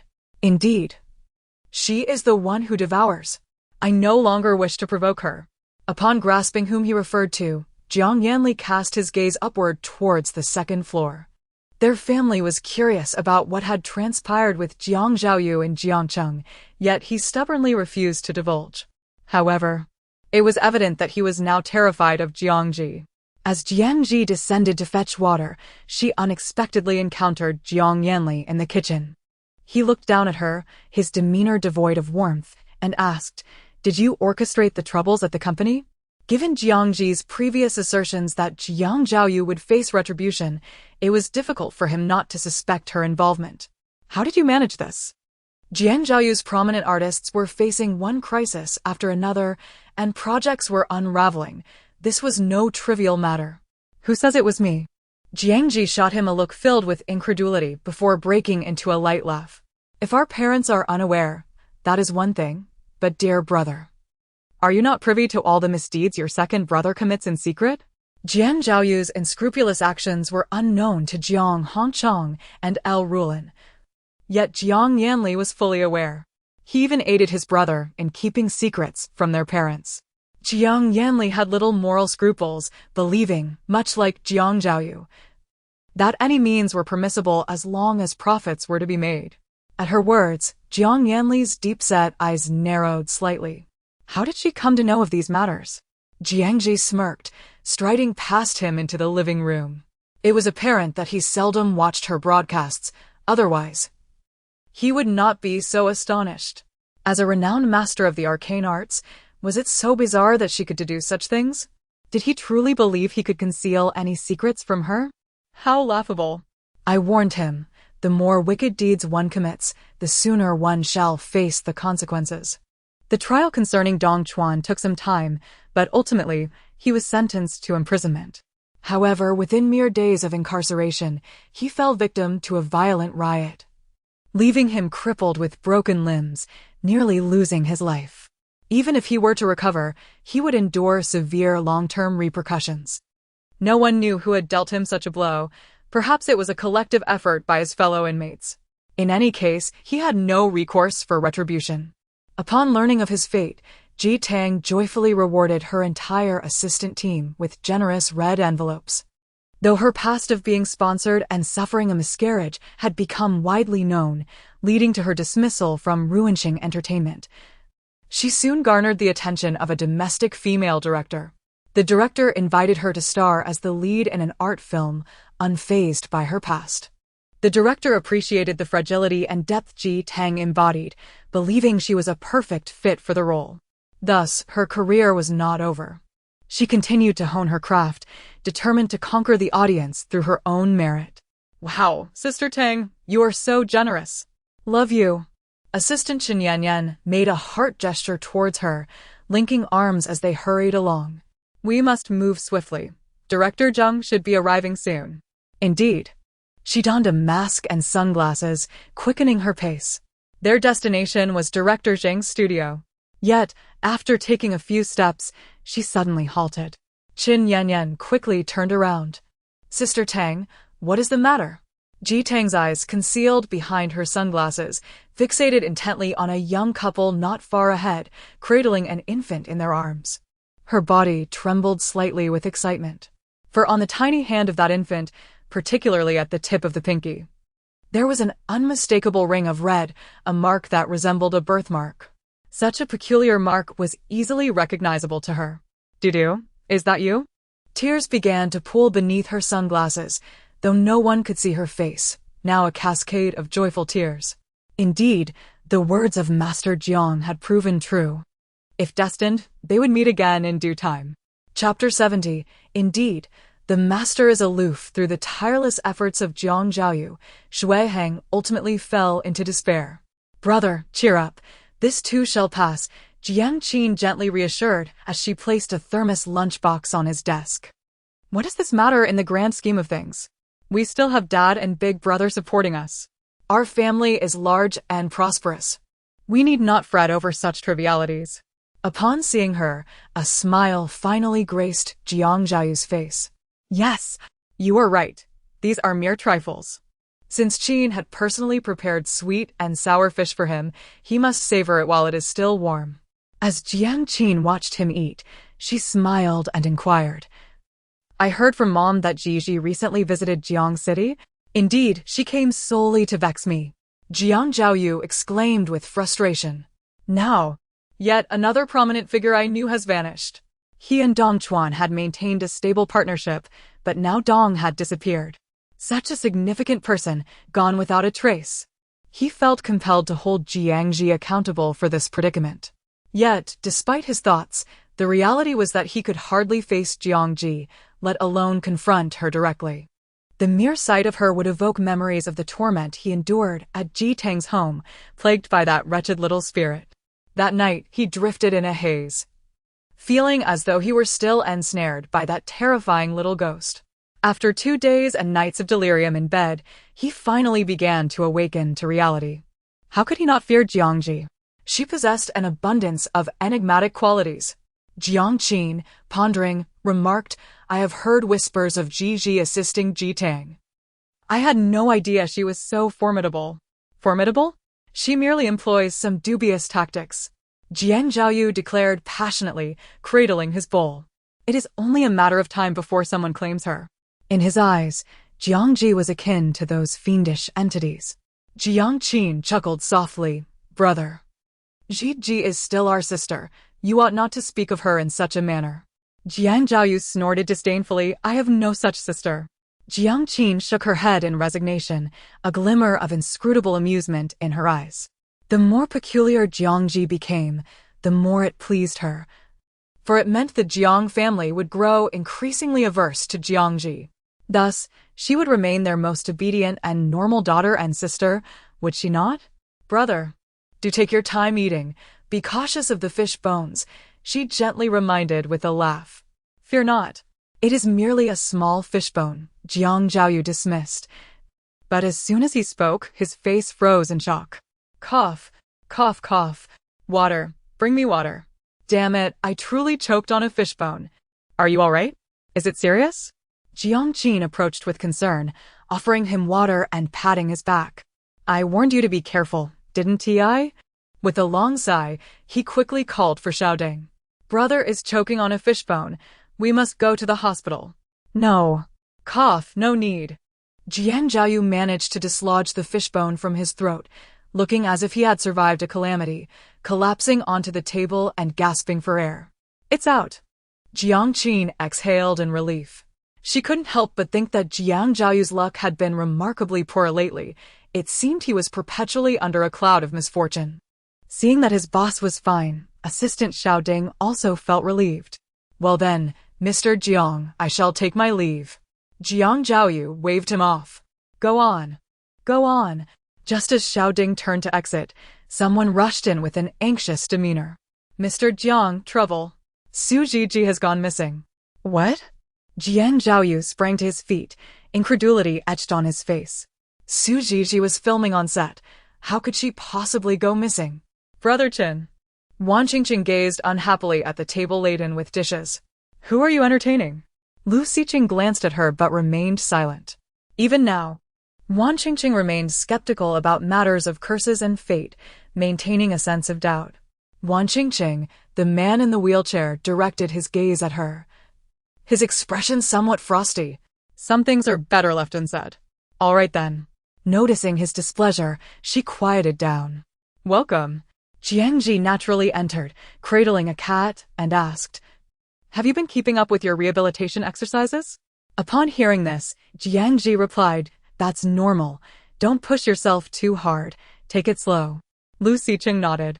Wan Qingqing, observing from behind, felt a twinge of irritation at the effortless rapport between them.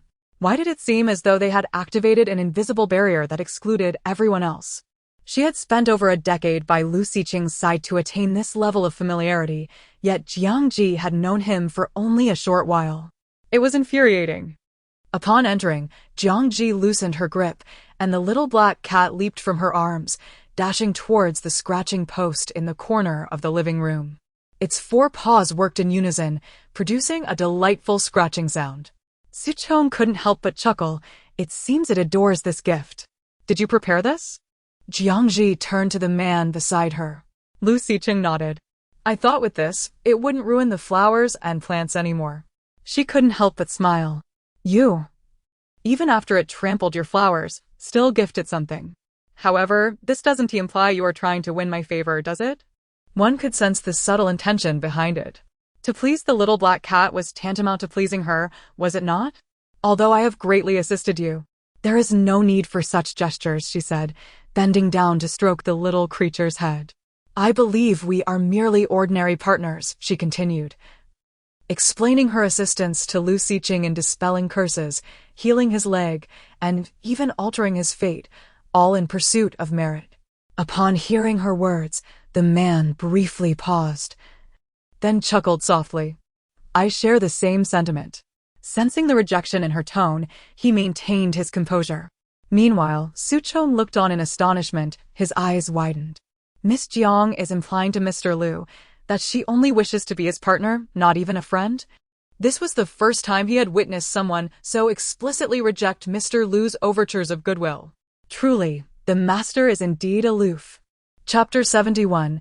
Jiang Zhiyu seeks her out. Upon entering this world, it was Jiang Zhi's first time dining so formally in someone else's home.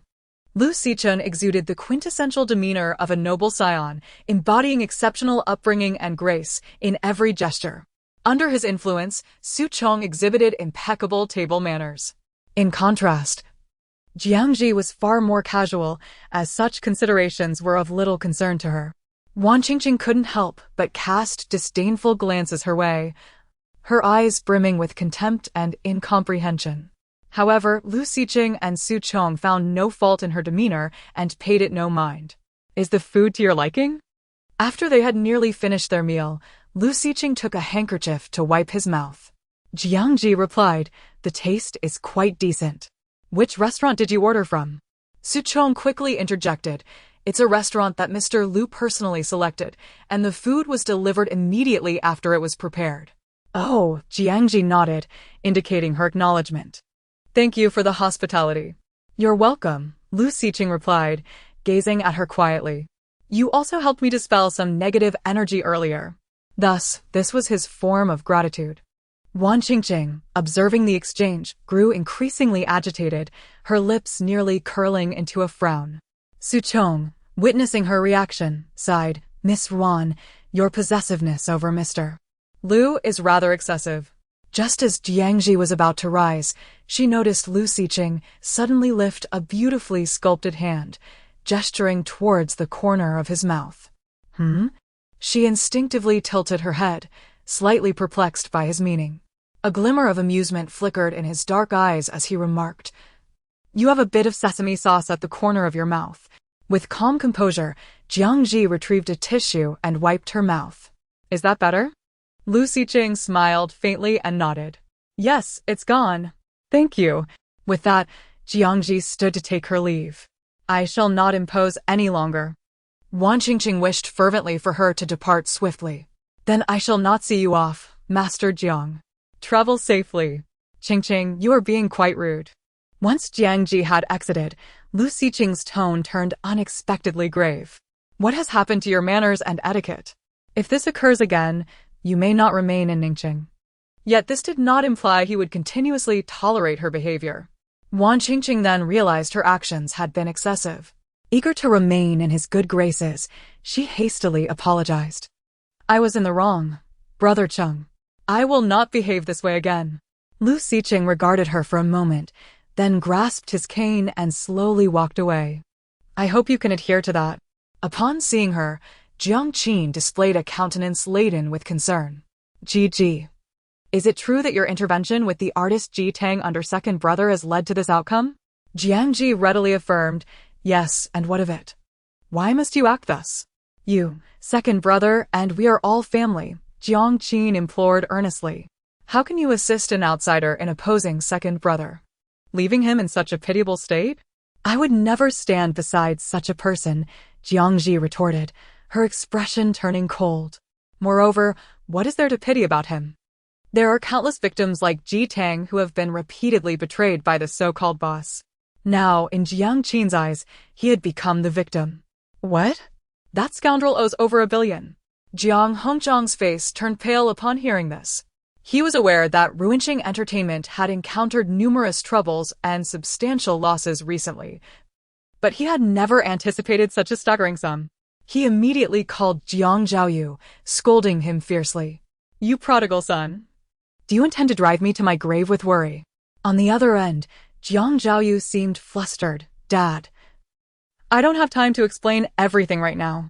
I have a plethora of urgent matters to attend to. El Ruolin, protective of her son, quickly interjected. Xiaoyu did not wish for this to happen. Since the situation has unfolded, let us give him time to manage it properly. Jiang Qin also chimed in with a few words of support. Jiang Hongchang, grim-faced, fell silent for a moment before his gaze abruptly turned to Jiang Zhi. You have always claimed that second brother would face calamity. Is it not because of you that these events transpired? Jiang Zhi smiled nonchalantly. How could it possibly be my doing? Jiang Hongchang raised a trembling finger at her, clearly still harboring disdain. I do not believe it. There must be some cause linked to you. Speak, what exactly have you done? Jiang Qin, exasperated, intervened. Father, please do not be so fierce. You will frighten Gigi. El Ruolin scrutinized Jiang Zhi intently, as if deep in contemplation, yet her suspicions lingered. At that moment, an abrupt screech of brakes pierced the air, followed by the sound of hurried footsteps approaching. The door swung open, and Jiang Zhaoyu stood at the threshold, glaring at Jiang Zhi before rushing in. Jiang Zhi, I beg you to help me find someone. You can predict the future. Help me discern where he is. Jiang Qin was left dumbfounded. The brother, what are you doing?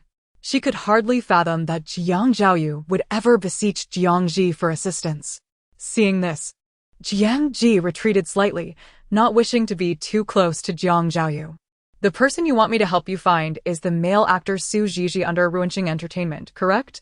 After a series of unfortunate events, he could no longer bear the weight of despair. Chapter 72. Collaborating with the police. Jiang Qin tugged at the corner of her lips in confusion.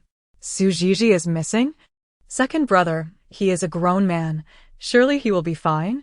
Although her words appeared to offer comfort, they subtly conveyed to Jiang Zhaoyu that there was no need for such alarm. If it were merely a case of simple disappearance, he would not have been so anxious. Jiang Zhi, how about you? Surely you can assist in this matter? His gaze was fervent as he looked towards Jiang Zhi, having discarded his previous disdain for her. Xiaoyu, are you out of your mind? Lu Ruolin interjected, equally perplexed. Given the circumstances, you should report this to the police. Not seek help from your sister Gigi. Jiang Hongcheng wore a similar expression, convinced his son had lost his mind. Mom, Dad, you don't understand. The situation is dire.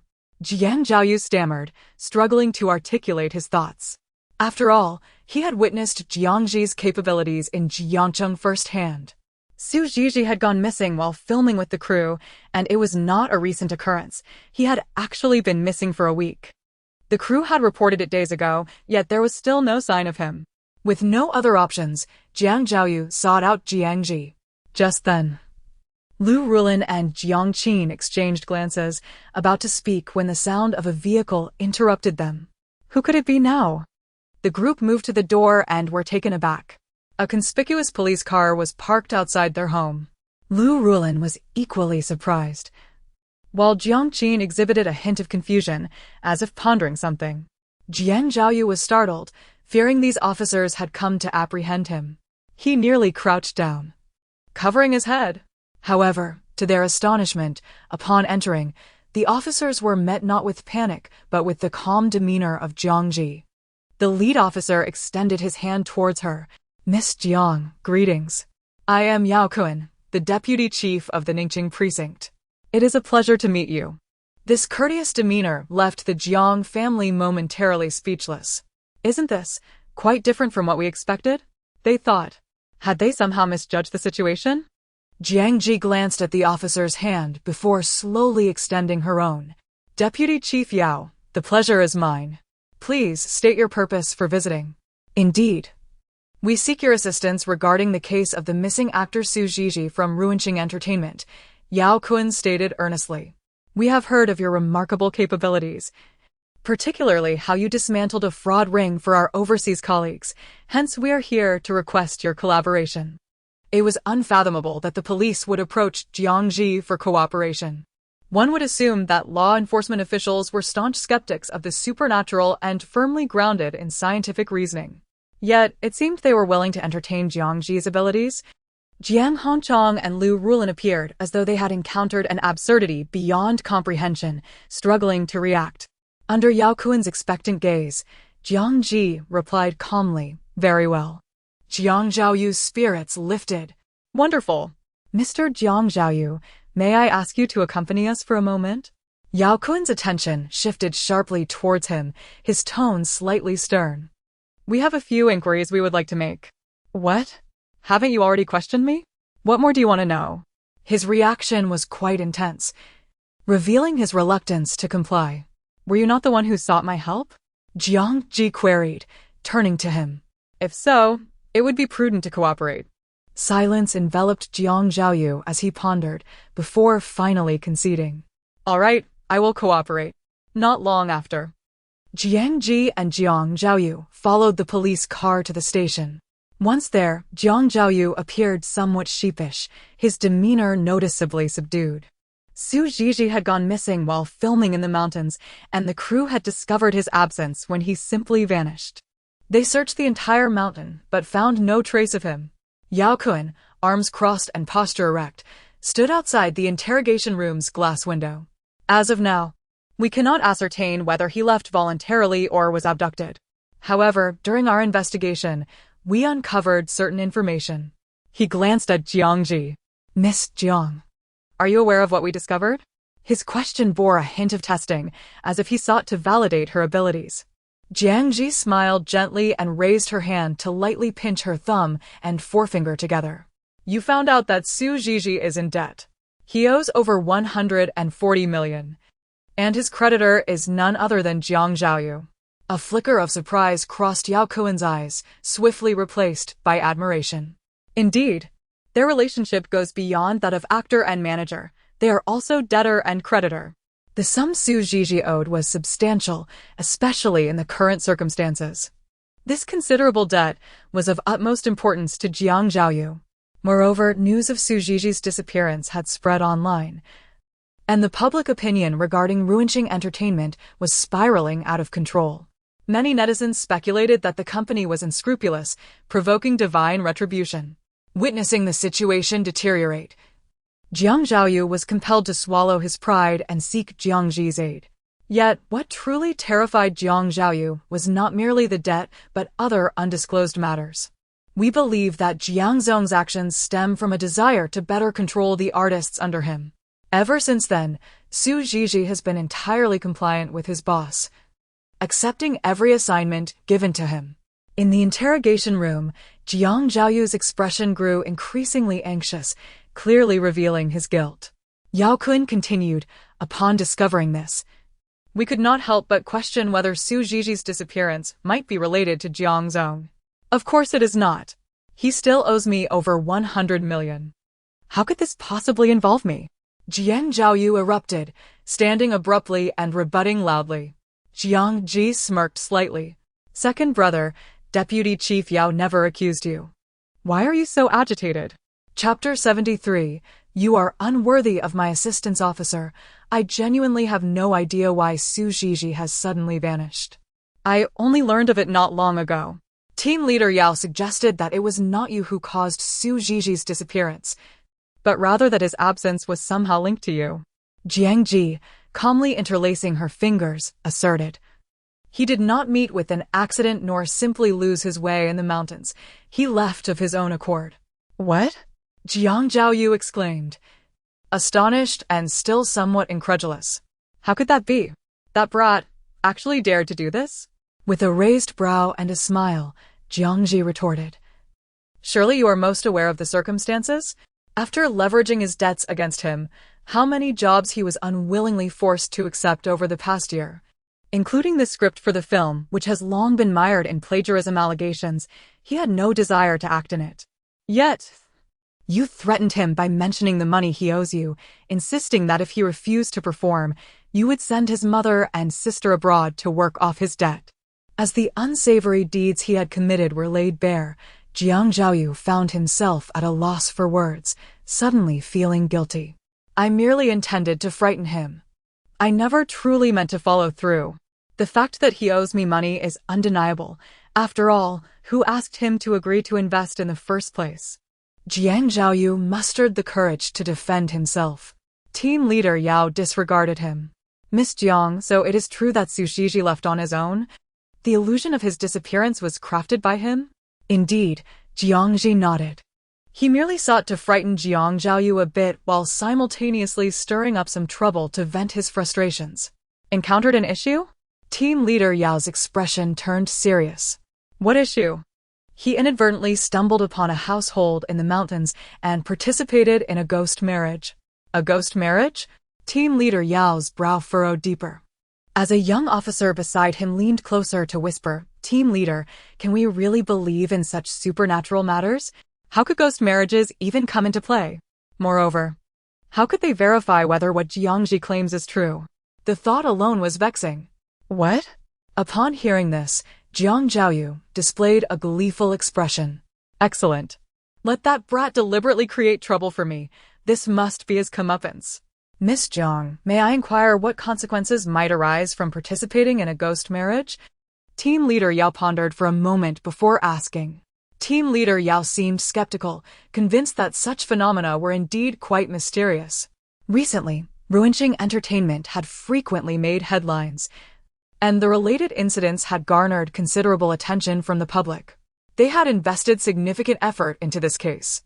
However, team leader Yao's subordinates remained doubtful about Jiang Zhi's assertions. Indeed, even if Miss Jiang possesses remarkable insight, it seems implausible.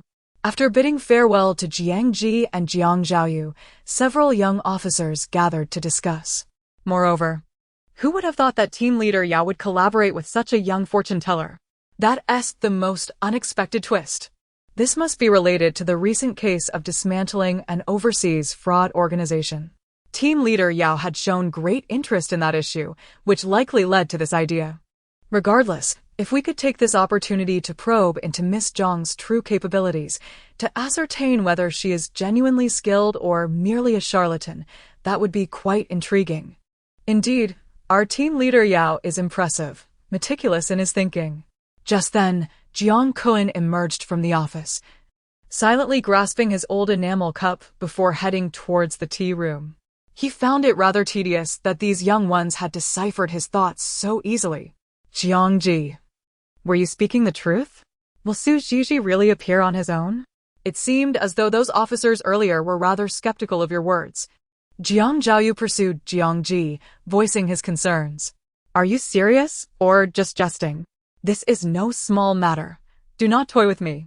If you continue to prattle, I shall let a little ghost bite you, Jiang Zhi warned coldly, growing annoyed with his incessant chatter. Since you sought my assistance, refrain from such superfluous banter. Jiang Zhaoyu, perplexed, could not fathom how this young woman in her 20s could be so intimidating when issuing threats. He instinctively covered his head. I shall cease my prattling. Whatever you say goes. Yet, in his heart, he remained unconvinced. Would he have come to her if it weren't for Su Zhi's situation? Jiang Zhi, do not take too many liberties with me. As if possessing the ability to read minds, Jiang Zhi abruptly turned. What, you disagree? And no, not at all. I completely agree. He quickly denied, inwardly lamenting his predicament. Jiang Zhi continued, devoid of emotion. Do not presume that I am helping you, even if you were to kneel and beseech me. I would not acquiesce. Jiang Zhaoyu was momentarily taken aback, then could not help but grimace. Huh. This insufferable girl remains as irritating as ever. So, you had no intention of aiding me at all? Of course not, she replied with a light laugh, her expression laden with meaning. Someone like you, a despicable wretch, is hardly deserving. The actions you have committed are utterly disgraceful. Even now, you exhibit no remorse. Why would I assist such a person? Jiang Zhaoyu's anger flared immediately. Well then, Jiang Zhi, you truly are something else. He felt utterly deceived, as if he had been played for a fool. If he had known better, he would not have sought her assistance. It was all a waste of time. Suddenly, his phone rang. It was his assistant Xiao Ding calling.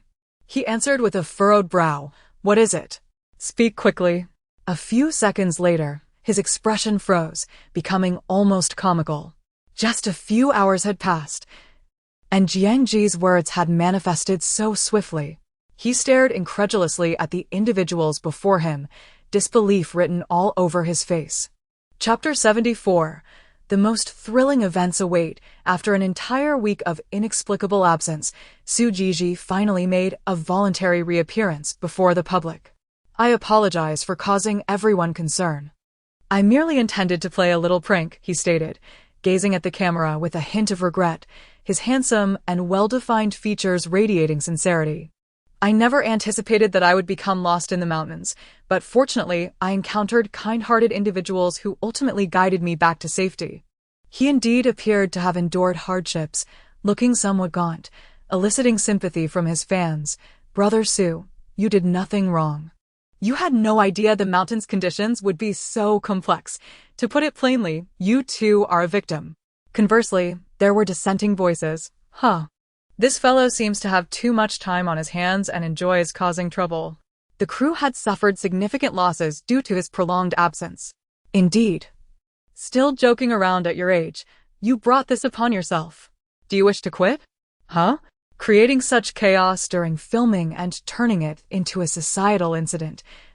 With the police involved, what a talent you are. Jiang Zhaoyu jabbed his finger forcefully into Su Zhi's chest, scolding, I know you do not wish to film that movie. But is that for you to decide? You must do as I arrange. After all, I am not only your employer, but also your creditor. Wincing under the weight of his guilt, Su Zhi remained silent, accepting the verbal onslaught without resistance. Jiang Zhaoyu grew increasingly agitated. Damn it. Because of your antics, I had to plead with that wretched girl, Jiang Zhi. This is all your fault. However, recalling Jiang Zhi's previous mention of the ghost marriage, he scrutinized the man before him. The family you mentioned during the interview, did they arrange that ghost marriage for you? Su Zhi hesitated. Mr. Jiang, how did you know? After a brief pause, he admitted, indeed. They insisted that I agreed to a ghost marriage with their daughter before they would lead me out of the mountains. To escape, he had no choice but to acquiesce.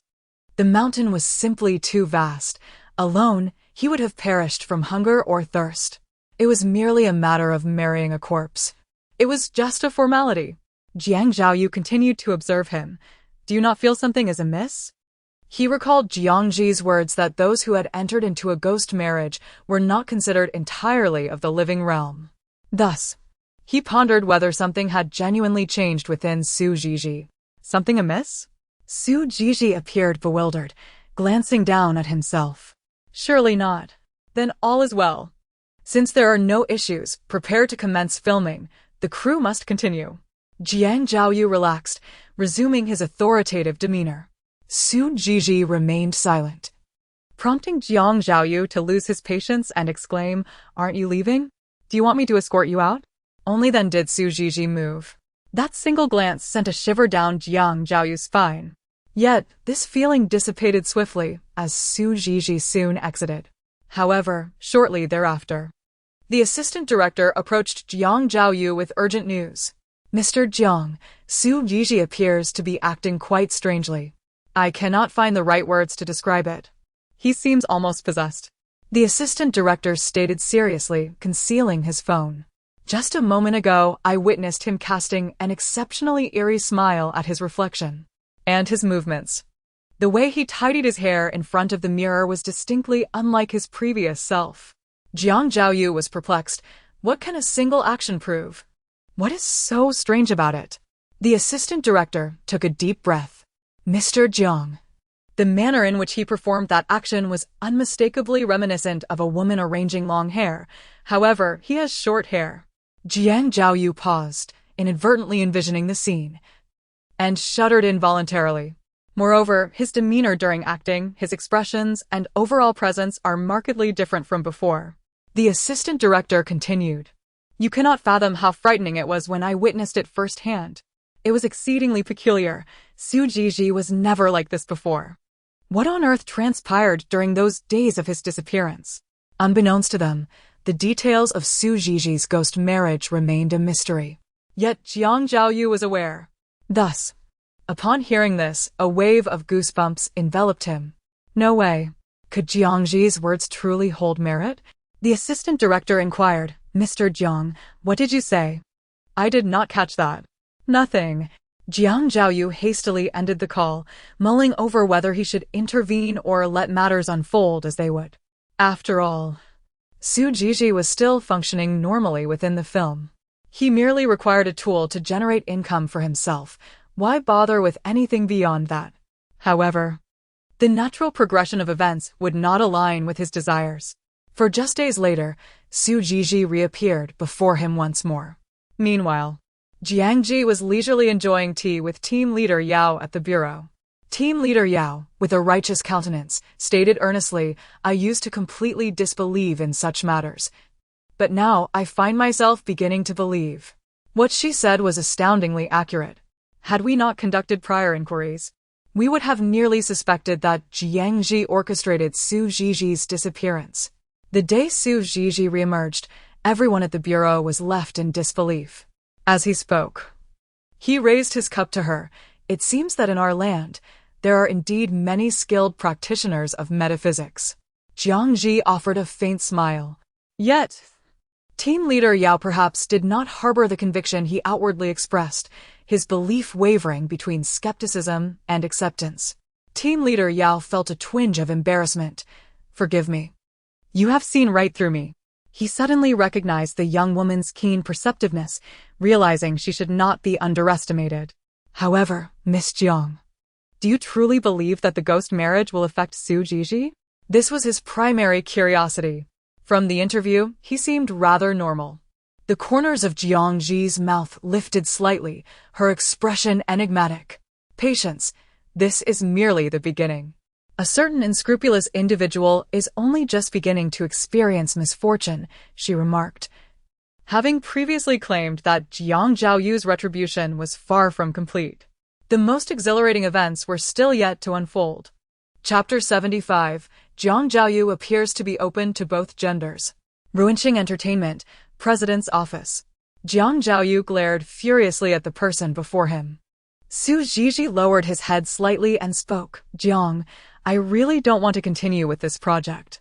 Could you consider replacing me?" Jiang Zhao immediately exploded with anger. "Who do you think you are? You can't just refuse to act. Don't forget, you still owe me a substantial amount of money." Indeed, there were no other actors willing to take on this role, and he could only use this debt to coerce Su Jiji into complying. Although it was a low-budget, modestly produced drama, the financier behind the female lead had invested fully, insisting that the project must proceed. Su Zhizhi was chosen merely to complement the leading lady, and no other male actors were inclined to accept the role. After a brief silence, Su Zhizhi suddenly lifted his gaze, staring intently at him.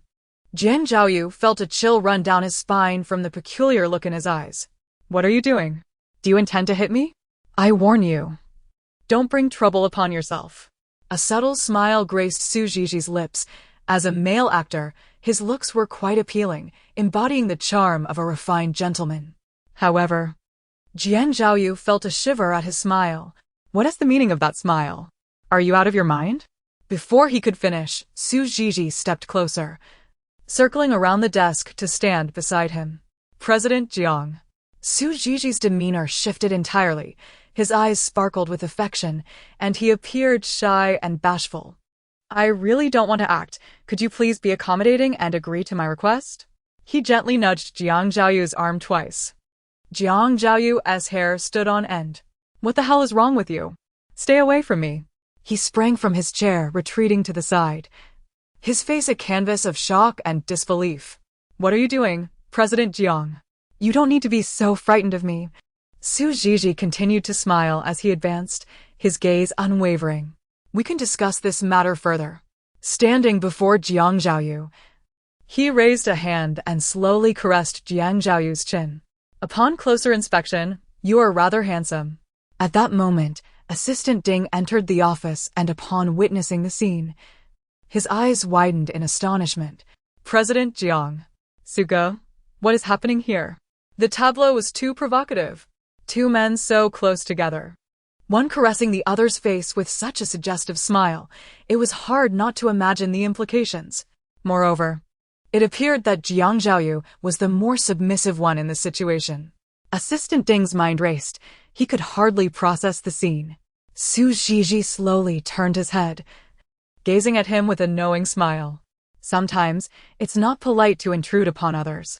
Assistant Ding was left speechless, his mouth agape. Jiang Zhi, enraged, swatted Su Zhizhi's hand away. You idiot! Get out of here! Su Zhizhi continued to fix his gaze on him. But President Jiang, our conversation is not yet concluded. Jiang Zhi recalled what the deputy director had said a few days prior, quickly realizing that Su Zhizhi might genuinely be unwell. Observing his earlier behavior, it was evident that something was amiss. In a mix of anger and fear, he decided it was best to send him away first. I don't wish to discuss this now. Please leave. His demeanor only intensified Jiang Zhi's unease. Damn it. This guy was definitely problematic. President Jiang. What is happening between you and Sugo? Assistant Ding cautiously probed, his eyes glimmering with curiosity. Oh! Assistant Ding felt embarrassed as he handed over some documents from the publicity department. President Jiang, these are a few contracts that just came in and require your review. Understood. You may leave now. After much contemplation, he arrived at a singular conclusion. Just as Jiang Zhi had said, Su Zhizhi had encountered significant issues following a forced marriage to a female ghost. His recent conduct was reminiscent of someone possessed. The thought sent his eyes widening. What if that were the case? What should he do? Should he seek Jiang Zhi's assistance? Burdened by these thoughts, he could hardly bear the stress. Yet, despite his musings, he ultimately refrained from seeking Jiang Zhi's help. After all, they had just had a falling out a few days prior, and he was reluctant to plead with her again. 2 days later, during a drinking gathering, he encountered Su Zhizhi once more. He would not face total ruin, he merely tended to drink too much, resulting in moments of confusion. However, as he approached the hotel entrance and caught sight of that familiar figure, he instantly sobered up. Damn it! Why are you here again? You're like a persistent ghost. President Jiang, you have yet to agree to my request to withdraw from the project. Su Zhizhi smiled as he stepped closer, glancing at Jiang Zhi, who reeked of alcohol. As he spoke, one hand casually rested on Jiang Zhi's waist. The onlookers exchanged bewildered glances. What was the nature of their relationship? Why did Su Zhizhi's demeanor towards Jiang Zhi appear so intimate? Human nature is inherently curious, and powerful figures are no exception. Wherever there are people, there are rumors. Jiang Zhi, feeling lightheaded, instinctively swatted the hand from his waist. Get off! Don't touch me! Yet, Su Zhizhi not only ignored his rebuff, but also pinched his waist. President Jiang. I didn't expect your waist to be so slender, he whispered, leaning in closer.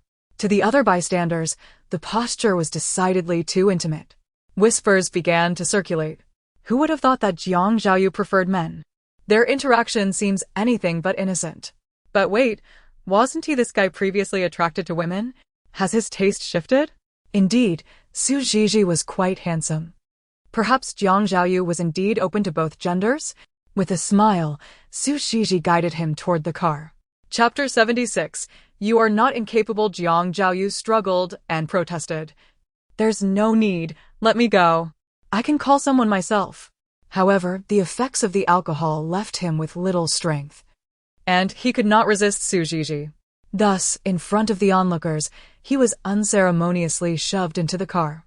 Once the door was shut, Su Zhizhi straightened up and cast a glance at the gathered crowd, revealing a cryptic smile. At an inconspicuous corner beneath the hotel, Jiang Zhi leaned against the wall with her arms crossed, observing the scene with keen interest. Suddenly, a smile graced her lips. How intriguing.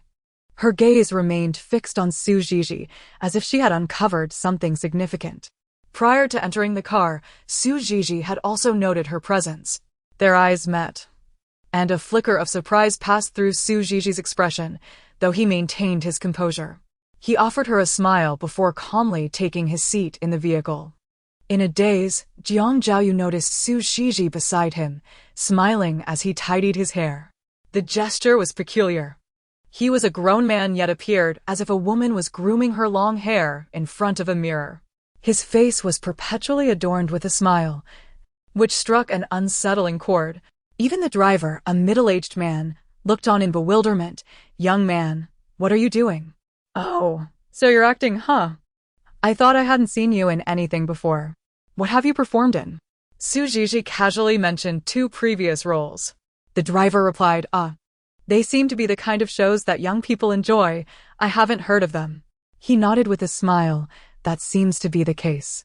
Meanwhile, Jiang Zhi had huddled against the door, keeping a considerable distance from Su Zhizhi, his expression one of utter terror, as if he feared being devoured. After more than 20 years of life, he had never felt so cowardly. The driver glanced in the rearview mirror and inquired, Young man, what's wrong with your friend? He's drunk. Please don't mind him. Oh, with that much alcohol on him, it seems he truly has had quite a bit. As the car sped through the night, Jiang Zhi cradled the cat that had leapt into her arms, absent-mindedly stroking it. Xiaohei, it seems karma has indeed come for him. Do you think I should intervene? The black cat purred contentedly in her embrace, offering no constructive advice. At this late hour, the area around the hotel was nearly deserted, devoid of even a ghostly silhouette. Yet it was understandable. Any specters nearby would likely steer clear upon sighting her and Xiaohei. Unless one were particularly reckless, they would approach. The driver was Su Chong, and the man seated in the back was notably familiar. What brings you here? She inquired casually. Are you also socializing nearby tonight? Lu Xiqing turned to regard her silently. His Adam's apple subtly shifting. Indeed, your calculations are accurate. She replied. It was merely a guess. After all, your presence here can only be attributed to that reason.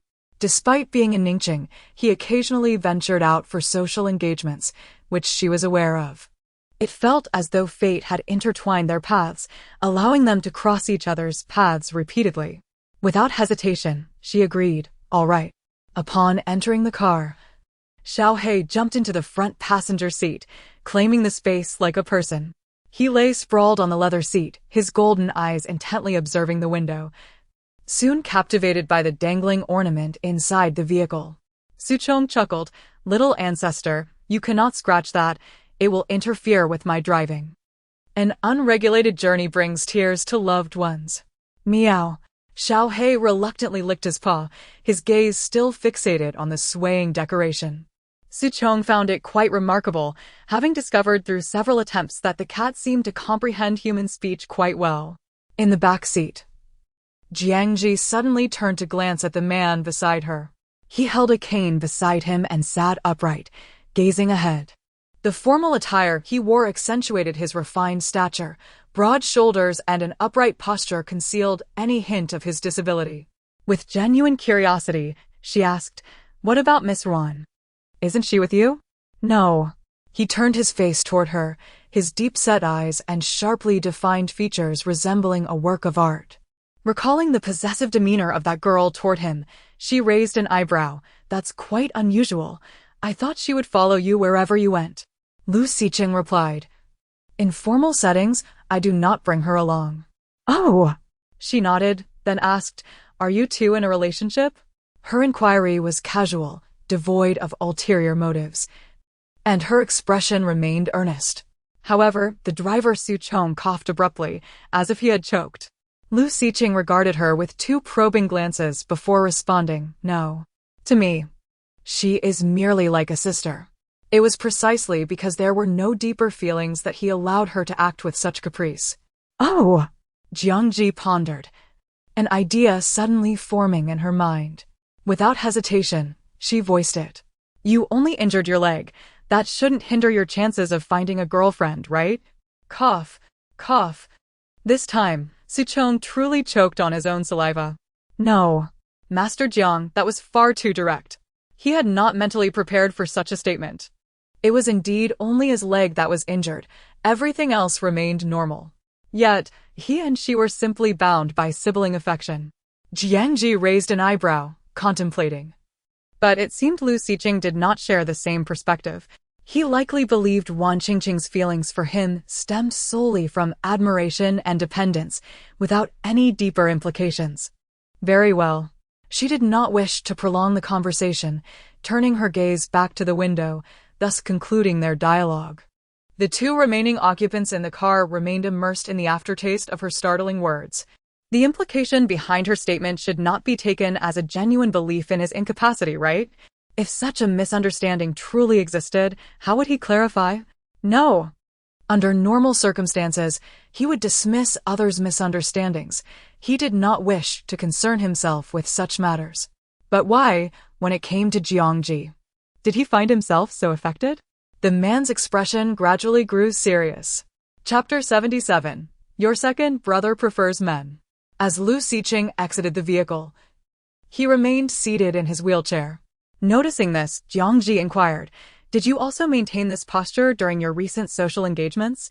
Are you attempting to conceal the fact that your leg is nearly healed?" Lu Xiqing replied, "Indeed." Upon realizing that the Ning city also harbors spies from the Lu family, I resolved to adopt this approach. Jiang Zhi could not help but reflect, "So you were wary of your own kin? It appears your family does not regard you highly. Are you perhaps in a similar predicament as I? How unfortunate." It was just as it had been during their initial encounter. Could she remain indifferent? Moreover, upon her arrival, she observed Lu Xiqing's gaze fixated on her, heightening her awareness and concern. She had yet to make a move on Brother Cheng. He must not develop affections for another. With a slight arch of her brow, Jiang Zhi remarked, "While on the road, President Lu mentioned he would give me a lift. What of it?" After speaking, she restored her expression to one of calm detachment. "If there's nothing else, I shall take my leave." Just as she turned to depart, her wrist was seized by a firm grip. Lu Xiqing seemed taken aback by his own action, merely following his instincts. "Wait," he instructed. "Su Chong, please fetch the newly arrived tea leaves." "Yes, President Lu," Su Chong promptly responded, retreating indoors. Jiang Zhi raised an eyebrow, glancing at her hand. "President Lu, may I be released now?" The man finally loosened his grip, realizing he had acted precipitously, feeling somewhat abrupt in his actions. Meanwhile, Wan Qingqing's eyes widened in disbelief. Brother Cheng, how could he possibly grasp Jiang Zhi's hand? Hasn't he always maintained a distance from women? His earlier reaction was purely instinctual. This indicated that he had genuinely accepted Jiang Zhi, harboring no aversion towards her. This was unacceptable. Thus, she immediately positioned herself between Lu Xiqing and Jiang Zhi. "Master Jiang, as a Taoist, you're considered a practitioner, correct?" Should you not refrain from mingling with the opposite sex? Her eyes brimmed with hostility. Jiang Zhi chuckled lightly. If one were to consider it that way, it is indeed true. However, we are also permitted to seek partners for dual cultivation. Her expression carried a deeper significance. Upon hearing the term dual cultivation, Ron Qingqing's thoughts veered off course. Could it be that she wishes to engage in dual cultivation with Brother Cheng? Truly, she was enamored with Brother Cheng's exterior and scheming to ensnare him. President Liu, the tea leaves have arrived. Su Chong interjected at just the right moment, presenting an exquisitely packaged box. Master Jiang, here you are. Jiang Zhi accepted the box, exchanging a knowing glance with the man before her. Is this a gift for me? I understand this is merely a reciprocal gesture. She waved the box playfully before turning away. Yes, Master Jiang, travel safely. Su Chong hastily added. Brother Cheng, this Master Jiang is quite improper. Once Jiang Zhi departed, Wan Qingqing exclaimed indignantly. She even mentioned dual cultivation. How shameless! Lu Xiqing's expression darkened abruptly. And he spoke coldly. Wan Qingqing stared at him incredulously. Brother Cheng, are you serious? I've heard that Uncle Wan and Aunt Wan are quite anxious. He maneuvered his wheelchair to face her, his tone unperturbed. Wan Qingqing was aware he spoke the truth, yet she was reluctant to leave. Must I not remain a while longer with you? She gazed at him with a pitiful expression, brimming with reluctance. I truly cannot bear to leave you alone here. Before she could finish, she was met with a sharp glare, indicating he found her words unnecessary. Su Chong had no choice but to remain silent. This fellow was acting mysteriously, as though he had some thrilling news. Master Jiang, have you heard about that incident? It has been circulating widely these past few days. Speak plainly if you have something to say, she retorted directly. Well, it's about your second brother, Jiang Zhaoyu, he said with a grin. Recently, rumors have spread that he favors men and is involved with a male artist from his own agency. It is said that his assistant witnessed it firsthand, so it cannot be false. Regarding this matter, I am somewhat aware. I knew you would not be oblivious. There is nothing that Master Jiang could miss. Yi Sanshao seized the opportunity to flatter her. She maintained her composure. There are indeed many things I am unaware of. I am not as omniscient as you presume. Do not be modest.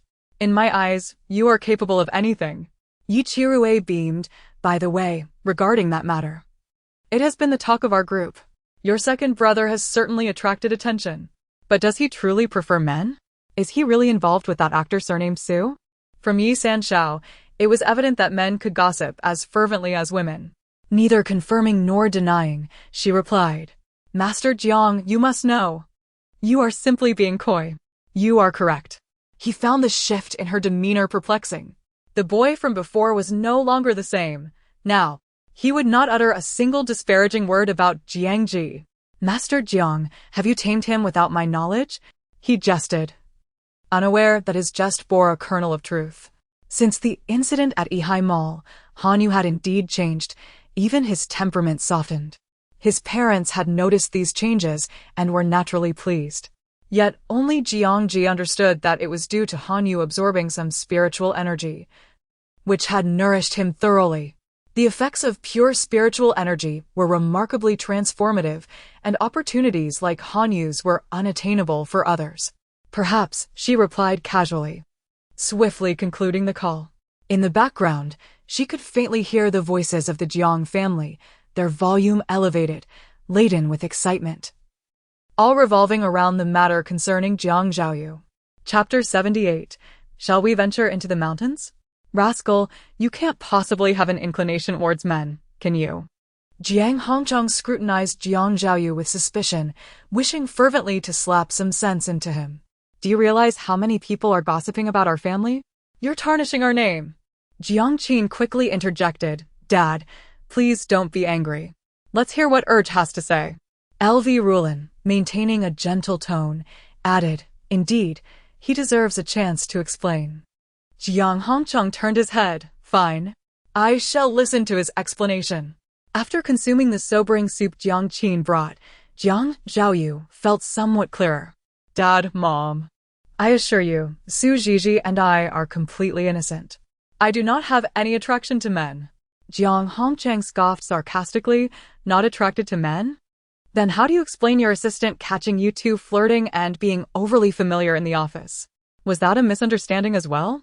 At this point, Jiang Zhaoyu's temper flared. It's all that guy's fault. I'm firing him right now. He could not tolerate such a blabbermouth assistant. However, this reaction only seemed to confirm Jiang Hongchang and LV Rulin's suspicions that he was trying to cover up a secret. Their gazes turned increasingly peculiar. Even Jiang Qin's expression shifted awkwardly. Why are you all staring at me like that? Don't you believe me? Jiang Zhaoyu's eyes widened in disbelief. LV Rulin sighed. Xiaoyu, look at yourself. How can we believe you? He was momentarily taken aback. What's wrong with me? Am I not being sincere enough? He felt he was earnestly explaining himself, yet it seemed impossible to clear his name. Jiang Zhaoyu, infuriated, grumbled, how was I to know he would appear there? He must have done it on purpose. Enough of this charade. Jiang Hongchang remained unconvinced, becoming even more suspicious. You absolutely cannot associate with that man, otherwise. You can leave this house. He felt as if he were on the verge of tears. Dad, I truly did not. What else the couple discussed remained a mystery. Jiang Zhaoyu stared at his parents' door for quite some time, his mouth opening and closing, feeling suddenly mute. What could he possibly say to clarify his current predicament? Jiang Qin hesitantly spoke, if you truly like men, it's not the end of the world. I will help persuade Dad and Mom as well as Dage. Jiang Zhaoyu was nearly enraged. Qin, it's not what you think. I do not like men.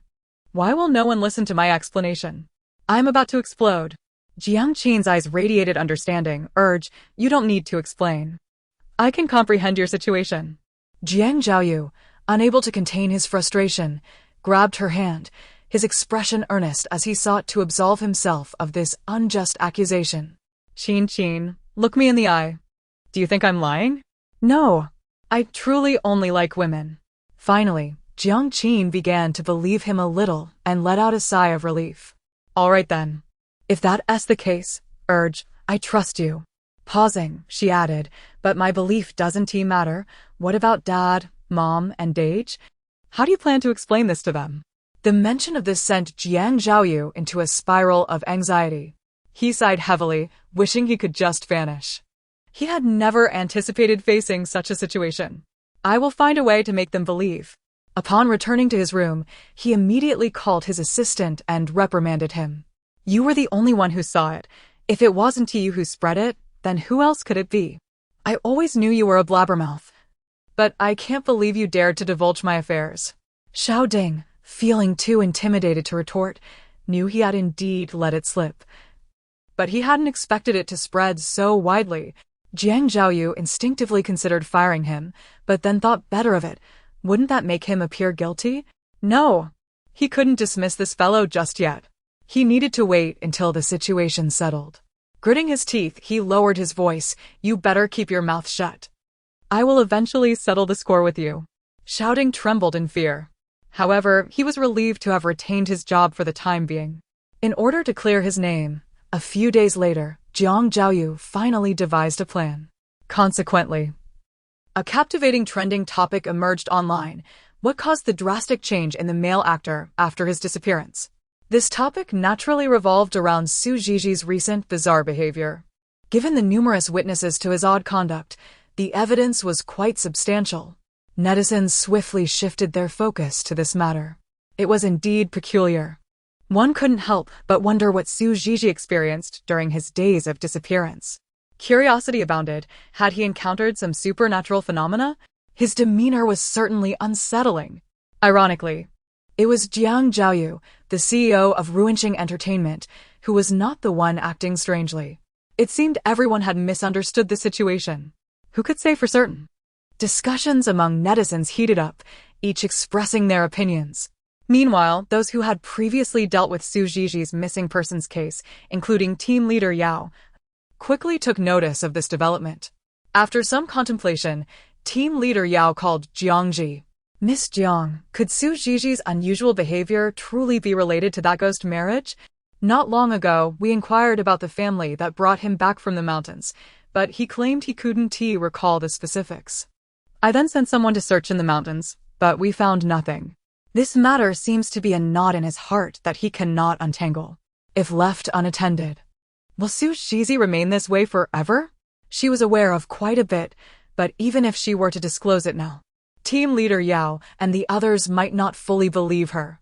Thus, she thought it best to let them witness it for themselves. Team Leader Yao, would you be interested in joining me to explore that mountain? She extended an invitation. Chapter 79.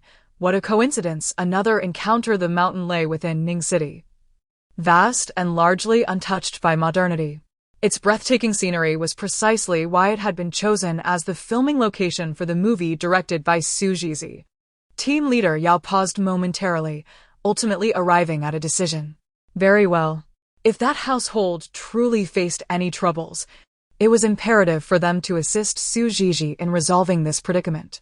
While it was not an obligation, after hearing what Jiang Zhi had previously mentioned, he could no longer feign ignorance. When does Miss Jiang plan to set off? Tomorrow morning, perhaps. Jiang Zhi replied leisurely, as the distance was not far. A drive would only take 2 to 3 hours. I suggest that you do not send too many people. Understood. Yao contemplated this and resolved to follow her advice. Then it's settled. We shall depart early tomorrow morning. Indeed. After hanging up the phone, Jiang Zhi began preparing her belongings for the journey ahead. It was nothing excessive, merely a change of clothes. Along with some of her essentials, she packed everything into a single bag. However, she did not anticipate that upon their arrival at Yoshi Mountain the next morning, she would encounter a most unexpected individual. Lu Xiqing? As she stepped out of the car and caught sight of him from a distance, a flicker of astonishment crossed her eyes. Rarely did she experience surprise from people or events, but since meeting him, he had consistently taken her aback. Of course, her inability to discern matters pertaining to him was the foremost reason for her astonishment. From a distance, Lu Xiqing seemed oblivious to her presence. Team Leader Yao exited the vehicle and glanced in that direction. Miss Jiang, do you know him?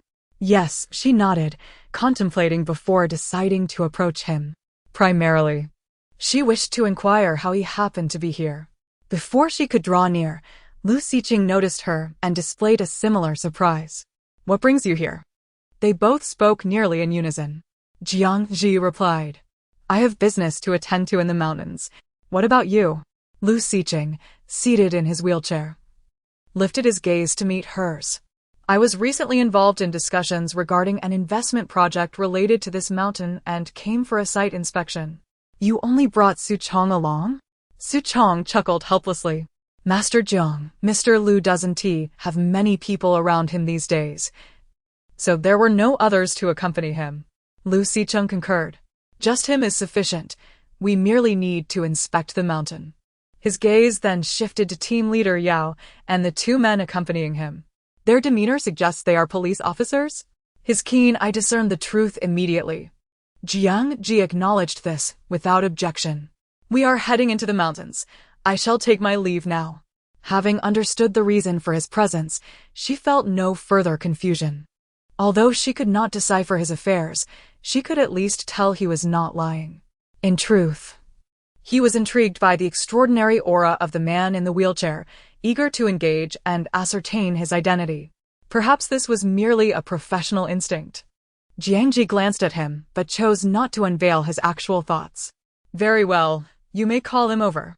Team Leader Yao promptly dispatched someone to do so. Soon, Su Chong was seen pushing Lu Xiqing toward them. Jiang Zhi could not help but scrutinize him. Mr. Lu, maneuvering a wheelchair in the mountains must be rather challenging, no?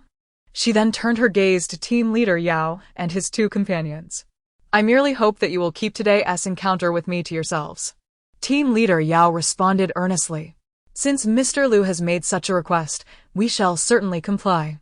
However, the surname Lu? It seems he had an inkling of something. Jiang Zhi replied coolly, You are aware of their identities. I trust you won't speak indiscriminately. This was directed at Lu Xiqing. The man gave a slight nod, a faint smile gracing his lips. Then let us proceed into the mountains. Vehicles cannot traverse the mountains. We must rely on foot.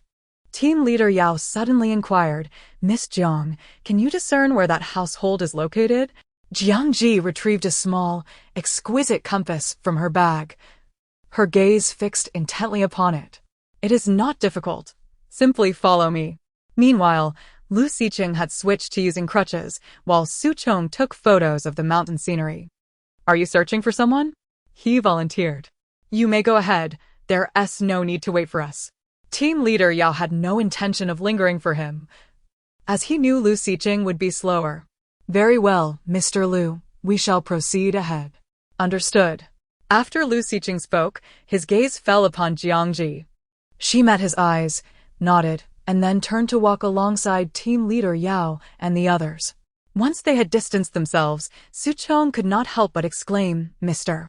Lu, Master Jiang certainly moves with a remarkable grace. The man's lips curved slightly. Indeed.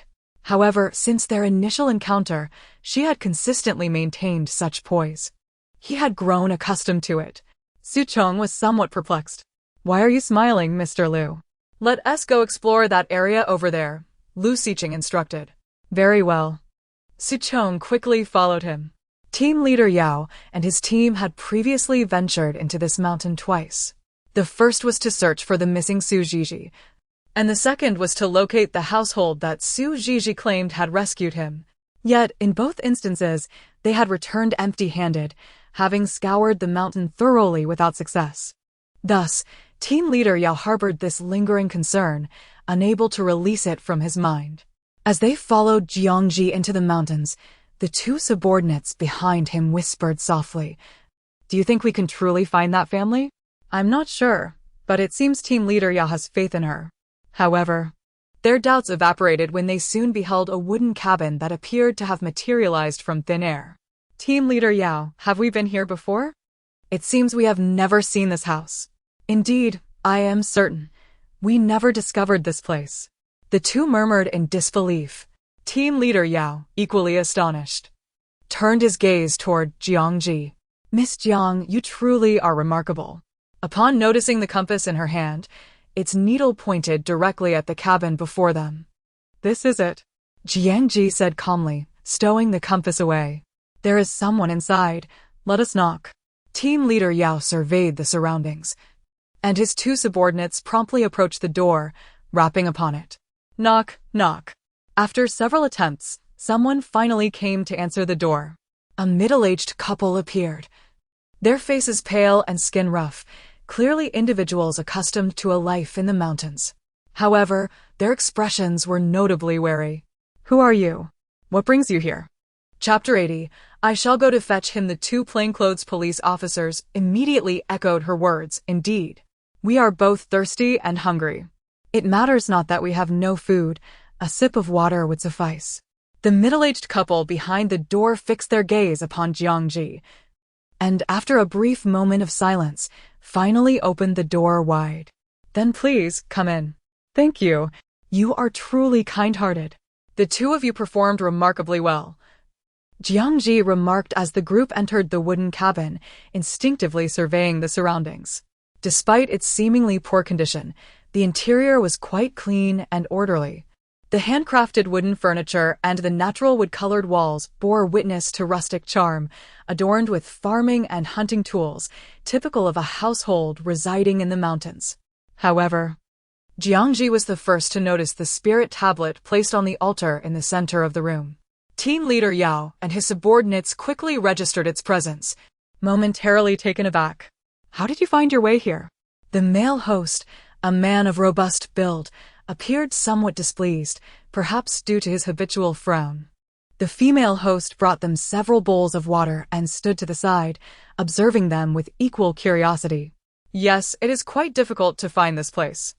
Rarely does anyone pass by. Jiang Zhi glanced at the water on the table but refrained from drinking. Is that so? We are not sure. We simply wandered here. The couple exchanged glances, remaining silent. Dad, Mom. A slender boy with sun-kissed skin entered, wielding a hoe. Upon discovering the presence of unfamiliar faces, he instantly became defensive. Who are you? How did you end up in our home? Do not be afraid, young lad. We are merely visiting the mountains and happened upon this place. Team leader Yao replied in a calm and steady tone. The boy, sensing their sincerity, relaxed slightly. Is that so? It's quite rare for anyone to pass by here, he murmured, inadvertently overheard by Jiang Zhi and team leader Yao. Team leader Yao thought to himself, isn't it strange? Wasn't Su Zhizhi just rescued here half a month ago? Jiang Zhi's expression remained placid, showing no signs of surprise. And you, what shall I call you? Team leader Yao began to engage the male host in casual conversation. It is indeed a stroke of fortune for us to meet. My surname is Yao. You may call me Old Yao. My surname is Yu. You may call me Yu Cheng, the male host finally spoke, gesturing for them to take a seat. I shall prepare some steamed buns for you. He rose to head to the kitchen, appearing quite down to earth and considerate of their earlier mention of hunger. This mountain is not particularly safe. It is easy to get lost. It would be best if you do not come here again, he said without looking up. Indeed. The mountain paths are intricate, overgrown with grass taller than a person, making it quite easy to lose one's way, team leader Yao responded. The two subordinates exchanged a few words with the female host, but gleaned little information. Jiang Zhi's gaze returned to the spirit tablet on the altar, and she unexpectedly inquired, Is this tablet for your daughter? Though it was evident from the inscription, she felt compelled to ask. The female host followed her gaze and managed a faint smile. Yes, misfortune befell us. We gave birth to a burdensome child, frail from a young age, and her life was short. Team leader Yao pondered, taken aback by a mother's candid evaluation of her own daughter. Your daughter was still quite young? He asked casually, when did she depart? He glanced once more at the spirit tablet. Yu Sheng, your daughter's name is quite beautiful. She chuckled lightly, shrugging nonchalantly. That was named by her grandmother. As soon as she spoke, the door to a room that had remained closed since Jiang Zhi and the others arrived creaked open. An elderly woman, around 60 or 70 years old, emerged in a wheelchair. Guests have arrived? The grandmother asked in a hoarse voice. Yes, mother, how did you come out? The female host replied. It was stuffy inside. I needed some fresh air. The grandmother surveyed team leader Yao, and the two men before her gaze settled on Jiang Zhi. Jiang Zhi met her gaze calmly, her expression unwavering. The female host explained their unexpected visit to the elderly woman, who nodded slowly. Then she called for her grandson and had herself wheeled to the window, gazing out at the sky before suddenly sighing, It seems a heavy rain is imminent. Team leader Yao, seizing the opportunity, suggested, Then we may need to impose for a while longer. I apologize for the inconvenience.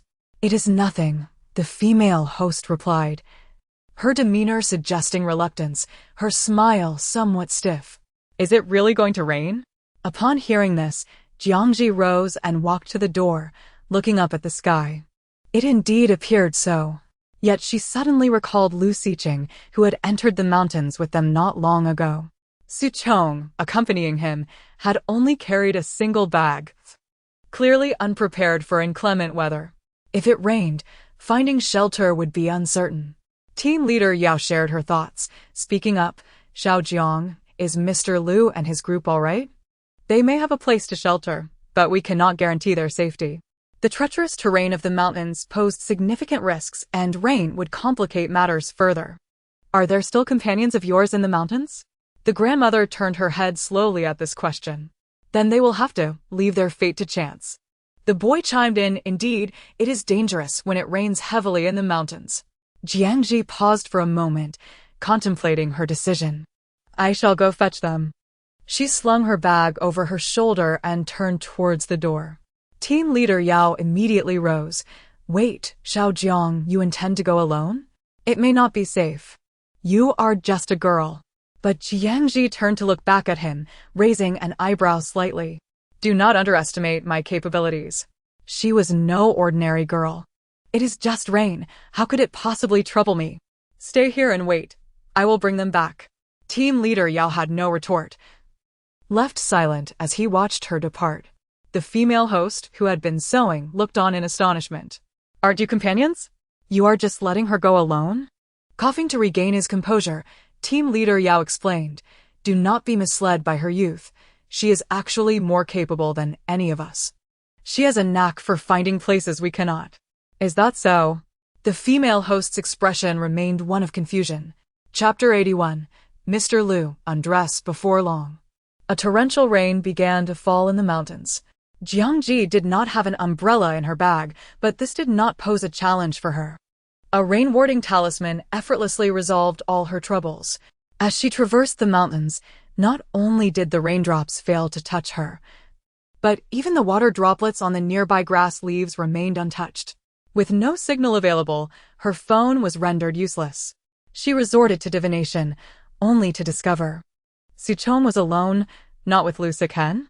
She had initially thought that by calculating Suchong's location, she could locate them both, but that proved futile. However, she could not divine Lu Sichen's whereabouts, which added to the difficulty of finding him. This left her with no choice. Suddenly, she halted and murmured a few incantations. Soon, several wandering spirits nearby were summoned to her side. "Master, how may we serve you?" The spirits varied in age, gender, and attire. Some donned modern clothing, while others wore garments reminiscent of the Republic of China. "Assist me in locating someone." She briefly described Lu Sichen's appearance and then pulled out a stack of yellow paper. "Once found, I shall burn gold ingots for you." The spirits immediately perked up. "Yes, we shall go at once." As nameless souls, they had lingered in these mountains for far too long, never having enjoyed the luxury of gold ingots. This was akin to a windfall. They vanished in the blink of an eye, eager to be the fortunate ones to fulfill the master's request. After waiting for about 10 minutes, a young male spirit glided towards her.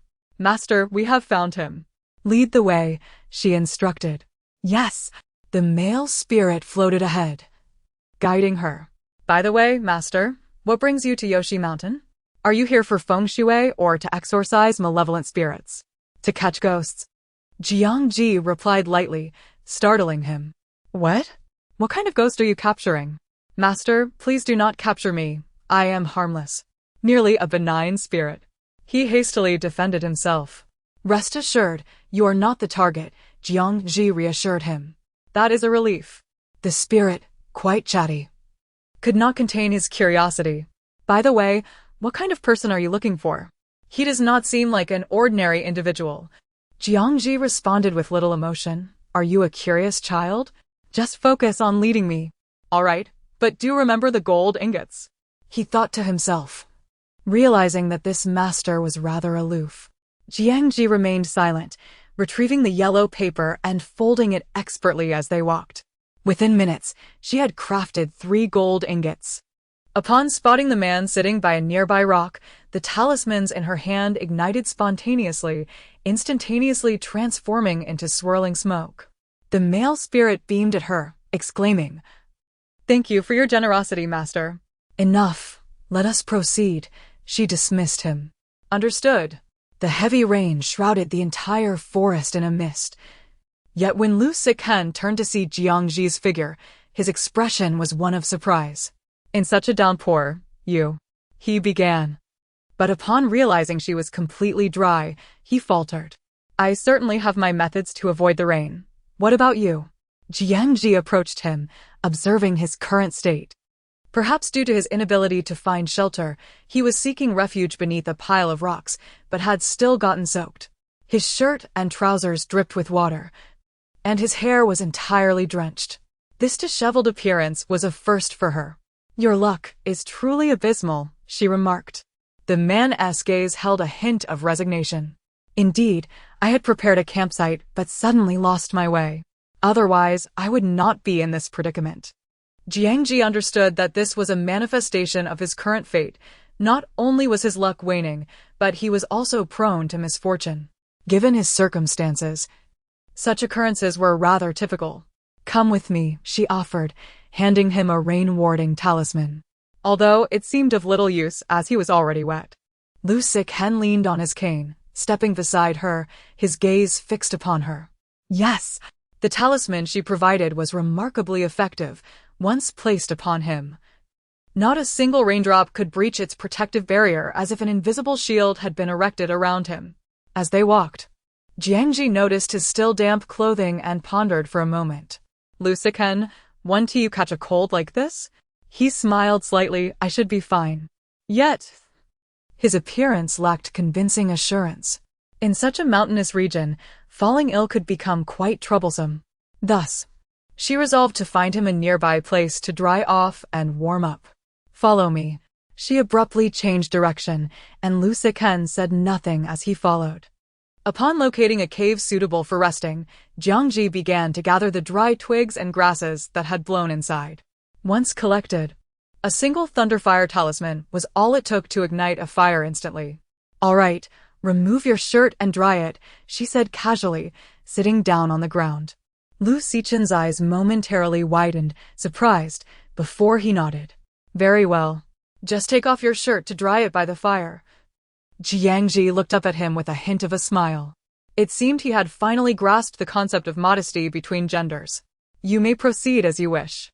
He began to unbutton his shirt, starting from the top and working his way down, each button undone with a graceful precision. The sight of his elegant hands performing this action was unexpectedly pleasing. Jiang Zhi glanced at him a couple of times before calmly turning away. As a practitioner of the Tao, she would not waver in her resolve due to mere male beauty. While she was not a monk, maintaining a pure state of mind was essential. She had never been interested in the trivialities of love and temptation in the secular world. Although Lu Siken had a disability, his physique was quite commendable, well-proportioned, with firm muscles and distinct lines. Most notable were his abdominal muscles, well-defined and impressive. She regarded him without any lewd thoughts, internally assessing his attributes. No wonder Miss Wan treated him like a treasure, guarding him closely as if fearing he might be taken away by others. This man, whether in her previous world or now, was indeed extraordinary. Noticing her gaze, Lu Siken maintained his composure while tending to his clothing, yet his body subtly tensed. "How did you become separated from Su Chong?" Jiang Zhi casually inquired. "Wasn't he always by your side? How could you lose him?" "I do not know," he replied. "The rain came suddenly while we were searching for the campsite. I turned around, and he simply vanished." Chapter 82. The secrets of the Yu family. Jiang Zhi couldn't help but complain. What a hassle. Su Chong had also gone missing, which meant they needed to locate one another. However, she calculated in her mind and decided otherwise. There was no need for concern. He had already found the camp.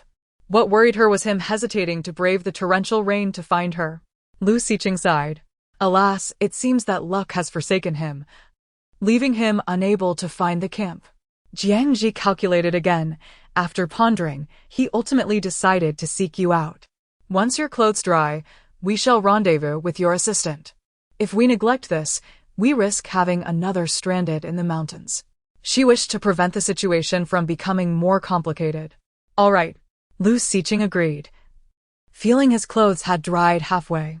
Sitting by the fire had warmed him considerably. He understood that Jiang Zhi was concerned for his health, which was why she had brought him here. Otherwise, she could have joined the other officers long ago. To others, she appeared aloof and difficult to approach, yet in truth, she was considerate of others, possessing a delicate heart. Noticing his gaze fixed upon her face, Jiang Zhi asked, "What is it? Do I have flowers blooming on my face?" Lu Zong. When Su Chong spotted Lu Sicheng and Jiang Zhi, he was overwhelmed with emotion, nearly brought to tears. He rushed over, holding an umbrella over his boss's head. "Thank goodness you're safe. I would have been terrified." He had searched everywhere for Lu Zong, fearing he might have vanished completely. "What would we do if we couldn't find you?" Turning his gaze to Jiang Zhi, he expressed his gratitude. "I knew it. Master Jiang, you are truly a savior." "Thank you so much." "Enough." Jiang Zhi reminded him, her expression neutral. "The rain is still falling. Be cautious as you walk. Stick to the path I've traversed." Su Chong nodded eagerly, understood. When he noticed that Jiang Zhi and Lu Sicheng were miraculously dry, his eyes widened in astonishment. "Master Jiang, what kind of powerful spell is this? May I also experience it?" Lu Zong, Since you have received the charm from Master Jiang, there is no need for this. Let me, as a mere worker, enjoy it quietly. In truth, he wasn't wrong. If Wan Qingqing were still around, she would have undoubtedly joined them. If anything were to happen to that young lady from the Wan family would certainly hold Lu Zong accountable. He felt immensely relieved at that moment. Lu Xiqing shot him a glance, but remained silent. It was still necessary for Jiang Zhi and Lu Xiqing to come specifically to retrieve him. Su Chong cautiously shrank his neck, trying to appear nonchalant, and finally fell silent. As they approached the wooden cabin, Lu Xiqing suddenly asked, "Did you come here because of that male actor named Su?" "Yes, have you heard?" Jiang Zhi responded with a light laugh. "Recently, his affair with your second brother has been widely discussed." It was truly deserved for Jiang Zhaoyu, who had once been the one being manipulated, now seemed to have turned the tables on Jiang Zhaoyu. Jiang Zhi continued, "Initially, I had no intention of intervening. Jiang Zhaoyu ought to endure a bit more hardship. However, I cannot feign ignorance regarding what has transpired with Su Zhizhi, especially concerning another matter that surfaced from it." Recalling the family she had encountered not long ago, her expression became serious. This family harbored a secret, and this secret must be unveiled. At that moment, the rain began to taper off. Old lady gazed at Jiang Zhi, squinting her murky eyes. Her grandson, Yu Meng, was equally astonished. "The mountain paths are so treacherous, and with the rain pouring. How did you manage to find your way here?" He had never seen such capable individuals. "Apologies for the intrusion," Lu Xiqing interjected suddenly, his deep, resonant voice capturing everyone's attention. "Perhaps it is fate. Where one is meant to arrive, they shall eventually reach." "Humph." Yu Meng turned away, unwilling to accept this explanation. Lu Xiqing noticed the spirit tablets arranged within the room and couldn't help but glance at them. "What are you staring at?" "Humph. Mother, I told you not to place this ominous thing here. Hurry and move it to another room." Yu Meng's displeasure was evident. "Very well, we shall place it inside." The matriarch stood and approached the spirit tablets, reaching out to take them. "Wait." At that moment, Jiang Zhi suddenly spoke. "Was your daughter truly a victim of illness?" As the words left her mouth, the expressions of the family shifted dramatically. "What do you mean? She did not die from illness. How else could she have died?" "You, an outsider, should refrain from making baseless claims." Yu Cheng's face darkened further. Jiang Zhi smirked slightly. "I merely posed a question. Why the defensiveness? Why did you arrange a ghost marriage for your daughter, especially with Su Zhizhi?" Officer Yao also stood up, no longer mincing words. "The abnormalities surrounding Su Zhizhi are difficult to extricate from you. I advise you to be honest." As he spoke, he produced his credentials. "What ghost marriage? We have no idea what you are talking about." The matriarch vehemently refuted, "With a daughter who has been sickly since birth. Why would we waste our efforts on such matters? It's simply impossible. Spare us the theatrics." Jiang Zhi chose to confront them directly, stating with an unwavering demeanor, "No amount of disdain can conceal the lengths you have gone for your daughter. The arrangement for Su Zhizhi to perform a ghost marriage for your deceased daughter was meticulously planned from the outset, was it not?" Jiang Zhi's gaze shifted. At that moment, the elderly matriarch in the wheelchair finally spoke. "I knew it. You came here for this matter. Young lady, you have known all along, haven't you?" "Indeed," Jiang Zhi replied, her expression calm, exuding an air of all-encompassing insight. Chapter 83. The Truth of the Ghost Marriage in an Instant. The gazes of Lu Xiqing, Team Leader Yao, and the others were fixed upon her. Team Leader Yao was slightly taken aback. "Miss Jiang, you are aware of everything?" Jiang Zhi replied, "Indeed." Team Leader Yao was genuinely astonished. He had assumed she only knew a fraction of the truth. However, her demeanor suggested a comprehensive understanding. If that were the case, her abilities were exceedingly formidable, far beyond their expectations. They should have consulted her from the outset. The male and female protagonists wore expressions of shock, while the youth's face once again bore a look of vigilance. Only Granny maintained her calm demeanor. "You are a remarkably gifted celestial master, are you not?" This was not a question, but rather a statement of certainty. From the moment she encountered Jiang Zhi, she had sensed something extraordinary about the young girl. Jiang Zhi ceased to feign ignorance. It is not just me, you are no ordinary person either. You have cast a spell around this area, preventing the police from locating anyone here, have you not? Indeed, that is correct. Granny Yu sighed softly, no longer denying it. Team leader Yao and his companions were momentarily stunned. This elderly woman possessed sorcery? Was it the kind of sorcery they imagined? I have been apprenticed to a great shaman from the southern region, hence my modest skills, Granny Yu explained slowly. However, the purpose of this concealment spell is not solely to deter the police. It is also because our family does not wish to be disturbed by outsiders. But why then invite an outsider for a ghost marriage with your granddaughter? One of team leader Yao's subordinates interjected. And did Su Zhizhi truly wander here by mere chance? This place is hardly accessible to ordinary individuals. They finally grasped the most peculiar aspect of the situation. Jiang Zhi replied coolly. The source of all this lies with that deceased girl. Indeed, Granny Yu remained silent for a moment before continuing. My granddaughter, Yu Sheng, has been frail and sickly since childhood, easily frightened, which is why we chose to live in seclusion on this mountain. Yet despite our efforts, her health has not improved. And we, her family, can only protect her with utmost caution. As Granny spoke slowly, Yu Cheng, his wife, and their young son, Yu Meng, kept their lips tightly pressed together, their faces pale. Yet her lifespan is drawing to a close. The king of hell desires her life. Even if I use sorcery to prolong her existence, her condition deteriorates with each passing day. Granny sighed deeply. Is that truly possible? To prolong life with sorcery? That sounds remarkable. Su Chong murmured. Jiang Zhi suddenly interjected. That is not merely prolonging life through sorcery. It is exchanging your own lifespan for that of your granddaughter. What? Su Chong, team leader Yao, and the others were taken aback. This elderly woman, despite her advanced age, was willing to make such a sacrifice for her granddaughter? Miss Jiang, I believe I now comprehend the implications of what you said earlier. I understand the extent of their actions for that girl, team leader Yao reflected thoughtfully. Precisely, Jiang Zhi surveyed the other members of the Yu family, her expression unperturbed. They feign disdain and express grievances towards this girl, yet the reality is quite the opposite.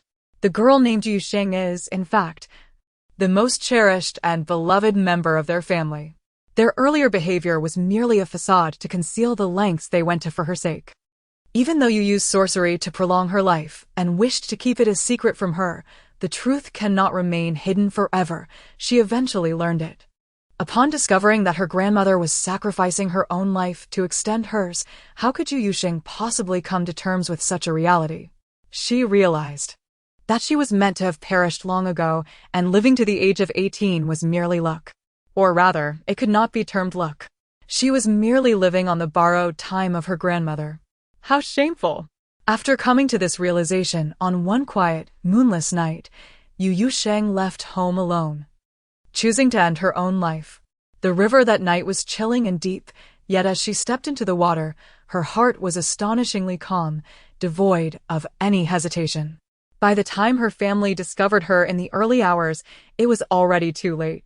Upon hearing Jiang Zhi recount this tale, everyone's expressions turned complex. They had not anticipated such a story. Meanwhile, Yu mother was inconsolable, crouching down and covering her face as she wept loudly. How could she do this? To walk into the river alone. I knew she did not want to burden us any longer, but we did not mind that.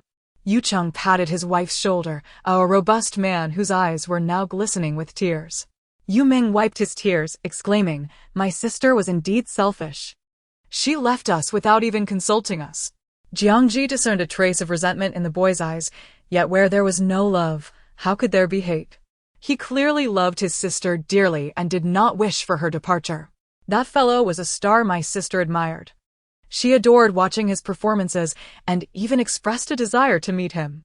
Yu Meng retorted, though he held a rather indifferent view of Su Zhizhi. My sister may have departed, but her spirit remains. Before she reincarnates, we must fulfill her wish. Most importantly, after conducting the ghost marriage, She will be able to absorb the blessings of her ghostly spouse in her next life, which would be entirely beneficial to her. So, you simply made Su Zhizhi her ghostly spouse, did you? Jiang Zhi turned to Granny Yu. Indeed, Granny Yu replied slowly. That young man is quite handsome, and many admire him. His fate is also favorable. He is a perfect match for my granddaughter. Team leader Yao furrowed his brow. But you should not disregard the wishes of others and coerce him into this arrangement. We did not force him. He agreed of his own accord. Yu Meng countered. Jiang Zhi chuckled lightly. True, you merely informed him that a ghost marriage would not only allow him to leave this mountain, but also alleviate his troubles. At that moment, Su Zhizhi was undoubtedly at his wit's end. Who could resist such an offer? However, this situation seemed rather coincidental. How could the film crew choose this mountain as a filming location? Moreover, Su Zhizhi coincidentally left the crew alone.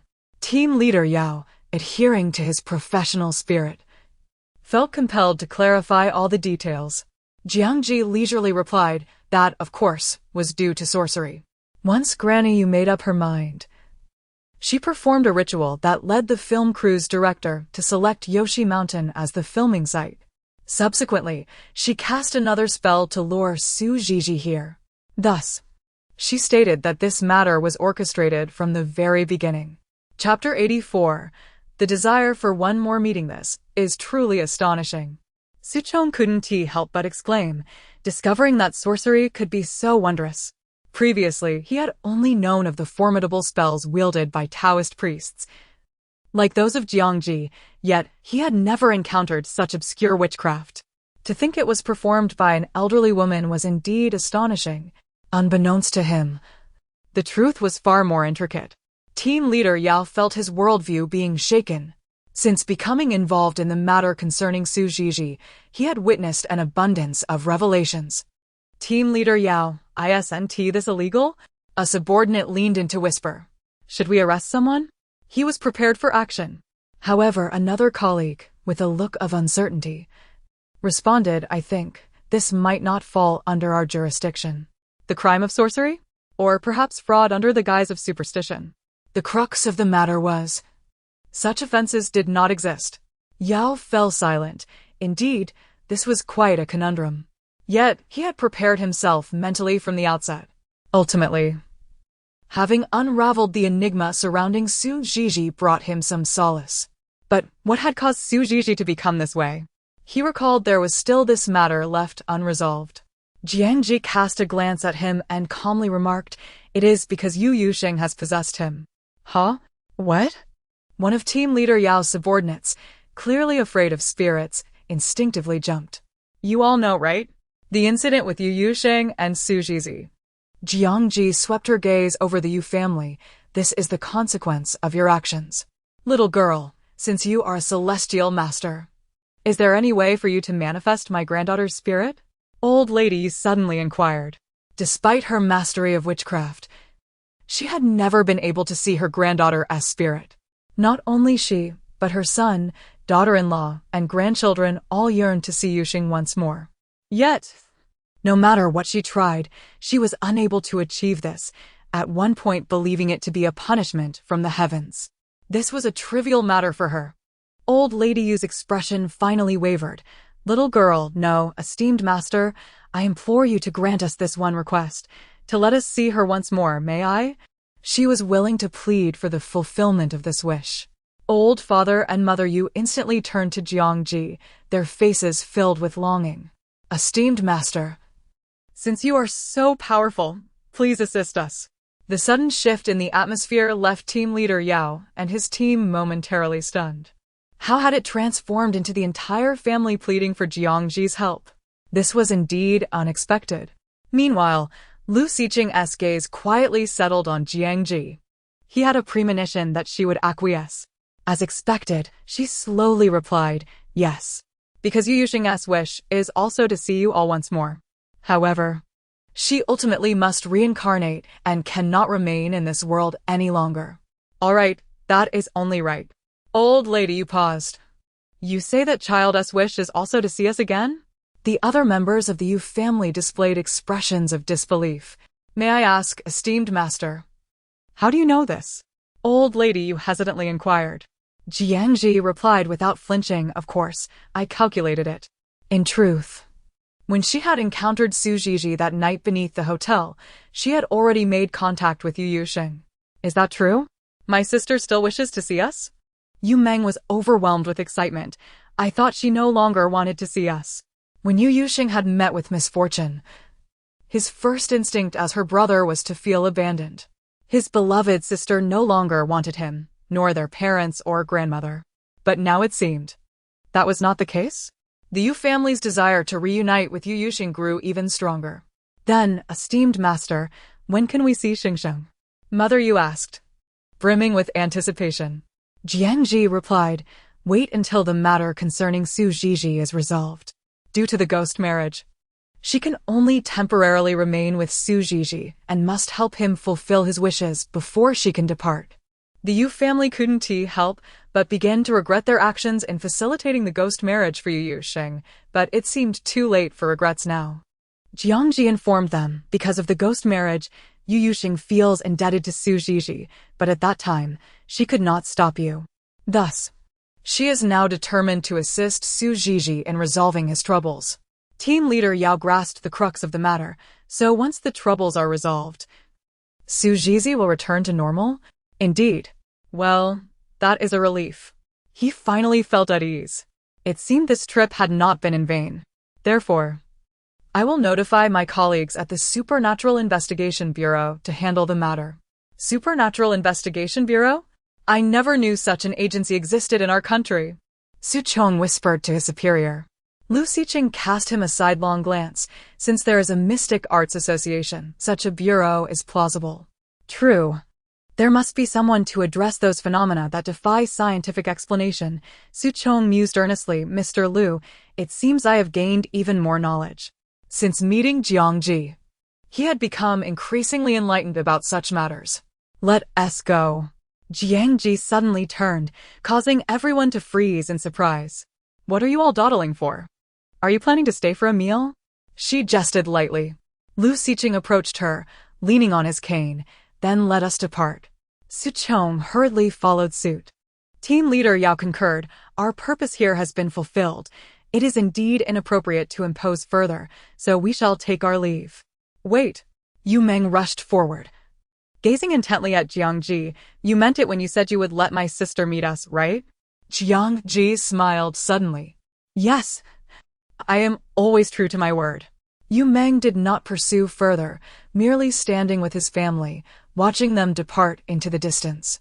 Mother, does that young master mean he broke the spells you laid around the house from the very beginning?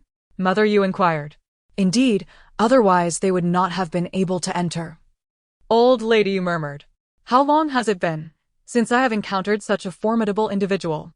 The mastery of this esteemed master is truly unfathomable. Chapter 85. I will certainly help you once they traversed a certain distance from the wooden cabin. Team leader Yao could not restrain his curiosity and asked, Miss Jiang, it is getting dark.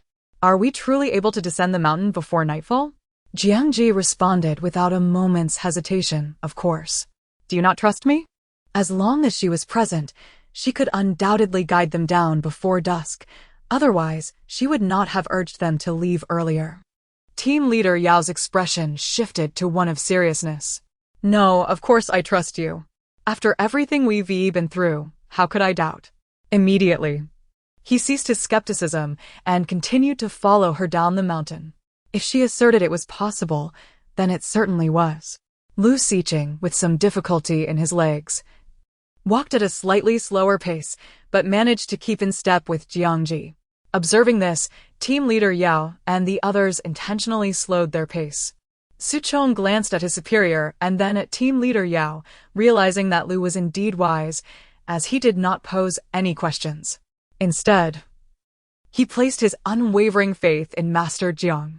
Having just experienced rainfall, the air in the mountains was fragrant with the earthy scent of wet soil and grass.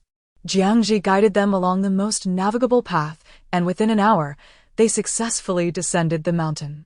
She stood before the two vehicles, contemplating for a few moments, then declared, Lu Xiqing, I shall accompany you.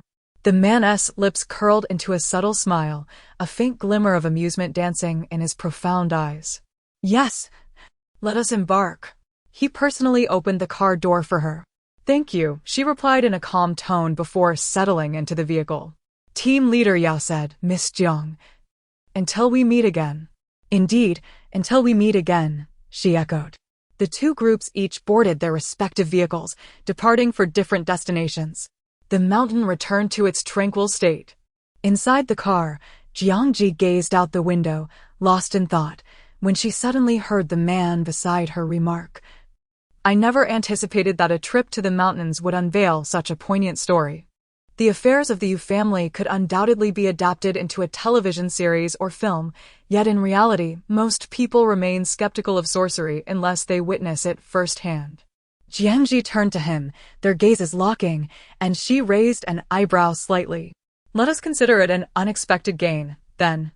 Is it not delightful to hear a story for free? Lu Xiqing regarded her quietly, a slow smile spreading across his face. Indeed. Yet, I find that my unexpected treasure from this journey is not the tale of the Yu family, but rather, meeting you. It was an encounter he had not anticipated, yet it felt like a serendipitous joy. In Suji's home, the young man awoke unexpectedly and gazed at his reflection in the mirror, bewildered. He recalled the events of the past few days. Yet it was evident that those actions were not his own. It felt as though an alien soul resided within his body. Lost in thought, he suddenly heard a light laugh beside him, a youthful girl's voice. Sugo, have you forgotten about the marriage of the dead? A gentle breeze wafted through as a charming girl with a radiant smile stood behind him, her hands clasped behind her back. You do not recognize me? She asked playfully, her expression vibrant. She was a girl full of spirit, evidently raised in love. Suji was taken aback. You are Yu Yuxing? The deceased daughter of the Yu family? My betrothed in the afterlife? Indeed, she replied, tilting her head with a smile. Suga, we are now a pair. But rest assured, I shall assist you in resolving your troubles, whether it be with your boss Jiang Zhaoyu or the debts you owe him. Seeing her smile made it hard for Suji to believe she had become a specter, thus his fear diminished. What you mean is, you will personally help me with these troubles? Of course. It is the least I can do, she winked, slightly embarrassed. After all, my family arranged for us to be wed in the afterlife. I know you did not wish for this, but you had no choice but to acquiesce. To make amends, I must do this. Truth be told, my feelings for you are akin to that of a fan for their idol. One could say it is a form of emotional solace, not the romantic affection my family envisioned. Ultimately, they are mistaken, Yu Yuxing explained, her cheeks flushed. I see, Suji said, calming himself as he moved to sit on the sofa, his expression contemplative. Your family stated you fell ill. But you are only 18, your prime years have just begun. His tone was tinged with regret. Not at all, she drifted closer, pausing before deciding to share her story with him honestly. After all, he was her idol, and she did not wish to hide anything from him. After hearing her tale, Suji was left speechless. The sorrow concealed behind it was profound. Suga, you need not wear such a solemn expression. It is fate. I am grateful to have lived to 18, Yu Yuxing comforted him. And if it were not for this, we would not have met, nor would this opportunity have arisen. Though she was young, her words carried a sense of wisdom, as if she had seen through the mundanity of life. Sugo, Jiang Zhaoyu can no longer compel you to participate in that production. I shall now assist you in resolving your debts. She smiled cheerfully. Fear not, once I intervene, he will be terrified. She had already devised a plan to ensure Suji's debts were settled. Knowing that the money had been deceitfully taken by Jiang Zhaoyu to manipulate Suji and prevent him from switching companies, Yu Yuxing found Jiang Zhaoyu utterly despicable, as he had done nothing good. Thus, he must be shown the consequences of his actions. However, Suga, I am truly sorry. It seems everyone now believes you prefer men. When this topic arose, she felt quite guilty. Initially, she only intended to teach Jiang Zhaoyu a lesson. not realizing it would adversely affect Su Zhi's reputation. It was a case of wounding oneself while trying to harm the enemy.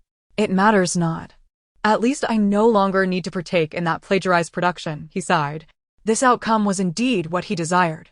That is good, Yu Yushin beamed once more. Suga, from this moment forth, I shall no longer inhabit your body, you can rest assured. He was momentarily taken aback. Then where will you go? I shall meet Jiang Zhi once more, and then I can be reincarnated, she replied, her certainty wavering. However, I am uncertain if I can indeed be reincarnated. Though she had not harmed anyone, she was apprehensive that her current actions might hinder her rebirth. Su Zhi understood her implication and, after a moment of hesitation, suggested, "Perhaps you should cease those efforts on my behalf and stop here." "How could I?" She replied with a bright smile. "I must help you resolve those troubles before I can leave." Chapter 86. Heaven's punishment has come upon you. Because this was a promise made from the very beginning. Brother Su, I have truly enjoyed our time together these past few days, and if given the chance, I would love to converse with you more. Yu Yuxing floated around him twice, feeling a pang of reluctance. However, it is time for me to depart. Su Zhizhi did not expect that upon their first meeting, he would have to watch her leave. Are you going to find Jiang Zhaoyu? Indeed, don't miss me too much, she teased, sticking out her tongue as she floated toward the entrance. Before Su Zhizhi's eyes, she slipped through the doorway and vanished without a trace. Now, he was truly left alone in the house. Su Zhizhi remained silent for a considerable time before gradually reclining back, lying on the sofa with his gaze vacant. When Yu Yuxing found Jiang Zhaoyu, he was smoking in his office. The room was engulfed in swirling smoke, a pungent and unpleasant odor permeating the air. She wrinkled her nose in distaste. Not only was this fellow unimpressive, but even his choice of tobacco was repugnant. Jiang Zhaoyu was in a state of distress. The actress playing the female lead in the drama Su Zhizhi was cast and had expressed her desire to replace him after hearing rumors about their scandal. Replacing him was straightforward, but his main concern was what to do with Su Zhizhi. Although the recent gossip had diminished, it had not entirely dissipated. Should he simply expel him from Ruinxing Entertainment? But that would be too generous to that brat, who was already looking to terminate his contract. After much contemplation, he summoned the manager of the artist management department. Help me devise a plan to oust Su Zhizhi from the company while ensuring he pays a hefty penalty for breach of contract. Upon hearing him plot against Su Zhizhi, Yu Yuxing could no longer restrain herself. This scoundrel. Even at this juncture, he was still scheming to harm others, showing no sign of repentance. He must be taught a lesson. Suddenly, the lights in Jiang Zhaoyu's office went out. Not only that, but the entire building lost power. Jiang Zhaoyu's irritated voice echoed in the darkness, prompting the manager to hurriedly turn on his phone's flashlight. "Mr. Jiang, I will go check." "Hurry up. Get them to restore the power." The manager opened the door and exited, leaving the office in complete silence. Jiang Zhaoyu felt an inexplicable eeriness in the atmosphere, particularly the sensation of being watched in the dark. It must be a figment of my imagination, he thought. Perhaps he had been overly paranoid lately. Just then, a white figure floated past him. In the darkness, the apparition was too conspicuous to be dismissed as an illusion. Holy cow! He stumbled back several steps, nearly collapsing to the floor. Moments later, a clear and lively laughter rang in his ears, a girl's laughter. Hee, what are you afraid of? Perhaps it's your guilty conscience? Yu Yuxing deliberately floated around him, heightening his fear to its peak. If you've done nothing wrong, why are you so terrified of ghosts? Nonsense. I am upright and have done nothing wrong. He mustered his courage to retort, though his voice wavered with fear. Humph, Yu Yuxing scoffed, regarding him with even more disdain. You, in all your endeavors, have failed miserably. Despite employing so many underhanded tactics, you still only managed to achieve this level of mediocrity. When confronted by someone she disdained, her words turned sharp. Jiang Zhaoyu covered his eyes and cursed, I know. It must be that wretched Jiang Zhi who sent you to scare me. I'm not so easily frightened. I've grown accustomed to such antics. Yu Yuxing asked curiously. Jiang Zhi? Is she your sister? She certainly seems formidable. I wouldn't dare approach her. But I'm not here on her behalf. Stop lying to me. If you're not sent by her, then where did you come from? He mocked, yet his hands remained over his eyes, too frightened to uncover them.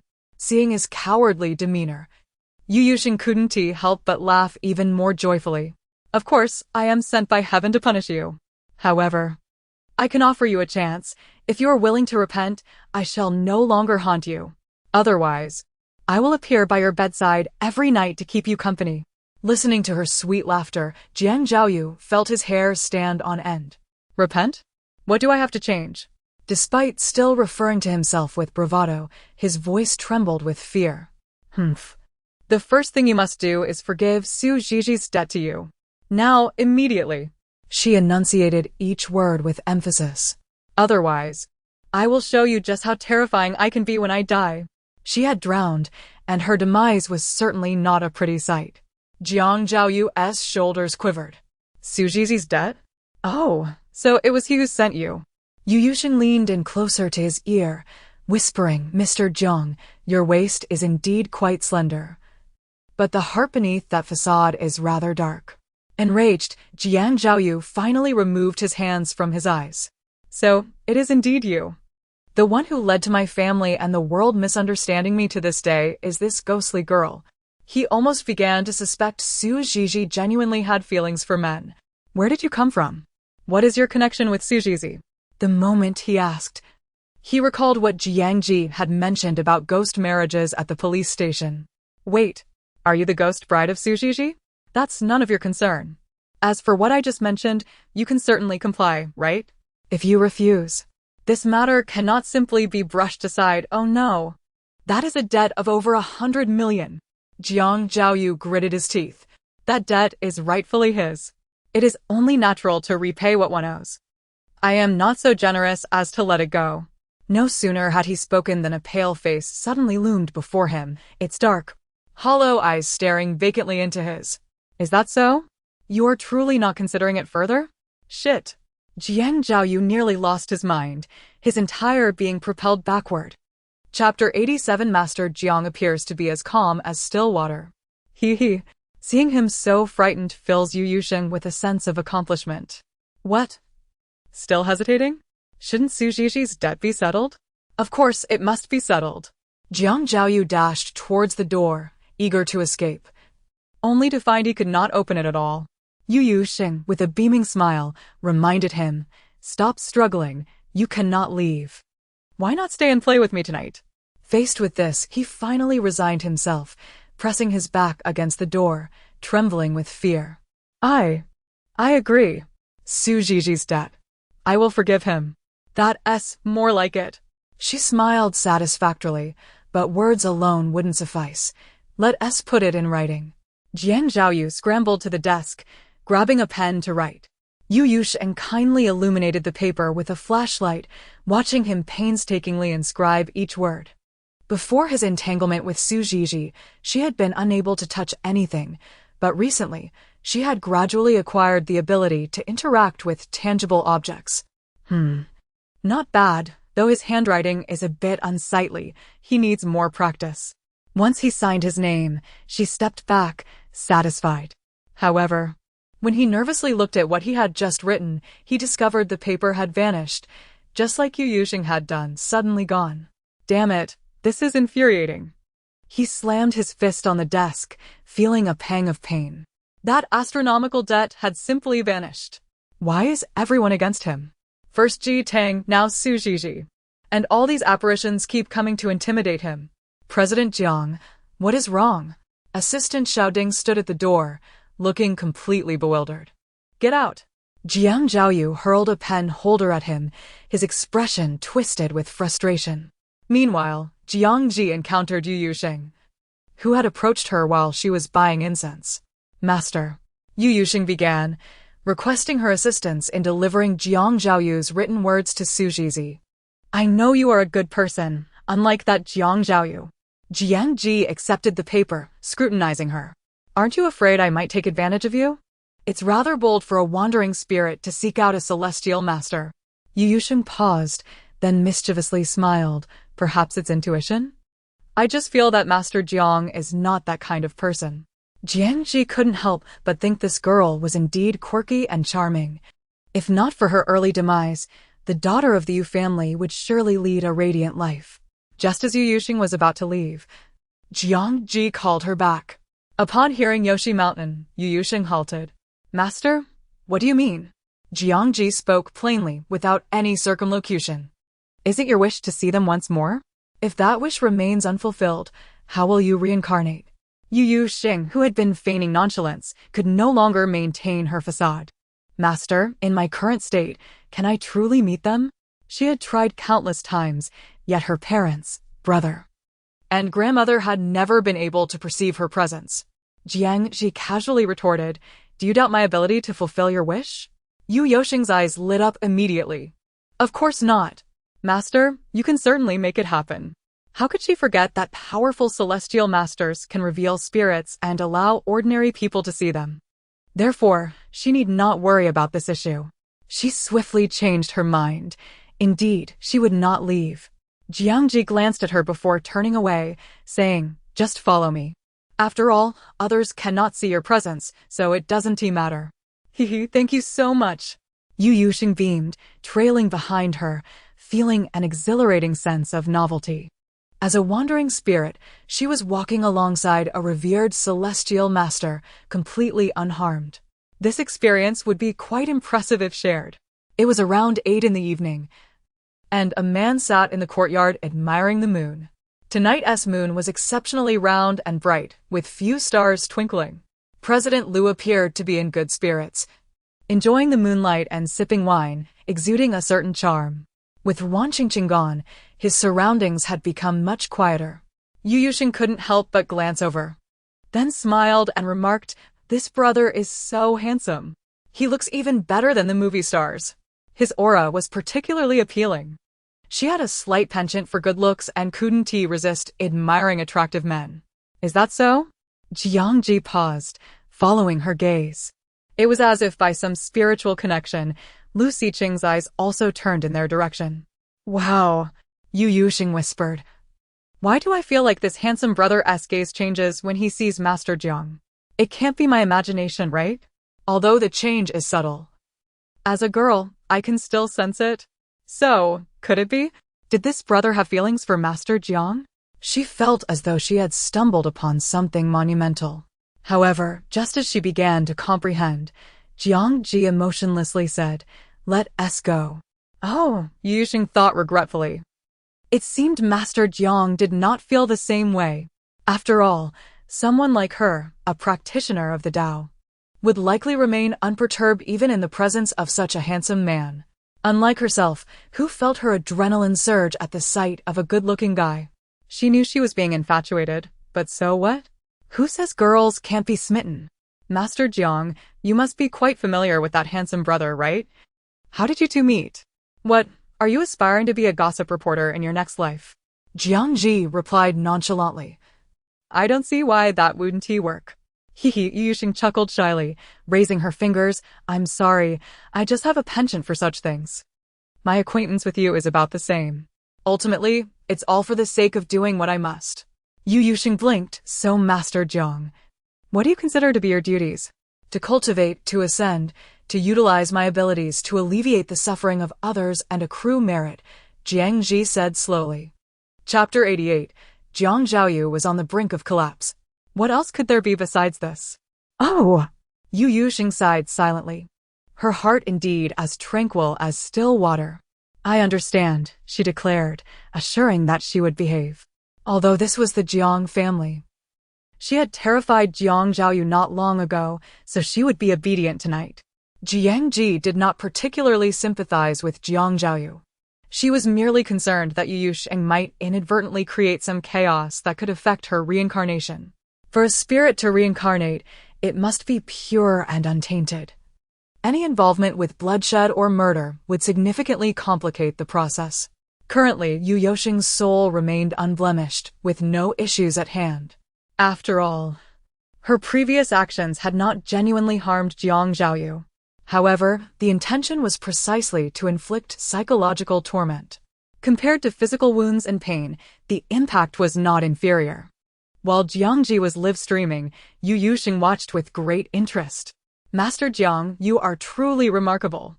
You can even tell fortunes like this. Witnessing Jiang Zhi effortlessly calculate and discern so much from a mere glance at someone's features, her admiration grew boundlessly. She even found herself intrigued by these matters. I've made up my mind. I want to do the same as Master Jiang in my next life. It seemed she had unexpectedly found her purpose. Jiang Zhi glanced at her, speaking in a calm tone. However, pursuing this path likely means you will not have the opportunity to admire handsome men. True, Yu Yuxing faltered, torn between the choice of becoming a celestial master or enjoying the company of handsome men. She desired both. Just kidding. Actually, it is possible, Jiang Zhi suddenly remarked. There is no rule against appreciating male beauty, but what I mean is, if your heart cannot remain calm, it is challenging to achieve great accomplishments. She attributed her current success to her steadfast spirit, having renounced romantic entanglements. Speaking of which, her spiritual power had nearly recovered to 60% recently. Then I shall be a Taoist with limited power, yet still able to admire handsome men. Yu Yuxing seemed to have made a resolute decision. Hearing this, Jiang Zhi couldn't help but chuckle. The viewers in the live stream noticed her sudden turn to converse with the air, initially finding it quite eerie. But as they continued watching, they found themselves captivated by her beauty. Not to mention, Master Jiang's looks could easily outshine those lesser streamers. Indeed, watching her fortune-telling is one thing, but she is also a visual delight, truly satisfying. Hey, you infatuated fools, enough already. Be careful not to upset the master. The male viewers quickly composed themselves, primarily out of fear of offending her. If they truly did, they would undoubtedly face dire consequences. Jiang Zhi was not only a renowned fortune-teller, but also occupied a premier position on the Qingning live-streaming platform. The top recommendation spot on the homepage was custom-made just for her. Moreover, her live stream attracted wealthy patrons who generously showered her with gifts. Many viewers recognized them, including the young Master Yi family, the heir of Qingning, Feng Bo, the Song family's daughter, Song Yuxue, and the son of the Han family, Han Yu. These individuals were undeniably affluent and were all known as wealthy second-generation heirs. The mere presence of any one of them was enough to astonish everyone. Yet, at times, they appeared together, drawing even more spectators. Furthermore, the number of viewers in Jiang Zhi's live stream had surged from a mere few thousand to now several million. It could be said that whenever she went live, the count never dropped below 1 million. In stark contrast, Jiang Qin's live stream results were rather dismal. Observing her consistently stagnant viewer count, Jiang Qin struggled to stifle her laughter while live streaming. However, she had no choice but to maintain a smile in front of the camera. Otherwise, how could she convince everyone of her gentle and cultured persona? This was not only her persona in life, but also the image she presented to the public after entering the entertainment industry. Sometimes, after pretending for so long, she almost believed she truly was that kind of person. Yet, pretending was incredibly exhausting. Thus, she could not fathom why Jiang Zhi could stream without a forced smile or the need to please her fans. Most of the time, she appeared expressionless. Yet so many people enjoyed watching her streams. This hardly seemed fair. Wasn't Jiang Zhi's talent merely in reading faces and telling fortunes? She believed such endeavors lacked any real intrigue, and the public's fascination surely could not stem from this. Yet, she remained perplexed as to what Jiang Zhi had done to achieve such success. Jiang Qin greeted her fans with a smile. Babies, see you in the next live stream. Sleep early and take care of your health. After ending the stream and exiting her room, she thought to herself, the recent work had truly been mentally and physically taxing. On top of that, she had even been frightened by ghosts. She felt her sanity teetering on the edge of collapse. Lu Rulin, feeling sorry for her, said, "Then you should hurry and take a shower and get some sleep. I will have someone bring you a cup of milk later to help you sleep better." Jiang Qin proactively suggested, "Mom, I will take it to second brother later." "Very well, you truly care for your second brother," she remarked. casting a disappointed glance towards Jiang Zhi's room. Your sister only looks after herself and shows no concern for the family. I truly do not know what to say to her. Jiang Qin comforted her with a smile. What does it matter? Ji is still young. It's normal not to understand how to care for others. She will improve over time. However, Lu Rulin shook her head. The most critical point is that she did not grow up with us. Now she is 20, and her disposition is challenging to change. Not necessarily, Mom. You need not be so pessimistic. Jiang Qin smiled gently. All right, good night to second brother. In Jiang Zhi's room, Yu Sheng, upon hearing the commotion, swiftly floated over to the wall adjacent to Jiang Zhaoyu's room, listening with keen interest. Upon hearing Jiang Zhaoyu tossing and turning in bed, unable to find sleep, a joyful smile spread across her face. Humph. Serves you right. For engaging in self-serving deeds, you deserve this punishment. Initially intending to scare him further, she recalled Jiang Zhi's earlier words and decided against it. Chapter 89. Facing ascension as anticipated, Jiang Zhaoyu spent the entire night in a restless state. Despite consuming milk and sleeping pills, slumber eluded him. Upon rising the next morning, he appeared so disoriented that his clothing was haphazardly fastened. L. Rulin, witnessing his condition, felt a pang of concern. How could he be suffering from such severe insomnia? What on earth had he endured? She remained unaware of the haunting incidents that Jiang Zhaoyu had encountered. After a moment of contemplation, he glanced curiously at the bracelet on his wrist. Wasn't he protected by the celestial pearl? Why did he keep encountering such misfortunes? Could it be that this bracelet served no purpose? After expending so much money, it couldn't merely be a decorative trinket, could it? The more he ruminated, the more he felt as though he had been deceived. Jiang Zong.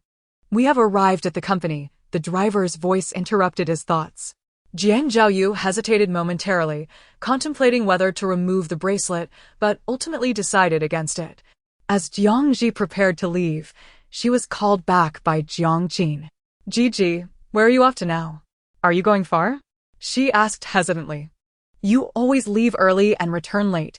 It worries Mom and Dad. Since that is the case, perhaps I should just move out? That way. They won't have to worry, Jiang Zhi replied nonchalantly. Jiang Qin paused, surprised by her sister's words. However, if Jiang Zhi truly moved out, it might indeed be for the best. Deep down, she harbored the hope that Jiang Zhi would distance herself from this household. Really? Have you thought it through?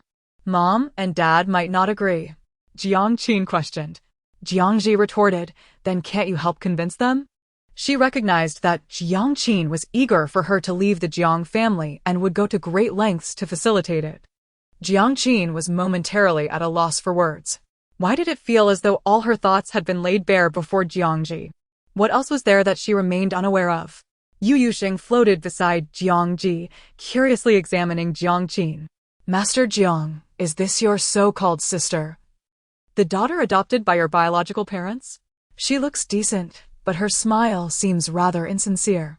Yu Yusheng offered a sharp critique, sensing a lack of sincerity in Jiang Qin's demeanor. Though inexperienced and having met few people, she seemed to perceive more than the average individual. After spending a night with the Jiang family, she felt that the most normal person among them appeared to be Master Jiang. Upon hearing this, Jiang Zhi smiled faintly. If even Yu Yusheng could discern such truths, why were the Jiang family members unable to see through Jiang Qin's facade? Perhaps they had been deceived by her for far too long, losing their ability to discern reality. Alternatively, they might have been aware of Jiang Qin's less-than-honest nature, but chose to turn a blind eye, continuing to indulge her. After all, how else could one explain such favoritism? Fortunately, Jiang Zhi remained indifferent to these dynamics. Regardless of how the Jiang family treated Jiang Qin or favored her, it had no bearing on her. Her earlier mention of moving out was not mere idle talk. She genuinely intended to do so. With a considerable amount of money at her disposal, renting an apartment posed no difficulty. She could even purchase a property, though acquiring a villa might be a challenge. Yet, She had previously contemplated a trip to the capital and had yet to decide whether to remain in Ning City or venture to the capital. This time, upon visiting Yoshi Mountain, she had prearranged transportation, hiring a driver recommended by Yi Chirue. After a 2-hour drive, they finally arrived at the foot of Yoshi Mountain. Upon arrival, Yu Yuxing suddenly felt a wave of trepidation. Master Jiang, do you think my family will want to see me? After all, it had been her unilateral decision to end her life, believing it would spare her family from further burden without their consent. At times, she felt a profound sense of selfishness, which fueled her fear of facing them and their disappointed, reproachful gazes. They will certainly want to see you, Jiang Zhi assured her, dispelling her doubts with a few words. To them, nothing was more significant than the chance to see her once more. All grievances and accusations had become irrelevant.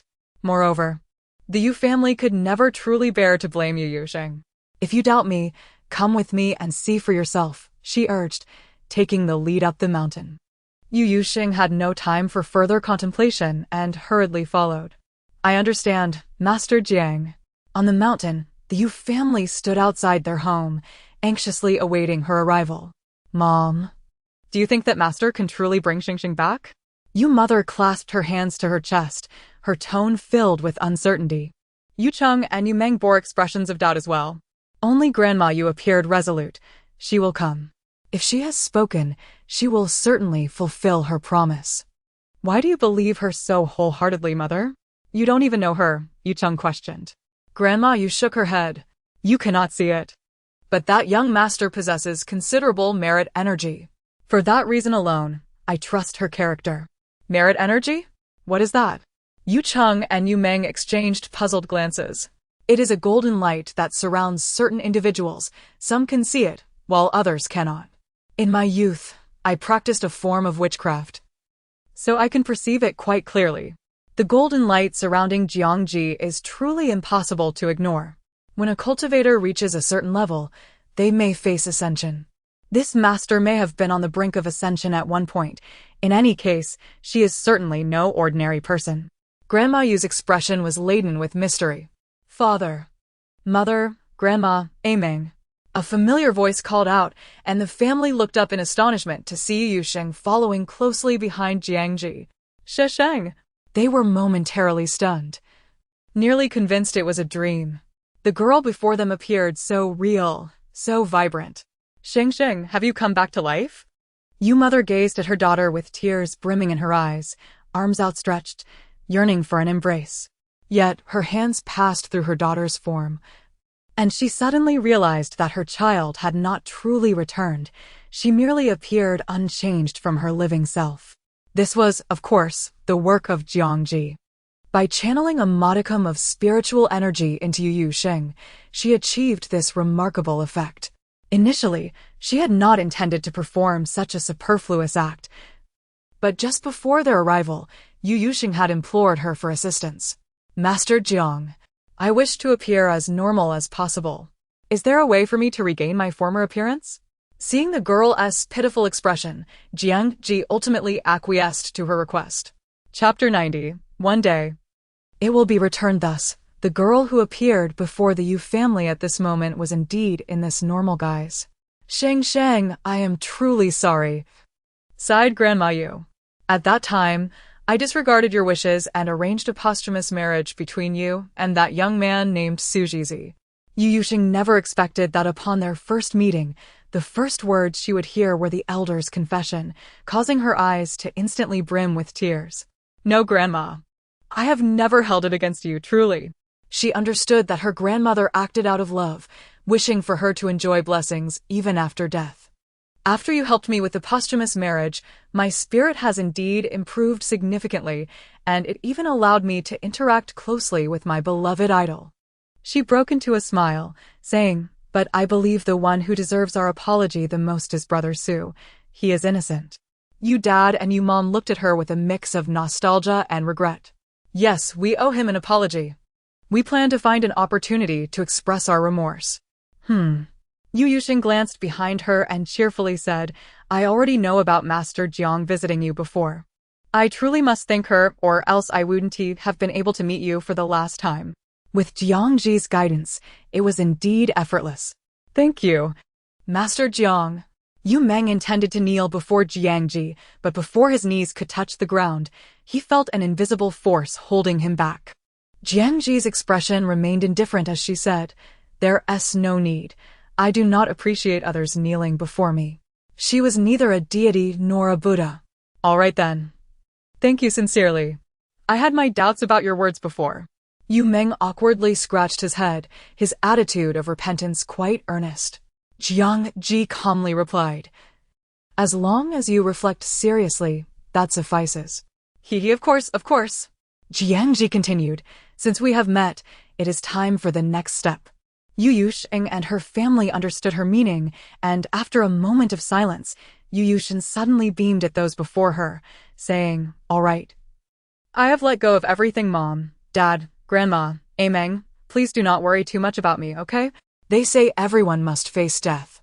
Having been born into this family and living for 18 years, I am already very content." Yet, the more joyfully she smiled, the more tears streamed down Yu Mama's face. The thought that she would never again see such a radiant smile filled her heart with profound sorrow. They truly could not bear to part with this child after enduring to the 18th year. The inevitable had finally arrived. Xing Grandma sighed deeply and finally spoke. "In your next life, I hope you can lead a healthy and smooth life without the hardships of this one." However, Yu Yusheng laughed, saying, "But I wish to be a child of this family in my next life. May heaven grant me this wish?" Upon hearing this, Yu Mama cried even harder.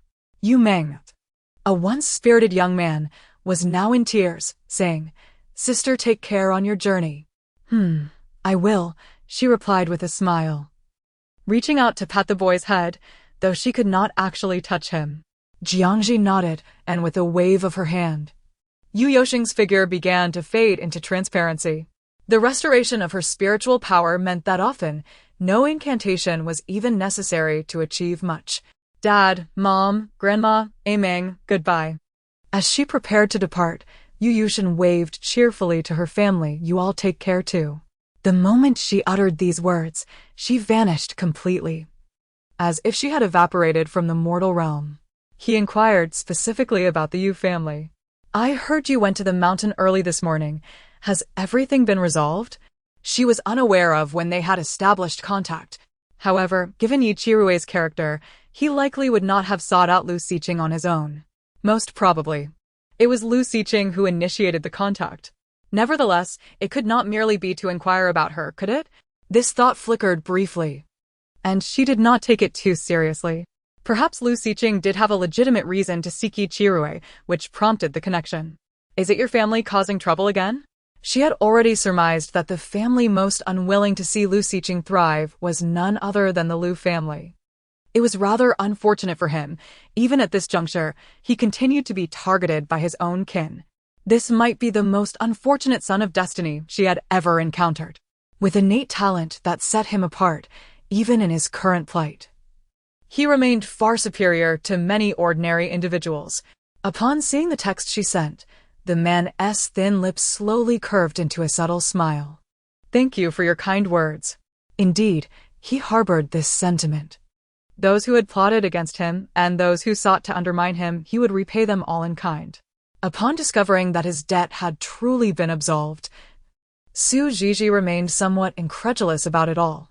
Not only that, but he also received a termination notice from Ruinxing Entertainment, formally expelling him from the company. Yet, this was monumental news for him. He had long wished to escape this company riddled with pitfalls.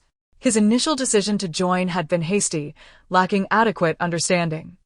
Now he was truly free. And this entire transformation began with that posthumous marriage.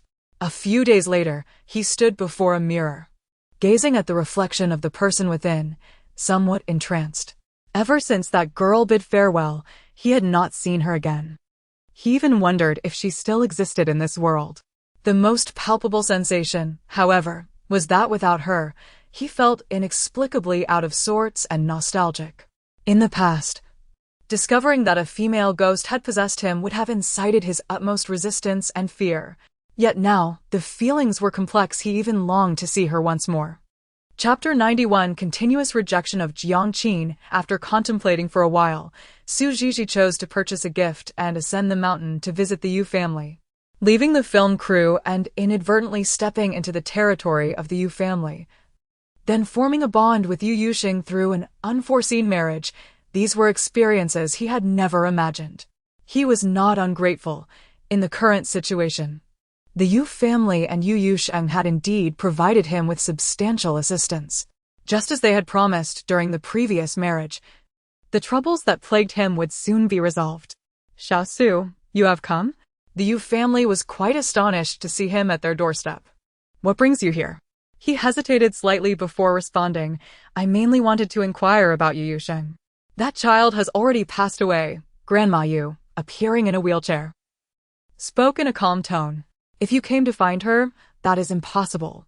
May I visit her grave? He asked earnestly. I wish to express my gratitude to her. Grandma Yu nodded gently. That is permissible. Yu Yuxing's grave is located on the back mountain. Just before Meng led him to pay his respects, Grandma Yu suddenly called out to him, sincerely saying, I am sorry, child. We manipulated you, dragging an innocent person into our affairs. We feel quite remorseful. Su Zhizhi hesitated. In truth, I have not held any resentment towards you. I understand why you did all of this. He could see how deeply this family loved Yu Yuxing. Thus, there was no need for many questions. He candidly stated, you need not apologize. Rather, I should thank you. It is good that you do not blame us. The Yu family exchanged glances and finally smiled.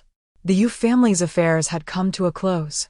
Team leader Yao specifically called Jiang Zhi to inform her that the judgment from the Bureau of Unnatural Events had been delivered. Based on Grandma Yu's actions, they decided to impose a fine of 500,000. Originally, she would have faced imprisonment for several months, but considering her advanced age and frail health, they opted for a fine instead. Not to mention, the Bureau was indeed in need of funds, as team leader Yao lamented over the phone. This outcome was quite favorable for both parties. Jiang Zhi agreed. Indeed, a fine is quite reasonable.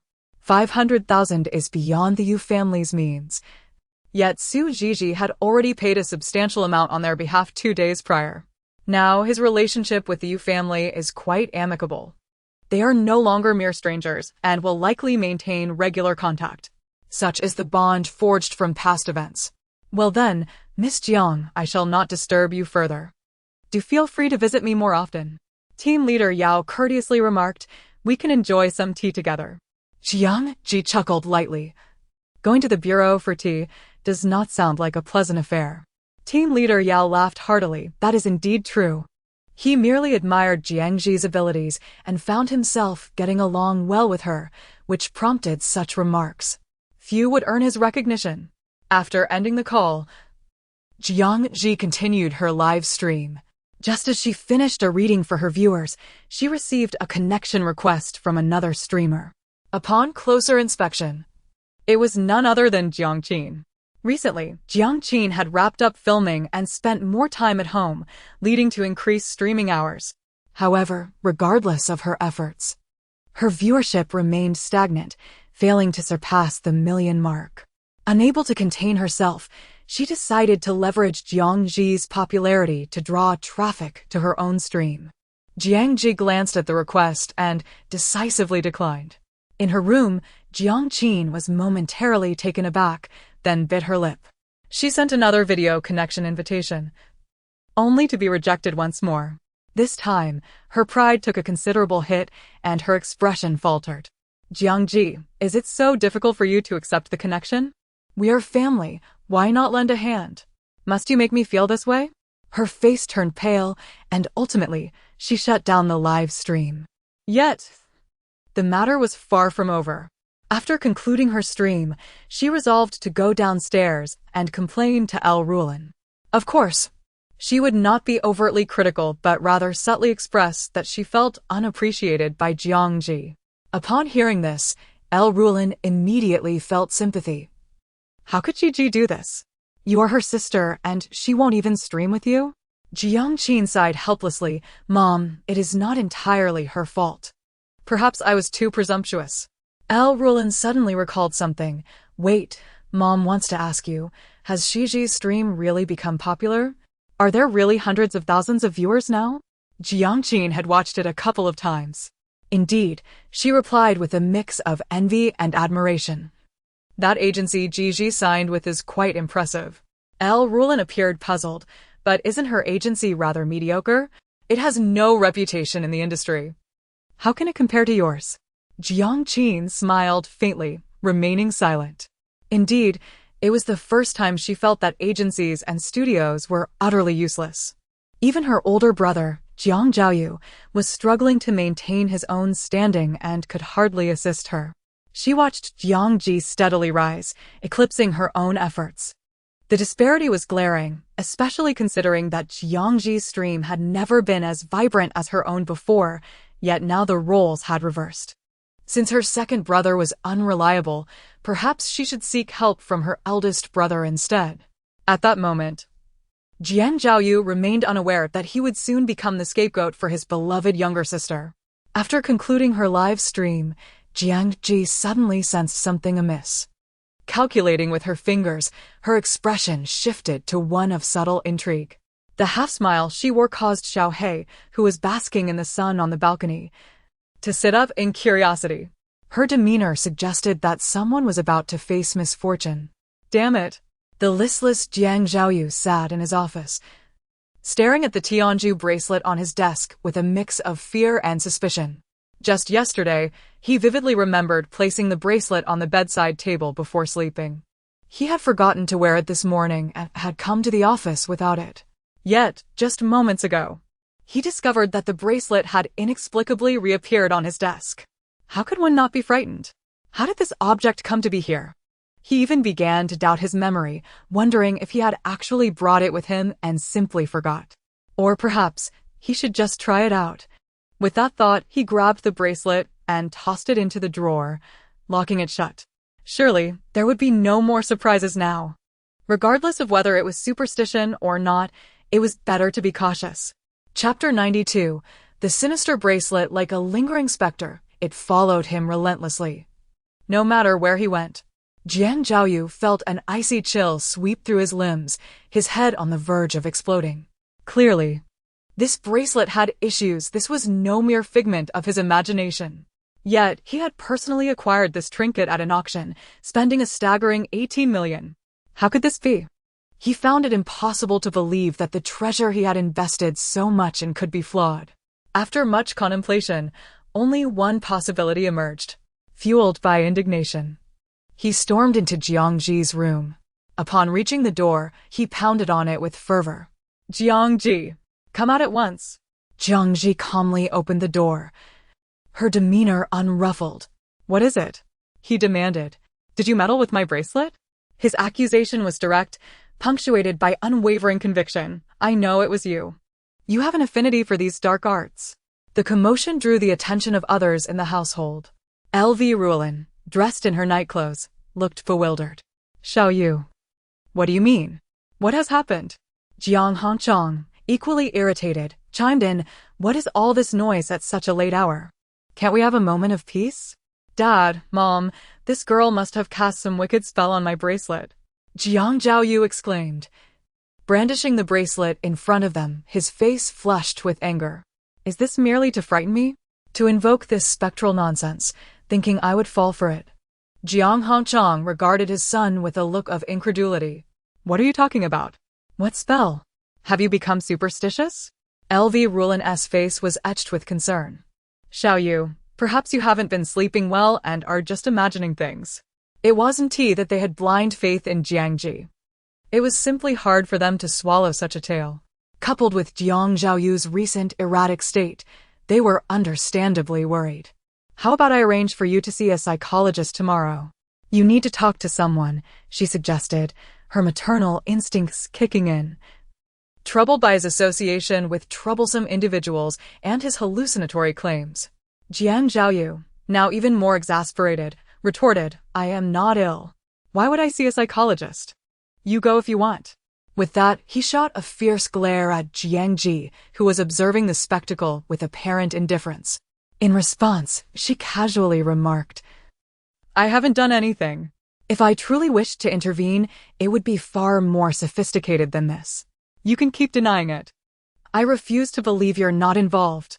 Before retreating to his room, he summoned a servant and tossed the bracelet at him. "Just throw it in any trash bin." The servant, taken aback, replied, "Second young master, isn't this quite valuable?" LV Rulin interjected, "Indeed, it is worth millions. Best not to discard it." "Allow me to keep it for you." She took the bracelet from the servant. "Now go get some rest," she advised gently. Jiang Zhi glanced at the bracelet one last time before finally retreating to his room. As long as he didn't have to see that thing again, he would be fine. Its mere presence unsettled him. Jiang Zhi nodded nonchalantly and closed the door. Downstairs, Jiang Hongchang continued to grumble. LV Rulin reassured him, "Enough. They are just children, full of youthful vigor." She examined the bracelet, contemplating its worth, and carefully cleaned it before placing it in a jewelry box for safekeeping. This item held significant value and could potentially be auctioned in the future. There was no need to dispose of it carelessly. Though the Jiang family was affluent, discarding something worth nearly 20 million was simply inconceivable. If they did so, it would only serve to brand Jiang Zhi as a profligate. In his room, Jiang Zhi pondered, could it truly be that Jiang Zhi was innocent? The expression and tone she had just displayed seemed genuinely detached from the matter. If not her, then who could be behind this? Perhaps it was merely a prank orchestrated by someone else? Whatever the case, he decided to let it go. He would address it tomorrow. Meanwhile, in the adjacent room, Jiang Zhi turned off the light and prepared for bed. A small black cat stealthily jumped in through the balcony, intending to snuggle under the covers. However, she coolly remarked, "You haven't tea-bathed. You can't come up. You've been roaming outside. Who knows how filthy you are?" The little feline, feeling slighted, mewed in a way that was somewhat endearing, but Jiang Zhi's heart remained unmoved. Thus, it settled down on the carpet by the balcony door and fell asleep. During its time with Jiang Zhi, it had absorbed a fair amount of spiritual energy, and its cultivation had evidently progressed. Perhaps it wouldn't be long before it could transform into human form. The next morning, upon waking and discovering the bracelet was absent, Jiang Zhi felt a wave of relief wash over him. It seemed someone had indeed played a prank on him, now that his mother had taken the bracelet. He wondered how that individual would proceed. He had slept well that night, feeling rejuvenated, and even indulged in an extra 2 slices of toast at breakfast. Seeing him regain his vitality, LV Rulin felt reassured. "Take your time with the matters at the company. They will eventually resolve. Your father faced numerous challenges when managing the Jiang group, yet he persevered through it all. All right, Mom, Dad, Big Brother, Chin, I'm off," he announced as he departed. "Be careful on the way," they called after him. Just as Jiang Zhi emerged, Jiang Zhi was already leaving. "Gigi, you're awake. Come down for breakfast." Jiang Chin chimed in, adopting the role of the kind older sister. Jiang Zhi descended the stairs and replied leisurely, "I'll eat out. You all continue." Compared to sitting with the Jiang family, listening to their insincere platitudes, she preferred to venture out for breakfast. Look at her. What an attitude. Jiang Hongchang slammed his knife and fork down in frustration, fuming with indignation. Is she dissatisfied with our food, or does she disdain us? Jiang Yanli interjected calmly. Perhaps she is displeased with both. This only fueled Jiang Hongchang's anger further. I have no desire to dine with her. She can skip meals at home for all I care. Jiang Chin feigned dismay, saying, "Big brother, how can you say that? Chin may simply be unaccustomed to our family's culinary style. It's understandable. Don't make excuses for her," Jiang Yanli replied flatly. "You have fulfilled your duties as an older sister. It is up to her to appreciate it." "Big brother, you..." Jiang Chin sighed and shook her head. "I only wish for our family to be harmonious." "Enough now, Chin. Just enjoy your breakfast." LV Rulin gently patted her shoulder, offering encouragement. Chapter 93. Has Jiang Zhi encountered a stroke of bad luck? As a mother, Lu Rulin contemplated that if Jiang Zhi truly could not integrate into their family, there would be no need to force the matter. After all, it was merely about raising one more person, and the Jiang family could afford it. Jiang Zhi's destiny and fortune could bring prosperity to the family. Thus, her mere presence in the Jiang household sufficed, without the necessity of genuine integration. Despite being her biological daughter, after more than a decade of separation, Lu Rulin felt only estrangement. At times, she even questioned whether this was indeed the child she had carried for 10 months. In her eyes, Jiang Zhi was far less familiar than Jiang Qin, who had been by her side since childhood. Consequently, she adopted an attitude of nonchalance, allowing Jiang Zhi to be. Jiang Hongcheng shared similar sentiments, recognizing that there was no alternative course of action. Elder brother, second brother seems to be encountering quite a few issues lately. Is everything well on your end? Jiang Qin shifted the conversation to express her concern for Jiang Yanli. Jiang Yanli lifted his eyelids and replied solemnly, "There is nothing amiss on my side." You need not worry. Phew, that's a relief. Her current streaming approach had transcended the confines of indoor settings. At times, she would venture outdoors with her mobile phone, seamlessly continuing her broadcasts. The viewers in the chat room, witnessing her stroll down the street with her phone, were eager to see where a master like her frequented. However, to their surprise, Jiang Zhi visited places akin to those of ordinary folk: breakfast shops, cafes, bookstores, and so forth. The sole distinction was her visit to a shop selling incense and ritual offerings. Some viewers were locals from Ningqing, while others had visited before. Upon seeing the familiar streets and establishments, they could hardly contain themselves. I dined at that restaurant last year. It was horrendously bad. Everyone beware. I have also been to that grocery store the streamer just passed. It has quite an array of interesting items worth exploring. Hehe. I want to mention that the breakfast shop the streamer visited is also one of my favorites. I hope to encounter the streamer in reality next time. What began as a fortune-telling live stream seemingly transformed into a travel broadcast, yet everyone found it rather intriguing. Millions tuned in to watch the streamer explore Ningqing. What a delightful experience! Yet some began to sense something amiss. Why is the master in such high spirits today? Where is she planning to go? A local from Ningqing chimed in. Based on the streamer's route, she might be heading to the city hospital. To the hospital? Is the master going to exorcise some little ghost? She wouldn't be visiting the morgue, would she? The viewers' imaginations were quite vivid.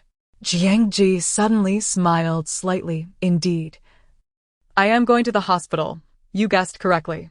Wow, how exciting! A visit to the hospital is bound to reveal something exhilarating. Yet, she continued, however, my purpose for going to the hospital is not to live stream for you. The viewers felt a wave of disappointment. Is that so? Does that mean the master is visiting the hospital for a medical reason? What does that mean? The audience was somewhat bewildered, unable to grasp her implications. It simply meant that someone would soon be entering the hospital. She conveyed this succinctly. It was now 10:40 in the morning, and everything appeared tranquil, devoid of any signs of impending events. The Jiang family, too, had not anticipated that before noon they would need to visit the hospital to see Jiang Zhaoyu. He had only left home 2 hours prior. How could he suddenly find himself in the hospital due to an accident? Upon receiving a call from Jiang Zhaoyu's assistant, Xiaoding, Lu Rulin was utterly perplexed. What did you say? Xiaoyu has been injured?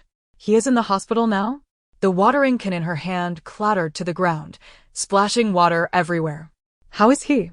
Is his injury serious? Is he conscious? While inquiring about the situation, she instructed the family driver to prepare for departure.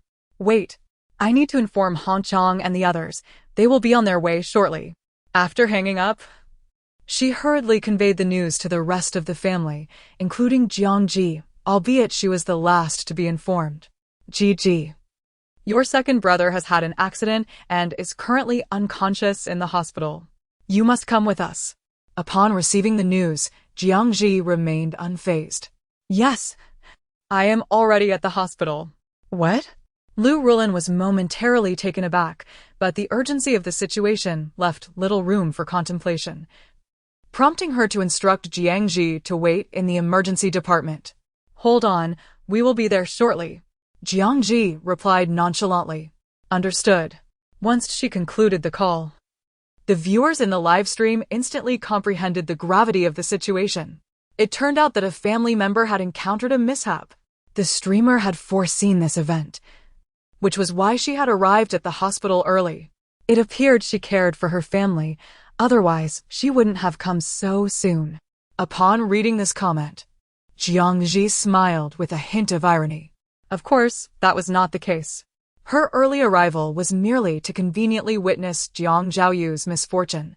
When she arrived, Jiang Zhaoyu was being wheeled into the emergency room, and she beheld his bloodied head. She was eager to see how he would react upon awakening to discover his condition. When the Jiang family arrived, the emergency room lights had just dimmed. Upon seeing Jiang Zhi, their expressions were filled with confusion, unable to fathom why she had arrived so early. "Doctor, how is my son?" Lu Rulin rushed toward the open emergency room door. The doctor removed his mask. "The wounds have been treated. He is not in critical condition, but he will need to stay in the hospital for a few days." She exhaled in relief. "That is good." She then inquired about Jiang Zhaoyu's injuries and learned from the doctor that he had sustained a head injury from being struck by a heavy object. Xiao Ding timidly explained, "Madam, Mr. Jiang was struck unconscious by a falling billboard while passing by a construction site half an hour ago. There were crowds gathered below, and we were supposed to take a detour to avoid any issues. But who would have known that a place where countless others had passed without incident would suddenly become the site of an accident when Mr. Jiang approached? He witnessed the billboard plummeting down, striking him with a thud. He was taken aback at the time. After regaining his composure, he promptly called for an ambulance. Madam, sir, do you think Mr. Jiang is experiencing a stroke of bad luck? He cautiously suggested. Otherwise, why would there have been so many accidents in the past half month? Chapter 94, targeted by the eldest brother. What nonsense about misfortune? Jiang Hongqiang retorted stubbornly, maintaining his disbelief in such matters. However, the expressions of the other members of the Jiang family were somewhat inscrutable, suggesting they held some belief in it. Indeed, Jiang Zhaoyu had recently encountered an array of unfortunate events, one after another, making it hard not to speculate. Now he was even injured. It could only be described as a calamity. In front of Jiang Hongqiang, Jiang Qin dared not speak too much on this topic, so she leaned closer to Lu Rulin and whispered, "Mom, shouldn't second brother go and dispel this bad luck?" Jiang Yanli also spoke softly. "This misfortune might have been brought into our home by someone." With that, he cast a meaningful glance at Jiang Zhi, who stood nearby. Lu Rulin hesitated. Well, the reminder from her eldest son did make her somewhat inclined to believe it. After all, Jiang Zhaoyu's string of misfortunes began after Jiang Zhi arrived at the Jiang family. None of this had occurred before. Yet, she ultimately refrained from voicing her thoughts. Even so, her gaze made it abundantly clear to Jiang Zhi that the entire family regarded her as a harbinger of disaster. Seeing this, a smile crept onto her face. She had initially intended to offer them a word of caution, but it now seemed unnecessary. Damn it! After regaining his senses, his first instinct was to curse. Observing the way his head was wrapped in bandages, Lu Rulin felt a pang of heartache. Xiaoyu, you've suffered. Mom, I feel much better now. I just don't know which fool ambushed me. He recalled walking down the street when suddenly something fell from the sky and struck him on the head, rendering him unconscious. Assistant Xiaoding hesitantly spoke from the doorway. Mr. Jiang, no one ambushed you. The advertisement board that was originally secured upstairs was blown down by the wind and hit you. Realizing his boss was disoriented and unaware of the situation, he kindly explained. What? Jiang Zhaoyu's eyes widened in disbelief. How could such a thing happen to me? I've never been this unlucky. Just then, he caught sight of something out of the corner of his eye, and his entire being froze. How could this thing be back on my wrist? He stared at the heavenly bead bracelet tightly clasped around his wrist, as if he had seen a ghost.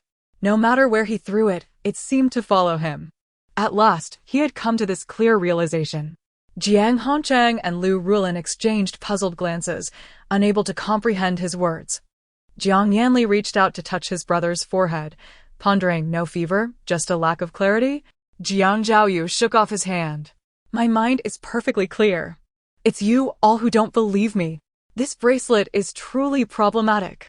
As he shouted with a lump in his throat, Jiang Zhi stood quietly at the door, a smile gracing her lips. This commotion was rather entertaining, wasn't it? Upon noticing her, Jiang Zhaoyu rushed over as if he had seen a savior. Jiang Zhi, help me. I know you can. Help me get rid of it. But Jiang Zhi merely smiled and replied, I cannot help you. With that, she shrugged off his hand. Why? He stared at her in disbelief, his face alternating between shades of green and white. It's a secret, she replied with a teasing smile, indifferent to his plight. Jiang Zhaoyu continued to glare at Jiang Zhi, but other thoughts began to formulate in his mind. Since Jiang Zhi was unwilling to assist, he would seek out another master. He refused to believe that no one besides Jiang Zhi could help him resolve this matter. Naturally, Jiang Zhi anticipated his thoughts. She remained silent, a faint smile on her lips. Jiang Zhi, your appearance here is rather coincidental. Is there something amiss? Jiang Yanli abruptly shifted the focus to her, his tone less than courteous. Is second brother's predicament related to you? To be honest, he felt his eldest brother's suspicion was unwarranted. Jiang Yanli pressed on aggressively, Father. If it weren't so, why would she arrive at the hospital early? She clearly knows something. Jiang Hongchang was taken aback. Jiang Zhi smiled serenely. Of course, I anticipated it. Now, Jiang Hongchang began to glare at her as well. What nonsense are you spouting? Do you think you're some sort of deity? You simply predicted this? Otherwise? Jiang Yanli suggested, there's also the possibility that second brother's accident was not an accident at all, but rather something premeditated. Jiang Zhi scoffed lightly. His imagination was running wild, veering into conspiracy theories. Jiang Qin finally spoke up, all right, eldest brother, things shouldn't be this complicated. Please don't target Gigi. Her exasperated attempt at mediation showcased her kindness and grace. Seeing her speak, Jiang Yanli finally relented and ceased his interrogation of Jiang Zhi. He had always been the least superstitious in the family and regarded Jiang Zhi as the one with the least capability. Thus, he was indeed the only one without suspicion of her. Fine, since there isn't much of an issue with second brother, you all go about your business. The head of the family had spoken. Jiang Hongchang was on his way to socialize with old friends, leaving only Lu Rulin to accompany Jiang Zhaoyu. Xiaoyu, did you offend someone? Perhaps you should go to a temple and pray? Jiang Zhi heard Lu Rulin suggesting this as she left the ward. Jiang Zhaoyu replied, that seems like a feasible plan. I'll give it a try after I'm discharged. Perhaps the masters at the temple would have a method to deal with this bracelet on his wrist. In his desperation, he was willing to grasp at any glimmer of hope, eager to try anything. Chapter 95. Little girl, have you lived long? Upon hearing those words, Jiang Zhi stood outside the hospital room and slowly smiled. What a fool to still hold such naive thoughts. Since that is the case, let him give it a try. Hey, Master Jiang? A familiar voice called from behind. She turned around to find Su Chong, and naturally, the person in the wheelchair he was pushing was Lu Xicheng. What a coincidence, she remarked, we meet again. Su Chong also felt that their recent encounters were becoming too frequent. Fearing she might read too much into it, he quickly explained, Master Jiang. President Lu is not intentionally following you. Perhaps this is simply fate. Jiang Zhi raised an eyebrow. Why would you think I would suspect your boss of stalking me? I have no such thoughts. With that, she exchanged a glance with the man seated in the wheelchair. Lu Xicheng met her gaze, his thin lips curling into a slight smile. I am here for acupuncture, to aid in the recovery of my leg. Oh, she nodded earnestly, indicating her understanding. Lu Xicheng then inquired, and you are here for? My brother Jiang Zhaoyu is injured and hospitalized. The entire Jiang family has come to visit him.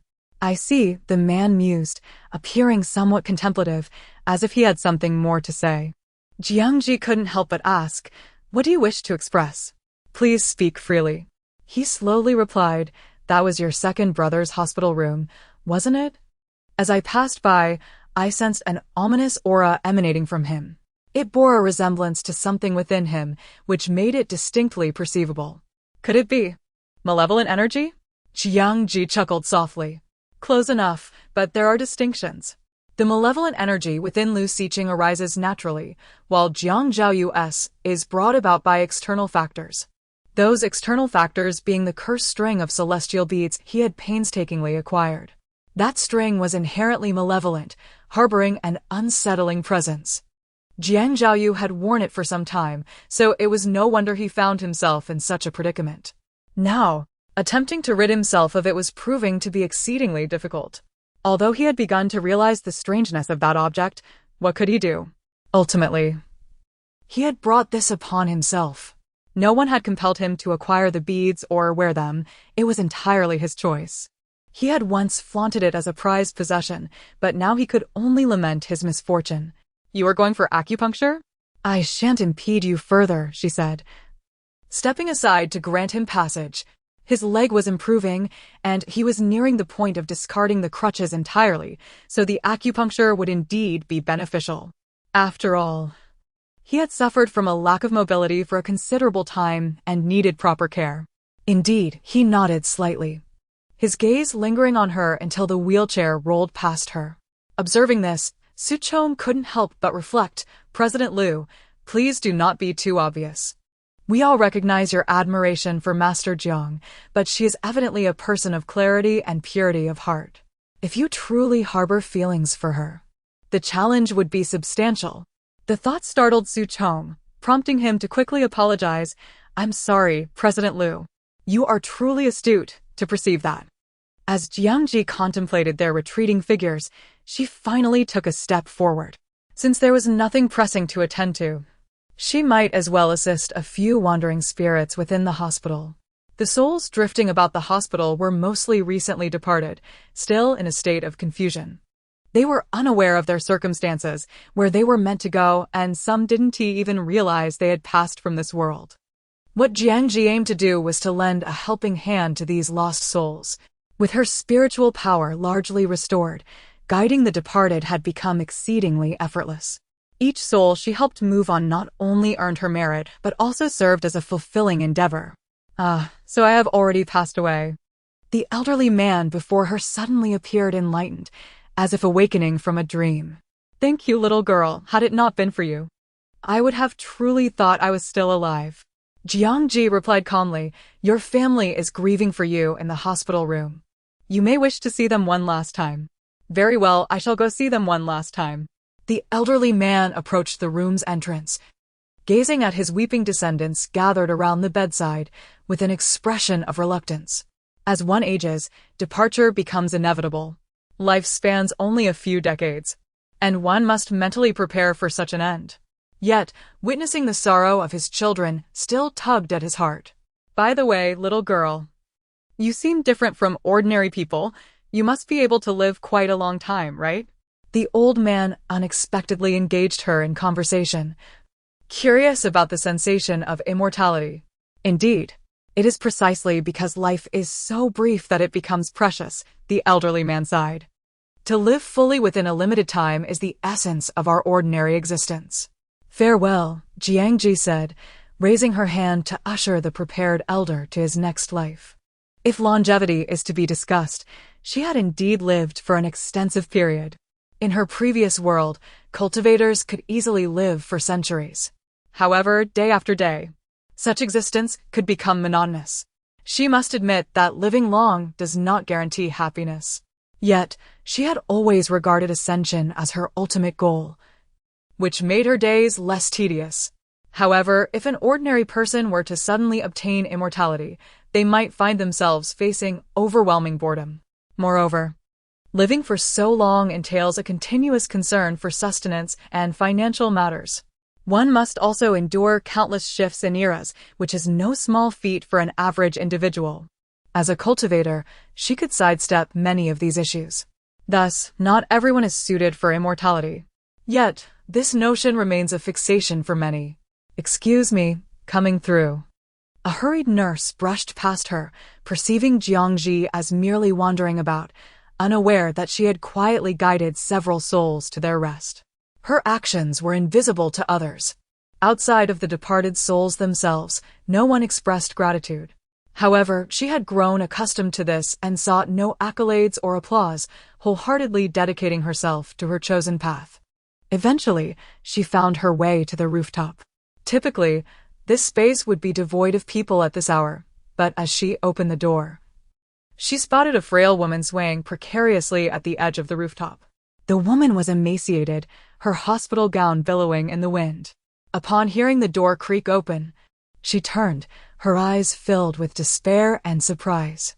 It seemed she had not anticipated anyone appearing at this moment. Jiang Zhi had not known of the woman's presence prior to her arrival. It was purely coincidental. Nevertheless, upon realizing this encounter, she remained composed. After appraising the gaunt figure before her, she spoke. "What is this? Are you contemplating ending your life?" Chapter 96. Just to admire the scenery, the woman scoffed derisively. "Why should I care? You're just a young girl. Better run along and play." She completely disregarded Jiang Zhi. Unperturbed, Jiang Zhi continued her forward stride, not directed at the woman, but seemingly with a purpose of her own. "Who cares about you? I merely came to appreciate the view," she thought, as if there were something in the sky that beckoned her.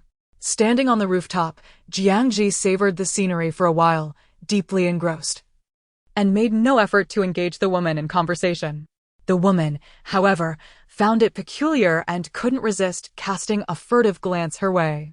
"Little sister, you're not thinking of doing something foolish like I am, are you?" For a moment, the woman almost believed that Jiang Zhi too was contemplating ending her life. The woman paused, then burst into laughter. "Would you like to hear a story?" Jiang Zhi turned her gaze, indifferent, and replied, "I have nothing else to do at the moment, so go ahead." With a slight smile, the woman began her tale. Once upon a time, there was a little girl who was adopted. Although she had no biological parents, her adoptive parents treated her well. She was adopted at the age of 10 and spent a beautiful and happy childhood. Now she is nearly 30. And her life had been smooth sailing until 2 months ago when she was diagnosed with terminal cancer with little hope for recovery, and the treatment costs were exorbitant.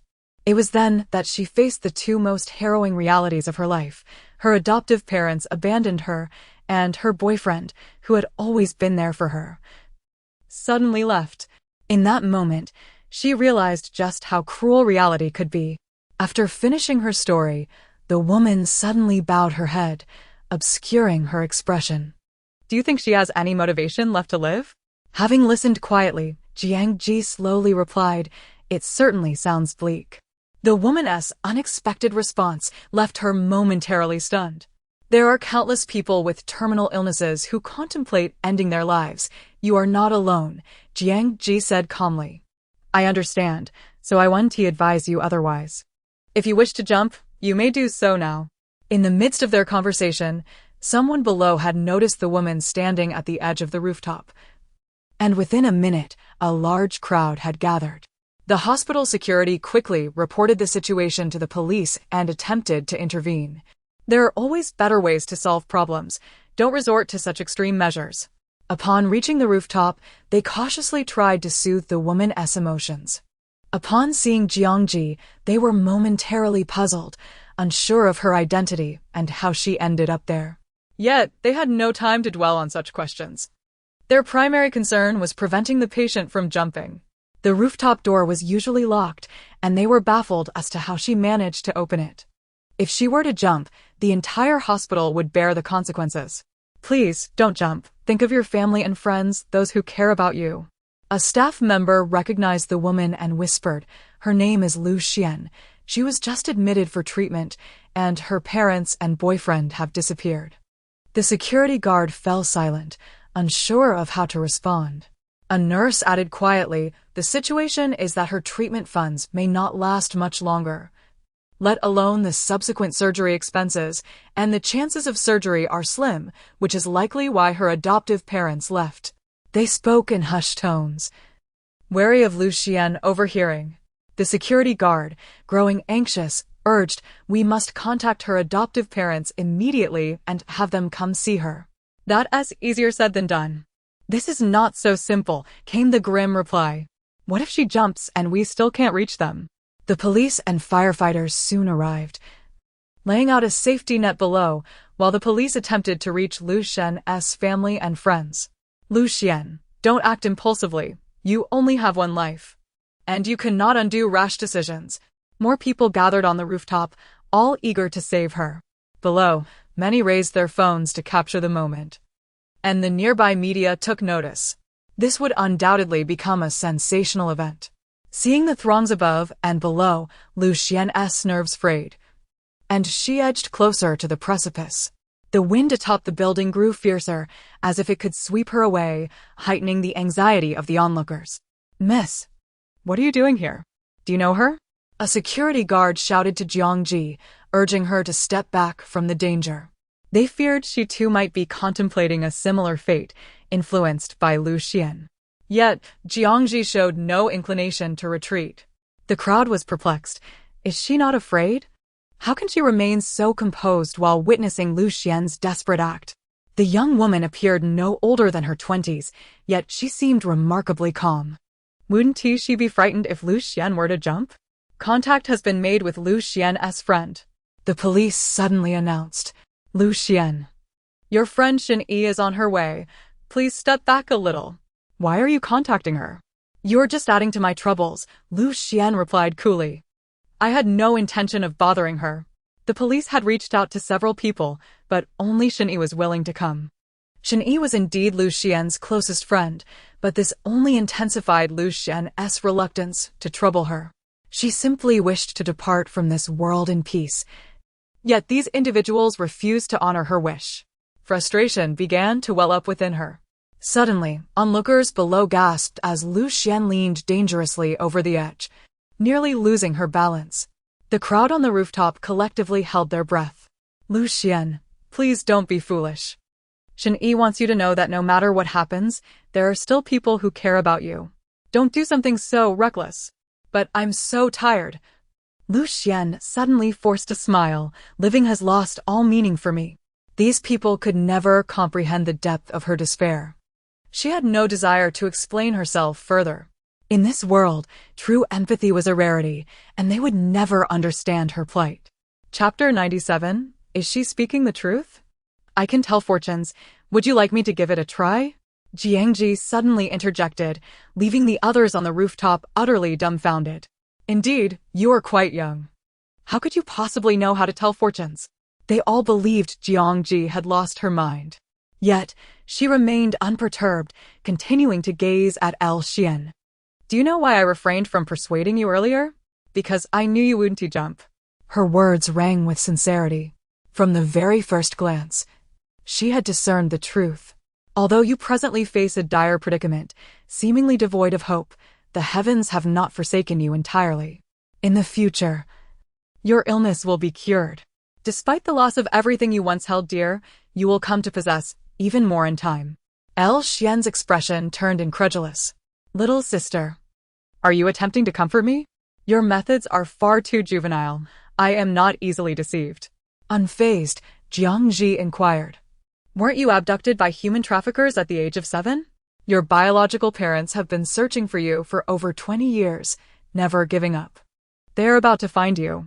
How do you know I was abducted at 7? Lu Xian was taken aback, her mind swirling in confusion. "You claim my biological parents have been looking for me. Surely, that is merely to comfort me? After all these years, how could they possibly still find me?" Lu Xian's bewilderment deepened.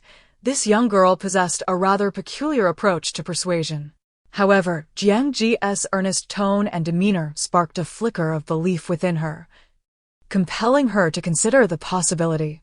Jiang Zhi recognized that Lu Xian was half convinced, her composure growing ever more assured. "By the way, you can check your phone. I am the fortune-telling host on the Qingning live streaming platform. She spoke with unwavering confidence. What? That cannot be true. A security guard opened the Qingning live streaming app on his phone, his expression turning blank. It truly is her. She looks exactly the same. Could it be? Is she telling the truth? El Xian was equally stunned, pondering whether these individuals had conspired to stage this performance in advance. Yet, if it were an act, their performances were far too convincing. Their astonishment seemed all too genuine. Are you still hesitant to come down? Jiang Zhi spoke again. I have no desire to continue enduring this wind alongside you. If so, do not blame me for being impolite. With that, she raised her finger slightly. Instantly, the police officers and firefighters, who had been poised to act, rushed forward to restrain her, preventing any further perilous actions. Thus, the individual was ultimately rescued. Cheers erupted from below as the collective anxiety of the onlookers finally dissipated. Did we just imagine that? Who was it that pushed El Xian earlier? They clearly had seen nothing, yet each felt as though an unseen hand had nudged her. Connecting this to Jiang Zhi's earlier gesture, they were left in shock at their own thoughts. Surely, it cannot be that this girl was responsible. That would be utterly unscientific, shattering our perceptions of reality. Nevertheless, it must be acknowledged that Jiang Zhi's words had indeed impacted El Xian, buying time and creating opportunities. Therefore, they applauded Jiang Zhi with fervor. Jiang Zhi, maintaining her composure, walked through the crowd and departed the rooftop. Wait! El Xian suddenly called out to her. Little sister, if what you said does not come to fruition, I will be seeking you out. She had not fully embraced Jiang Zhi's words, nor did she believe she would have any hope in the future. The notions Jiang Zhi presented felt too fantastical, entirely beyond her comprehension, making them hard to accept. Do you realize that you bear responsibility for what you just said? She said gravely to Jiang Zhi. Yet, Jiang Zhi appeared entirely unburdened, showing no signs of trepidation. Indeed, however, I would not utter falsehoods. With that, she effortlessly slipped from their view.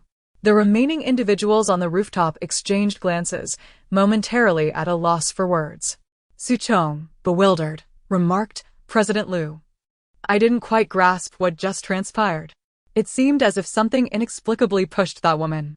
His keen eyesight allowed him to discern details clearly, and he was certain he had not been mistaken. Lu Xiqing had also seen it clearly and, inexplicably, felt a strong intuition that Jiang Zhi was indeed present on that rooftop. Although he had not caught sight of her, he was resolute in his conviction. Su Chong lacked this intuition and did not connect the events to Jiang Zhi, remaining filled with confusion. President Liu, should we leave now? The acupuncturist responsible for your treatment, Teacher Wang, is on leave today. Perhaps we should return tomorrow? Very well. It must be so.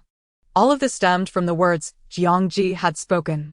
I wish to ascertain whether that girl's claims hold any truth. She spoke with unwavering determination during a conversation with her psychologist. The doctor couldn't help but marvel internally. That girl is truly remarkable. Using such a method to stimulate a suicidal person's thoughts only reinforce their will to live. It is truly masterful. Little did he know, Jiang Zhi had not intentionally employed any method. She merely calculated El Xian's fortune. After leaving the rooftop, the nurses and security personnel hurried to follow Jiang Zhi, with a security guard giving her a thumbs up. Young lady, you did splendidly. Truly remarkable. Thanks to you, we have averted a crisis at our hospital. Upon witnessing this, other onlookers grasped the significance. What? She was the one who saved that woman from jumping? What on earth transpired just now? Indeed. Please share the details with us. Some inquisitive individuals eagerly pulled at the arms of the security guards for answers. Jiang Zhi, maintaining her focus, continued to walk without a glance back. She had no intention of lingering further, having already stayed long enough. As she walked briskly away, the media arriving from downstairs were a moment too late. Relegated to interviewing the police and firefighters who had conducted the rescue. Let us honor our heroes. Truly, nothing can thwart you. Their words were filled with admiration and adulation. During the interviews, the firefighters explained, I remember her name. Yes, Jiang Zhi. She is a fortune-telling host on Qingning live streaming. It must be correct. After the incident, they had searched online and discovered her information. To their astonishment, they learned that Jiang Zhi had previously aided foreign law enforcement in dismantling an entire fraudulent organization. Chapter 98. Investigating her master Jiang Zhi's past achievements are prominently displayed online, leaving no room for doubt. Initially skeptical, they are now almost entirely convinced. In Jiang Zhaoyu's hospital room, Lu Rulin entered, murmuring, "I heard someone was about to jump off a building." Many rushed to witness the spectacle. I thought something serious had occurred. But was it merely a suicide attempt? She found the incident rather mundane, as such occurrences have become all too common these days. Naturally, she could not comprehend the throngs that flocked to gawk. Upon hearing this, Jiang Zhaoyu scoffed. Jump? Let her jump. If she doesn't, she would be doing a disservice to everyone's curiosity. His words were sharp, yet immediately after speaking, a wave of pain struck his head, prompting him to clutch it and groan, "Mom, my head hurts." Lu Rulin, her eyes filled with concern, replied, "If someone fell, would it not hurt?" Thankfully, there is no life-threatening danger and no serious injuries. That is perhaps a silver lining amidst misfortune. While peeling a pomelo for her son, she pondered thoughtfully. "Mom, I'm counting on you." Jiang Zhaoyu grasped her hand with hopeful eyes. "Your son's future rests in your hands. You silly boy." Lu Rulin chuckled softly, shaking her head. "Rest assured, that temple is quite effective, and the master there is formidable. You shall see for yourself." All right. With the prospect of resolving his current predicament, he felt invigorated. Did the jumper go through with it? Did she jump or not? Judging by their expressions, perhaps she didn't. Observing her son's genuine curiosity, Lu Rulin stood up to inquire outside. TSK, I told you. What a pity. She must fear death after all. A person accustomed to malevolence finds it hard to change. Strangely, Lu Rulin did not perceive anything amiss with her son's attitude. Xiaoyu. Whether they jump or not has no bearing on us. Focus on resting and dismiss those thoughts. As she adjusted his pillows and blankets, she urged him to lie comfortably. Jiang Zhaoyu finally complied and settled down. All right, I'll take a nap. Yes, sleep well. I'll be right here with you. Lu Rulin sighed softly and patted him gently. The following day, news of Jiang Zhi saving a life on the hospital rooftop circulated widely, earning her countless accolades and applause. This fortune-telling streamer possesses remarkable skills. I was skeptical when I heard she assisted the police in dismantling a scam operation, but this news radiates pure positivity. Indeed, she deserves praise. She has saved a precious life. It is truly impressive. However, curiosity lingered. Would what she told the jumper come to pass? Did she genuinely foresee the future, or was it mere improvisation to prevent the jump? One could only wait and see if it materialized. Enthusiastic discussions ensued. Jiang Zhi's fame soared not only in society, but also within the hospital, where her deeds were swiftly disseminated by security guards and nurses alike, leaving almost no one unaware of her intervention in saving Lu Xian. That Lu Xian was a pitiable soul, with a tragic background and a severe illness that had nearly robbed her of her hair due to chemotherapy. The saddest part was the lack of visitors, save for her one friend. An aunt residing next to Lu Xian confided in her hospitalized mother-in-law. No wonder she considered jumping. Living in such a manner is unbearable for anyone. Curious, the mother-in-law asked, I heard that fortune-telling girl claimed she would recover and find her parents. Mom, just take that with a grain of salt. It's unreliable. She likely said that to dissuade her from jumping. Oh! Jiang Zhaoyu learned of this incident simultaneously with Lu Rulin and Jiang Qin, who were attending to him. Damn it. Why is she involved in everything? She merely came to visit me, yet now she is being praised by everyone? He appeared thoroughly perplexed. Jiang Qin, equally baffled, remarked with a slight smirk, indeed. Ji always manages to surprise people. What a surprise. I see her merely seeking attention. Jiang Zhaoyu retorted indignantly, is that all she is capable of? Who knows where she learned such dubious arts? It may even backfire. Lu Rulin expressed her astonishment. Xiaoyu, you really believe Ji possesses such prowess? Jiang Zhiaoyu raised his head, clarifying, Mom, she indeed has some unorthodox skills. There's no need for alarm. After all, she is your biological child and would not dare to harm you or Dad. Upon hearing biological, Jiang Qin's smile faltered slightly. Lu Rulin was even more astonished. So, Ji truly has such abilities? How peculiar. Where did she acquire them? She hasn't even attended university. And there's no record of her apprenticing under anyone. Jiang Qin suddenly interjected, Mom, didn't Ji mention someone called Qianji Jinren? She said he was her master. Perhaps we should investigate. Jiang Zhiaoyu nodded in agreement. Qin is right. That's a splendid idea. Very well.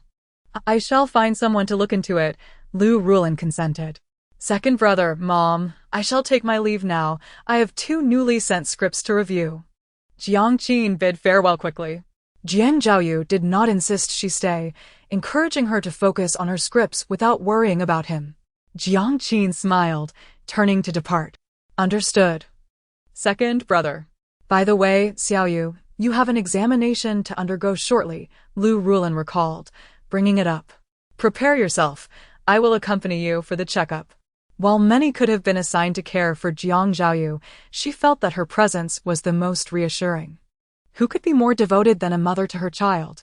Whether for Jiang Zhiaoyu or Jiang Qin, she consistently displayed such attentive care without feeling weary. Jiang Zhiaoyu comfortably relished his mother's nurturing, sitting up and extending his arm. Mom, help me up. All right. Lu Rulin chuckled as she reached out to support his arm. Let us go. Chapter 99. Jiang Zhiaoyu's misfortune again due to the recent renovations at the private hospital invested in by the Jiang family. Jiang Zhiaoyu found himself at the municipal hospital following his injury. Although public hospitals are rather inconvenient for someone of his affluent stature, he had no choice but to make do. As Lu Rulin assisted him to the elevator, she suddenly recalled that she had left her bag behind and hurriedly instructed him to wait. Xiaoyu, don't wander off. I'll be right back. It's just a bag. It won't take more than half a minute. Jiang Zhiaoyu, growing impatient, pressed the elevator button several times, his expression sour. Suddenly, with a ding, the elevator arrived. The doors opened, and a throng of people surged out. Caught off guard, he was unceremoniously pushed inside the elevator. And by the time he regained his composure, he could only watch helplessly as the doors closed. At that moment, he found himself alone within the elevator. He hastily pressed the open button, expecting the doors to slide open, but regardless of how fervently he pressed, there was no response. Cursing under his breath, he thought to himself, fine, I'll just go down by myself. Yet, he remained oblivious to the more serious issue at hand. It was only when he pressed the button for the 3rd floor and the elevator remained unresponsive that panic began to set in. Is this elevator broken? He wondered, glancing at the beaded bracelet on his wrist, his pupils dilating in shock. Ever since this object had reappeared on his wrist yesterday, he had refrained from attempting to remove it, fully aware that such efforts would be futile. He had chosen to ignore its presence, treating it as though it were non-existent. But here he was, on the 2nd day of his hospitalization, and was misfortune about to strike him yet again. A flurry of thoughts raced through his mind, and his fear escalated. Is anyone there? I'm trapped in the elevator. Once he regained his wits, he quickly pressed the emergency button. The signal seemed to connect. Yet all he could hear was a cacophony of static, buzzing, crackling. There was no voice on the other end, which only heightened Jiang Zhiaoyu's anxiety. In an instant, the entire elevator began to shake. The once bright lights abruptly extinguished, replaced by a glaring, eerie red glow. Then, the elevator suddenly plummeted downwards. Oh my God! Jiang Zhiaoyu screamed like a banshee, pressing himself against the wall, frozen in place, his posture and expression exceedingly comical. Just when he thought he was about to meet his end, the elevator abruptly halted. However, the swaying didn't cease, and he could still feel it trembling slightly. Soaked in sweat, his limbs stiff and feeling as though his soul had left his body, he pleaded, "Whatever you are, Great One, deity, please spare me." As if awakening from a nightmare, he sobbed and clasped his hands together in a prayer-like gesture. At that moment, a low chuckle echoed in the air. It sounded like a man, rough and hoarse, not particularly pleasant to the ears. "You've finally recognized your place. Since you have called me a deity, I shall not make things too difficult for you this time." After that voice faded, the elevator ceased its trembling and the lights returned to normal. Yet, he heard a loud crash, akin to another elevator plummeting nearby. No, he was certain he hadn't misheard. The adjacent elevator had indeed fallen. Realizing this, he pressed his body against the elevator wall once more in heightened fear. The gruff voice began to mock him. "Look at you, cowering in fear. It's quite unseemly. Yet, it is rather amusing." Jiang Zhi glanced around in terror. "Who are you?" I am the deity attached to this bracelet," the voice declared with an air of arrogance. "Is this how you greet your master? You foolish mortal." Though he couldn't see anything, Jiang Zhi immediately fell to his knees in submission. "Great deity, please forgive me. I did not intend to provoke you. Truly." Yet the voice retorted with a sinister laugh. "Since you possess this bracelet, our bond is forged. You shall not easily rid yourself of me." The repeated mention of my master struck Jiang Zhi as absurd, making him want to weep in despair, his limbs still trembling. "That's not what I meant. I merely hoped you would cease your torment. I can hardly withstand such trials." He began to understand that the incident where he had been knocked unconscious was likely orchestrated by this so-called deity. And now, it seemed this entity was intent on causing him harm. If he had not been quick-witted enough to appease this being with flattery, he might have met the same fate as the elevator next door. He felt profoundly relieved that he had instinctively addressed it correctly. Clearly, this being relished being referred to as a deity. "Do not presume to guess my intentions," the voice warned ominously. Jiang Zhi hastily shook his head. "I dare not. Truly, I do not." Humph. After that, Jiang Zhi heard no further words from the entity. However, he remained trapped within the elevator, unable to escape. Thus, he resorted to shouting for help, hoping to attract attention. "Help! I'm trapped in the elevator. Is anyone there?" He couldn't help but curse inwardly, "This damned deity. Though it hasn't killed me directly, it certainly hasn't made things easy for me either. Were my pleas for mercy in vain? What a waste of emotion." Outside, Lu Xiqing squinted at the closed elevator doors and inquired of his assistant. "Did you hear someone calling for help?" Su Chong hesitated. "Did I? No, wait. Mr. Lu, I think I may have heard something." He leaned in closer, pressing his ear against the door. "Mr. Lu, it seems someone truly is trapped inside." Turning to his boss in astonishment, Lu Xiqing stated slowly, "It appears that not only did the other elevator encounter issues, but there is also someone trapped in this one. Su Chong, contact the hospital immediately and have them send assistance." "Understood." As the elevator doors were pried open, Jiang Zhi burst into tears. "Finally, someone is here to rescue me. I nearly soiled myself from fright." Yet the expressions of those outside were grave, their silence profound. This was due to the catastrophic situation of the adjacent elevator, where all occupants had suffered dire consequences. Some had perished on the spot, while others, though alive, were gravely injured and rushed to the emergency room. Among the unfortunate souls were men and women of all ages. It was undeniably a tragic incident. When it was revealed that the individual trapped in the elevator was Jiang Zhi, Lu Xiqing, seated in his wheelchair, wore a rather complex expression. Chapter 100. An Unusual Incident. Xiaoyu. El Rulin was nearly frightened to death as she rushed forward to embrace Jiang Zhi. "I only left for a moment, and you found yourself in trouble again." The moment she realized her son might be trapped in the elevator, her heart nearly ceased to beat. "Why on earth did you go into the elevator alone? Didn't I tell you to wait?" Jiang Zhi retorted. "How was I to know? A crowd just poured out of the elevator and shoved me inside. This is simply too dangerous. How can the safety of this elevator be so poor?" El Rulin turned, her face contorted with displeasure. The elevator supervisor paused briefly before responding. "We will thoroughly investigate the cause of the incident. By the way, it was this gentleman who discovered your son was trapped in the elevator and sent someone to notify us." He pointed to Lu Xiqing, who was seated in a wheelchair nearby. L. Rulin looked at him, somewhat astonished. "Mr. Lu? It's you.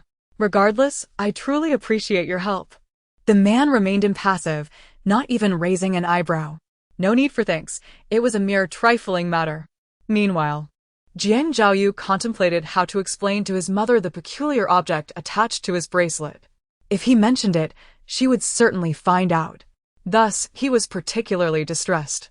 L. Rulin, still relieved, was gently stroking his face, murmuring, "Thank goodness you are unharmed. Otherwise, I wouldn't know what to do." "Speaking of which, you're rather fortunate. Just look at the fate of that elevator over there. They say those who survive great disasters are bound to receive blessings, Xiao Yu. Perhaps your fortunes will change." Jiang Zhao, looking rather pallid, thought to himself, "Fortune or not, I'm just aware that I've become entangled with something strange." In the elevator moments ago, that self-proclaimed deity had mentioned their bond, making it difficult to extricate himself. The very thought made him irritable. Who would want to be ensnared by such an inexplicable entity? He now hoped that the master his mother spoke of would be able to exorcise that thing. With this in mind, he hastily said to L. Rulin, "Mom, can you please ask that master from the temple to come to the hospital?" L. Rulin blinked. "That should be possible. Shall I inquire?" "Yes, please ask quickly." Jiang Zhao was increasingly anxious. Lu Xiqing quietly listened to the exchange between mother and son, his expression unwavering. "Mr. Lu, since this elevator is out of order, we can only use the one on the other side. Or do you feel that elevator is unsafe as well? If so, perhaps we should postpone seeking teacher Wang for acupuncture." Su Chong hesitated, still shaken by the recent elevator incident. However, Lu Xiqing appeared unfazed and unperturbed. "Let us take the other one." "Very well." Su Chong proceeded to push him away. Observing this, L. Rulin couldn't help but shoot a bewildered glance at the man's back. How could he still dare to use the elevator? He was utterly reckless. Jiang Zhao remarked, "Mom, why all the fuss? I don't think this man is normal. If he's unafraid of death, let him be." "True."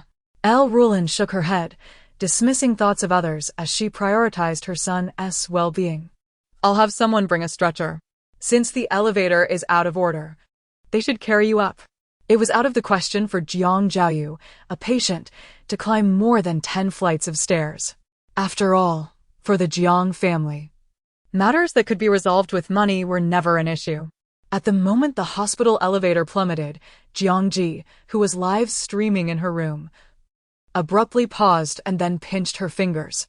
The viewers in the live stream noticed and quickly inquired, "Master, did you sense something? Is there some major incident happening? Your expression seems unusual." Jiang Zhi's demeanor grew slightly serious. She seemed to have little focus on the live stream. "We will conclude the broadcast here. I need to attend to a matter." The viewers appeared accustomed to this. "All right, Master must be off to subdue demons again." "Go ahead. I offer my spiritual support." Before ending the stream, Jiang Zhi addressed the camera. "You will soon know about this. It will be on the news shortly." "Really? I'll go check it out now," the viewers exclaimed. After shutting off the stream, Jiang Zhi took a taxi to the hospital. However, midway through her journey, Lu Xiqing had already sent her a message informing her of the elevator accident and that Jiang Zhao had been trapped inside. "I thought it best to inform you. I sense this matter is not simple," he added. "I'm on my way to check it out." Upon reading the message, Jiang Zhi found herself pondering how this man, who usually appeared aloof, was rather warm-hearted in private. As she approached the hospital, he even called to ask where she would be dropped off. "I'll come to fetch you." "Weren't you coming for acupuncture?" Jiang Zhi asked as she exited the taxi, closing the door behind her and looking at the man before her. Lu Xiqing had indeed come to pick her up. Even in a wheelchair, he made the effort, which left her somewhat perplexed. But Su Chong understood. Master Jiang, Mr. Liu genuinely wants to escort you. He even set aside other matters. His intentions were glaringly obvious, and only Master Jiang seemed oblivious. After years of following Lu Xiqing, Su Chong had never witnessed him care for anyone so earnestly. If one couldn't see it, they would truly be dense. Lu Xiqing replied calmly, "Acupuncture can be done at any time. The matter at hand is of greater urgency." Jiang Zhi asked, "The matter at hand? Are you referring to the elevator incident?" "Yes." He met her gaze for a moment before slowly nodding. Lu Xiqing was somewhat insincere. The most pressing matter was, of course, personally coming to fetch her. Yet, he stated, "I witnessed the elevator incident firsthand. The situation was dire." Jiang Zhi, not thinking of anything else, pressed her lips together slightly. Such an incident taking multiple lives is not something an ordinary malevolent spirit could accomplish. This situation is quite perilous. Su Chong was taken aback. "Master Jiang, do you mean to say the elevator incident was due to unnatural causes? It wasn't a malfunction of the elevator itself?" "Certainly not." Jiang Zhi gazed at him with a serious expression. "This incident was not caused by humans." Chapter 101. Her arrival signifies unusual circumstances. Upon hearing her words, Su Chong felt a chill run down his spine. What manner of malevolent spirit could perpetrate such heinous acts? It was utterly devoid of humanity. The elevator housed living souls. After all, in the aftermath of this incident, how many families would be left to endure the agony of loss, their lives shattered? Thankfully, he and President Liu had not taken that elevator, otherwise, the consequences would have been unimaginable. Suddenly, Lu Xiqing inquired, "Are you planning to inspect the elevator now?" It was evident that his question was directed at Jiang Zhi. "Yes, let's go," Jiang Zhi affirmed, nodding as she took the lead. "Would you like to join?" His inquiry suggested a desire for companionship. In response, the man glanced at his legs, smiling as he said, "As long as you don't mind." He was somewhat restricted in mobility, needing to use a wheelchair in public to avoid revealing that he could stand. At that moment, the online community was fervently discussing the news of the Ningqing elevator accident. Even hospital elevators aren't safe. It's clear that these contraptions are unreliable. Many proclaimed, "This must be due to negligence in inspections. The elevator company should bear full responsibility. Several lives have been lost, and the compensation will be substantial." Can human life truly be measured in monetary terms? Who would dare to use the hospital's elevator again? Perhaps we should all just take the stairs from now on. The outrage among netizens was palpable. Given the sporadic reports of elevator malfunctions, their frustrations had long been simmering. Thus, this time, they instinctively believed the elevator itself was fundamentally unsafe, unaware that the reality diverged significantly from their assumptions. The elevator company had already conducted multiple inspections, but had yet to derive any useful conclusions, only discovering that the cable had broken in a most peculiar manner. They had completed a comprehensive overhaul of the elevator just last month, replacing all hardware, including the cable. Logically, such a break should not have occurred unless it was intentional. Consequently, they had no choice but to alert the authorities. Upon the police's arrival at the scene, they too found the circumstances exceedingly suspicious. Coincidentally, the investigator was someone Jiang Zhi recognized. Upon her arrival at the site of the incident, she encountered Team Leader Yao. They were currently in the lowest level of the elevator shaft, surrounded solely by personnel from the elevator company and the police, with no one else present. Although the scene had been processed, the bloodstains on the ground remained starkly visible, vividly illustrating the brutality of the event. "Miss Jiang?" Upon seeing her, Team Leader Yao momentarily froze, then realized something. "Since you're here, does that imply this incident was not of human origin?" The expressions of his subordinates varied, with two who had previously witnessed Jiang Zhi's prowess sharing his sentiment, while the others appeared perplexed. When did Team Leader Yao become so superstitious? They wondered, recalling that he had not always been this way. The two seasoned colleagues could only silently express, "That is because you have yet to witness the power of the arcane." Jiang Zhi stood before them, surveying her surroundings. "I sense an unsettling aura," she remarked. Behind her were Lu Xiqing and Su Chong. who had arrived a moment later. Good to see you again, President Liu. Team leader Yao greeted him, slightly puzzled. Were Liu Xiqing and Jiang Zhi truly well acquainted? It seemed that every time she was present, this man was also there. Liu Xiqing nodded. Are you all responsible for this incident as well? Perhaps it was due to a certain inherent aura that emanated from him, causing team leader Yao to adopt a more serious demeanor. Indeed. Someone from the capital was not to be underestimated. He would need to be more vigilant in their dealings. Is it possible that both elevators malfunctioned simultaneously? Jiang Zhi's unexpected question disrupted the tense atmosphere. She glanced upward. The likelihood of two elevators experiencing simultaneous failure is exceedingly low. I presume you cannot provide a scientific rationale for such an occurrence. The elevator company's representative appeared embarrassed. That is correct. We have yet to ascertain the cause. This situation is truly bizarre. Wait, who is this young lady? He was somewhat puzzled. The girl was youthful and attractive, seemingly out of place in this grim setting. However, judging by team leader Yao's demeanor towards her, there appeared to be a level of familiarity and respect. This is Miss Jiang.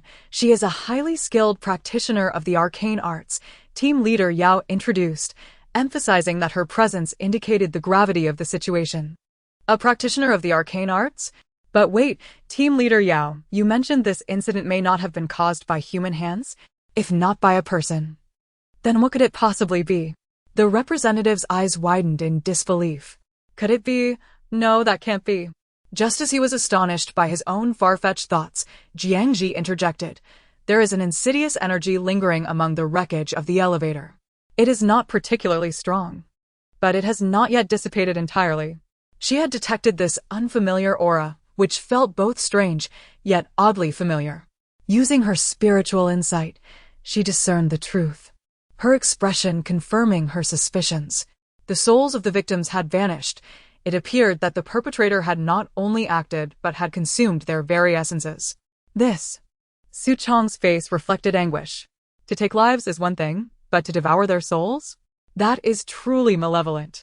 Such actions were typically associated with malevolent entities that had undergone extensive training in dark arts. Those who possess such abilities often rely on nefarious methods for their cultivation and show no mercy.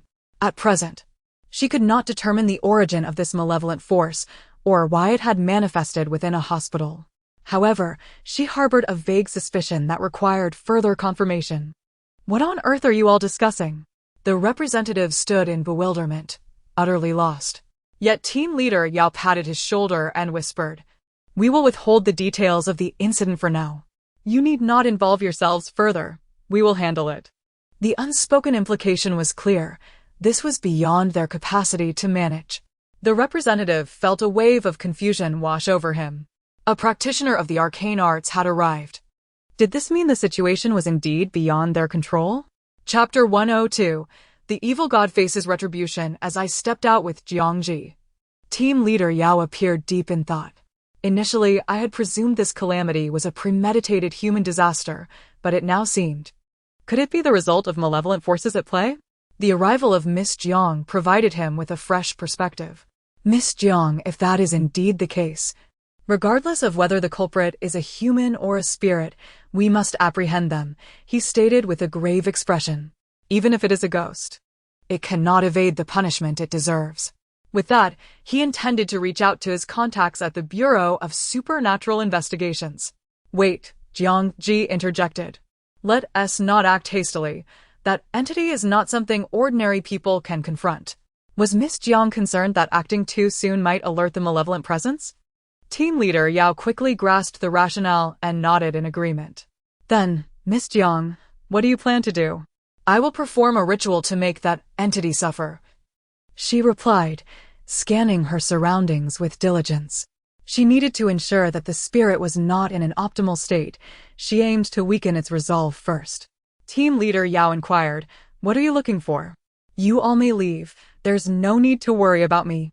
All right, but if you need anything, do not hesitate to reach out, team leader Yao advised before departing. This case is ours. We can communicate any developments. Rest assured, Jiang Zhi assured him confidently. I will manage this. team leader Yao finally exhaled in relief.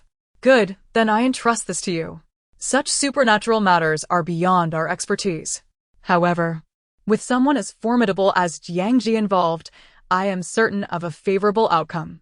After team leader Yao and his team departed, Lu Xiqing approached, gliding forward in his wheelchair.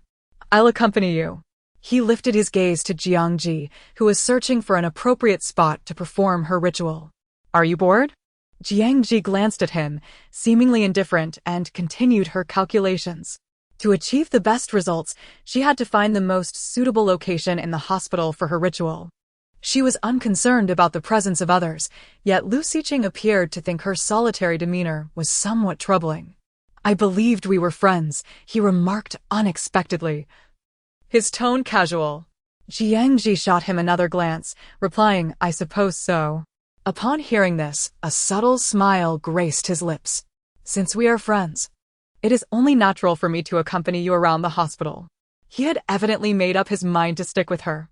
Su Chong found it somewhat embarrassing. Their CEO had never been this proactive before. Unfortunately, the object of his affection remained blissfully unaware and unappreciative of his advances. Jiang Zhi shrugged, seemingly unconcerned. Fine then. With that, she set off, indifferent to whether Lu Xiqing could keep pace. Determined to play the role of a supportive aide, Su Chong exerted all his strength to push his boss's wheelchair forward. Lu Xiqing cast a sidelong glance at him, his eyes glimmering with appreciation. Indeed, you have some discernment. As Jiang Zhi walked, she eventually paused by a tranquil lake nestled behind the hospital. The serene environment, coupled with its favorable feng shui, led her to select this spot. With no one around, she raised her hands and began to chant a spell. Suddenly, the talisman paper between her fingers ignited with smoke, as if consumed by an invisible flame, disintegrating into ash within seconds. Jiang Zhi released her grip, the ashes drifting to the ground, swept away by the breeze as if nothing had transpired. Is that it? Su Chong asked, his eyes wide with curiosity. No, that's not what I meant. He awkwardly scratched his nose. Will this inflict punishment on the malevolent spirit? Lu Xiqing suddenly inquired, prompting Jiang Zhi to regard him directly. Indeed, after my ritual, it shall undoubtedly suffer retribution. I see, Su Chong mused, perplexed. Having committed such heinous acts, heaven punish it? Why is it necessary for you, Master Jiang? Because even heaven cannot oversee every single affair of this world, she replied with a bemused smile.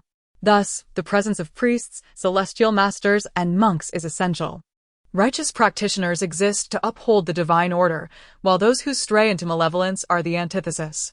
Oh, I understand, Su Chong said, enlightenment dawning upon him. Thank you, Master Jiang, for your elucidation.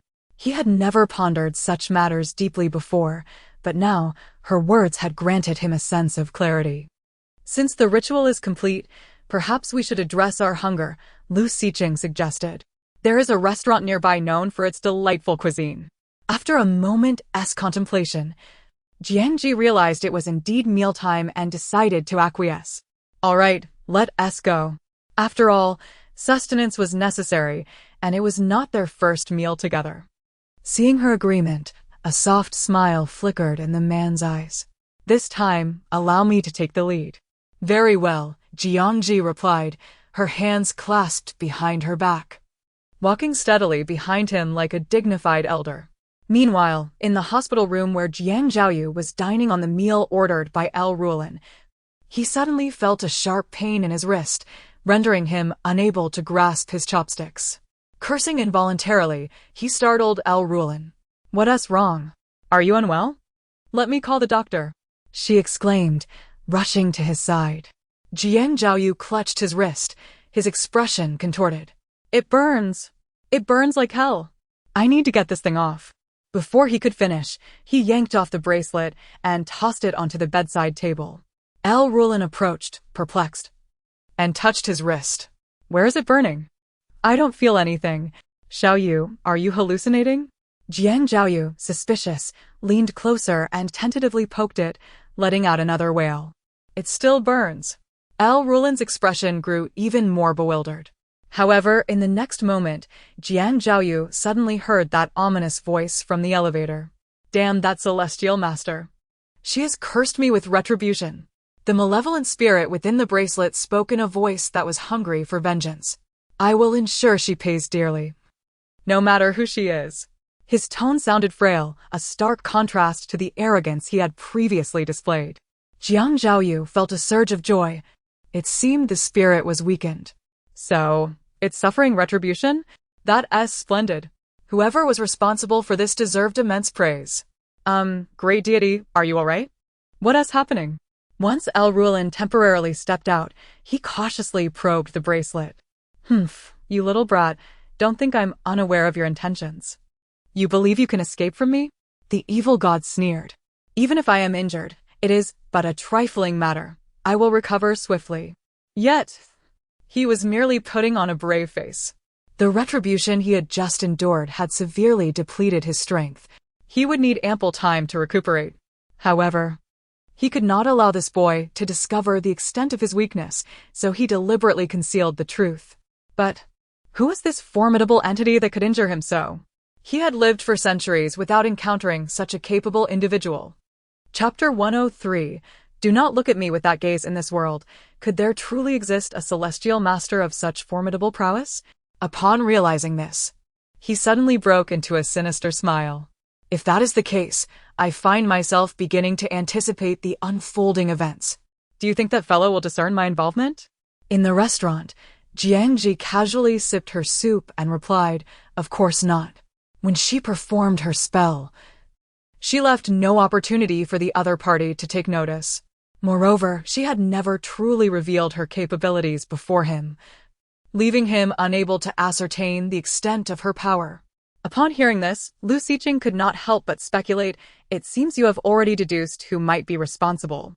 More or less, she said, setting down her bowl and licking her lips. Lu Xiqing promptly offered her a napkin.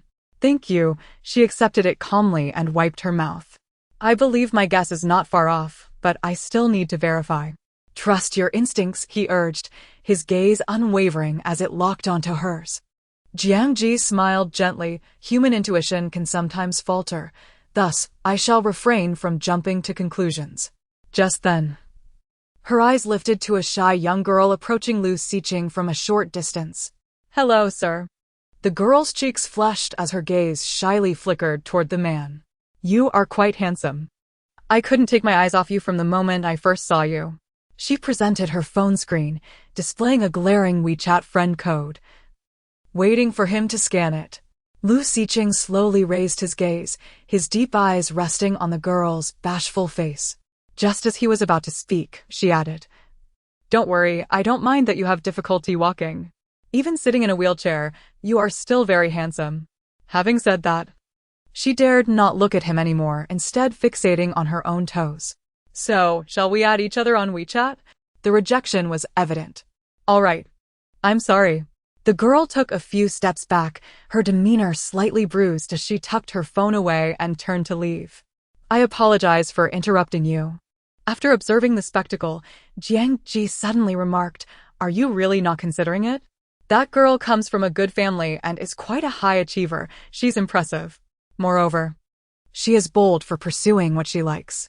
After a moment's thought, she added, I understand your insecurity given your current condition. However, you will eventually recover to a normal state, so there is no need to dwell on these things. Lu Xiqing merely smiled in response, offering no further explanation. Seeing she had finished her meal, he inquired, Would you like to try the tea here? Jiang Zhi shrugged nonchalantly. Let us sample it then. The two sat across from each other, sipping tea while engaging in conversation. Not far away, Suchong couldn't help but think, President Lu truly knows how to keep someone lingering a little longer. When it comes to holding a conversation, he has his methods. Yet, the topics they discussed were rather serious. Lu Xiqing took the initiative to broach the subject of exchanging life destinies. Jiang Zhi tended to contribute more to such discussions. It is no simple matter. First, one must set up a grand array and channel a significant amount of spiritual energy.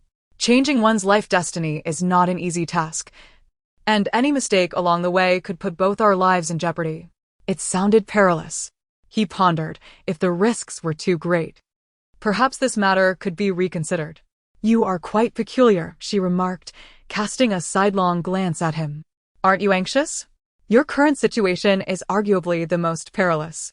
Having had my life destiny altered and ending up in this state, I consider it fortunate to have survived thus far. She noted that he always managed to surprise her. Yet the man before her remained calm, saying, "What is mine will ultimately remain mine. Having come this far, I find there is nothing I cannot face." Thus, he felt no urgency. Jiang Zhi took a sip of her tea, leisurely stating, "I believe it would be better for you to be a bit more cold-hearted. This version of you bears little resemblance to the person Yi Qirui described." He raised an eyebrow. What did he say? Oh, he claimed you are a ruthless and unyielding capitalist who carved out a niche for yourself in the capital. He also mentioned that the Liu family tends to be this way, only concerned with wealth, power, and fame. She recounted the gossip Yi Qirui had shared with her. Upon hearing this, the man across from her chuckled softly. What he said does not seem entirely inaccurate. This could be seen as a veiled admission of his true nature. Jiang Zhi candidly offered her assessment. I find it quite normal, if you did not act this way. How could you rise above the rest? After all, his inherent advantages had vanished. Initially, he could have achieved greatness without effort. Yet now, he must rely on his own cunning to carve out his own path. Lu Xiqing suddenly gazed at her intently, smiling. Indeed, just so. Not far off. Su Chong continued to eavesdrop, marveling at how President Liu always delved into such profound discussions with Master Jiang. How could one not be moved? It was known that previously he never engaged in such topics with anyone. And now, as their conversation deepened, it seemed there was no stopping it. Jiang Zhi studied the man opposite her for a moment before suddenly laughing lightly and averting her gaze. It's clear that not many understand you. Which is why you are so astonished. I merely spoke a few words, and you regard me with such intensity. Therefore, it would be best if you refrained from looking at me like that in the future, for I cannot help but wonder what you are truly thinking. Her candid words left Lu Xiqing momentarily speechless. Very well. After a brief silence, he chuckled softly, I will do my best. However, sometimes he truly did not realize the nature of the gaze he cast upon her. Such things are inherently uncontrollable, are they not? Chapter 104. The appearance of biological parents, however, no matter how she pondered, she likely would not uncover the truth of his affections. At this moment, Lu Xiqing's heart felt a tinge of helplessness. Yet, the mere opportunity to share a meal and sip tea with her brought him considerable satisfaction. Alas, joyful moments are fleeting. It seemed that before long, their teacups were nearly empty. Your acupuncture session has yet to commence, hasn't it? Jiang Zhi rose, suggesting that the doctor must be on duty and they could proceed. Indeed, Lu Xiqing maneuvered his wheelchair away from the table, lifting his gaze to her. Where are you headed next? Me? Jiang Zhi smirked unexpectedly. I'm off to enjoy the spectacle. Enjoy the spectacle? Noticing his keen interest, Jiang Zhi advised. You should prioritize your acupuncture first. If you accompany me to the spectacle now, this matter may remain unresolved for an eternity. Very well. The man smiled at the corners of his eyes, conceding to her suggestion. When Su Chong arrived, he felt a shiver run down his spine, thinking to himself how trivial Lu's smile seemed. Let us be off.